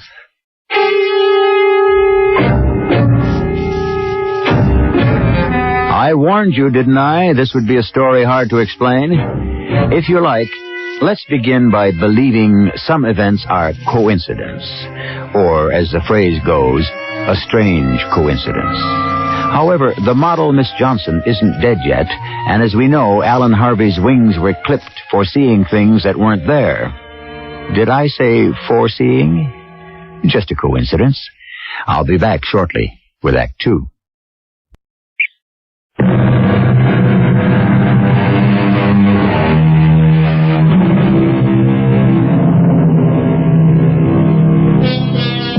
Do you remember the old story of the 3 blind men who were asked to describe an elephant? One felt the big wide body and said, "It's a wall of leather." The second put his arms around one of the animal's legs and said, "It's the trunk of a tree." And the third blind man felt the elephant's tail and said, "It's a snake." All were mistaken, for none could really see the elephant. Are we perhaps also limited in our vision? And what we think exists may not? Is Alan Harvey able to see what really is with a special second sight that is not ours? I'll be frank with you. It disturbed me to discover I'd been drawing our model, Miss Johnson, as a victim of a murder. I'd never given it a second look. The truth is, I didn't even remember drawing it. Professor Greer kept looking at what I'd done with this horrified expression. So I was pretty shaken when I came back to class on Friday and set up my easel next to Arthur Lewis. Ladies and gentlemen, today Miss Johnson will skip the warm-up poses. The pose she will now assume will be the one held for the entire session. 20-minute poses in the first hour and a half with the usual 5-minute rest periods. All right, any questions? Yes, Professor Greer? Miss Johnson? It's a little chilly in the studio this morning. Could I have a heater placed near me? Of course. Arthur, would you be good enough to get the electric heater out of my office? Can't afford to have our Miss Johnson catch cold. My progress that day was as halting as the first days had been speedy. I didn't know what to make of it. Miss Johnson was the model as before, but somehow I could not get her down on paper. For the first time since I'd begun the classes, I was relieved when Jacob Greer pointed to the clock. That'll be all for today. Class dismissed. Oh, Alan, would you stay on a bit? Yes, Professor Greer? I noticed you're having a little trouble today. Some of those lines just not forceful enough. I was aware of that, too. Something seems to be holding me up now. May I have a look at what you've been doing? Of course. What? Is this all you've done today? I'm afraid so. I tried. I couldn't even get the simplest action line. What's that supposed to be? Where? In the corner of that page. A table set for 2 people at the... I know where that is. Yes, it is. That's the Chinese restaurant right here in town. I hope by next Tuesday you'll be taking a more serious approach to your work. I am serious, Professor Greer. I just don't seem to be able to concentrate on what I see. What's in my mind's eye is so much clearer to me than what's in front of my real eye.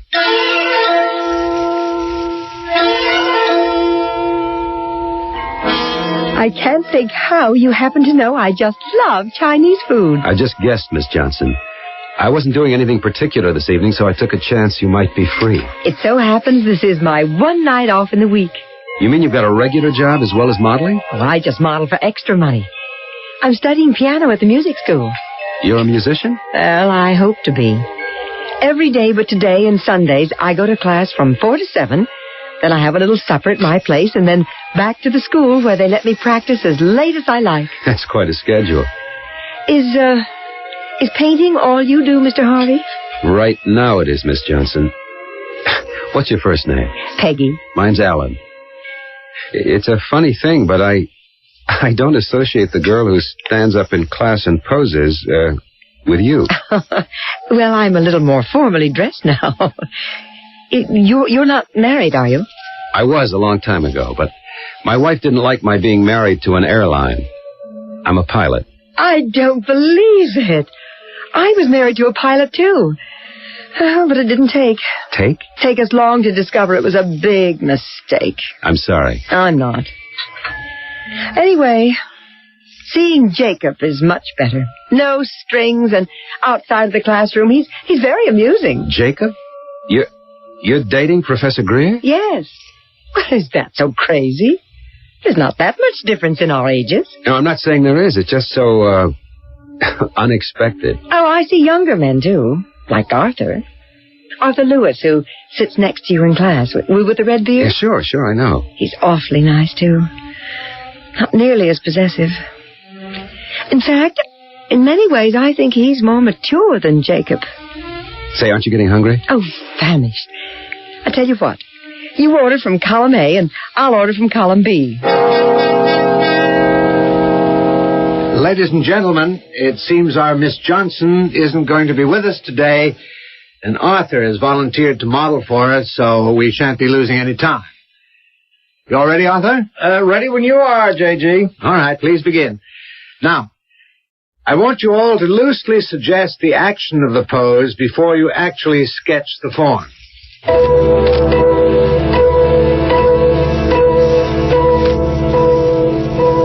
Very good, Alan. You don't seem to have any block when it comes to drawing the male form. It was only that one time, Professor Greer. I'm sure I could do Miss Johnson next time. Keep drawing. Good.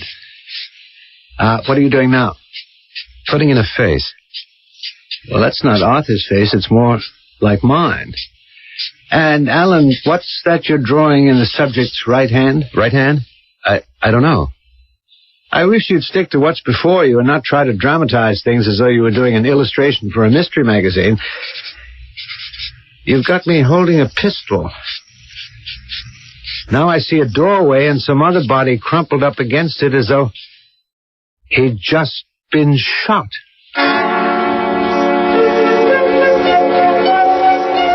Dr. Kingsley, I really appreciate you seeing me on a Sunday. What I want to say is, how can I say it? I don't think these life classes are doing me any good. Well, why do you say that, Alan? I went nearly crazy yesterday, Saturday. I tried to get out of the house, take a walk, but I found myself always coming back to my drawing board. Well, I think that's a good sign. But it's not. Nothing's changed. It's all as it was before. I'm seeing things that nobody else sees, only now I'm drawing them. Here, look at these, please. Some I've done in class and some at home. Yes, I see what you mean. Do you? Do you really? I'm terrified. Oh, you draw very well, Alan. It's what I draw. Here, this one, for instance. Now, look, you will work your way out of this. Don't worry. It's the mind's way of healing itself. Doctor, I think you've got it all wrong. Here, look here.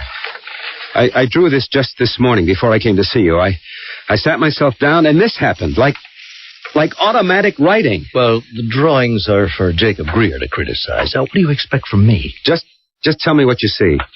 All right. It's a young man, about 25, I'd say, stretched out on a slab in the morgue. When were you at the morgue last? Never. I've never been there. Well, you've seen pictures. I tell you I haven't. But you must have. And you've forgotten. That happens to be the morgue attached to our hospital, exactly the way you've colored it. You don't understand. You simply do not understand, do you, Doctor?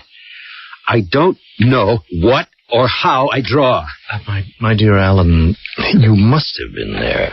The detail, the glare of that green shade, the hexagonal tiles, that one broken tile near the door. Now face reality, Alan. Forget it. Do you know the young man you've drawn?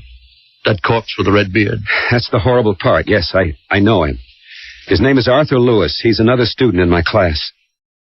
What shall I do? When do you go again? To your art class? Day after tomorrow. All right. Now, right after class, come back here to my office and bring what you've drawn that day, and we will try again. Now, we'll sit down quietly, calmly, and talk about it. This sort of thing happens more often than not, Alan. We transfer and transpose people we know into the most unlikely situations. See, most of us do it in dreams, but you're doing it on paper. You don't think it's any more than that, Dr. Kingsley? Just bear in mind, Alan, you and I are mortal. We can do no more, see no more, know no more than our five senses tell us. You mean there's no such thing as a sixth sense? Or a second sight? Well, arithmetically, perhaps. But in fact, no.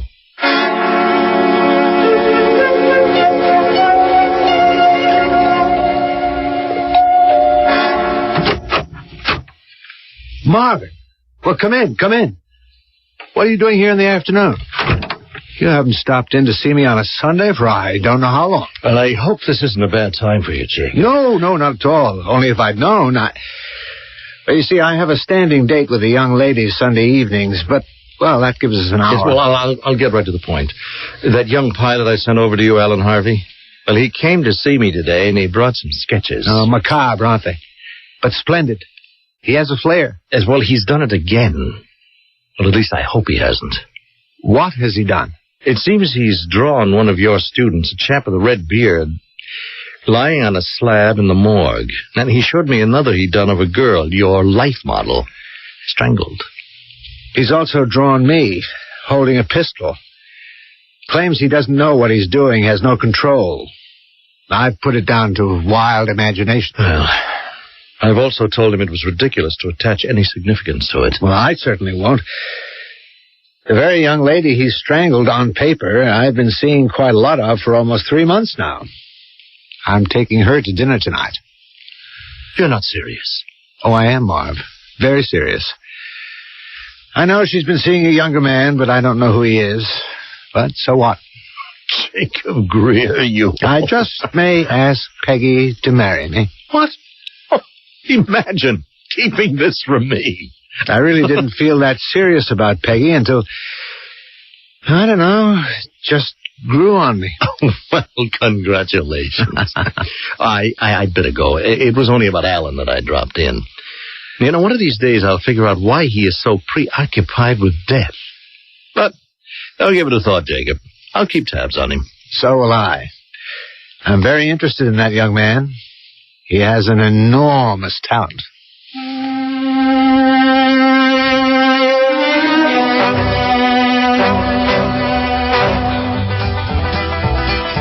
Alan, I feel so wicked, I can't begin to tell you. Why, Peggy? Half of America goes to the movies on a Sunday night and has a soda afterwards. Oh, it's not that I'm having a soda in a drugstore at 10 at night with a man I've only known for a few days. It's because I've stood up the two guys I usually date. Who, Jacob? And Arthur. I generally see Jacob for dinner Sunday nights. He gets me home about this time, and then half an hour later, Arthur stops by and we go listen to music somewhere. You're going to get yourself into trouble. They enjoy themselves. So why did you go out with me? Because I love going to movies, and nobody ever asks me. Well, you'd better beat it home. At least you can keep one of your two dates.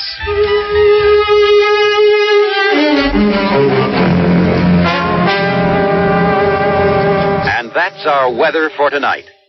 Here now is the Midnight News. We have just received word of a triple tragedy on the North Side involving a young music student who had been doing part-time modeling, a young man who is an art student, and an art teacher. All are dead in what appears to be a double murder and suicide. For a report from the scene of the tragedy, here now is... My Lord, I can't be hearing this. It can't be true. Did Alan Harvey unconsciously set into motion these extraordinary events, or is he cursed with second sight? More often than not, when our second act curtain rings down on Mystery Theater, all of the clues are in, all the evidence presented, and you have an equal chance to solve the mystery. Not this time, for we appear to be dealing in an enigma wrapped in a secret, contained in a sealed book, written about a strange, uncharted land. Come back with your compass when I return shortly with Act 3.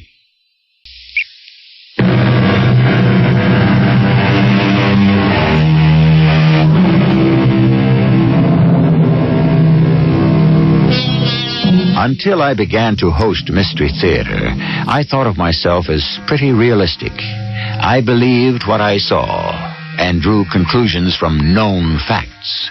Well, I've come quite a ways since then, and now I suspect there's an awful lot to be said for the unknown.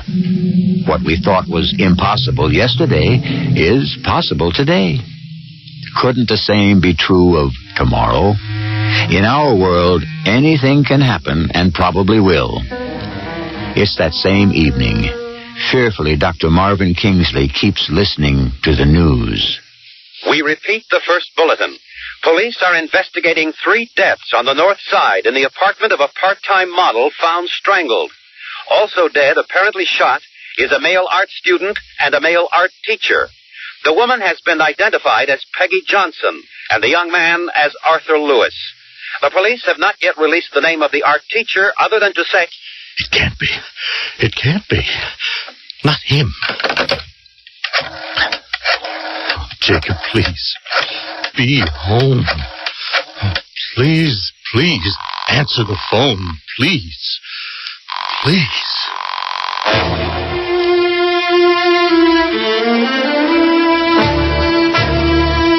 Today is Monday. I feel peculiar. I keep trying not to think of tomorrow in another life class. I sit at my table and look out the window. All the little houses. Ours is not a big town. All the capitals of the world I've flown to, Rome, Paris, Amsterdam, London, it all seems like another lifetime. I look down at my drawing pad. I've drawn a heavy-set man standing in a courtroom before a judge. I better call Dr. Kingsley right away. Alan, I'm glad to hear your voice. I've done another one of those mysterious drawings. Have you sketched someone you know? Not this time. Someone I've never seen before, I know that. A big hulk of a man standing in front of a judge. From the look I've drawn on the man's face and the look on the judge's, I'd say the judge was about to pass a sentence of death. I tell you what you do, Alan.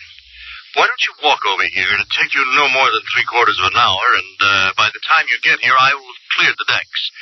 Bring that drawing of yours, Alan, and we'll talk. I've lived in Greenfield all my life. Every time I'd come back from some round trips for my week off, I'd find the town pretty much the same. So why I got confused going across town to Dr. Kingsley's, I can't imagine. But I did. Turned up the wrong street, and before I knew it, I was lost. So I cut through an unfamiliar alley, and there it was. A fence about 9 feet high. I couldn't see over it. Over the gate was written J. Murty, Tombstones, Monuments. I opened the gate and looked inside. A yard full of gravestones. Come on in, young fellow. Don't stand out there. Oh, thanks. May I? I'm glad to see you. You're very expert chipping words into that stone. Marble. I also do granite. This is quite a large place you got here. I bet you keep busy. Well, the work gets kind of lonely. Not many people like to be around gravestones. Makes them think. Oh, let me introduce myself. Julian Merte. Oh, yes, I saw your sign. I'm Alan Harvey. You looking for someone? I'll tell you the truth, I turned down the wrong street. Did you say your name was Merte? Yes. Why? Do you know me from somewhere? I don't know. Mr. Merte, have we ever met before? I don't think so. Of course, I have seen a lot of people in my day. Why? You think we have met? Well, everything about you, I don't know how to say it. It's uncanny. Hey, look at this, will you? A drawing I did today. That is quite good. You did that? This morning. I have always admired the man who could sit down and draw straight off like that. Now, why did you want me to see this, Mr. Harvey? The man in the drawing, it just came to me. He looks just like you, Mr. Murty. Oh, that man there standing in front of the judge looks like me, you say? Why, so he does, Mr. Harvey. So he does. Julian, where are you? Here, my dear. Oh, you have company. Mr. Harvey, Mrs. Merte, my wife. Oh, please. Did you? Mr. Harvey is an artist, Mary. Julian, go along and wash your hands. It'll be time for supper shortly. Supper? I had no idea it was that late. I must be going. No, sir. Please don't go. I've got something to show you. Or perhaps some other time. I'll come back. No, it wouldn't take long. 5 minutes, I promise you. Just 5. All right. Certainly. I'll be right back. Young man, I don't know who you are, but I advise you to leave right now. There's a storm coming up. I should go. I'm late as it is. Someone's expecting me. Then go. I'll explain to my husband. But he seems so anxious to show me something. It's only those gravestones. He's so proud of them, but they won't run away. I advise you, young man, for the sake of your well-being and health, leave now. My health? And your peace of mind. Does the name Julian Murty mean anything to you? Julian Murty? Yes. Yes, I have heard that name. Arizona? No, California, the Rock Bridge. And the Wyoming Stone Faces. Is your husband that Julian Murty? Yes. Why, he's one of the great sculptors. What's he doing in this back alley making gravestones? He fell out of fashion. It's as simple as that. But it broke his heart. He has never been the same. You mean no one commissions his works anymore? For 20 years, no one. And that isn't the worst of it. You had better go. Well, can't you tell me why I should go? Because sometimes he is not responsible. Not anymore. All washed, all clean. Oh, say, we are in for a storm, Mary. I am taking Mr. Harvey into the studio. Well, if you'll excuse me, I'd better go right away. What? In all this rain? You will get soaked. Come along, follow me. Let's run for it.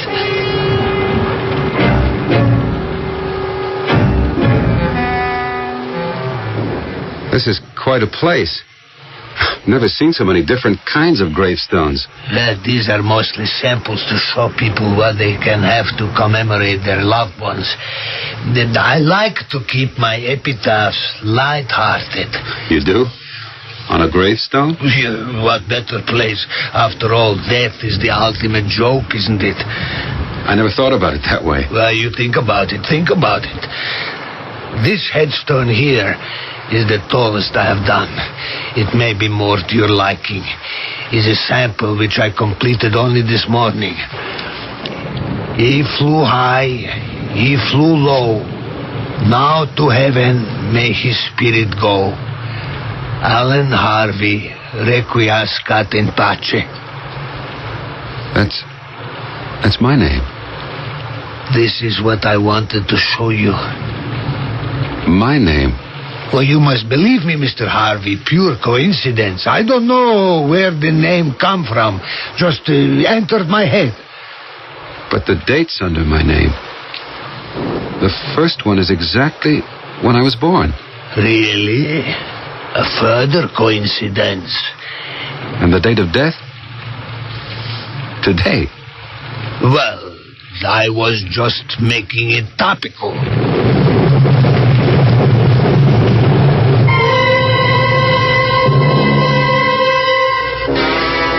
You go right ahead, Mr. Harvey, and use the telephone.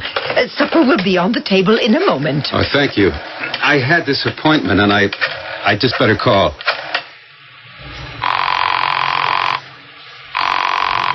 Hello? Hello, Dr. Kingsley. This is Alan Harvey. Oh, yes, I was wondering what happened to you. I got lost, believe it or not, and then it started to storm, so I'm staying with some people I met. I can't quite hear you, Alan. Can you speak louder? No, I can't. This man insisted I stay for supper. Are you all right, Alan? Alan? I hear you. Yes, I'm all right. I'll try and come by later, Dr. Kingsley. Goodbye.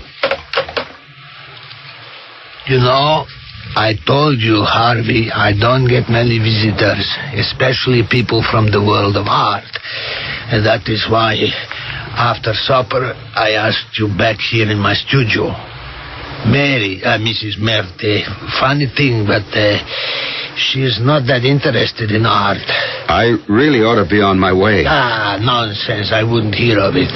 You know, when it rains like this and I can't go outside and work on the new stones, I'll spend an evening sharpening my chisels. And you see, I've got my grinding stone here. I put my foot on the treadle, give it a twist, and there she goes. A lot of these chisels are due for sharpening. If you will look under that table where you are sitting, Mr. Harvey, you will find some drawing paper. There are pencils and charcoal in a little box down there. Go, help yourself. I know what it is like to have thoughts and ideas just screaming to be put on paper. It's compulsion. I wonder what time it is. Later than it was, but one always hopes not too late. I see you have begun to draw. Mr. Harvey, I cannot tell you what a pleasure it is to meet you at last. You were right about compulsion. I wish I could leave. Oh, I'm not keeping you. No, not you, Mr. Murty. What I'm sketching.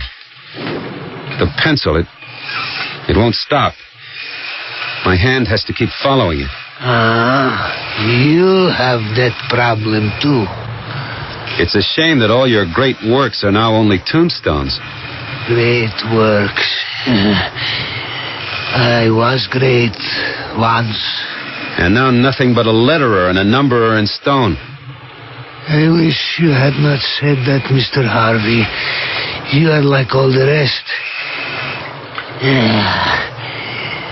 This is the sharpest I have ever honed a chisel. Do you know that, Mr. Harvey? We're all failures. That is why we die.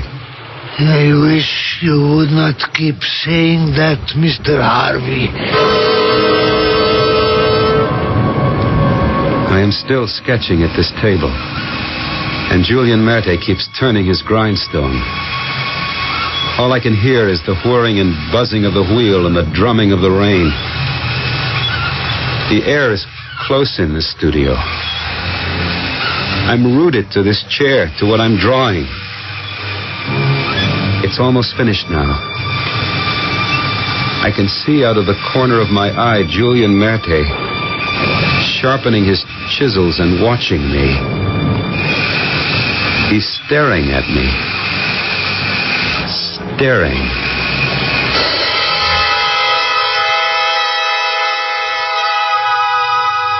They found the sketch Alan Harvey was making. It depicted the supreme moment of agony, the final gasp of a man in the last throes of life. The figure in his picture lay sprawled across a table where it had been drawn on a sheet of paper. On that sheet of paper was a sketch of still another man, identical. Then another picture within a picture. Each successive figure had been stabbed in the back with a long-bladed chisel embedded to the hilt. Killed exactly the way they found Alan Harvey himself. I'll return in a moment.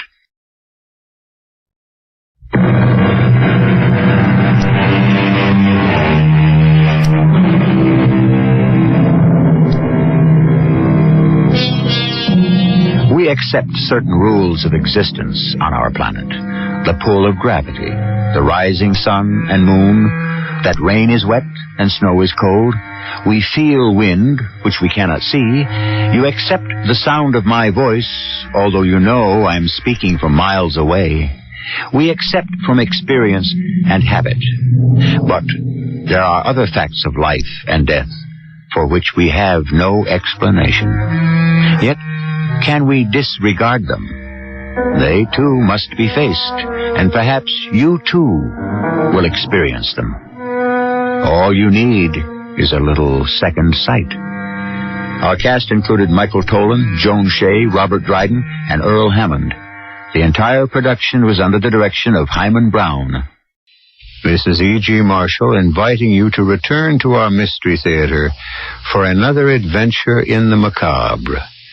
Until next time, pleasant dreams.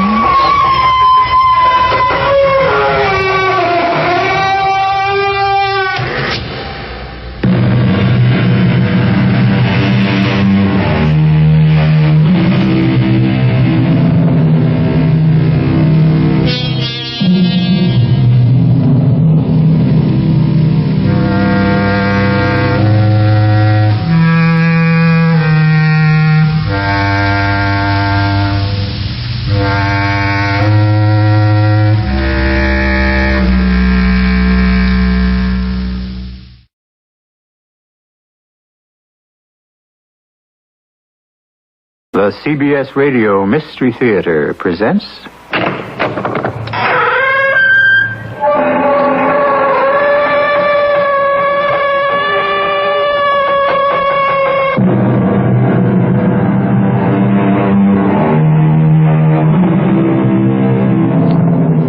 Come in. Welcome. I'm E.G. Marshall. Consider, if you will, the earthworm. One of the lowliest of creatures. If you're an average person, you probably never have thought about an earthworm at all, except perhaps as bait for a fishhook or breakfast for a robin. And yet our lives would be impossible without him or her. Or do earthworms have sex? See, we're not even sure. But unless you had earthworms constantly, ceaselessly boring their holes in the ground, it would be virtually impossible for things to grow. Why then are not earthworms hailed and honored by all mankind? Well, whoever said you always get what you deserve in this world?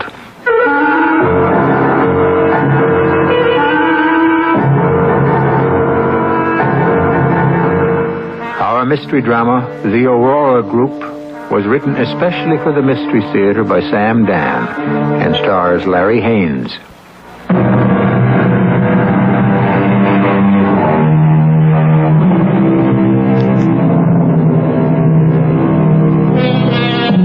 All cats are gray in the dark. So are most people. Gray. Most people are very much like most other people.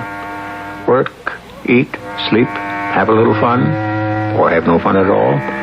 Get married, have children, get old, die. What a world, huh? Is this what it's all about? Here's a young fellow, maybe 30 or so, works as an office manager. Name's Zachary Taylor Eberhardt. Quiet, industrious. You couldn't say a word against him. He has a nice, quiet wife. They live in a nice, quiet apartment. They lead a nice, quiet life. Now, if you think this story is going to be a little bit too nice and quiet for you, wait. That you, Zach? Yeah, I'm home. Oh, how did it go at the office? Say, you're wearing the new suit. Yeah. I was leaving the office. The store called, said it was ready to pick up. Hey, it looks great. Well, that's when I decided to wear it home. What'd you do with the old one? Oh, I just left it there. Couldn't stand the sight of it anymore. Oh, well, I'm glad. I hope you remembered to transfer everything out of the pocket. Hey, now listen. I'm the one with the memory in this house. Well, I'm short of change. I need another quarter for the milk machine. Oh, really? I don't think I have any. Oh, look in your pocket. Well, I couldn't have any change, darling. I remember. Well, wait, I do. Here's a quarter. You see? That's all I have. That's enough. I'll be back in a couple of seconds. Okay. Hey, don't drape that new jacket over the chair. Hang it in the closet.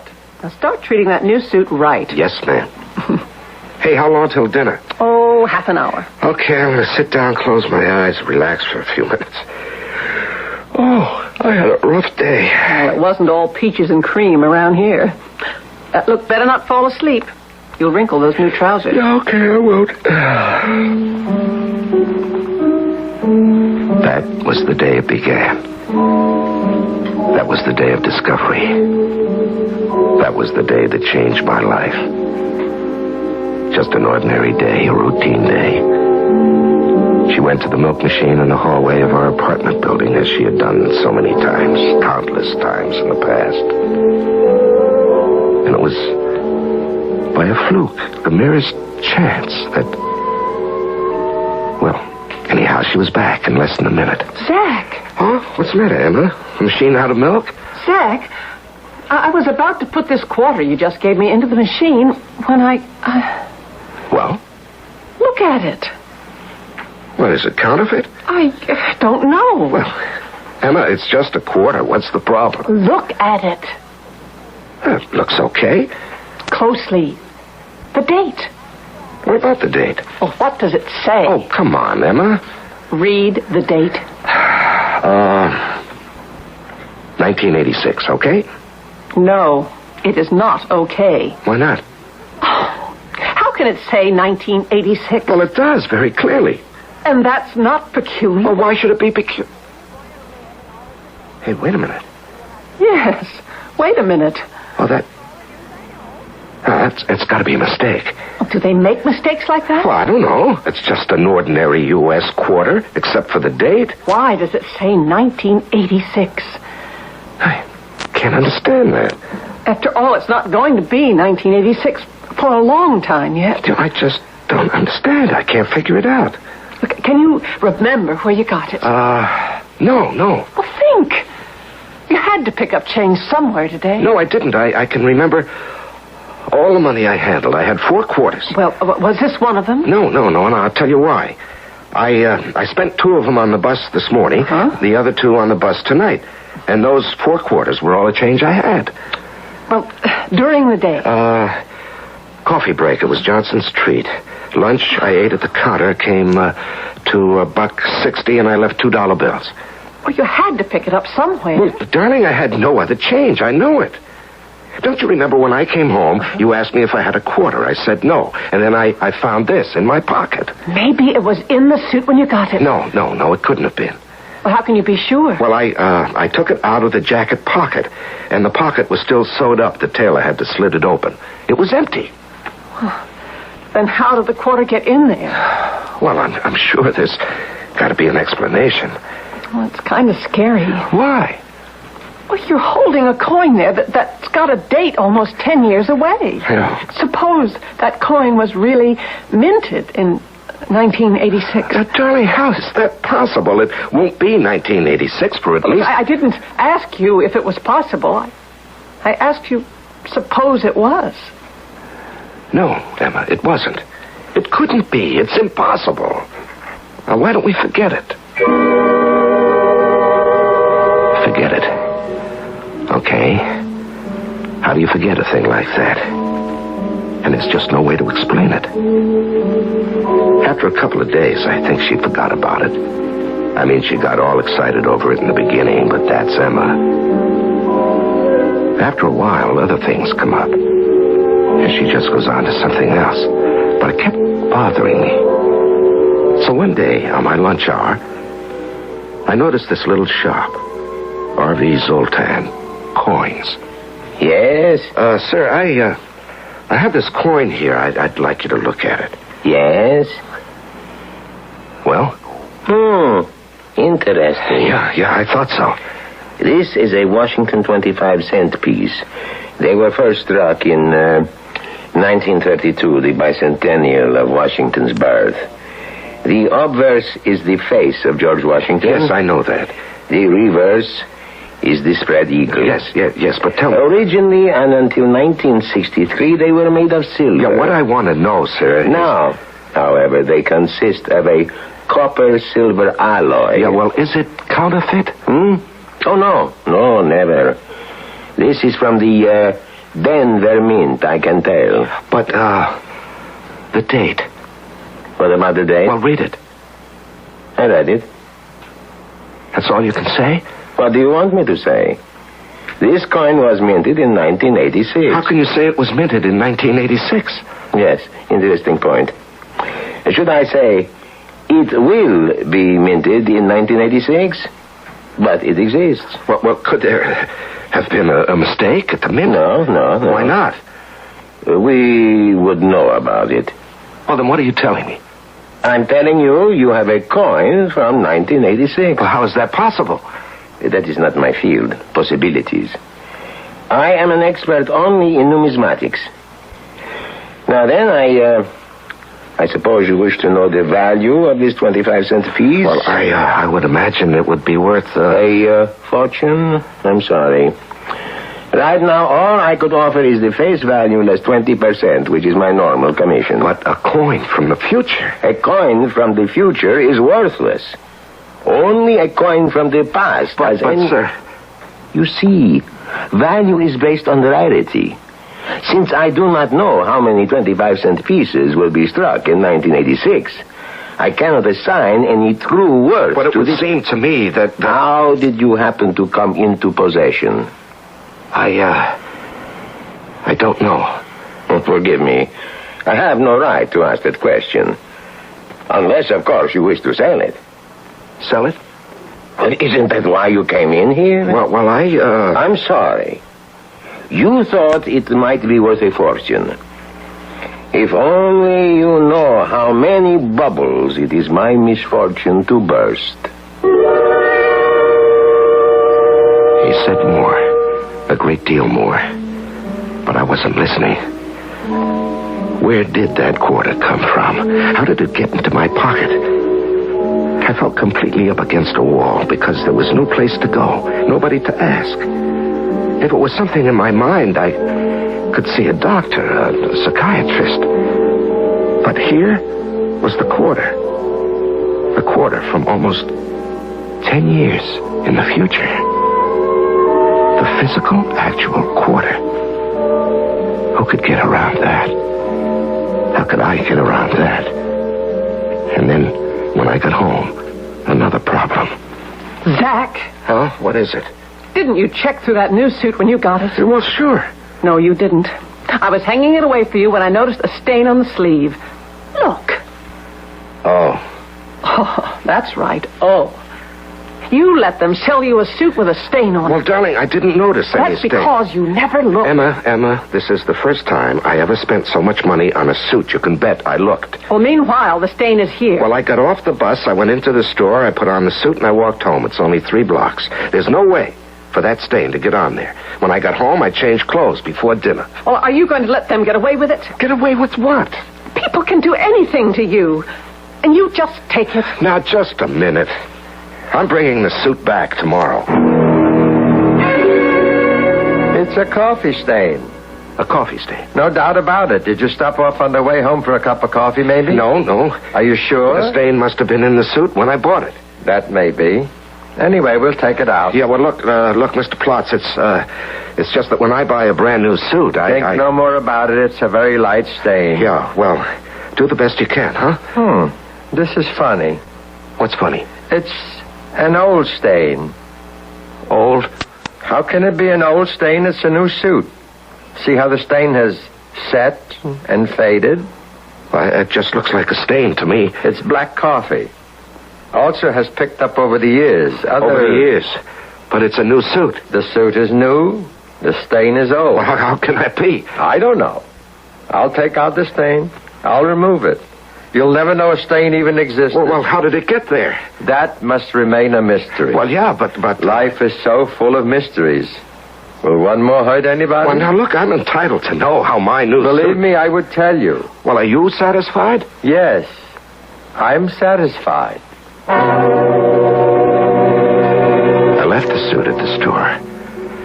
If I'd been feeling peculiar before, it was nothing at all to the way I was feeling now.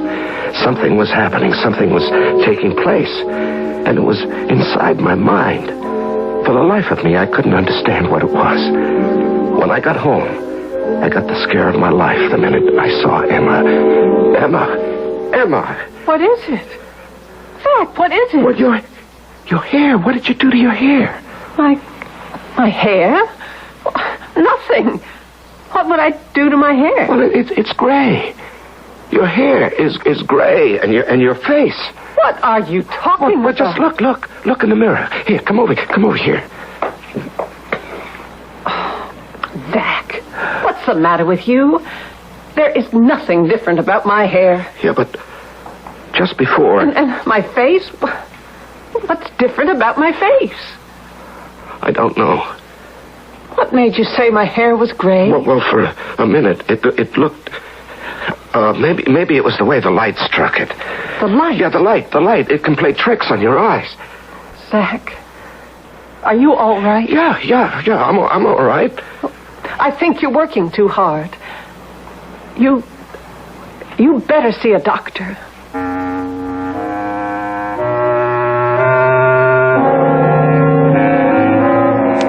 You're working too hard. You better see a doctor. How often do wives say that? If you had $1 for each time, you'd be rich beyond all dreams. But even though you'd be fabulously wealthy, you'd still be curious to know what was going to happen in Act 2. Well, join the rest of us here in just a few minutes.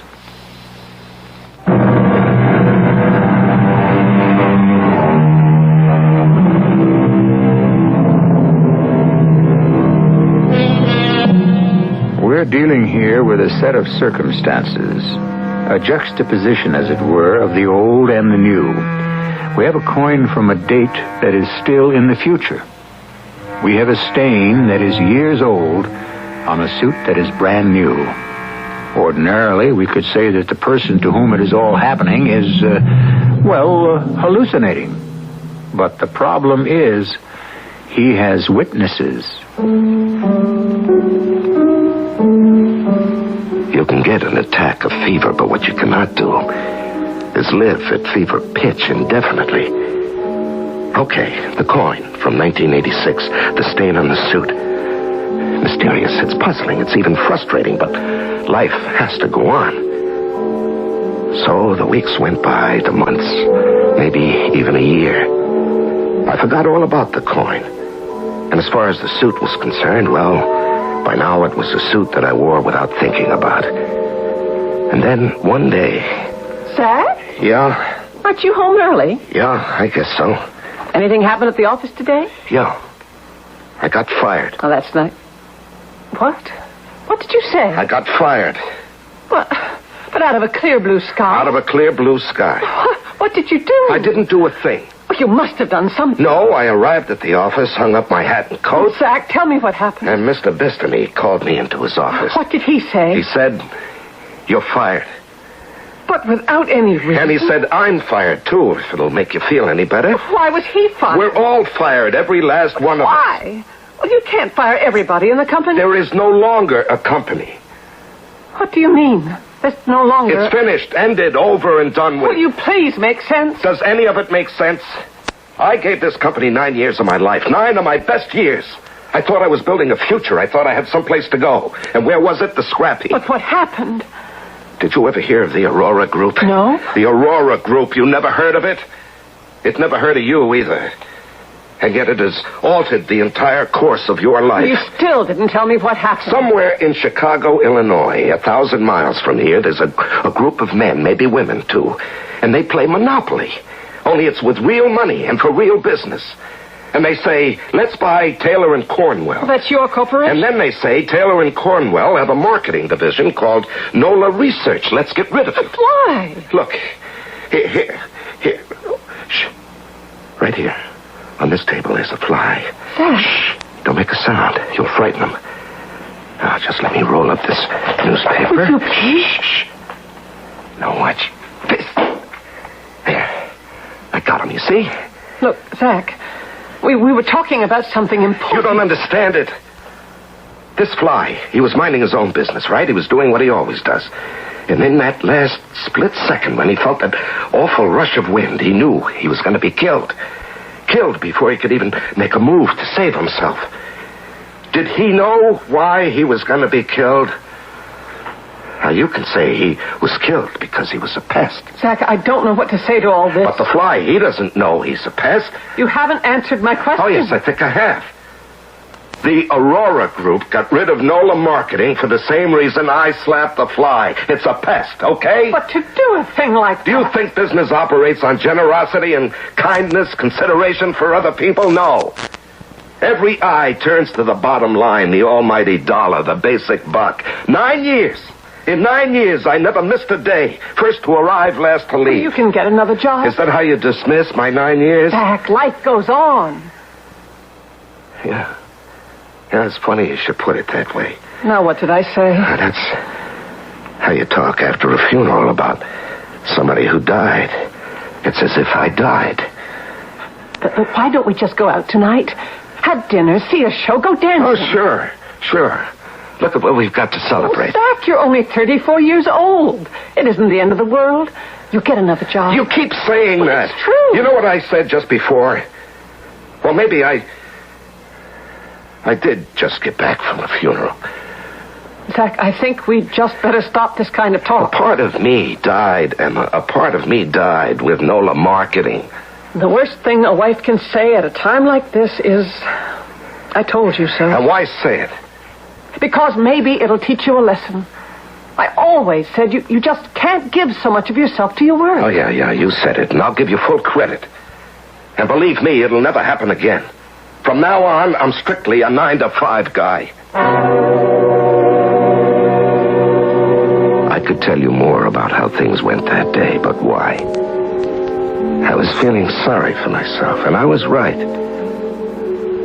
Well, but how much do you want to hear about other people's troubles? Besides, I haven't even gotten to the real troubles yet. I found another job after a while. It didn't pay as much as my old one. But as Mr. Stebbins said when he hired me... Your salary around here will depend on what you can show us, Mr. Eberhard. Advancement is quick and the money keeps up with it. Provided a man has got the stuff. Sure. I'd heard that before.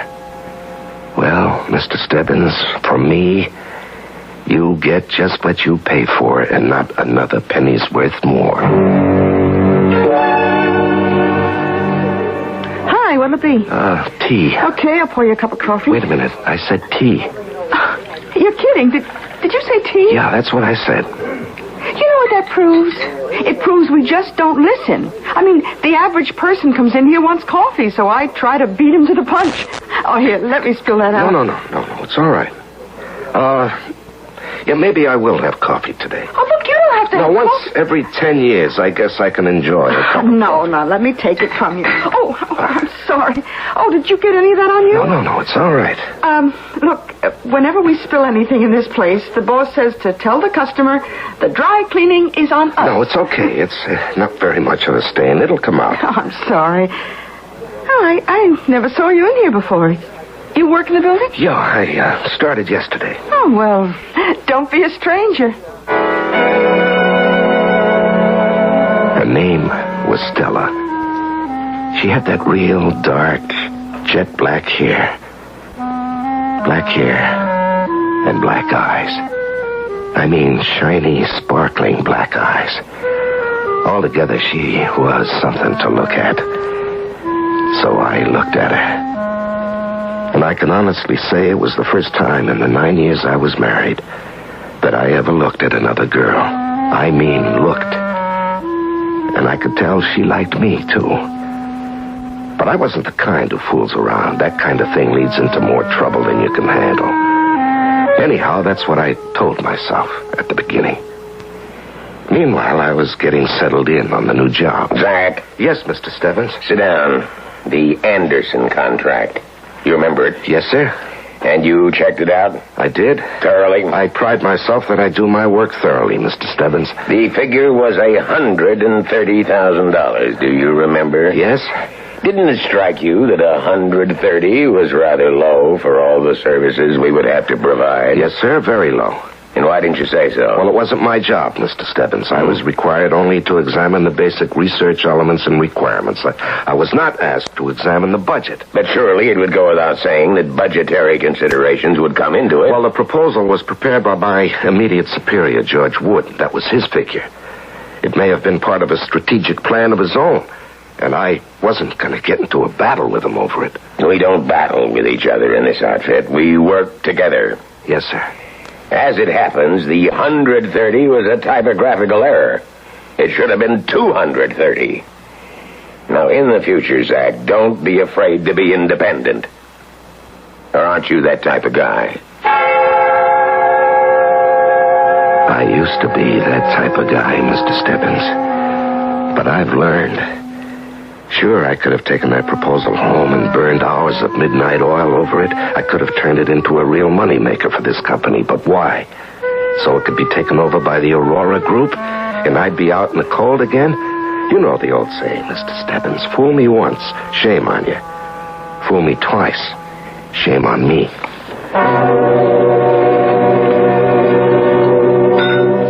Zach.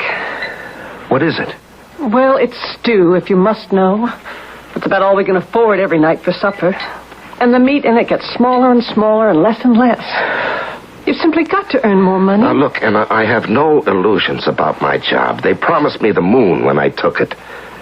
Those companies, they're all alike. Zach, maybe it's you. Me? What's the matter with me? Well, you look as if you don't care anymore. Well, how can you say that? Your appearance. You used to be so neat, so orderly. Now you wear the same suit all the time. It's even got a stain on it. Now, what difference does it make? Well, I'll have to go out and get a job. Go ahead. I'm not really trained to do anything. All I studied in school was art. Look, I don't feel too good. I think I'll lie down and take a nap. Hi. How are you, Stella? Oh, me? I'm great. Oh, what's the matter, Zach? It's a long story. Well, I got all day. I guess it has a real corny, cliche beginning. Oh, like once upon a time? No, more like, my wife doesn't understand me. Oh, I hear those stories all the time. Well, then I won't bother you with mine. Oh, no. To yours, I'd listen. Oh? I get off at 5, so maybe we could go somewhere. You have to understand, I had to talk to somebody. I wasn't out for love or sex or any of the rest of that. That came later. Just to be with a girl who didn't keep nagging at me, who was who just was quiet and soft and understanding, especially understanding, who really knew what I was talking about when I mentioned the Aurora group. Oh, yes, I know. My aunt, my father's sister, she's very old country, very superstitious, which doesn't mean she's wrong. Now, the Aurora group is Mephistoph, the angel of evil. The angel of evil. Any man who wishes to succeed challenges him, and therefore that person must be struck down, as you were. Oh. You know something? I believe you. Oh, so do I. But we'd better not tell anybody. They'd think we're crazy. They're crazy. Crazy to think they can beat what's his name? Mephistoph. Mephistoph. But if you don't bother him, he won't bother you.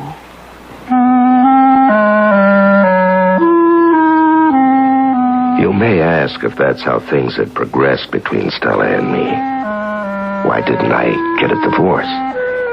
Well, religiously it was impossible. Emma didn't believe in it, and neither did Stella's husband. He was a merchant sailor, and he was away for months at a time. But Emma was around. Actually, she was doing very well. She had gotten herself a job with a large, important art and antiques gallery. She was doing very well. I got a raise. Oh, really? Mr. Fenris says they've had eyes on me, and I can go places. Well, look out you don't irritate Mephistoph. Who? Skip it. Are you still wearing that same suit? Well, I can't afford another one. Well, I'm making more money now. No, thank you. Why don't you ask for a raise? If I do, they'll fire me. I'm stuck away in a neat little cubbyhole. Well, then get another job. It's the same thing everywhere. I don't want to start that thing all over again. Besides, I have work to do. Oh, bringing work home? I see you didn't learn. Look at this. Beautiful. All right, what's it supposed to be? What does it look like? Well, it looks like a dagger. It's a fine damascened Florentine dagger. Here, you can read the information on the tag. I brought it home because there's some spots to be cleaned. What kind of information is this? Well, read the tag. It has all the history. Well, it says on this tag, Exhibit A. Exhibit A. Let's see. That's how the various things are marked for a trial. Exhibit A, Exhibit B, and so on. Exhibit A is usually the murder weapon. Murder weapon? What murder weapon? What murder? Are you thinking what I'm thinking? Well, I'm thinking we'd all better be here for Act 3 in just a few minutes.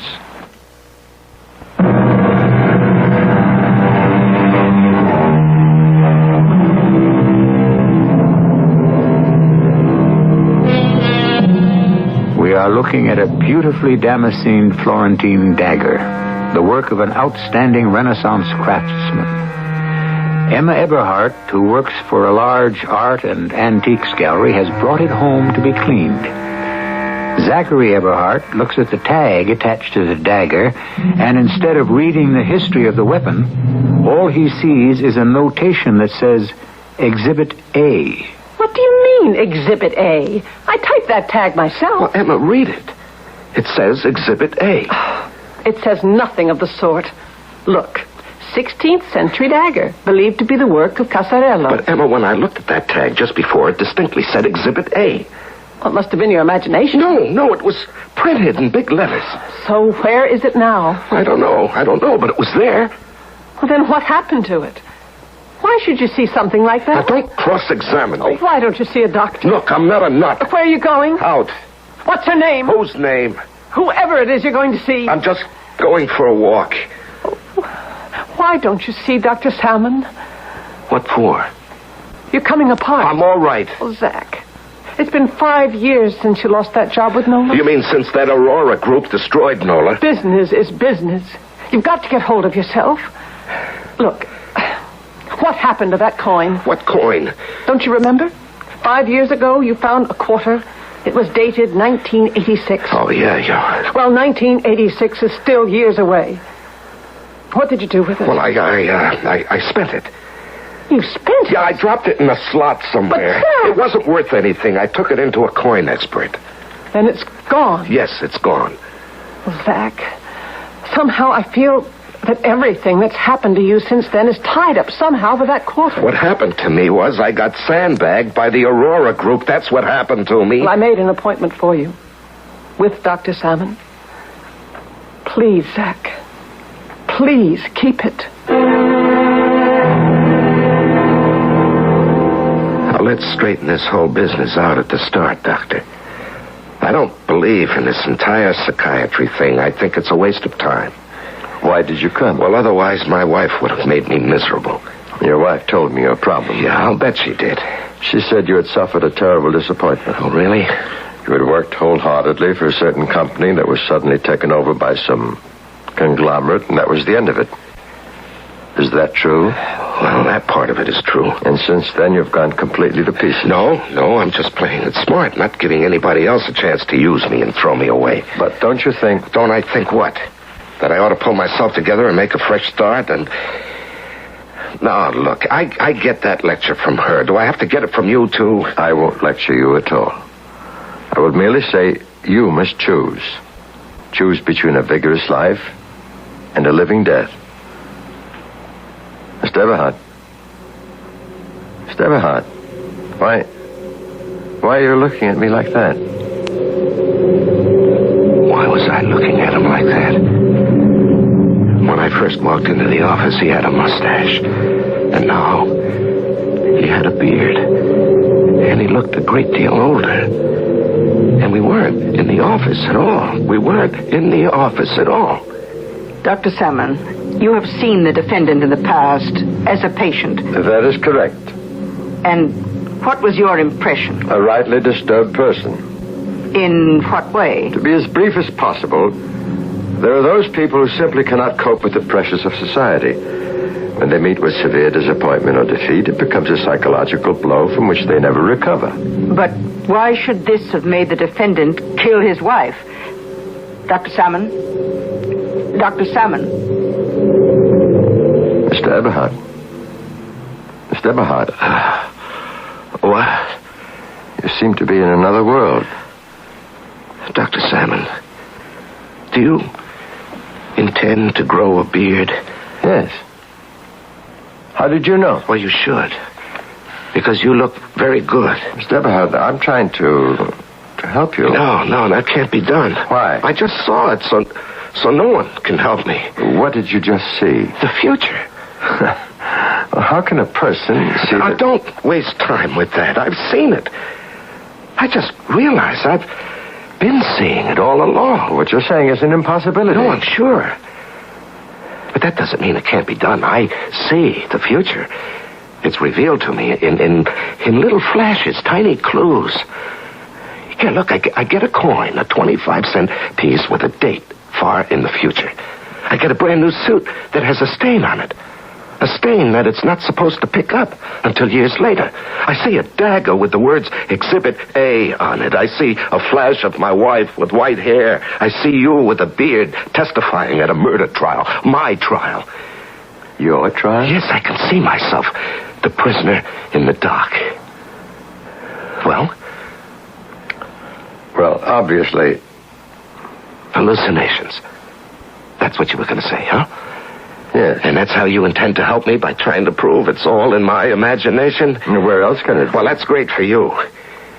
You want to help me on your terms. Help me on mine. I'm headed for a future where I murder my wife and stand trial. Can you stop that future? Why do you want to murder your wife? I don't. Surely you must have a reason. No, not at all. Another woman? No, I can't marry her anyway, which means Emma isn't in the way. But doesn't Emma object? No. Emma is holding hands with this Fenris guy at the gallery. Maybe you'd want to kill her for that. No, I don't care that You much. envy her success. She's rising in the world. She's going to be made manager at the gallery. No, it doesn't mean a thing to me. And yet you insist you're going to kill her. No, I don't insist on anything. All I know is what I saw in the future. What do you think you saw in the future? Oh, Doctor, have it your way. All I know is I'm going to kill her. I haven't the faintest idea why. Well, then... Let me say that I can't imagine why. It goes against my entire grain. I'm not a killer, but I'm going to do it. And there's no way to stop it. I've seen the future. I decided to get out of here. How could I kill Emma if I wasn't around? And so, I decided to drop out. Just disappear. And I did. There was no point in saying goodbye to Emma, who probably wouldn't even notice it. And I didn't feel strong enough to say goodbye to Stella. So, the next morning, I just got on the bus, and I kept riding. I went from town to town, from job to job. Things went from bad to worse. I just couldn't get set anywhere. And that went on for almost 6 or 7 years. Not that I was keeping track, but one day, I looked at a calendar, and it was July 1986. And I knew I was going home, to where she was. I just couldn't fight it anymore. I didn't even know what I was fighting. And I had absolutely no desire to kill her. Well, what would be, would be. Zach! Oh, Zach, honey! Hello, Stella. Oh, Zach. Zach, what's happened to you? Nothing? Oh, you look so... Seedy? Well, why did you disappear? Well, that's a long story. But you won't do it again. Oh, honey, you'll stay with me. If you'll have me. Oh, Zach. Darling, I never loved anyone but you. Yeah, I can't understand.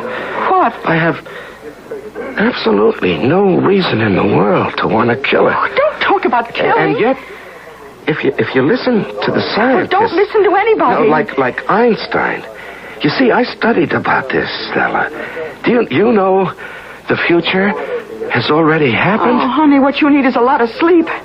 Come on, how can the future have already happened? Now, Einstein's theory says the past, present, and future are all intermingled. Oh, honey, you don't want to bother your head with that. Believe me. Look, I'll tell you what. I'll close early. It's 4 now. Let's see. Give it another 15 minutes. I own it now. We'll do just great.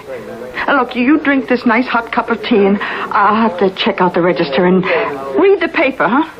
Yeah, all right. There's news about your wife in it. Emma? Yeah, section 2. Her picture and everything. She's become pretty big since you've been gone.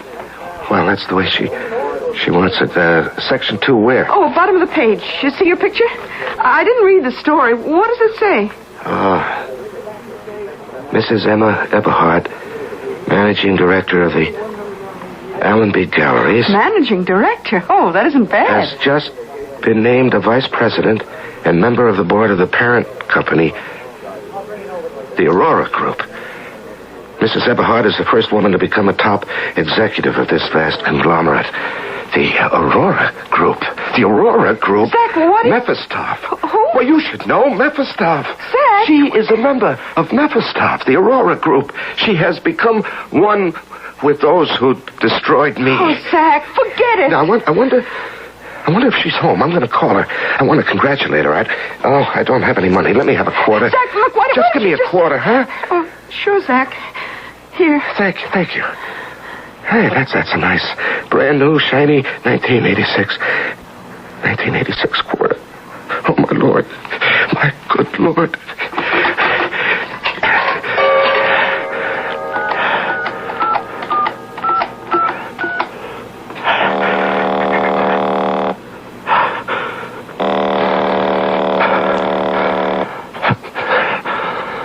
She isn't home.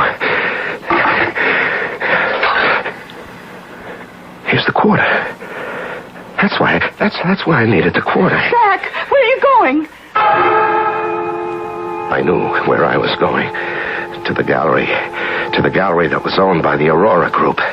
The Aurora Group, which slowly but surely was taking over everything and everybody. Zach, what are you doing here? Where have you been? I tried to stay away because I didn't want to kill you. Zach. But you became one of them. You're a member of the Aurora Group. Well, I'll have to ask you to leave. Here it is on this tabletop. This beautifully damascened Florentine dagger. Do you see? See how it was ordained? How it was meant to be? Zach, what are you doing? Help! Nothing can help you. No one. Help! You joined them. You became a part of them. I always wanted to kill them, and I can do it by killing you. Zach. Your face.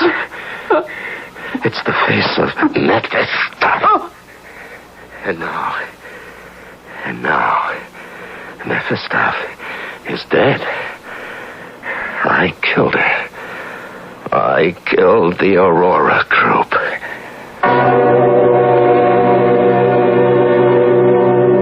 Well, he didn't.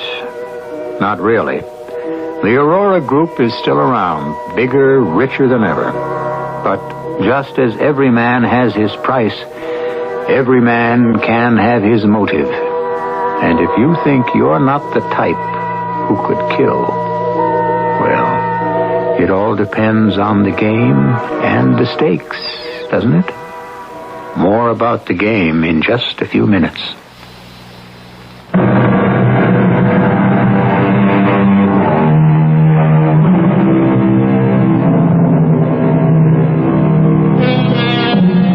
There are those who insist that society is also responsible for our crimes. And there's a considerable body of evidence to prove it. After all, we insist on winner-take-everything. We make it intolerable to be a loser. Our cast included Larry Haynes, Ann Williams, Bryna Rayburn, Joe DeSantis, and Leon Janney. The entire production was under the direction of Hyman Brown. This is E.G. Marshall inviting you to return to our Mystery Theater for another adventure in the macabre. Until next time, pleasant dreams.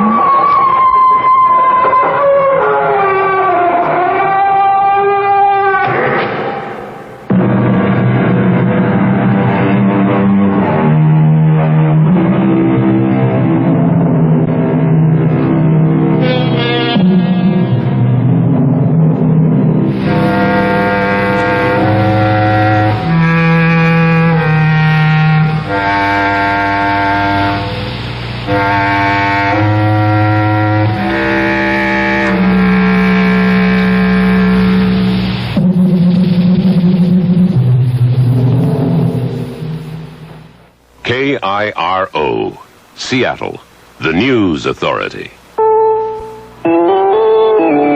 CBS News, a standoff in Indianapolis. Police maintain a stakeout at an apartment building on the city's west side. A gunman inside, holding a hostage, says he wants some rest. Good morning, I'm David Jackson, reporting on the CBS radio network. The gunman, Anthony Karitzis, says he'll resume talks with the police in the morning. Tuesday, he pulled a shotgun on a mortgage company director and took him to the apartment. Karitzis claims the mortgage company cheated him, then foreclosed on his property.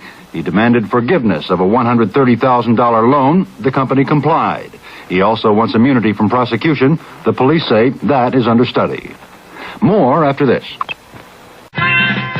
I've decided to lose all my air travel blues. And now that I've made up my mind, I'm making a switch to the one airline which really leaves all the others behind.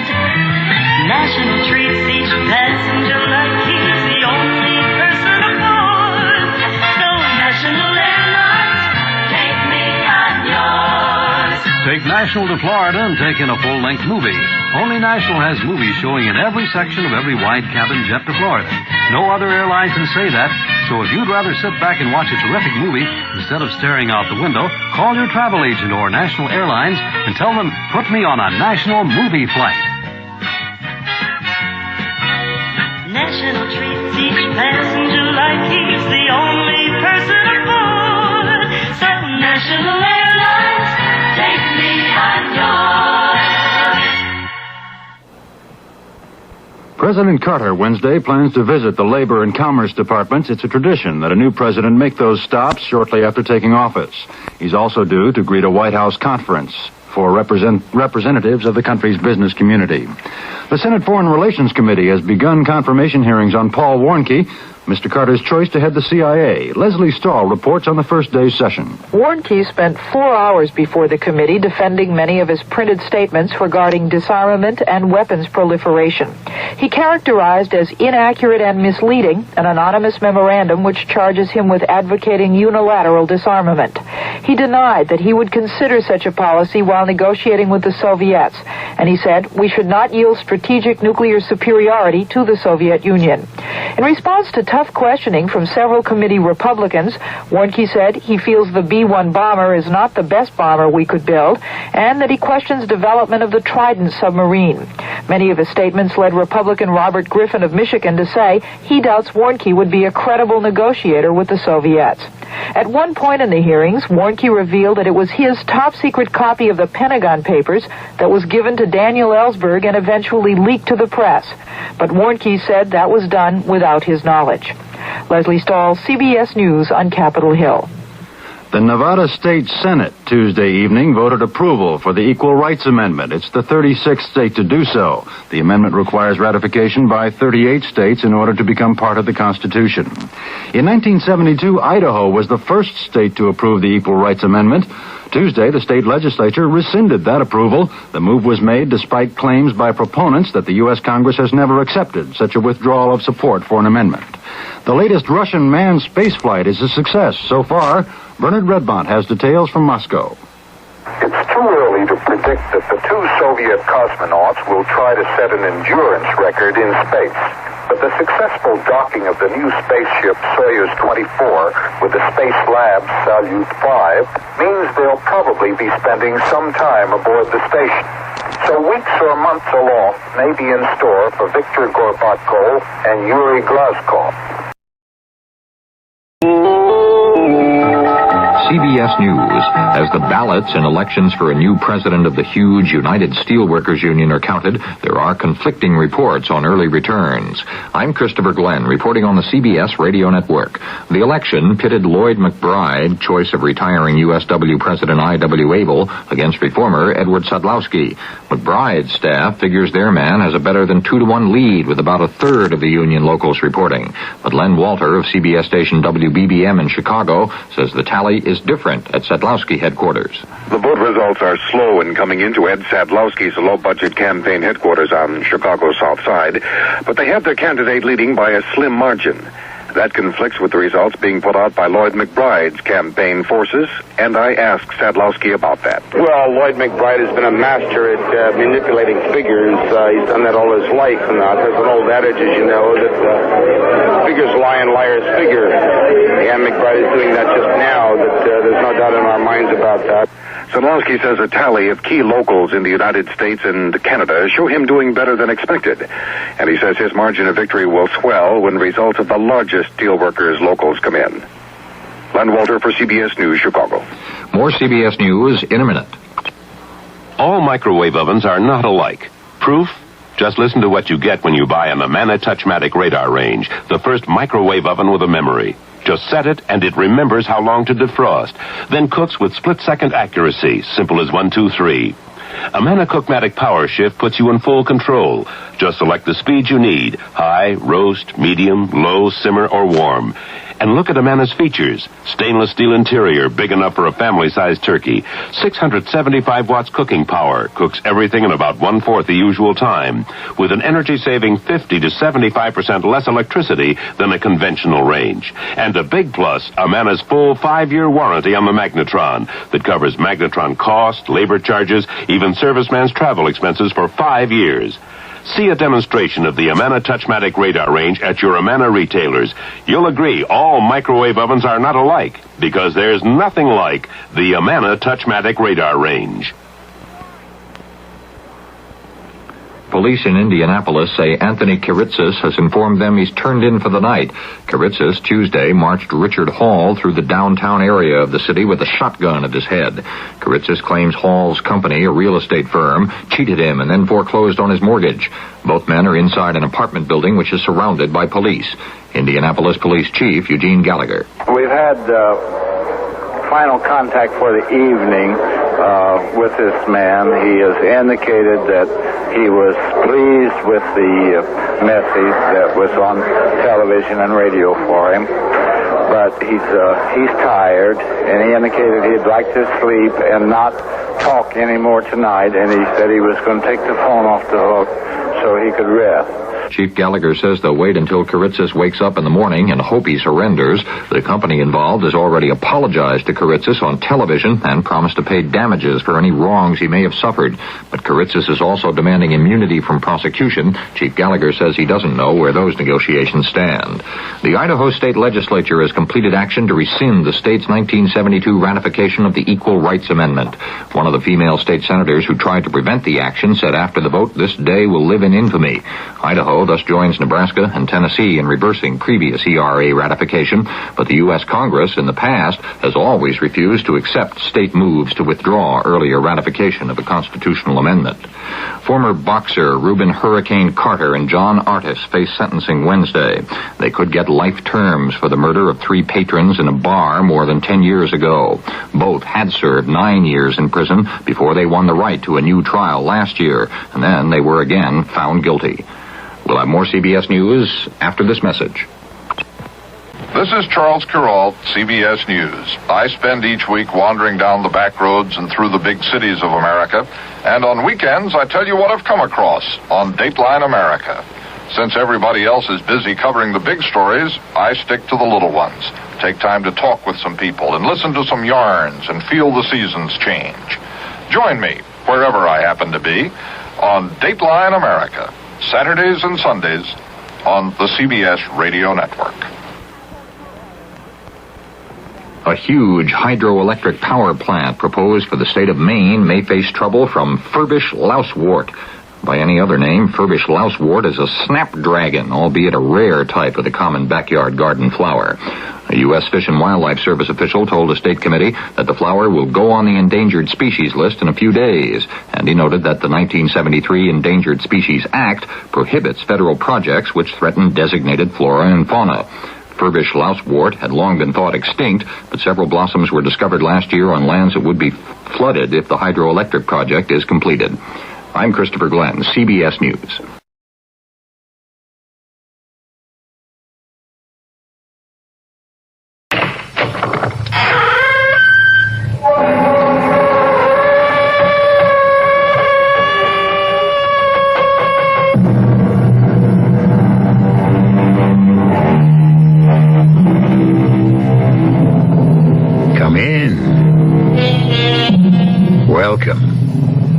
I'm E.G. Marshall. I have a strange and frightening story about an onyx eye and the effect it had on the lives and happiness of several people. It is a well-known law of physics that any action has an equal and opposite reaction. If you press down on one side of a seesaw, the other side goes up. If you drop a stone into a puddle of water, the water rises in exact proportion to the displacement of the stone. If good luck is on the face of the coin, wouldn't the other side bring the reverse?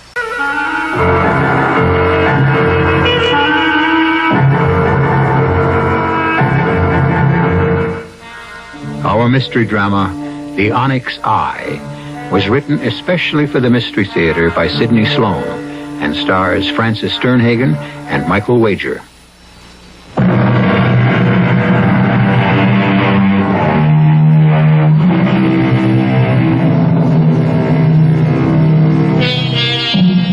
It was a cold, slushy day in January that Jack Evans found himself on the run-down side street in a section of town in which he had seldom been before.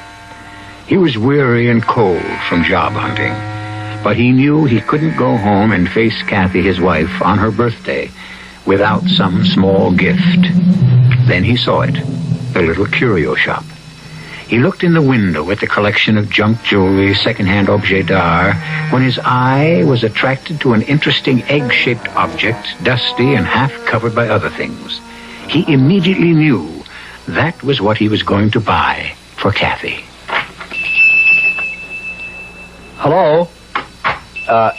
Anybody here? Yes. Can I help you? Oh, I didn't see you. What can I do for you? I haven't much time. I was just about to close. At 3:15 in the afternoon? Young man, I am closing the doors and leaving. I will not return. I have been here for over 60 years. Long enough. Long enough, wouldn't you say? Yeah, I guess so. So you will be my last customer, and I will be generous.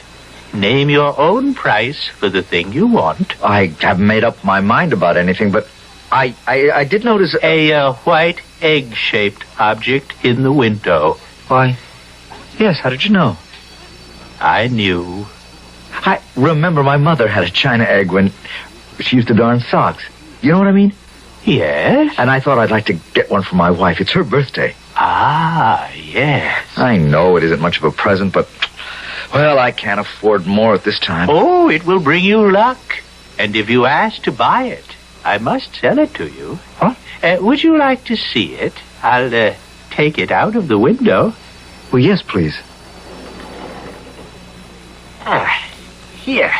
Here it is. But I must tell you, this is not a china darning egg. It is onyx. Here, don't drop it. Oh, feels heavy. Heavier than I thought. Turn it over. Good Lord, it's an eye. It looks like an eye. If you still want it, you may have it at your price. Whatever you offer, I must accept. But you must be sure you want it. And all that goes with it. Because you will have it with you forever.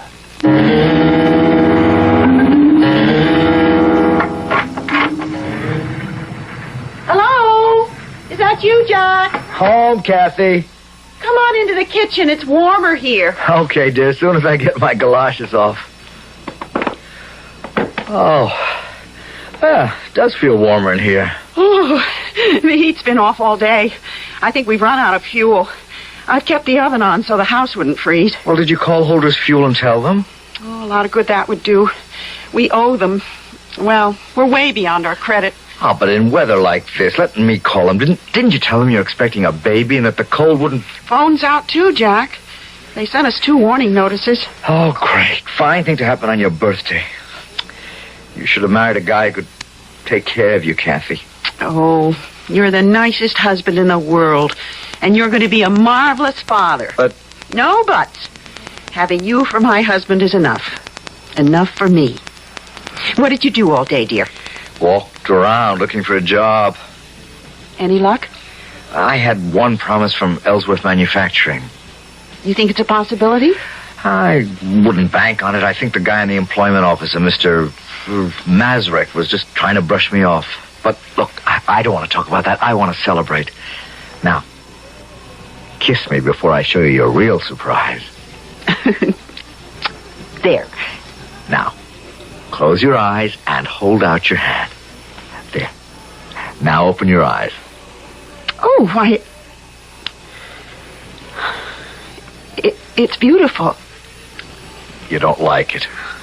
Oh, yes. Yes, it's very unusual. It looks like an eye. The little man I brought it from said it would bring us luck. It's onyx. The eye makes it valuable as an oddity. Oh. What's the matter? It moved. It moved in my hand. Oh, Kathy, it didn't move. That's just your imagination. Take it back and get your money. I don't want it here. There's something... I don't know how to say it. There's something about it, but I... Look, I'm sorry, Kathy, but it seems so different, so unusual. Yes, different, but not in a pleasant way. It's ugly. Take it back, dear. I can't take it back. What? I don't want to. The old man said it would bring me luck. Well, we could use a little. I don't believe in luck, Jack, and you know it. I just can't have that evil-looking eye around. Luck or no luck. The phone. It's been off all day. Answer it. Answer it, Jack. Hello? Who? Yes, this is he. Oh, you will? Who is it? It's the fuel company. They're making a delivery in an hour. Yes, we'll be here. I won't have the money to pay you tonight, Mr. Holder. Oh, well... Thanks. They're extending our credit. Mr. Holder said that since we've been a good customer for over 6 years, Kathy, It's the eye, don't you get it? It's really changed our luck. Jack, that's childish. Well, how about the phone coming on after they'd cut us off for not paying our bill? I still don't believe that thing had anything to do with it. It's the phone again. Get it, Kathy. Hello? What? Yes, he's here. Who? Yes. Yes, I'll get him. Jack, it's Ellsworth Manufacturing calling. Mr. Masrick.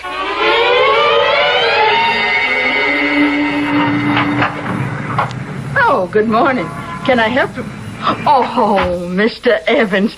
Well, we ain't seen you in the store for quite a while. Yes, I want to pay my bill. Oh, sure. Is that all? Just a minute. I'll get out the credit book. Sorry to have let it run so long. The bill, I mean. Oh, don't give it another thought. You see, I was out of work. Yeah, and so you stayed away. Now, that was foolish. Now, Harry and me, well, we sized you up as an honest man. Right away, we knew you was okay. The first time you and your wife came in the store. Hey, how's she doing? She have the baby yet? Couple of months more. Oh, the last couple of months seem mighty long. Take it from me. Nah, that's the bill. Let's see. Evans, Evie. Ah, here it is, yeah. $16.85. Part of it was for that baby magazine your wife was getting. Oh, yeah. Well, I can pay it. Just got my first week's pay. Oh, wonderful. You see? Nothing like a baby to bring a couple luck, Mr. Evans. Now, you'll find that Providence provides for a baby. I guess you're right. I'm working for Ellsworth Manufacturing. I'm a foreman. Oh, that's great. Hey, I just thought, why don't you buy a lottery ticket on the state lottery for the baby? And just $2. And with your luck, I'm sure... I don't want to push it too far, Mrs. Mazza. I got a load of bills to pay before I start taking chances on $1 million to one shot. Well, someone's got to win. Hey, look, I'll put up the money for you. The ticket will be in your name. If you hit, we split. Nothing to lose and everything to gain. It'll be my present to the baby. How about it? Okay, but you're throwing away your money. I never won anything in my life.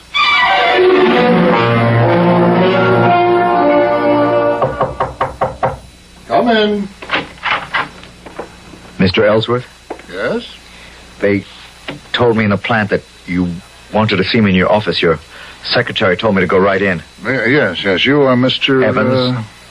Jack Evans. Oh, yes. I have your name right in front of me on my pad here. Pardon me while I read this memo from your supervisor. I would like to say something, if I may. Yes? I need this job very much. I know I'm new at it, and I probably made many mistakes. My good man, you're getting yourself needlessly upset. You're in no danger of losing your job.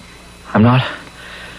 Oh, really, I thought I was coming to see you to get fired. You are here to see me because of a memo from your supervisor, who praises your hard work and dedication. You see, there's a new opening in supervision on the executive level. A big step up from the plant job you hold now. And we think you can handle it. What do you say?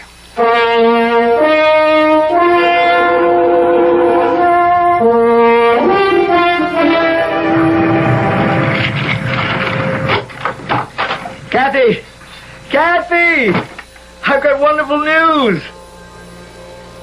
Kathy! Well, that's strange. She doesn't go out at this hour. Kathy! A note. Jack, dear, I'm getting pains. I thought I'd better not wait. I'm asking Mrs. McCarthy next door to go with me to the hospital. Love, Kathy. Good Lord. It's too early. Too early. Yes? Yes, this is he. Oh, yes, I know. She left me a note. How is she? Yes. Yes, I'll be there in 10 minutes.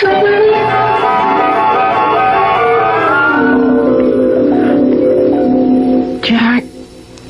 Oh, Jack, I wanted you near me. I was frightened. I came as soon as I could, dear. Have I had the baby yet? Yes. Yes, the baby. You've had the baby. It's all over. Is it a boy, Jack? I wanted a little boy.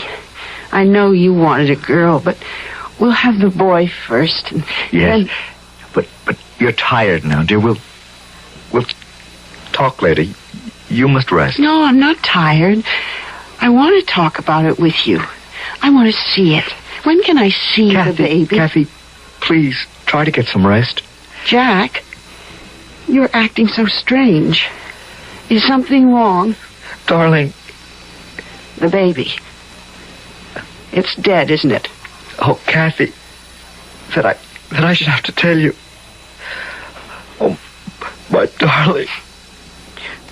Was it a boy? A beautiful little boy, the doctor said.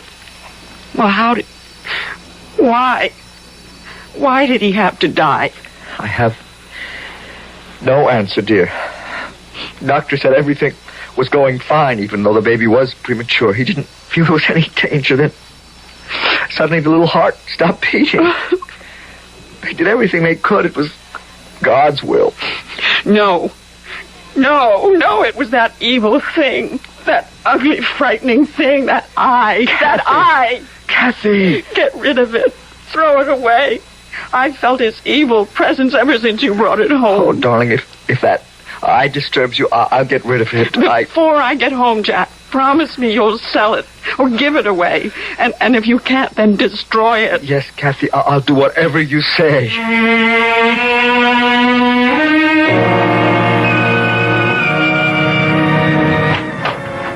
Hey, I was just closing up, mister. It's me, Mrs. Mazza. Oh, sure, Mr. Evans. I hate to bother you so late, but I spent most of the evening at the hospital with my wife. Yeah, I heard about that this afternoon. Mrs. McCarthy told me.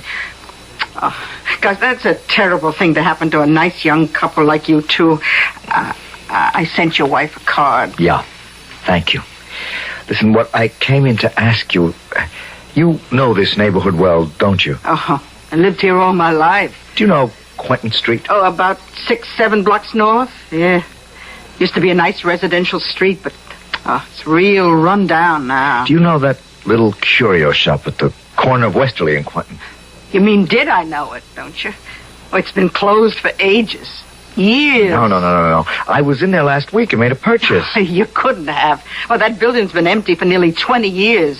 Windows are broken, it's fallen apart. You know, I remember it when I was a girl. There was an old man. A small old man? Yeah, we were scared of him when I was a kid. But I bought something from him, a present for my wife on her birthday. It was just a few weeks ago. Oh, but you couldn't have. Well, the building's been condemned for over 5 years. It's supposed to be pulled down. But he was there, I tell you, in the shop. January 29th, my wife's birthday. Mr. Evans, I seen the ambulance come and take him away exactly 20 years ago. I think it was in January, too. He was dead. If you seen him, you saw a ghost.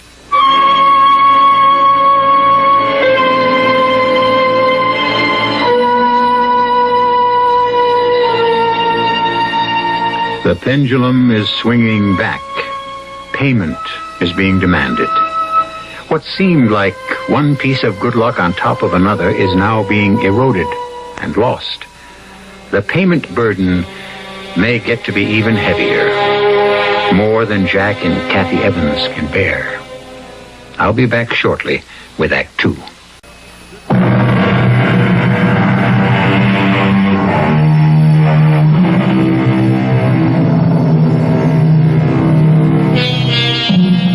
When Jack Evans was told that the little curio shop where he had purchased the ONYX eye had been closed for over 20 years, he couldn't believe it. The memory of the night when he was in the shop a few weeks before was sharply etched on his mind. The next day he went to find out for himself. The shop was no longer there. The ancient building in disrepair, broken windows, the door hanging on one hinge. It was not his recollection of the shop, but it was as Mrs. Mazza had described it. That evening, as he returned from work... Mr. Evans? What? Are you Jack Evans? Yes? I'm from the Globe, Mr. Evans. Congratulations. Congratulations? Yeah, you won the big state lottery, Mr. Evans. Didn't you know? No, I don't think... Oh, hey, this is rich. You haven't even been told yet? I mean, nothing from the Lottery Commission, no phone call, no letter, no wire. Oh, wait a minute. There it is. Look, it's right by your door. See, it's a wire. Here, Here you go. Open it. Jack Evans, 38 Mulberry Street. Uh-huh. Happy to inform you that your number... a check for $250,000 will be... Oh, good Lord. Say, are you all right? Yeah, sure. I'm great. Well, you looked a little pale for a minute. Well, I guess it sort of got to me for a minute. To think I wanted to get rid of it. Huh? Well, what? You mean your lottery ticket? No. The ONYX eye. Huh? Oh, this money is only half mine. Mrs. Mazza, who runs a little stationery store on Euclid and 12th, bought the ticket for me. We're going to split the money if I won. Mrs. Mazza, Euclid and 12th. Got it. Now, what about this eye? The ONYX eye you just mentioned?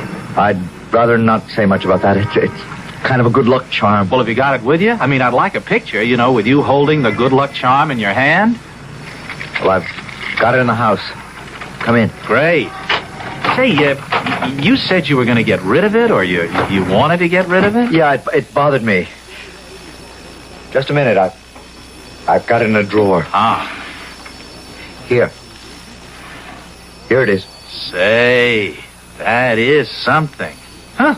Ugly little thing, isn't it? That eye seems to be looking right at you, huh? My wife's afraid of it, wants me to get rid of it. Are you going to? I don't know. She thinks it brings bad luck.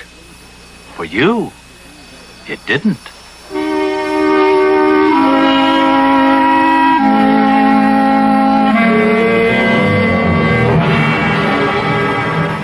Here we are. Dear, we're home. Yes, Jack, we're home. Up the steps. Yeah. Take it easy. Mm-hmm. Hello. Welcome home. Oh, Mrs. Mazza. Mrs. Mazza volunteered to come over and get the house in order for your homecoming. Oh, that was kind of you, Mrs. Mazza. Oh, nonsense. Don't even say that after what you've both done for Harry and me with your good luck charm. Oh, it's beautiful. So many flowers. The entire room is full of flowers. A coming home present from Harry and me. I knew you'd like them. You shouldn't have been so extravagant. Oh, after what you've done for us, it's nothing. You know what we're going to do with our share of the money? We're going to sell the store and move to a warmer climate, which will be good for Harry's arthritis. Oh, that's a good idea. Mrs. Evans, what are you two going to do with your half? Kathy, Mrs. Mazza was speaking to you. What? Would you pick up the phone, Mrs. Mazza? There on the table. Oh, yeah, sure. Hello? Yes, this is the Evans residence. Oh, just a minute. Oh, Kathy, someone on the phone for you. The man said that the Globe newspaper. Oh, that newspaper reporter again. He called me several times at the hospital. I don't want to speak to him. Oh. Hello? Oh, well, she's busy and can't talk. What? Was she what? Sell? Are you crazy? You asking her to sell her luck? You're out of your mind, mister. Oh, he wanted to buy your ONYX eye, your luck. Now, how do you like that? Eye? Have you still got that terrible thing, Jack? Oh, Kathy, I haven't had a chance to get rid of it. You promised. You promised, Jack. You swore to me you would get rid of that ugly eye before I came home. You promised me that faithfully in the hospital. Calm down. You mustn't You go on lied like to this. me. You know what misery that thing has caused us. It took my baby from me. Kathy. It killed my baby. Oh, look, Mrs. Evans, if you really mean that, I'll take it. I'll buy it. Yes, it's yours. A present. You don't have to buy it. Give it to her, Jack. Give it to her. Kathy. Get rid of that thing. That evil thing. Or I'll go away. You'll never see me again. All right, Kathy. I'll do anything you say. Here, Mrs. Mazza, I hope it brings you better luck than it has us.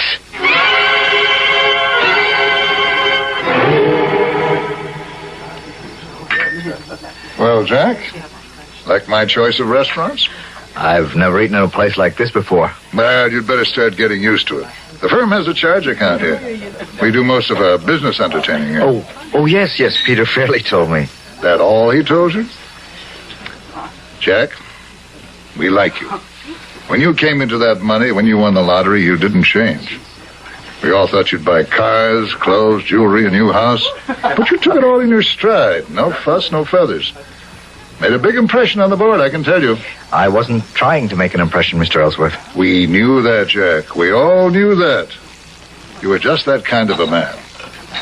Which brings me to what I started to say a moment ago. Jack, the board of directors has voted to make you an officer of the company. You are now a vice president of Ellsworth Manufacturing Incorporated.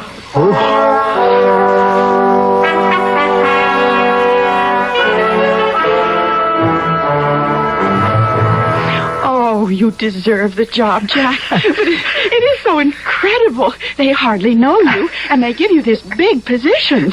I couldn't believe this was all happening to me, you know? Happened so fast. Oh, I'm so happy for you, darling.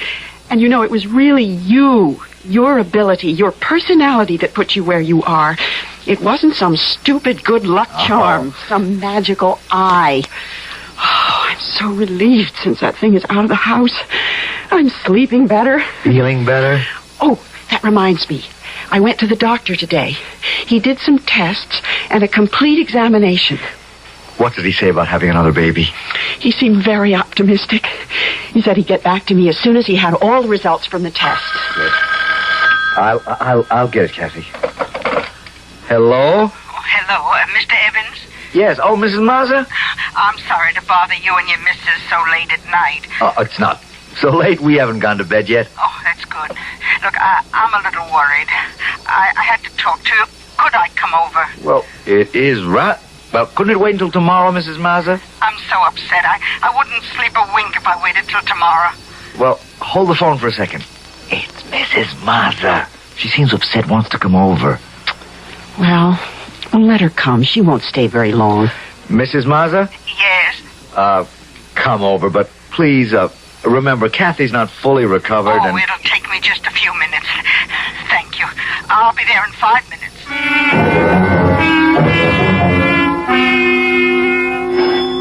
There she is, Jack. Let her in. Okay. I got it. Come in, Mrs. Mazza. Oh, I'm sorry to bother you. No bother for a friend. Come in. Thank you. Hello, Mrs. Mazza. Sit down, won't you? No, I'm only going to stay a minute. I just had to tell you. It's gone. What? The eye. The onyx eye. Gone? No. No. Now, Kathy, get hold of yourself. Mrs. Mazza, I think... It's gone, I tell you. I wrapped it in an old piece of chamois in my drawer in the bedroom dresser. Tonight I went to look at it. It was gone, and the chamois was still there. Stolen? Well, what else could it be? What else? It could have come back here. Did you stop to think of that? It could have returned to us. Returned to destroy us. Kathy, that's superstitious nonsense, and you know it. Mrs. Mazza, my guess is that it's stolen. Someone must have known that we'd given it to you. Oh, yeah. I suppose you're right. Oh, what a pity. Harry said that just having it in the house made him feel good. Oh, well, I'm sorry to have bothered you. I'll go now. Want me to walk you home, Mrs. Mazza? It is late. Oh, no, I'm okay. I know the neighborhood. And good night. Good night. You're sure you'll be all right going home alone? Oh, sure. Jack, look. On the doorstep. What? Oh, my God. Oh, it's the onyx eye. It's come back. It's come back. Oh, quick, look outside. See if anyone's near. No one. There's not a living soul on the street. It's come back. We'll never get rid of it.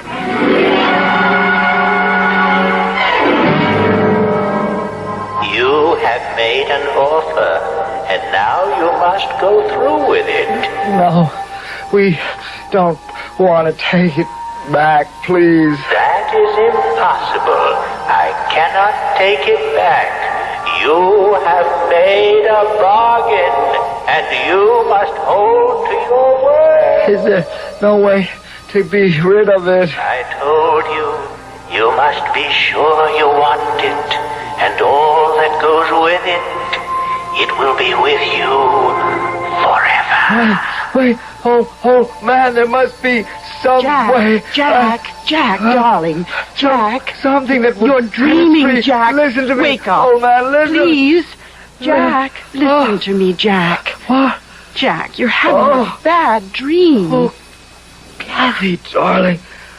You were dreaming, tossing in your sleep. Oh, what a nightmare. Frustrating dream. You seemed to be talking to someone, pleading. I was dreaming of that little old man who sold me the ONYX eye. I begged him to take it back or tell me how to get rid of it. He gave me no answer except that I was compelled to keep it. Forever? Forever. Wait a minute. There's something in the back of my mind.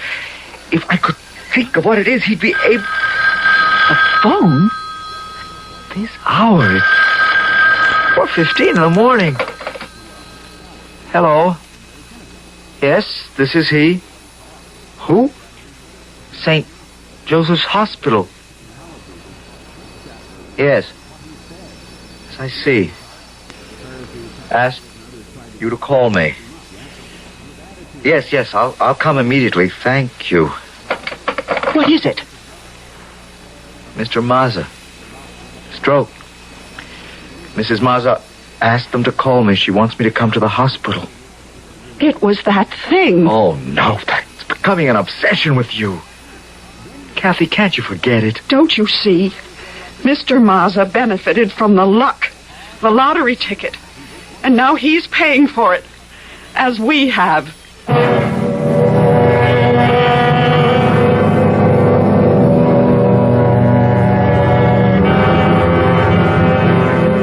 Like some evil thing, the power from the ONYX eye reaches out to crush all who have benefited from its luck. Its influence keeps spreading like a pool of slimy, polluted water, defiling everything it touches.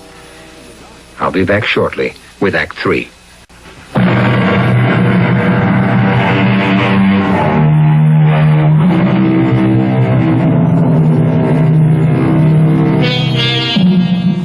Jack went to the hospital that night and sat waiting with the wife of the stricken man through a long gray dawn.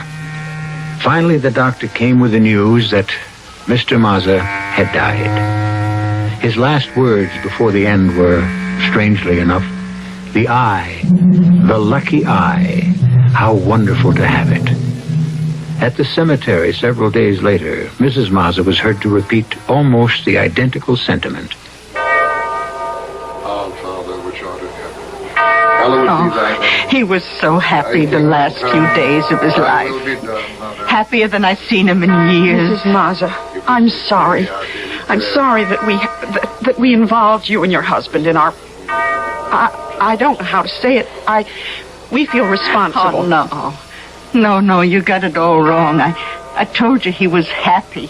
You brought us luck. Bad luck. No, it was good.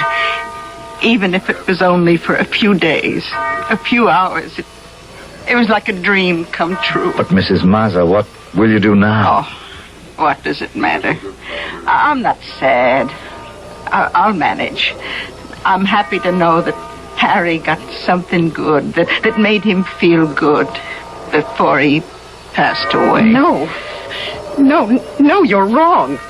I can't understand you. You wish for death. That's not happiness. I'd give up everything in this world, everything, all the comforts, even necessities to have my baby with me, alive and warm in my arms, next to my heart, anything for that. Kathy, people are looking at you, please. Let them look. In respect for the dead. I have no respect for the dead, for this stupid ceremony of death, for the soothing words that close your mind and drug you into acceptance. Kathy, please, they're lowering the coffin. Are they? I know something else that should be buried in the ground and covered up forever. This. Aye, you brought it here. To bury it. There. You threw it in the grave. You threw it away. Yes, I'm burying it. Burying it forever.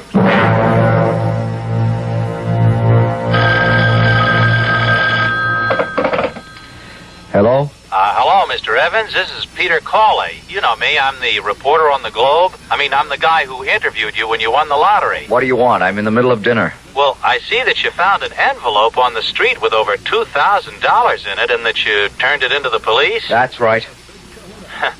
Well, you don't seem very excited about it. $2,000 seems like a lot of money to me. It's not my money.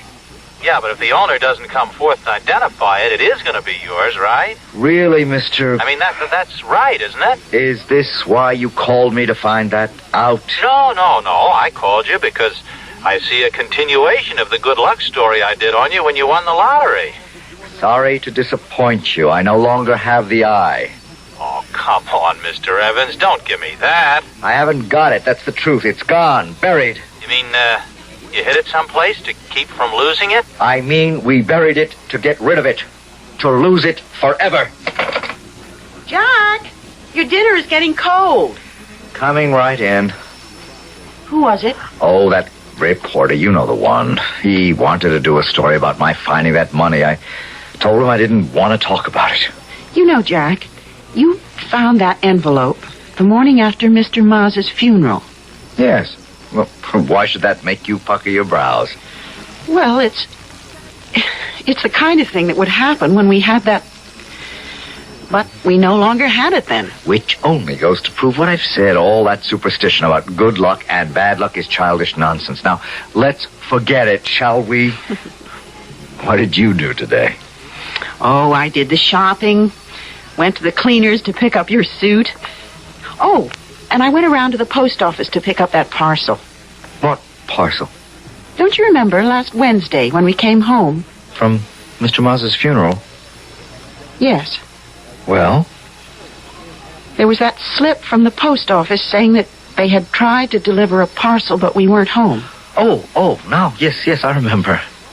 Well, I went over this afternoon and picked it up. It's over there on the desk. Oh, yeah.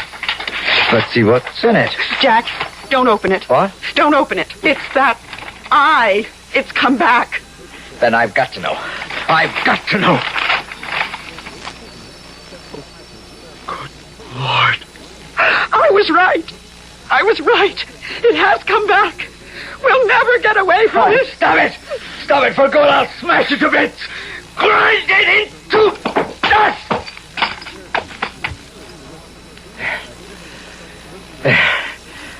It's shattered. We are free of it now.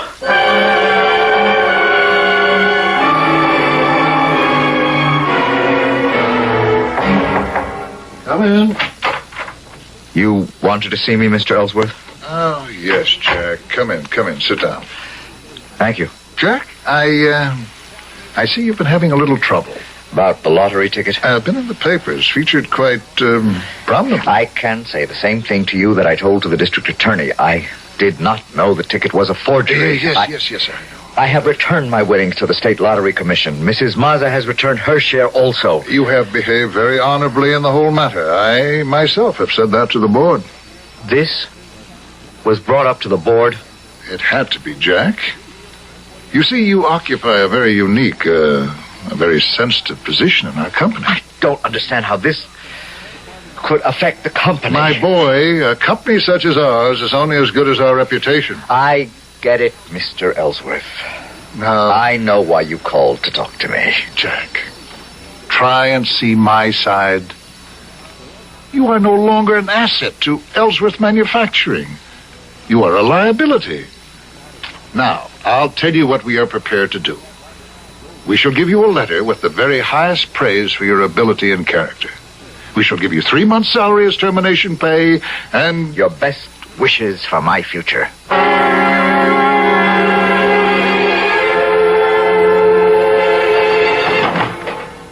Is that you, Jack?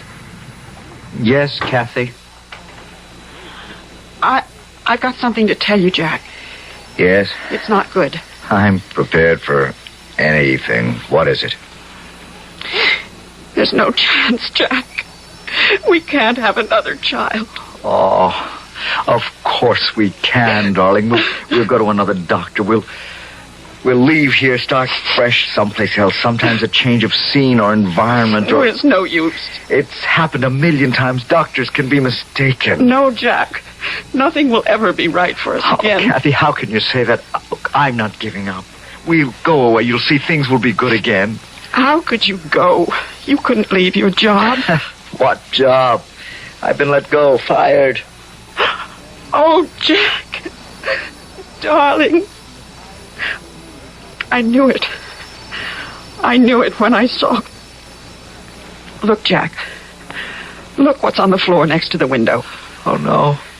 No. Your good luck piece. What? I smashed it. The dust, swept it up, put it in a cloth bag, weighted it, dropped it off at the ferry boat in the middle of the harbor. Look at it. Not a scratch. Not a crack. And that eye. That evil eye glaring at us. How did it get there? I don't know. I didn't see it this morning. And then when the phone rang, I came in here to answer it. And when I finished the conversation on the phone, I saw it. I screamed and ran out of the house. I'm going to beat this thing. There's some way to get rid of it. There is got to be.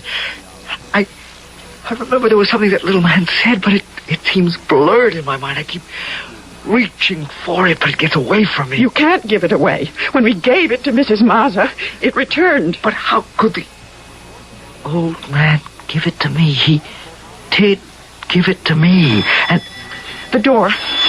Get it, Jack. I'll go into the bedroom and finish packing. Start packing for me, too. We'll go together. All right, dear. Not that I expect it will do us much good to run. Hi, Mr. Evans. You. Hey, wait, listen. Leave us alone. Can't you stay away from us? No, please, I've got good news. I don't want to hear it. It always turns out bad. Oh, please. Now, don't shut the door, okay? Okay, what is it? Now, first, that money hasn't been claimed. You know the money you found? It'll be released to you at the end of the 30-day waiting period. I won't be here to claim it. Well, why? You going away? Yes. Because you lost your job? That's only part of it. But you haven't lost it. What do you mean? Look, the Globe carried the entire story in this afternoon's edition about how you were innocent and also that it was rumored that you had lost your job with Ellsworth Manufacturing because of the scandal. Yeah, that's about it. Well, 20 minutes after the paper hit the street, the paper got a call from Mr. Ellsworth himself denying the story and saying that the company had never doubted your integrity and all that sort of guff. You know, he told our editor to retract that story tomorrow or face a possible lawsuit. That's very funny. Only hurts when you laugh, huh? You going back to Ellsworth? No, I'm going away. Away from this place for good. You're serious? Dead serious. I want that good luck charm. That onyx eye. You don't. I want it. I know what it's done for you, and it could maybe... It's done nothing good for me. We've had nothing but grief and humiliation from it. I want it. And I'll give you $5,000. All I have. I want it. If you offer to purchase, I must accept. That's it. That's what he said to me. Then you'll let me have it? Look, I must warn you, it will bring you nothing, and its gifts are empty. And you'll pay heavily for all you get. Or think you get. I want it. I insist that you sell it to me. Very well. You are sure you want it. And all that goes with it. I'll get it for you. I've got the money with me in cash. Here. Hold out your hand. Yeah. There. And here's the payment. And thanks. Thanks for parting with it. May the Lord have mercy on your soul.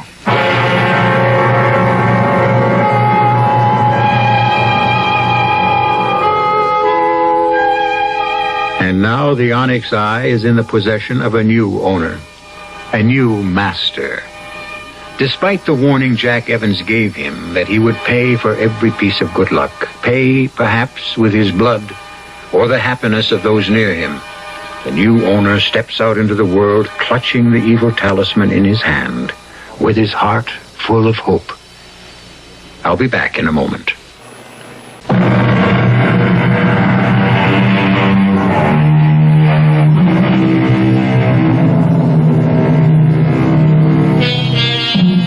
Over 2,000 years ago, Aristotle, the Greek philosopher, spoke of the principle of natural law. For every action, there is an equal and opposite reaction. He knew what a delicate balance there was between all natural forces. He originally spoke of a scientific phenomenon, but the irrefutable evidence of the balance can be found in our daily lives. Our cast included Francis Sternhagen, Michael Wager, William Redfield, Bryna Rayburn, and Sidney Sloan. The entire production was under the direction of Hyman Brown. This is E.G. Marshall inviting you to return to our Mystery Theater for another adventure in the macabre. Until next time, pleasant dreams.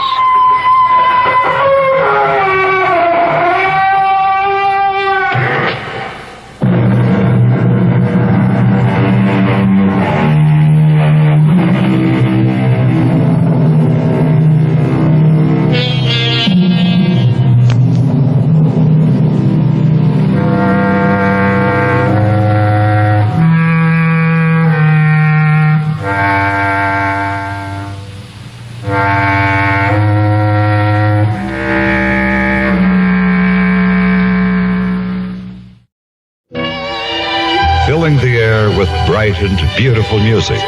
This is KIXI, Seattle.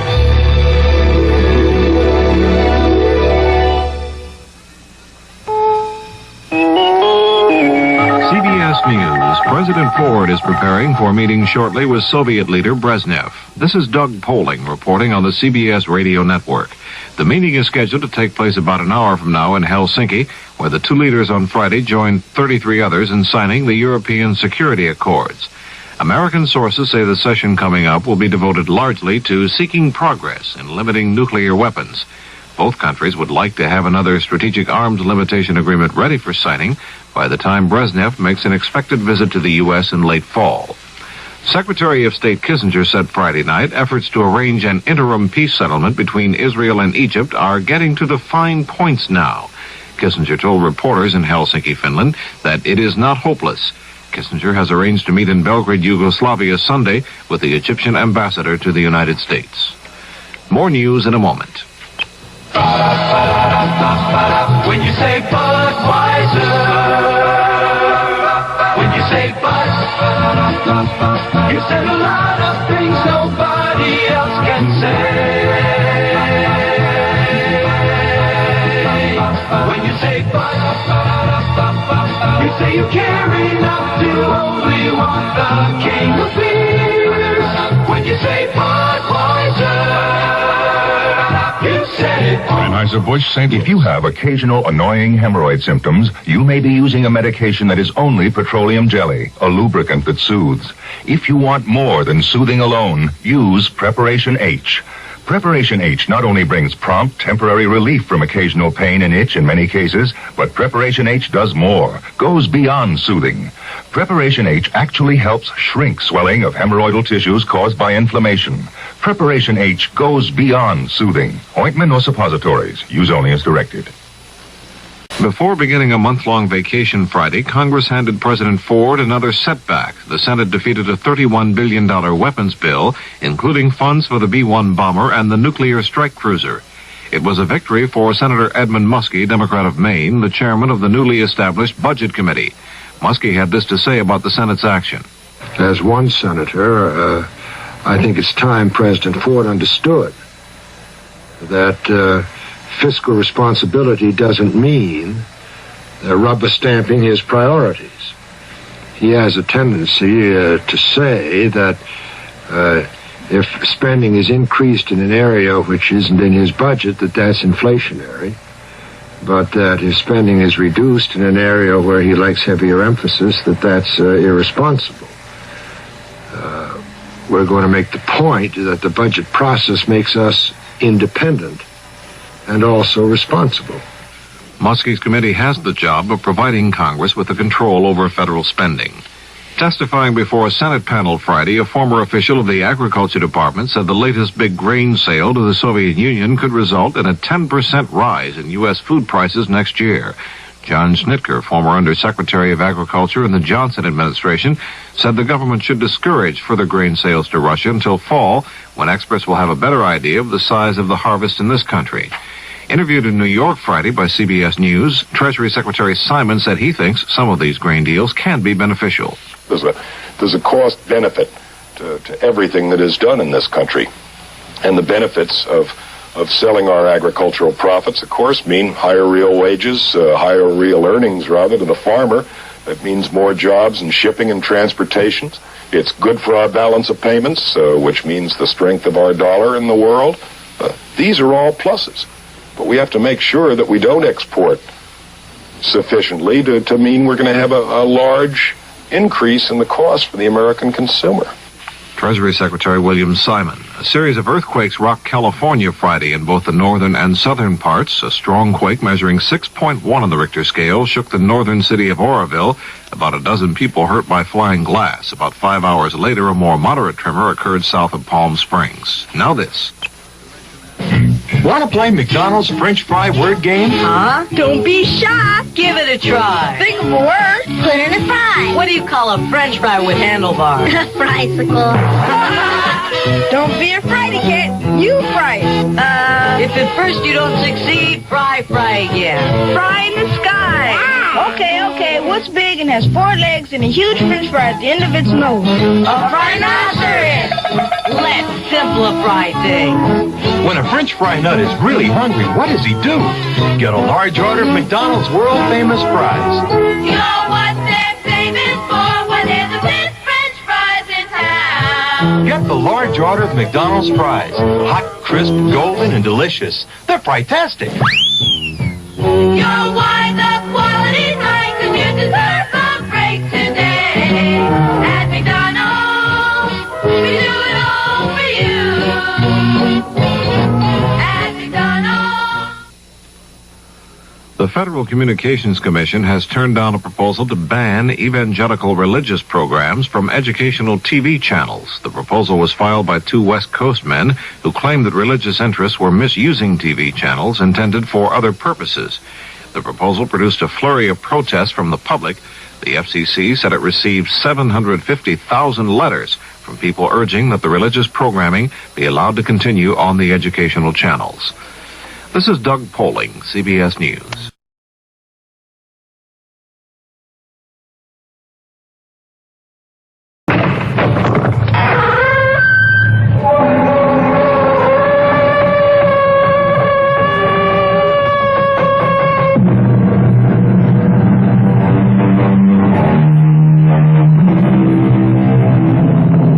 Come in. Welcome. I'm E.G. Marshall. None of us is immune to that old game about people once in the public eye. I suppose you could call it the whatever happened to game. In this case, the woman generally considered the most beautiful and desirable in the world, Marcy Herrick. The first accident, of course, was a 10-day wonder. But the second didn't get as much publicity, though it took Marcy into a coma and eventually forever out of sight and out of mind.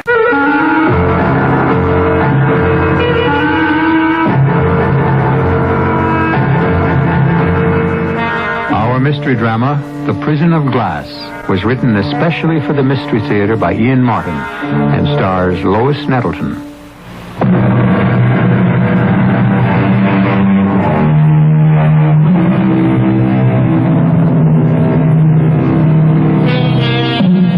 Marcy Herrick, an American symbol, blend of Judy Garland and Marilyn Monroe, adored by countless millions, picked by fortune to be the brightest of stars, but confined by the smothering adulation of her fans to life in a goldfish bowl.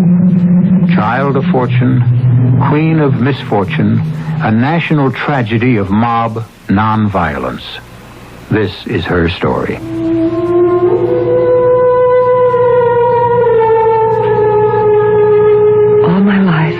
I dreamed of being here, inside this glass paperweight, with the feathery snow under my feet, and the dark little house with the bright red door beckoning to me to enter it and discover its secrets at last. No more wondering if I could really see a tiny shadow across the window under the eaves, or the handsome, dark face I pretended to myself looked out from the oriel window on the ground floor. Well, now I am here at last.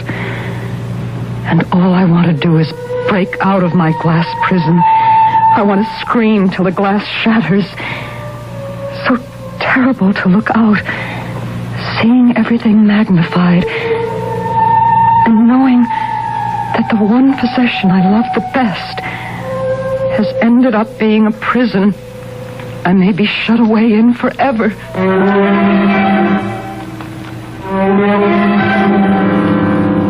Marcy, where are you? In the living room, Mother.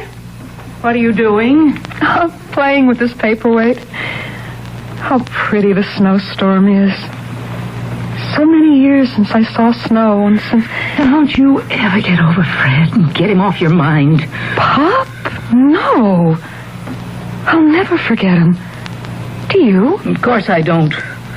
But there's no point dwelling on the dead. Oh, every time I see the paperweight, it's like he was still in the room, laughing that funny, deep way he did, pleased that I was pleased with my present.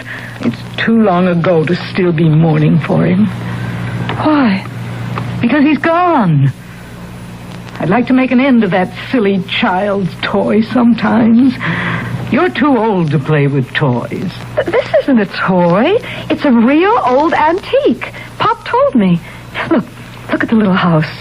And the trees planted round, and the path leading over the little hill to the door. And turn it upside down and then right side up and watch the snowflakes fall. Look, Mother, wouldn't you love to be small enough and to be able to somehow get inside there and walk up that path and knock on the door? Who do you suppose would open it? Oh, Marcy, that's enough nonsense. You know who I keep being sure it would be? Who? Pop. That's who it would be. Pop. Now that is all. You put the paperweight down and come and get dressed. We've got a million things to do to get ready for the contest. Come on. Mother, do I have to go? To the finals? But you're going to win. So what? Well, first of all, it means money. And second, it means you can enter the state contest. And after that... I don't want to go. Why not?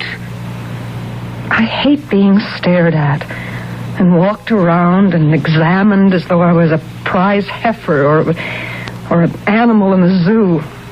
Or something even worse. What are you talking about?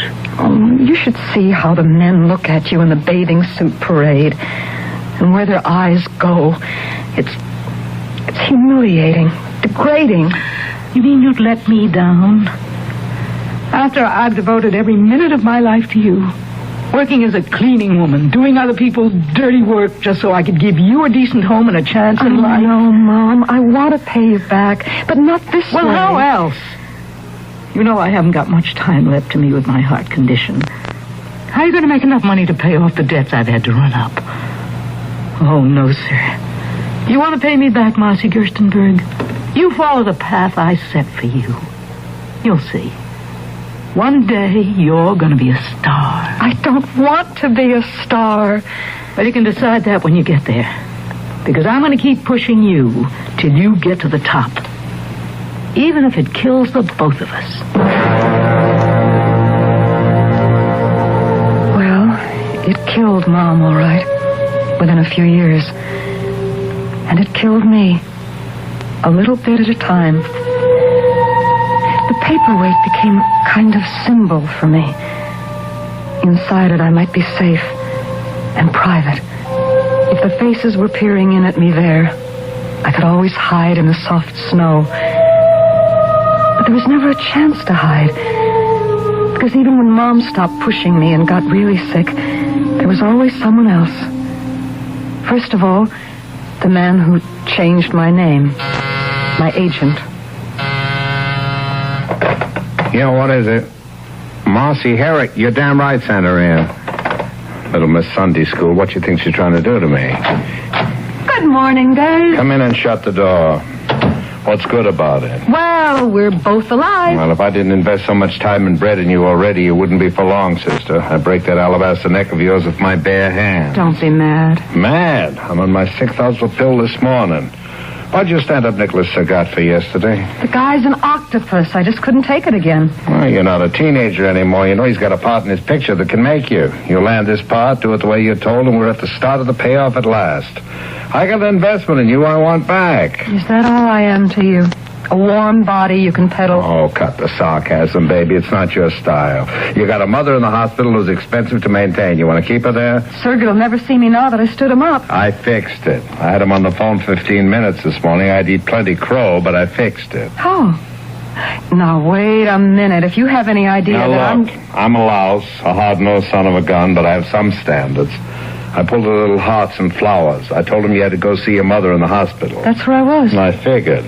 With all you got going for you and a mother who needs you, I don't know what it is that you keep running from. I think you still ought to be seeing a good shrink. No. Well, it's your business, I guess, but do you make the appointment I set up with Sergey today at 2? I guess so. You'd better, because this time, for one reason or another, I'm going to be with you. Meet me in his office 1:45, and wear some lipstick and a dress that fits tight. Ah, Miss Herrick, I'm delighted to meet you again, at last. And Mr. Morgan. Hi, Nick. It really wasn't necessary for you to escort your charming client. She is perfectly safe with me. Marcy has a back-to-back appointment with Multinational for the ingenue lead in the new feature. I'm playing chauffeur for her because her own car's laid up. Oh, I see. Well, then I won't keep you long. Sit down, everyone, please. Thank you. Well, I had forgotten how beautiful you are. What a pity. You mean the part is cast? No, I mean only that your time is so short today. I would have liked to go over the shooting script with you personally. Well, if I can get a copy of the script, I'd be happy to come back and read for you. No, I don't work that way. I mean, I must learn to know the actor. I'd have him or her learn to know me. We must establish the rapprochement, no? I mean, it is, as we say, a one-to-one situation, no? However, I'm sure we can let Miss Herrick have a scene, a few pages, to give her the feeling of the part. How soon can we meet again? Well, if you're under any pressure, Mr. Sergey. When are we not? When are we not, all of us? Name the time and the place. I'll have my client there. All right, my bungalow, on the set. Day after tomorrow at, say, 5:30. We'll be there. She. A one-to-one situation, as I said. She'll be there. Right, Marcy? Right, Dave. You make the dates. I keep them. I can't blame Dave. Nothing overt was even particularly hinted at. It was a business appointment, it was an exceptional part, and I was an actress. How much of my private self I was willing to surrender for a career was my own business. So, I kept my appointment at 5:30 with Nicholas Sergett. Ready, I suppose, to deliver. And I received a surprise. What he seemed to be interested in was my talent, whether I was right for the part. We went over the scene again and again, and finally he said... No, it still isn't right. But all the capability is there. The part is yours if you want it. But of course I do. I don't know what to say. As far as the part is concerned, we'll let your agent handle that. But as for us, now that is something else again. Uh-oh. No, don't jump to the obvious conclusion.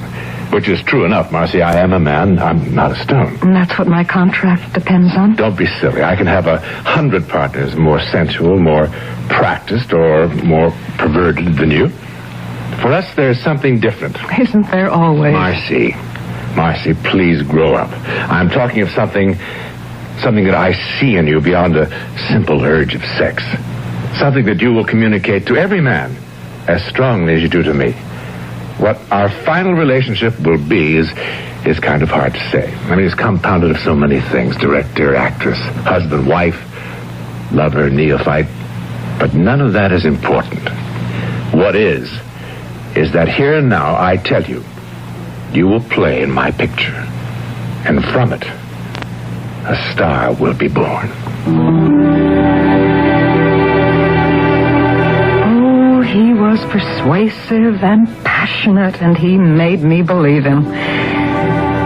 Incredible to think that we never recognize, except in hindsight, the turning points of life. And that in this moment, with these few words, Nicholas Sergat had shaped my future entrapment and sealed his own death at my hands.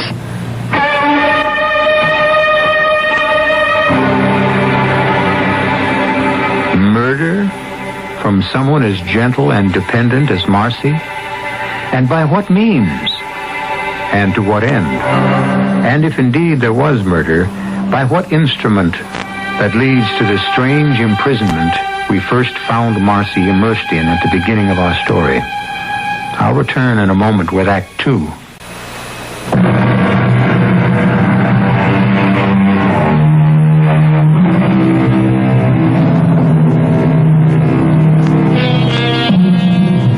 Most of you will be old enough, I imagine, to remember the headlines at the time.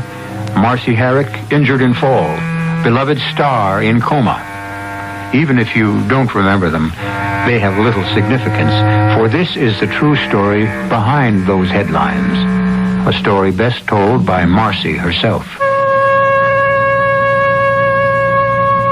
I played in Nick's picture, an experience I don't know if I'd want to live through again, except it shaped my life. All right, now let's have it absolutely quiet. We have the sticks.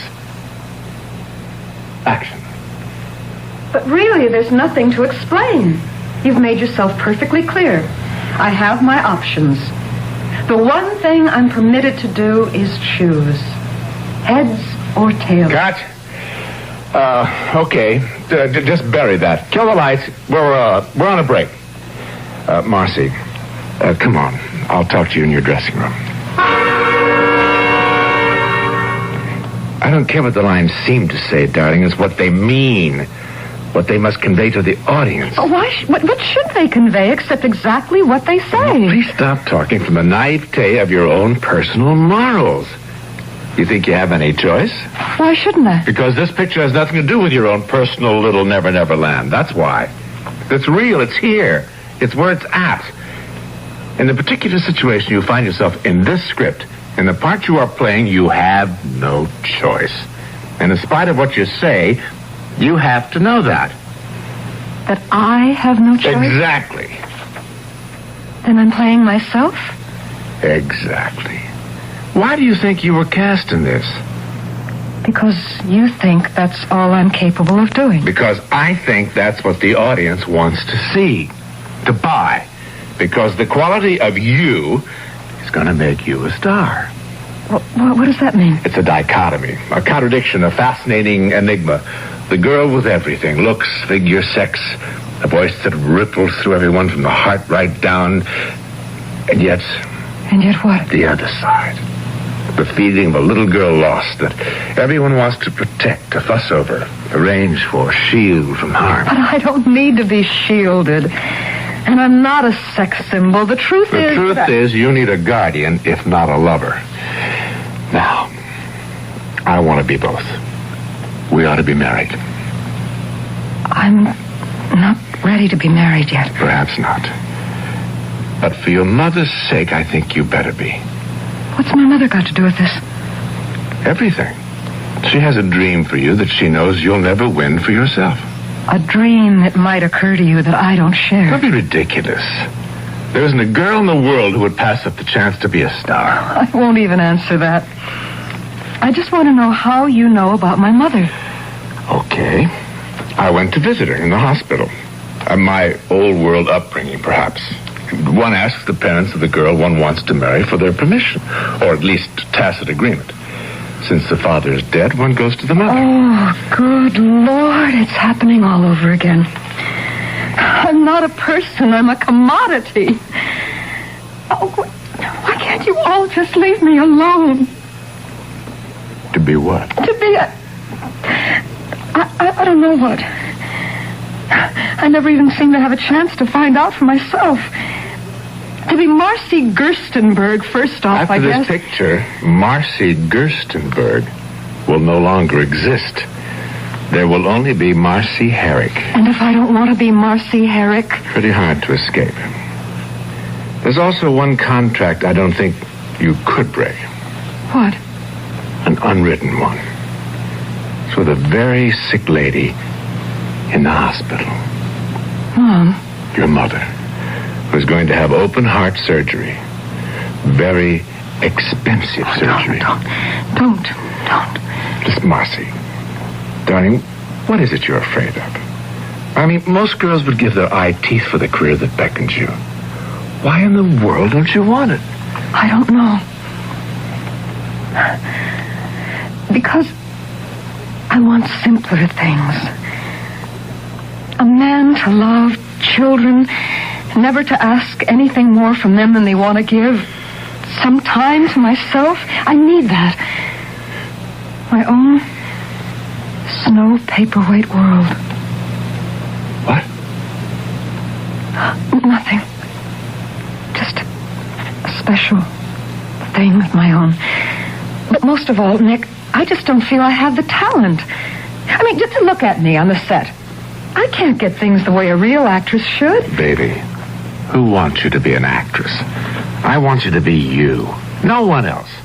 If I can achieve that, if you can, you'll be one of the greatest. I know you're going to be. But you need help. I think I can offer it. And best as your husband. But I don't want to be married. But it's what you need.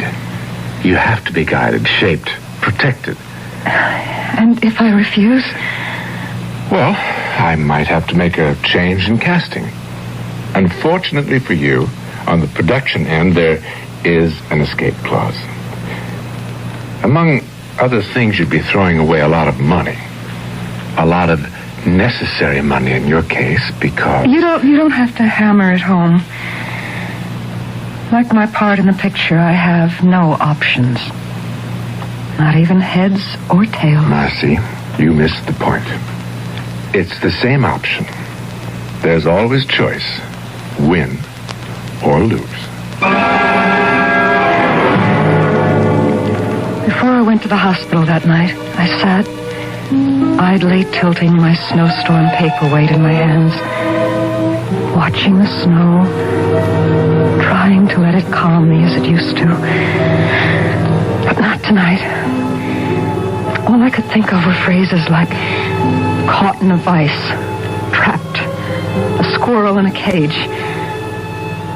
And then, without any decisions, I went to see Mother. Marcy? Dave, what are you doing here? Oh, I drop by now and again to say hello. To Mom? Oh, sure. I mean, we go a long way back, her and me, you know. How is she tonight? No use you going in there. They have her, like, knocked out. She's worse? Well, it's why I hung around. I called you at home, but you'd already left. The doc is waiting to see you. Why? Well, Marcy, I guess this is it. They're going to have to operate. It was a long operation. Over 6 hours. And Dave sat with me in the waiting room all the way. People talk about a lot of things in the small hours of the night. Not me, but Dave did. And as he talked, I was suddenly seeing him through different eyes, realizing that once in the past, before Dad came along, Mom and he had been quite close. Now, let's get it straight again. Your contract with Nicholas Sagat and his production company only promises to deliver your services as an actress. I know that, Dave, but maybe he's right. If this is what I'm to do, I need someone like him to play Svengali to your trilby? It doesn't have to be that melodramatic. It doesn't have to be at all. I need money for Mom. Especially if, please, God, she comes through. If it's money, I got it. Well, even if I did borrow from you, Dave, and that's all it could be, it isn't the answer. First off, I'd have no guarantee that I could pay it back, but more important, I need success for Mom to make up to her for all she never had. You still don't have to marry him. I'm sort of an old-fashioned girl. and I were married, and Tails You Win became a colossal hit, and suddenly it seemed, although it took 2 or 3 years, I was miraculously everything Mom had wanted to be. Damn it, what are you sitting on your rear end there for? Come on, we've got a party to go to, big deals, big connections. I'm beat tonight, Nick. I can't go anywhere. Well, you're gonna go somewhere. This feature's up for grabs. I want it. I need it. Then go alone, darling. What do you need me for? I suppose the curse of my life is naivete. It took Dave to explain that to me later. He was on the way out when he married him.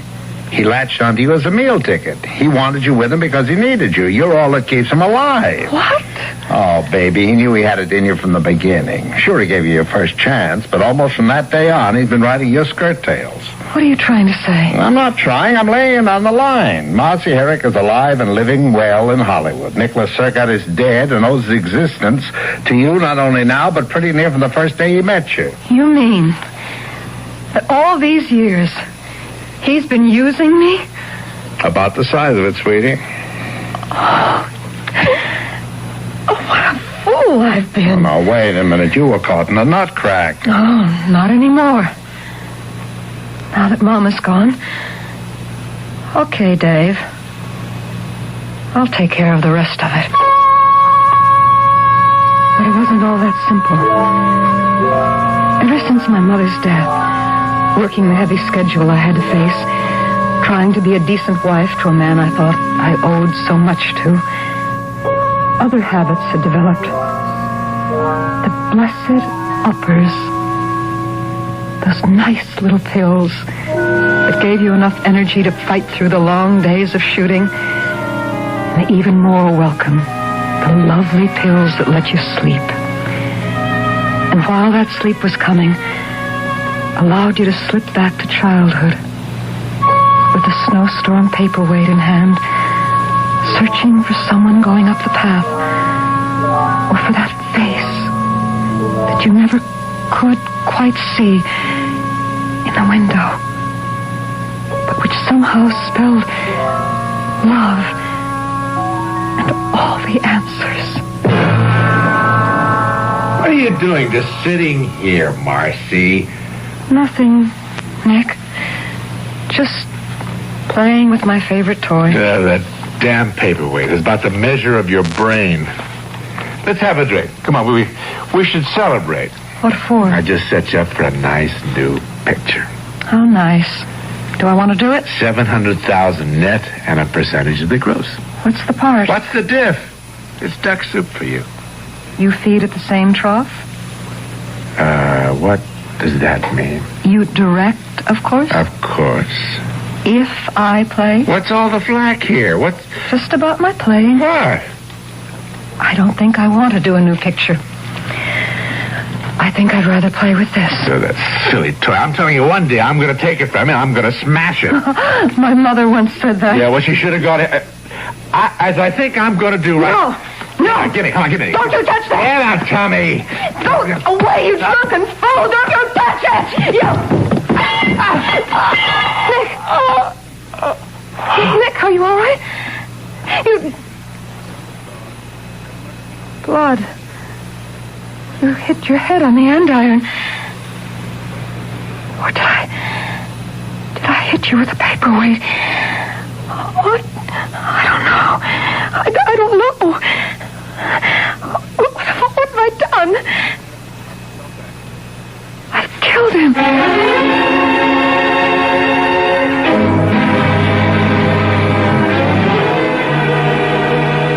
Appalled, Marcy shifts her gaze from the man prone and unmoving on the floor to the beloved paperweight in her hand, somehow tinged with blood. Accident or murder? We don't know yet. Even in the mildest of people, the force is unleashed when their privacy is invaded or something they treasure threatened, are as primeval as the tiger that lives in all of us. I'll return shortly with Act 3.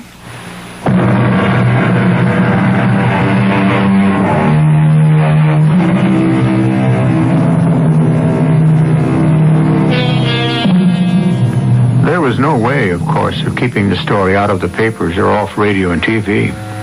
You remember what headlines it made for 10 days, until the investigation was over and Marcy was completely exonerated. Officially, that is. Unofficially, the self-declared insiders, the wise and the worldly, the Hollywood rumor factory that never shuts down, knew better. Nick was an anchor around her neck she couldn't get rid of any other way. Good for her.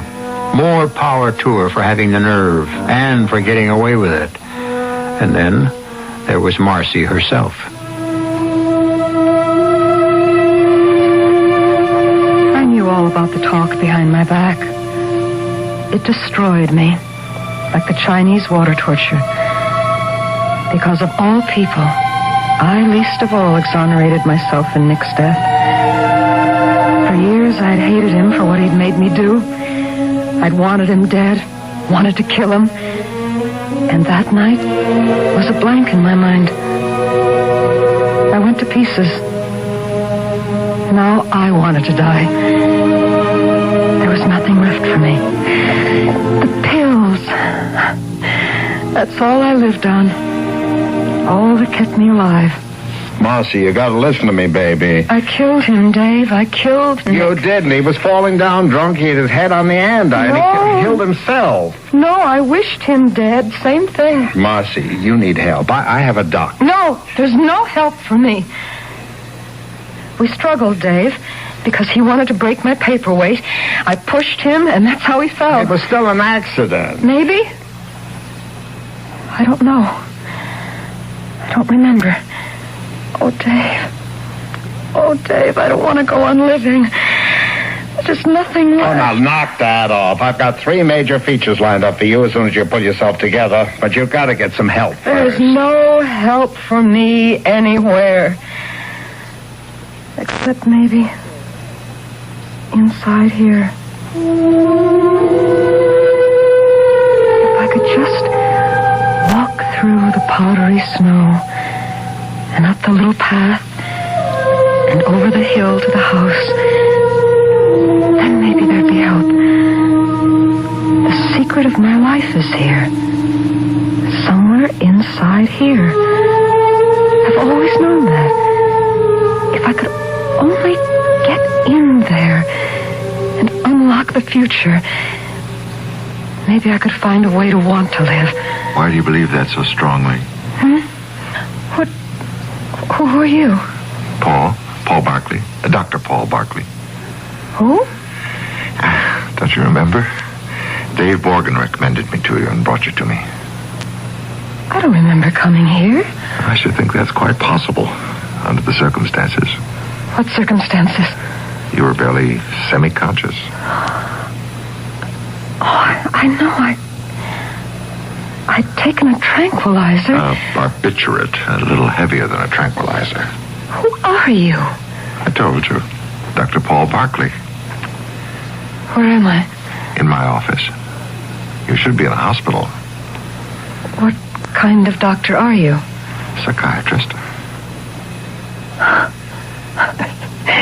So you think I'm crazy? No, I think the whole world is. Or sane, or somewhere in between. That's the human condition. You sound kind. But I wouldn't go to the hospital. But you would come to see me here? It wouldn't do any good. But you could try. After all, we have met and become acquainted. It isn't as if you're buying a pig in a poke. A pig in... My father used to say that. So did mine. That gives us something in common. You liked your father, didn't you? Oh, yes. Didn't you yours? Oh, yeah, we got along just fine. Still do. Oh, you're so lucky. Mine is... A long, long time ago. Not for me. It always seems just like yesterday. I'm sorry. Why did you love your father so much? Oh, he sort of, didn't care. I mean, everything rolled off his back, you know? Now, Mother was always doing and planning and pushing herself and me and everyone. But Dad always found time to sit back and chuckle, tell a funny story. You didn't like your mother? I loved her. Or maybe you were a little jealous of her. Why would I be jealous of her?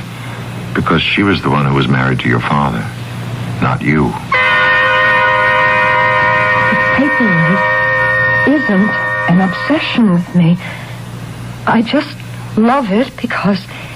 Because what? Because it was the last present he ever gave me. And all this stuff about wanting to lose yourself inside it. Oh, I don't know. I don't know. I think it's because when I became famous, I felt I was living in a goldfish bowl. There was no place to hide. And then after, I'd keep thinking, somehow, if I were in there, I'd find out the real truth about me. Well, aren't you beginning to get a glimmering of the truth just from all our talks? I don't know what you mean. Tell me. It wouldn't do any good for me to tell you, Marcy. You have to find that out for yourself. I didn't know what Paul meant, but I did know one thing. More and more every day, I was conscious of it. For the first time in my adult life, I was in love. I was hopelessly, deeply in love with Paul Barkley.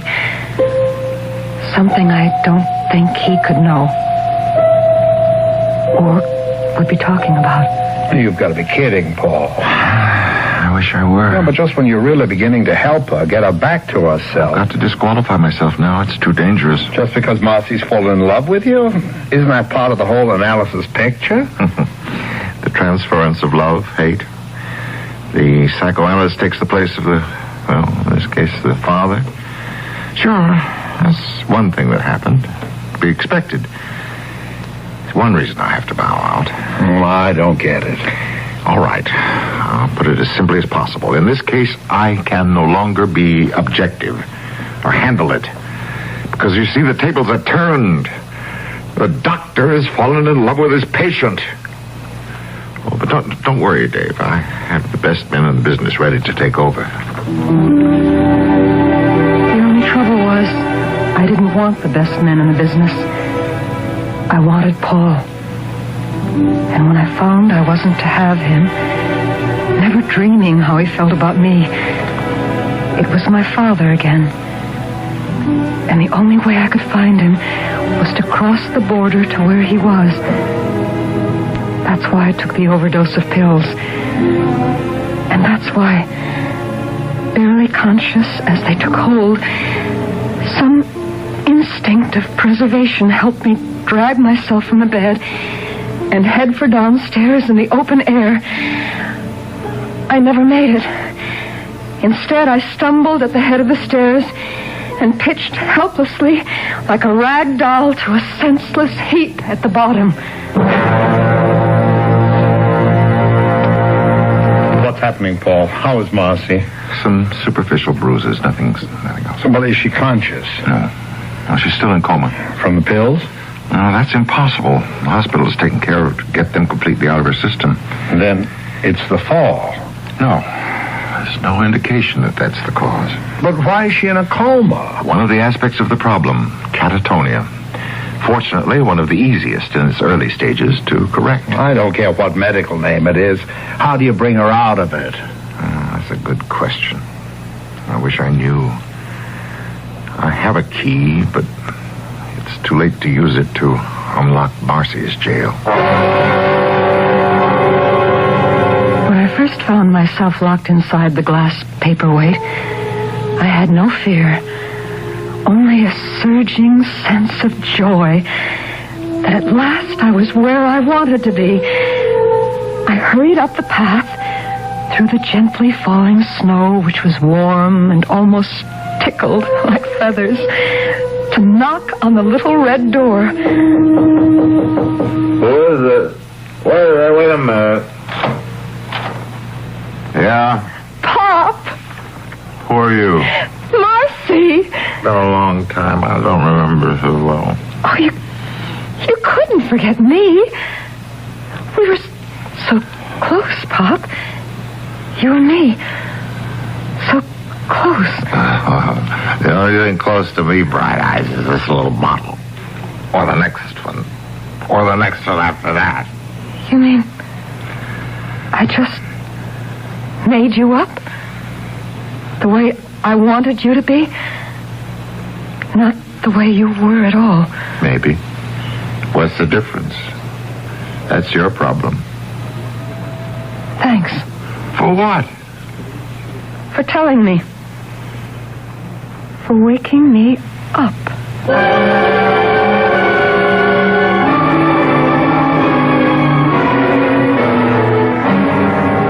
I can't look at her, Paul. She could be dead. If I can't find a trigger, she might as well be. That silly paperweight. How did it get to the hospital? It was clasped in her hand. We had to force her fingers open to free it. She's so damned intense. Why is this piece of junk so important to her? It's a symbol, Dave. Why was her father so important? Was he so wonderful? Jack Gerstenberg? The jerk of the world. Sober, he was a lump of clay. With some drinks in him, he was always on. Life of the party. Funny, for sure. Appealing. The women went for him, but he was a paste-up man. Not a human feeling in his whole lousy, non-existent soul. Then why did Marcy set so much store in him? And in this present? Oh, I don't know. Maybe because it's the one thing he ever gave her in his entire life. And for this nothing, someone like her has to be destroyed? Oh, damn him and damn this silly thing. Somebody ought to have got rid of it long ago. Oh. I must be out of my mind. Why would I do a thing like that? Maybe because the man upstairs, if there is one, put it in your mind. Look. Oh, Paul. Oh, Marcy. Paul, where are you? Marcy, darling. I need you. I'm right here, Marcy. Right where you can touch and feel me. Oh, don't go away. Please. Don't you ever worry. I'll never be farther from you than a whisper can carry.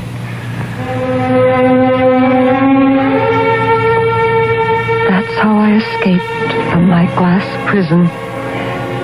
And how I became Mrs. Paul Barkley in a private world with 3 children and happiness and no need to look further.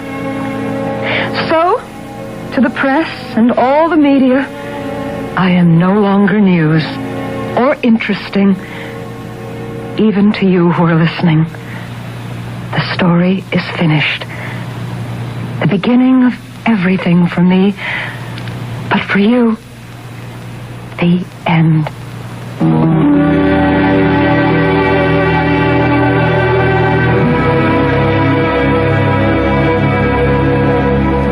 There's your answer to whatever happened to Marcy Herrick.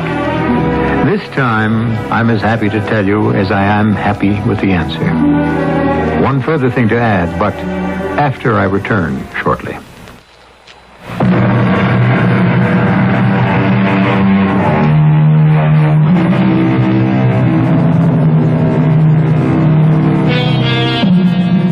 A very brief postscript, but an important one. Neither I, nor Marcy, nor Dr. Paul Barkley would like to leave the impression that she was miraculously cured overnight.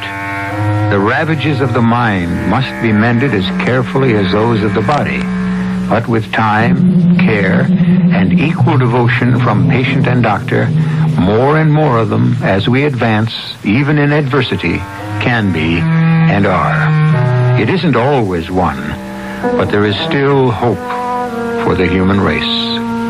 Our cast included Lois Nettleton, John Newland, Hans Conried, Peg LaCentra, and Barry Kroger. The entire production was under the direction of Hyman Brown. This is E.G. Marshall inviting you to return to our Mystery Theater for another adventure in the macabre.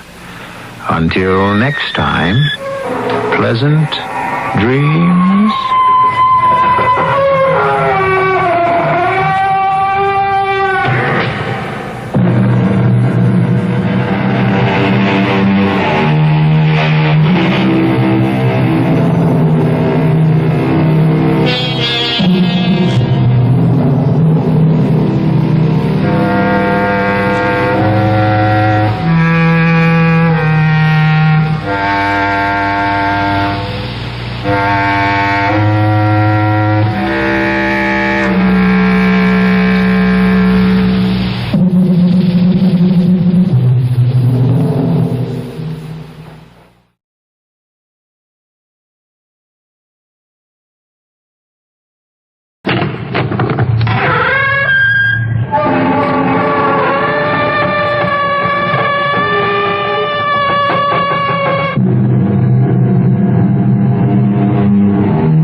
Welcome. I'm E.G. Marshall.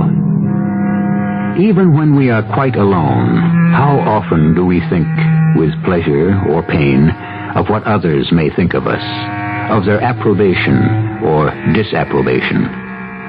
Those are the words of the great naturalist, Charles Robert Darwin. It is humbling, it may even be humiliating, to recognize how dependent we are upon the smiles and frowns of other people, and how agonizing it must be when we are separated from them, unable to read their expressions, when we are quite alone.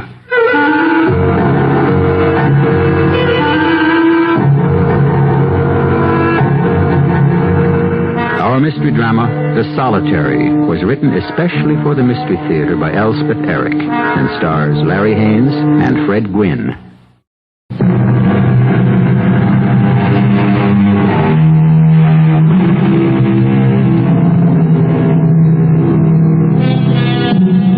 There's a word we use quite loosely and carelessly to designate certain persons generally considered to be idiosyncratic, if not downright peculiar. The word is loner. It's of some passing interest, I think, to note here that the dictionary contains no such word. That marvelous book lists and describes, however, the hermit and the recluse, and the one who gives our play its title, The Solitary. Oh, it's cold. No moon, no stars. All dark. It's dark. What's that? A branch broke? A tree fell? What? Come on, Dorothy. That's it, Dorothy. Give me a hand. Oh, a snake. Watch out for the snake, Dorothy. Hey, the snake's gone up the tree. The snake is gone. It's gone up the tree. Here, Dorothy. Hold out your hand. I want to give you something. You'll see. I've solved the whole thing. Hold out your hand. Oh, blood. There's blood on your hands. You got blood on your hands. Oh, that's bad. That's very, very bad. It's all right. I'll do it. It's the only way. What's that? The birds. All those birds. Help. The birds are taking over. Get the birds. Somebody get the birds. Hey, there now. What? The birds are eating everything. The birds, they're eating everything. Wake up. No good. No use. They're big birds. Come on now. Come on. Wake up. What? Oh. What is it? Oh. You've been dreaming. What? Come on, wake up. It's breakfast time. Oh, yeah. Breakfast. Such as it is. Oh, yes. Hey, Yes, thank you. Oh, that was a dilly, that one. The dream? Yeah. I was walking through this kind of a forest with this girl, and it was dark. There was no moon or anything, and we were lost or something, and I forget. But it was cold and it was dark. I remember that much. It was just like in here. Oh, it's pretty dark in there, all right. Go ahead, eat up. There was a snake. It went up a tree. Do snakes do that? Go up trees? Some of them do, I think. Yeah, well, this one did, and then it's funny. I think I remember, and then I can't. Well, don't think about it. Eat your breakfast. Don't think about it. Yeah, okay. Oh, crumbs. Yeah, breadcrumbs. I had some breadcrumbs in my pocket, and I gave some to, I wanted to give some to her, but her hands were all bloody. They were full of blood, covered with blood. All right, take it easy. Eat your bread. Yeah, I took the breadcrumbs, and I started throwing them on the ground, and then, oh, God, yes, and the birds came and started eating the crumbs. Thousands of birds, millions of them all over, dashing themselves down on the ground and eating up the crumbs. And I knew it was hopeless.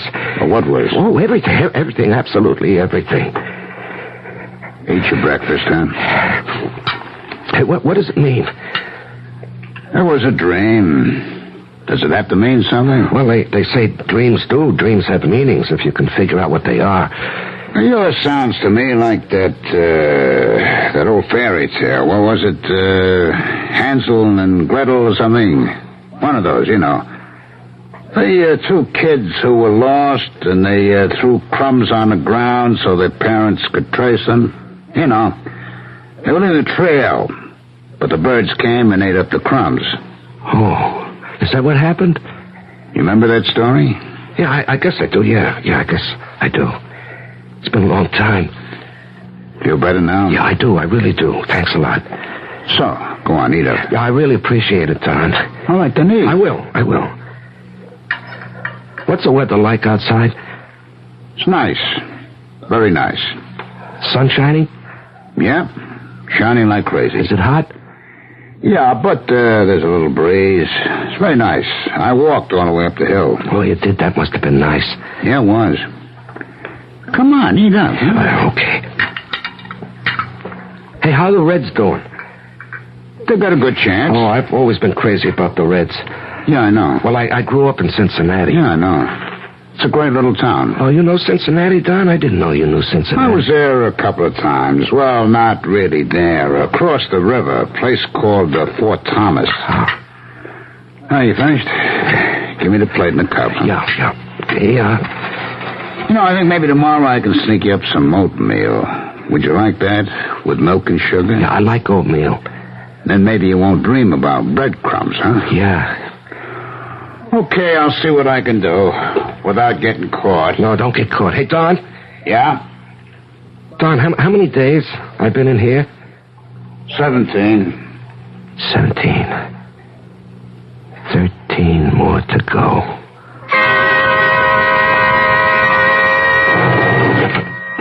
Oh, Don?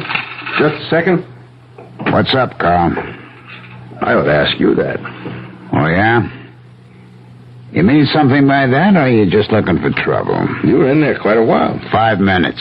You call that quite a while? Seemed like it was longer than that. Yeah, to you, maybe. If you've been hanging around, which you have. Little hooky-dooky, maybe? What's that? 5 minutes is long enough for a little fooling around. Brother, I ought to knock you flat. Take off your glasses now, will. Hey, come on, take it easy. Only kidding. You're too sensitive, Higgins. I have a message for you. Warden wants to see you. He told me to tell you. Is he in his office? I believe he is. I believe he's waiting for you right now. Come in. Oh, hello, Higgins. Close the door. Rhoda said you wanted to see me. I did. I do. Sit down. I'm not going to beat about the bush, Higgins. It's about the guy in solitary. Yes, sir. I understand you've been spending some time with him. I can guess where you heard that from. Never mind where. From Carl Broder. I just saw him. He made some pretty lousy insinuations. He didn't have his glasses on. Don't pay any attention to him. He's got a foul mind and he's stupid. Well, just the same. Next time he Take it easy. Cool off. The prisoner's in solitary because he hit Carl. After throwing his food tray out. Well, Carl must have said something to him. Now, your duties call for you going to the hole twice a day and leaving the requisite amount of bread and water. That's all you're supposed to do. Later you go pick up the cup and the plate. That's all. You're not supposed to hang around while he eats. Now, you know that, Higgins. You've been here long enough to know that. Yes, sir. So, why don't you do what you're supposed to do? Why this infraction of the rules? A man in solitary is supposed to be solitary. He's not supposed to be shooting the breeze with a guard. Warden, this man is a first offender. Pretty serious offense. Assault and battery. Beat up his girl. Well, she cheated on him. He was in love with her. She cheated on him. She's still in the hospital. Did you know that? Yes, I know, and that's why Did you ever ask about her? No. And that's a funny thing. Oh, very funny. Very funny. He's blocked it out. It's as though it never happened. What the heck does he talk to you about? If he doesn't talk about her, what he did to her, maybe he thinks she never did it. Maybe he thinks he's innocent, like all the other characters in it. No. He doesn't think he's innocent, but sometimes it's like he thinks he's a child, or a boy, or a very young man, adolescent maybe. He has dreams. They're like fairy tales. He talks about baseball, the weather, things like that. It all sounds harmless. It is harmless. But it's against the rules. Warden, he's trying to hang on to reality. I guess you'd call it that. The outside world. He's all alone. He's in the dark. He's got nothing but himself and his thoughts, his feelings. That's what solitary is. Being alone with yourself. I know that, but some men can't stand it, and this is one of those men.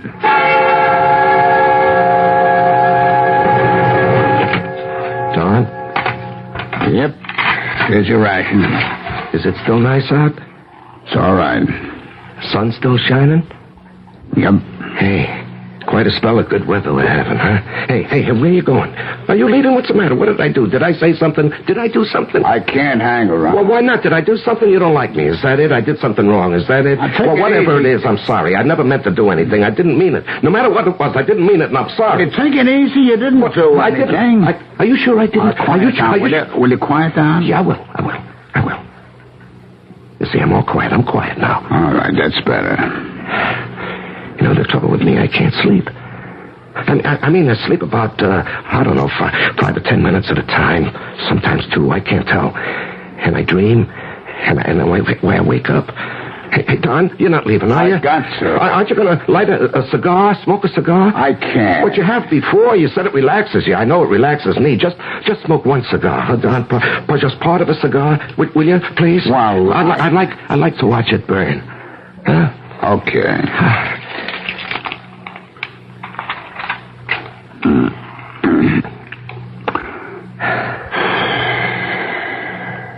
That better? Yeah. It's so dark in here. You'd think I could sleep. You'd think I'd do nothing else but sleep. But it doesn't work that way for some reason. I think maybe my nerves would be better if I could sleep. Hey, Don, you're not leaving, are you? Aren't you going to stay and smoke the cigar? I'd rather go.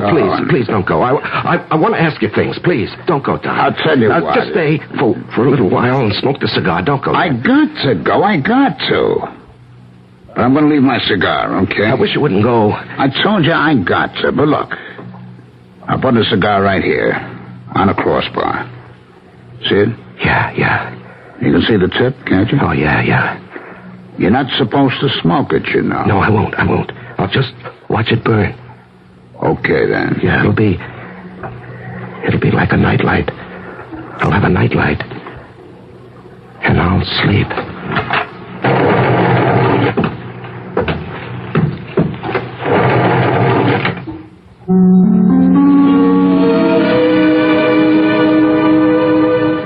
The terrors of being alone start very early in life. Consider the tiny infant when the mother has bent over the crib and kissed her darling. When she has walked that huge, commanding, and protective figure to the door, opened it, passed through it, and closed it. The helpless being in the crib has no sure way of knowing that she will ever return. I'll continue with Act 2 shortly.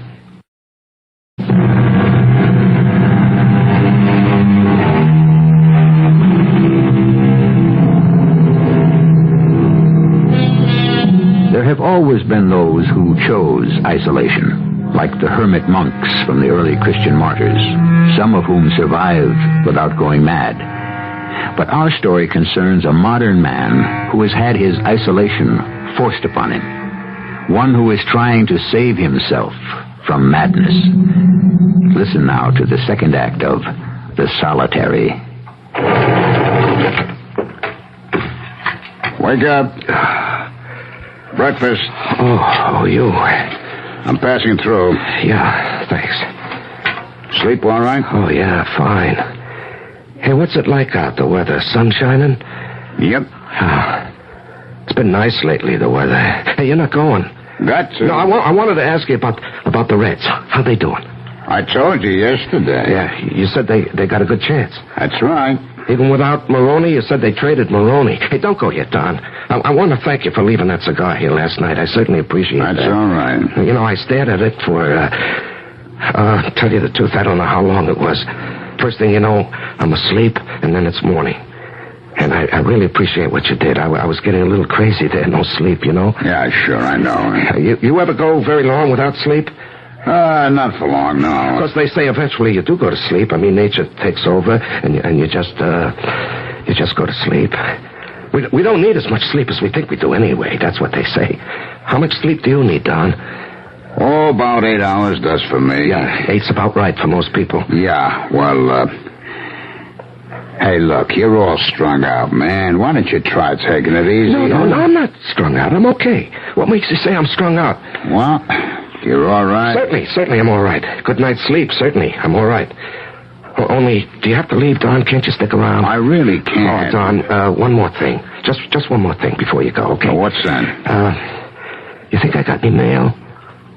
Mail? Mm-hmm. You don't get any mail in solitary. Oh, I know that. Certainly I know that. Only, I thought if there was some for me up in the office or wherever they keep it... Well, what good does that do you? Just to know that it's there. I'd like to know it's there.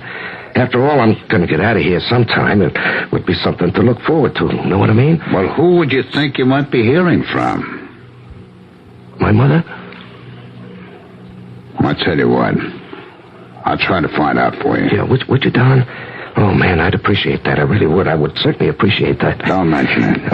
And Don? Yeah? You're not mad at me, are you? No, you're not going to start that again, are you? Well, I have this feeling like I've done something I shouldn't have. You did something you shouldn't have, all right? Yeah, I knew it. I knew that. Now, tell me what I did. I have this feeling I did something. Now, mister, you beat up a lady. You clobbered your girlfriend. Yeah, I know I did. But I'm paying for that, Don. I'm in jail for doing that. You're doing 30 days in solitary for trying to clobber a prison guard. Yeah, I know. I assaulted Broda. Man, why did you do that? I don't know. I forget why I did it. That's one of the very worst things you can do here. You know that. Now, why did you do it? Did he say something to you? I don't know. I forget. Just all of a sudden, I was hitting him. You know, you're not really such a violent fella. I don't know. Maybe I am. I beat up on my girl. I beat up on Broda. Don, don't go. Don't go, please. Don't go. Look, I got to. I'm not supposed to be standing around here shooting the breeze with you. It's against regulations. The warden doesn't like it. He told me so. Yeah, but alone, all by myself, nobody here. It gets to feel like there's nobody but me in the whole world, nobody. And then I start to think, am I here? Am I somebody?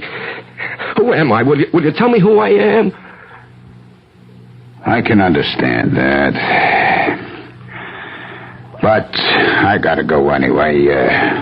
I'll be back this afternoon. You sure? I'm sure. So, take it easy, huh? Hey, who's that? Oh, Broda. What do you want? Thought this is where you'd be. Now, what do you want, Carl? The warden wants to see you. The warden? Is he in already? I just walked up the hill with him. Wants to see you in his office right away. All right. Run along. I'll say flock for you. Okay.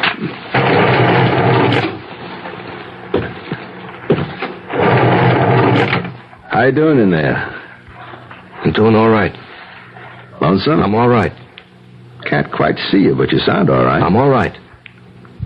Listen, how are the Reds making out, do you know? The Reds? Mm-hmm. Those bums. They're way behind. I thought they had a chance. Who told you that? Oh, I know who told you that. Well, I was hoping to stop hoping. They're way behind, can't catch up in a million years. What's this? What's what? Is this ashes? Where? What ashes? On the crossbar here. Looks like cigar ashes. Now, how'd cigar ashes get here? You've been smoking, for heaven's sake? No, I don't know. Who was smoking around here? Somebody give you a cigar? No, nobody gave me anything. Then who was smoking? Nobody. I'll find out pretty damn quick. Guard, got a flashlight? Yeah. Well, hand it over. Nobody's gonna smoke in solitary and get away with it. There's gotta be a butt around someplace unless you ate it. Is that what you did? You ate it? I wouldn't put it past you. Okay, come on, move over. Butt's gotta be here someplace if you didn't eat it. Move over, get in the corner. Hey. You got water on your glasses. Here it is. Yeah. I knew it had to be here. Listen, why have you got drops of water on your glasses? Because it's raining, stupid. I got soaked walking up the hill. It's not raining, the sun is shining. Oh, it is? Yes, it's a very nice day out. How would you know? Now, wait a minute. Let go of me. It's nice out, the sun is shining. Let go. It's been nice out for a long time. It's raining. It is not. It's been raining for 2 whole days. You're a liar, and it gets the... It is very nice out.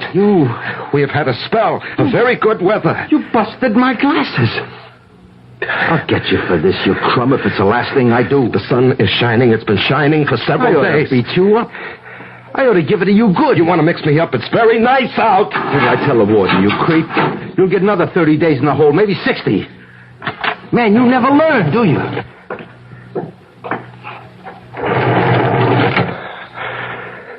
It's very nice. It's not really raining. It's very nice out. The sun is shining. It's not raining. It's against the rules, Don. What more can I tell you? I know, Warden. I don't know how it happened. It was just that he seemed so darned, I don't know, helpless, like a kid, sort of. He's only 22. It's his first time in a clink. Makes no difference. I was just trying to be friendly, that's all. That was a mistake to start with. Solitary is punishment, Don. We're not supposed to make it pleasant. Well, now you know it can't ever be pleasant. What went on between you two? What did you talk about? Oh, nothing. Anything. It's mostly the weather. He always wants to know about the weather. I don't know why, but he's crazy to know about the weather. Every day it's, what's the weather like? Is the sun shining? Is it nice out? So I tell him, that's all. That's all? Well, it seems to cheer him up if I tell him it's a nice day, that the sun is shining, that there's a breeze, the birds are singing. So I tell him that. Even if it wasn't a nice day, I tell him it is. Makes him feel better. What else do you tell him? Well, he comes from Cincinnati. He's interested in how the Reds are doing. Not too good. Yeah, I know. But I make out like they have half a chance, and that perks them up some, so every day I make their chances a little better. I think they're in last place. Yeah, they are, but a man in solitary, does he have to know that? Warden, it's nothing. 5 minutes twice a day. It's nothing. Nothing to you, maybe. Who's that? Warden, I gotta see you. What is it, brother? He did it again. That guy in solitary took a poke at me, broke my glasses. Close the door, Carl. Sit down. Tell me what happened. After I told Don here you wanted to see him, I said I'd safe lock the place and he should go to see you, and Don left. Why didn't you leave? Well, I was going to, and then I see something. On the crossbar of the cell, I see ashes. Ashes? Cigar ashes is what they look like. That was... I think to myself, somebody's been giving this guy cigars. He's been smoking in his cell. No, he wasn't smoking. I get a flashlight from the guard outside, and I go in the cell, start looking for the butt, the cigar butt, and I find it. He don't deny it or anything. I mean, he don't say it isn't him. It wasn't. All he says is, what's wrong with your glasses? They got water on them. And I say, very nicely, certainly they got water on them because it's raining. And he says, it's not raining. And I say it is, but he keeps on, and there's words and one thing and another, and he takes a poke at me, breaks my glasses. Creep breaks my glasses. Don, you know anything about this cigar? It was mine. What was your cigar doing in that cell? I left it there last night. On purpose?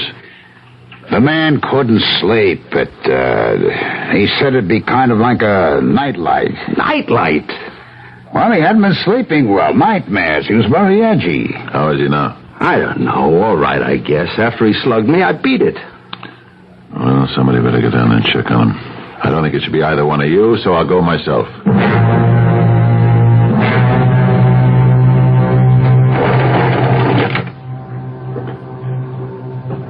You all right in there? I understand there was some trouble with one of the guards. That right? You slugged one of them? Carl Broder? He just came up to my office and told me. I'd like to hear your side of the story if you care to tell it to me. Don Higgins left a cigar in the crossbar last night. He's admitted he did it. To help you sleep, he says. Now, of course, he shouldn't have done that. When Mr. Broder found the ashes, he should have reported it. He shouldn't have gone barging into your cell like he did. That was wrong. But he was just looking for the cigar butt, that's all. You had no call to hit him. You broke his glasses, you know. You shouldn't have done that. It's the thing that got you where you are in the first place. You know that. Answer me. I know that. Well, then. What have you got to say for yourself? Anything? Warden, have I got any mail? Mail? You want to know if you have any mail? A letter, maybe? From my mother?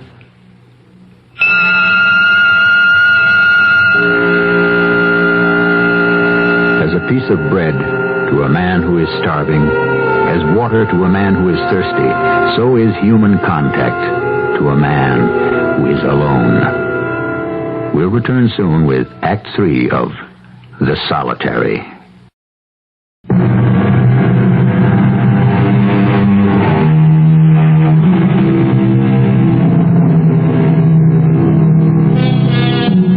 A man is stripped of his liberty. His movements are limited. His food is prescribed. His sleep is controlled. His work is assigned. His communications are censored. What more can be done to him? One more thing. He can be deprived of human contact. And that is a final insult that turns him in upon himself. What are you doing in there? Nothing. I can hear you moving around. Look, are you listening to me?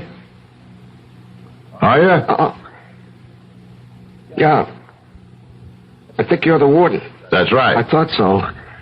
Now, to get back to... you asked me, did you have any mail? If you had a letter from your mother. Didn't you ask me that? Yeah, I believe I did. Well, of course you can't get any mail while you're in solitary, but I'll check and see if there's a letter from your mother. Okay? Will that make you feel better? My mother's dead. You say she's dead? I think it was last year she died. Then why did you want to know if there was a letter? Look, I want to be very fair about this whole thing, but we have to face the fact that you struck a guard. Warden. Yes? Yes, what is it? Are you really the warden here? Well, certainly. Look, regulations say you've got to be punished for striking a guard. You did it once and you were punished, and now you've done it again. Do you know why you hit Broder the second time? Do you? No, I really don't. I'm telling you, you'd better come up with some kind of a reason, because if you don't, I've got to give you 30 more days in the hole, and I don't really want to do that. You hear me? Give me one good reason for hitting Broder, and I'll try to go easy on you. Yeah. Come on. Think back. What happened? It wasn't Broder's fault. Come on now. You don't start a fight with a guard just for the hell of it. You're not a violent man by nature. Anyways, you don't appear to be. Of course, I could be wrong, but I don't think you are. Look, I'm asking you to please stop walking around and talk to me. Will you, for Pete's sake, please do that? What's that? What's that noise? Sounds like glass. Is it glass? Of course, Broder's glasses. Nobody swept them up. Look now. I'm going to send for a broom and a dustpan, and I'm going to clean up all the glass in your cell. You there. Fetch me a broom and a dustpan on the double. And a flashlight, too. Right. You trying to get this place in an uproar? You trying to get me mad or something? Well, you're not going to succeed, Buster. Oh, thanks. Right, Warden. Now stop all that walking around and go stand in the corner, okay? Just stand right there while I sweep up this glass. No. I got a better idea. Here, you sweep it up. Come on. I'll hold the flashlight. Come on. Take the broom. Take it in your right hand. Good. Now, start sweeping the glass. You're going to start sweeping now. Start. That's pretty good. I think you got it all. Now, you're going to hold the broom with just your right hand. And your left hand is going to take hold of the dustpan. And you're going to put the dustpan on the floor next to the little bits of glass. That's it. And you're going to sweep the glass into the dustpan. That's it. That's good. That's very good. Now I'm going to get rid of this glass outside. And you just try and take it easy. Okay? Okay? Everything's going to be all right. Take my word for it. You just relax. Everything will be fine.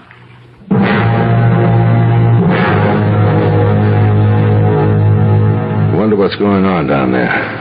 Warden's checking on him. There's nothing wrong with him. He's just got a quick temper, and he's a little too free with his fists.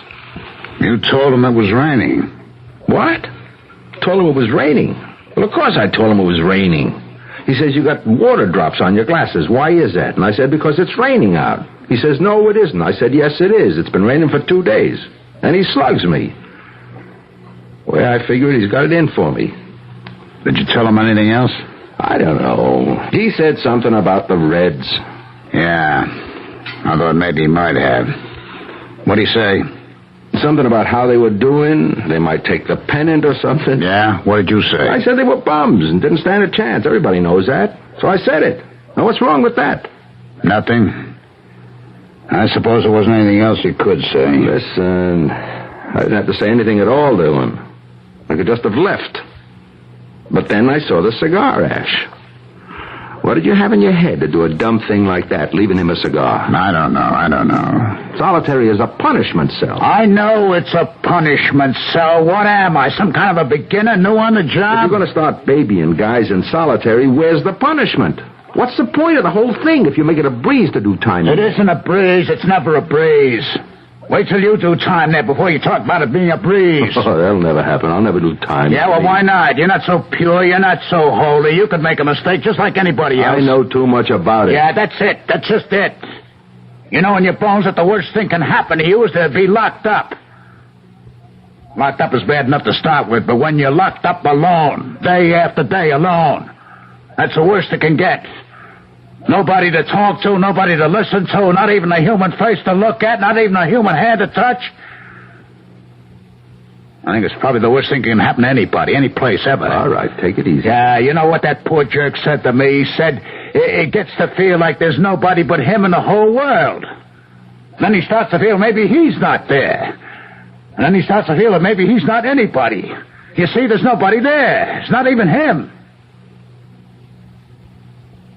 That's why I started giving him a few minutes of talk back and forth. Yeah, you told him the Reds didn't have a chance. Well, they haven't. What's wrong with that? I'd been telling him they did have a chance. For Pete's sake, why did you do that? He comes from Cincinnati. He's a big fan. I wanted to give him I don't know, something to root for, something outside of himself, something out of the world, something real. I don't get it. Yeah, I know you don't get it. And maybe I should have never said it, but I was grabbing at a little thing, like the weather. He liked to have a picture of everything being real beautiful outside. The sun shining, trees, flowers, birds, so I kept telling him it was wonderful out. And he believed me.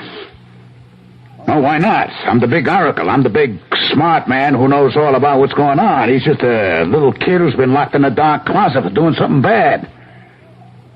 And then you come along, you tell him I'm wrong. I don't know anything. Hell, it's no wonder he slugged you. It's not my fault. I didn't know anything about that. I know. I didn't say it was your fault. But I don't think it's my fault either. Or maybe it was. I don't know. Maybe it's right what the warden says. Just go by the rules, forget everything else. That's what I believe. Go by the rules. Only it's a heck of a way to live. Warden? Warden? How is he? Is he okay? I don't know. He won't talk? Oh, he said a few things. Asked about a letter from his mother. He asked me about that, too. A couple of seconds later, he said his mother died last year. Oh, his mother isn't dead. Last year is when he got sent up. He's, weird. No doubt about that. I've sent for the psychologist. But in the meantime, Don, I wish you'd go down and try to talk to him. He knows you're his friend. Maybe you can get some. Okay. Take the flashlight. You may want to get a good look at him.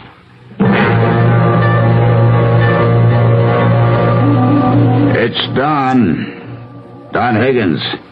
You all right? I understand the warden was here to see you.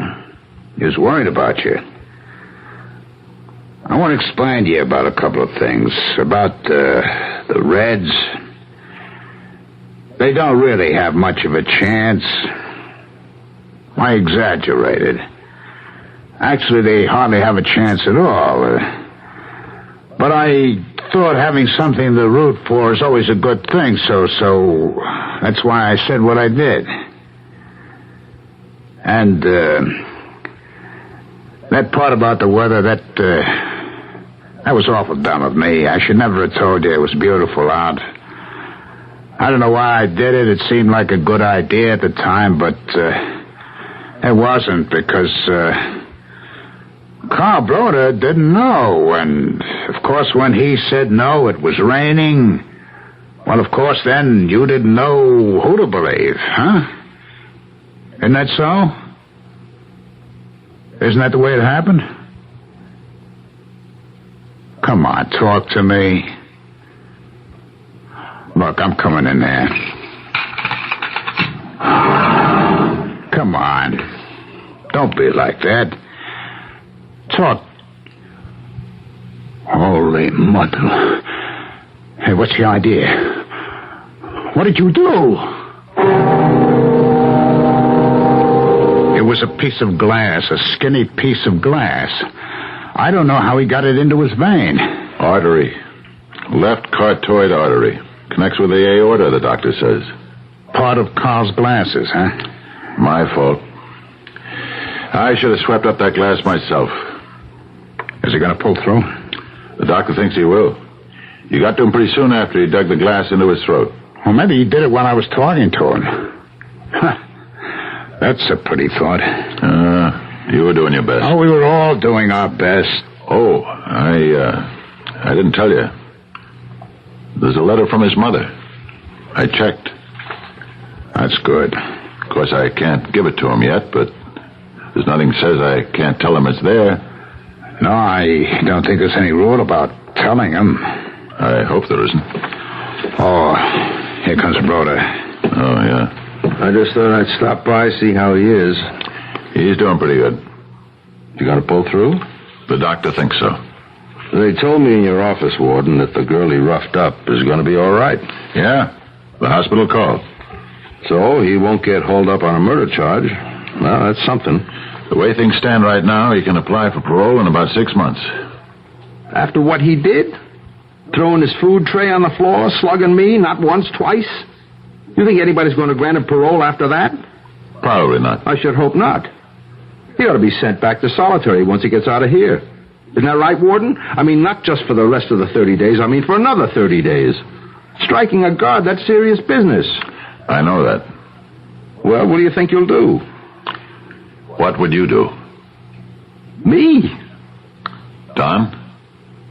What would you do? It's not up to me. No, it's up to me. Goes with the job.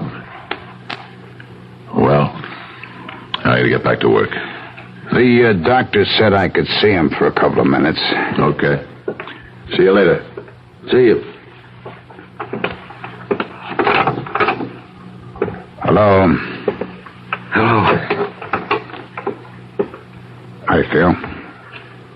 Not too bad.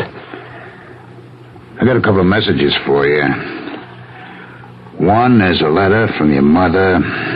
I don't know if they'll let you see it, but it's there. And two, that girl got out of the hospital. You mean that? I got it straight from the warden. I'm glad you're feeling better. I gotta get back to work. Don. Yeah. How the Reds doing? Why, they won a game yesterday. Yeah, they actually won a game. You think they got a chance? I think everybody's got a chance. As long as we keep on breathing, everybody's got a chance. Yeah. Yeah, that's what I think, too. We all got a chance.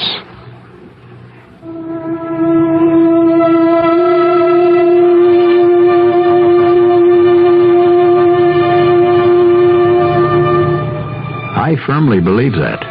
Everybody's got a chance, however slim it may be or seem.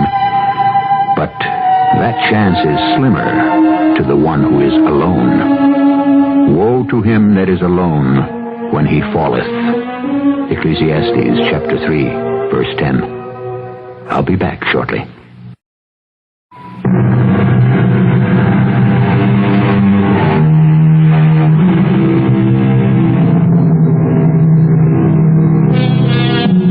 Alone, that worn-out word, so idly spoken and so coldly heard. Yet all that poets sing and grief hath known of hopes laid waste dwells in that word, alone.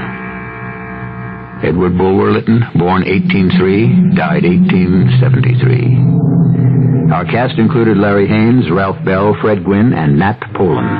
The entire production was under the direction of Hyman Brown. This is E.G. Marshall inviting you to return to our Mystery Theater for another adventure in the macabre.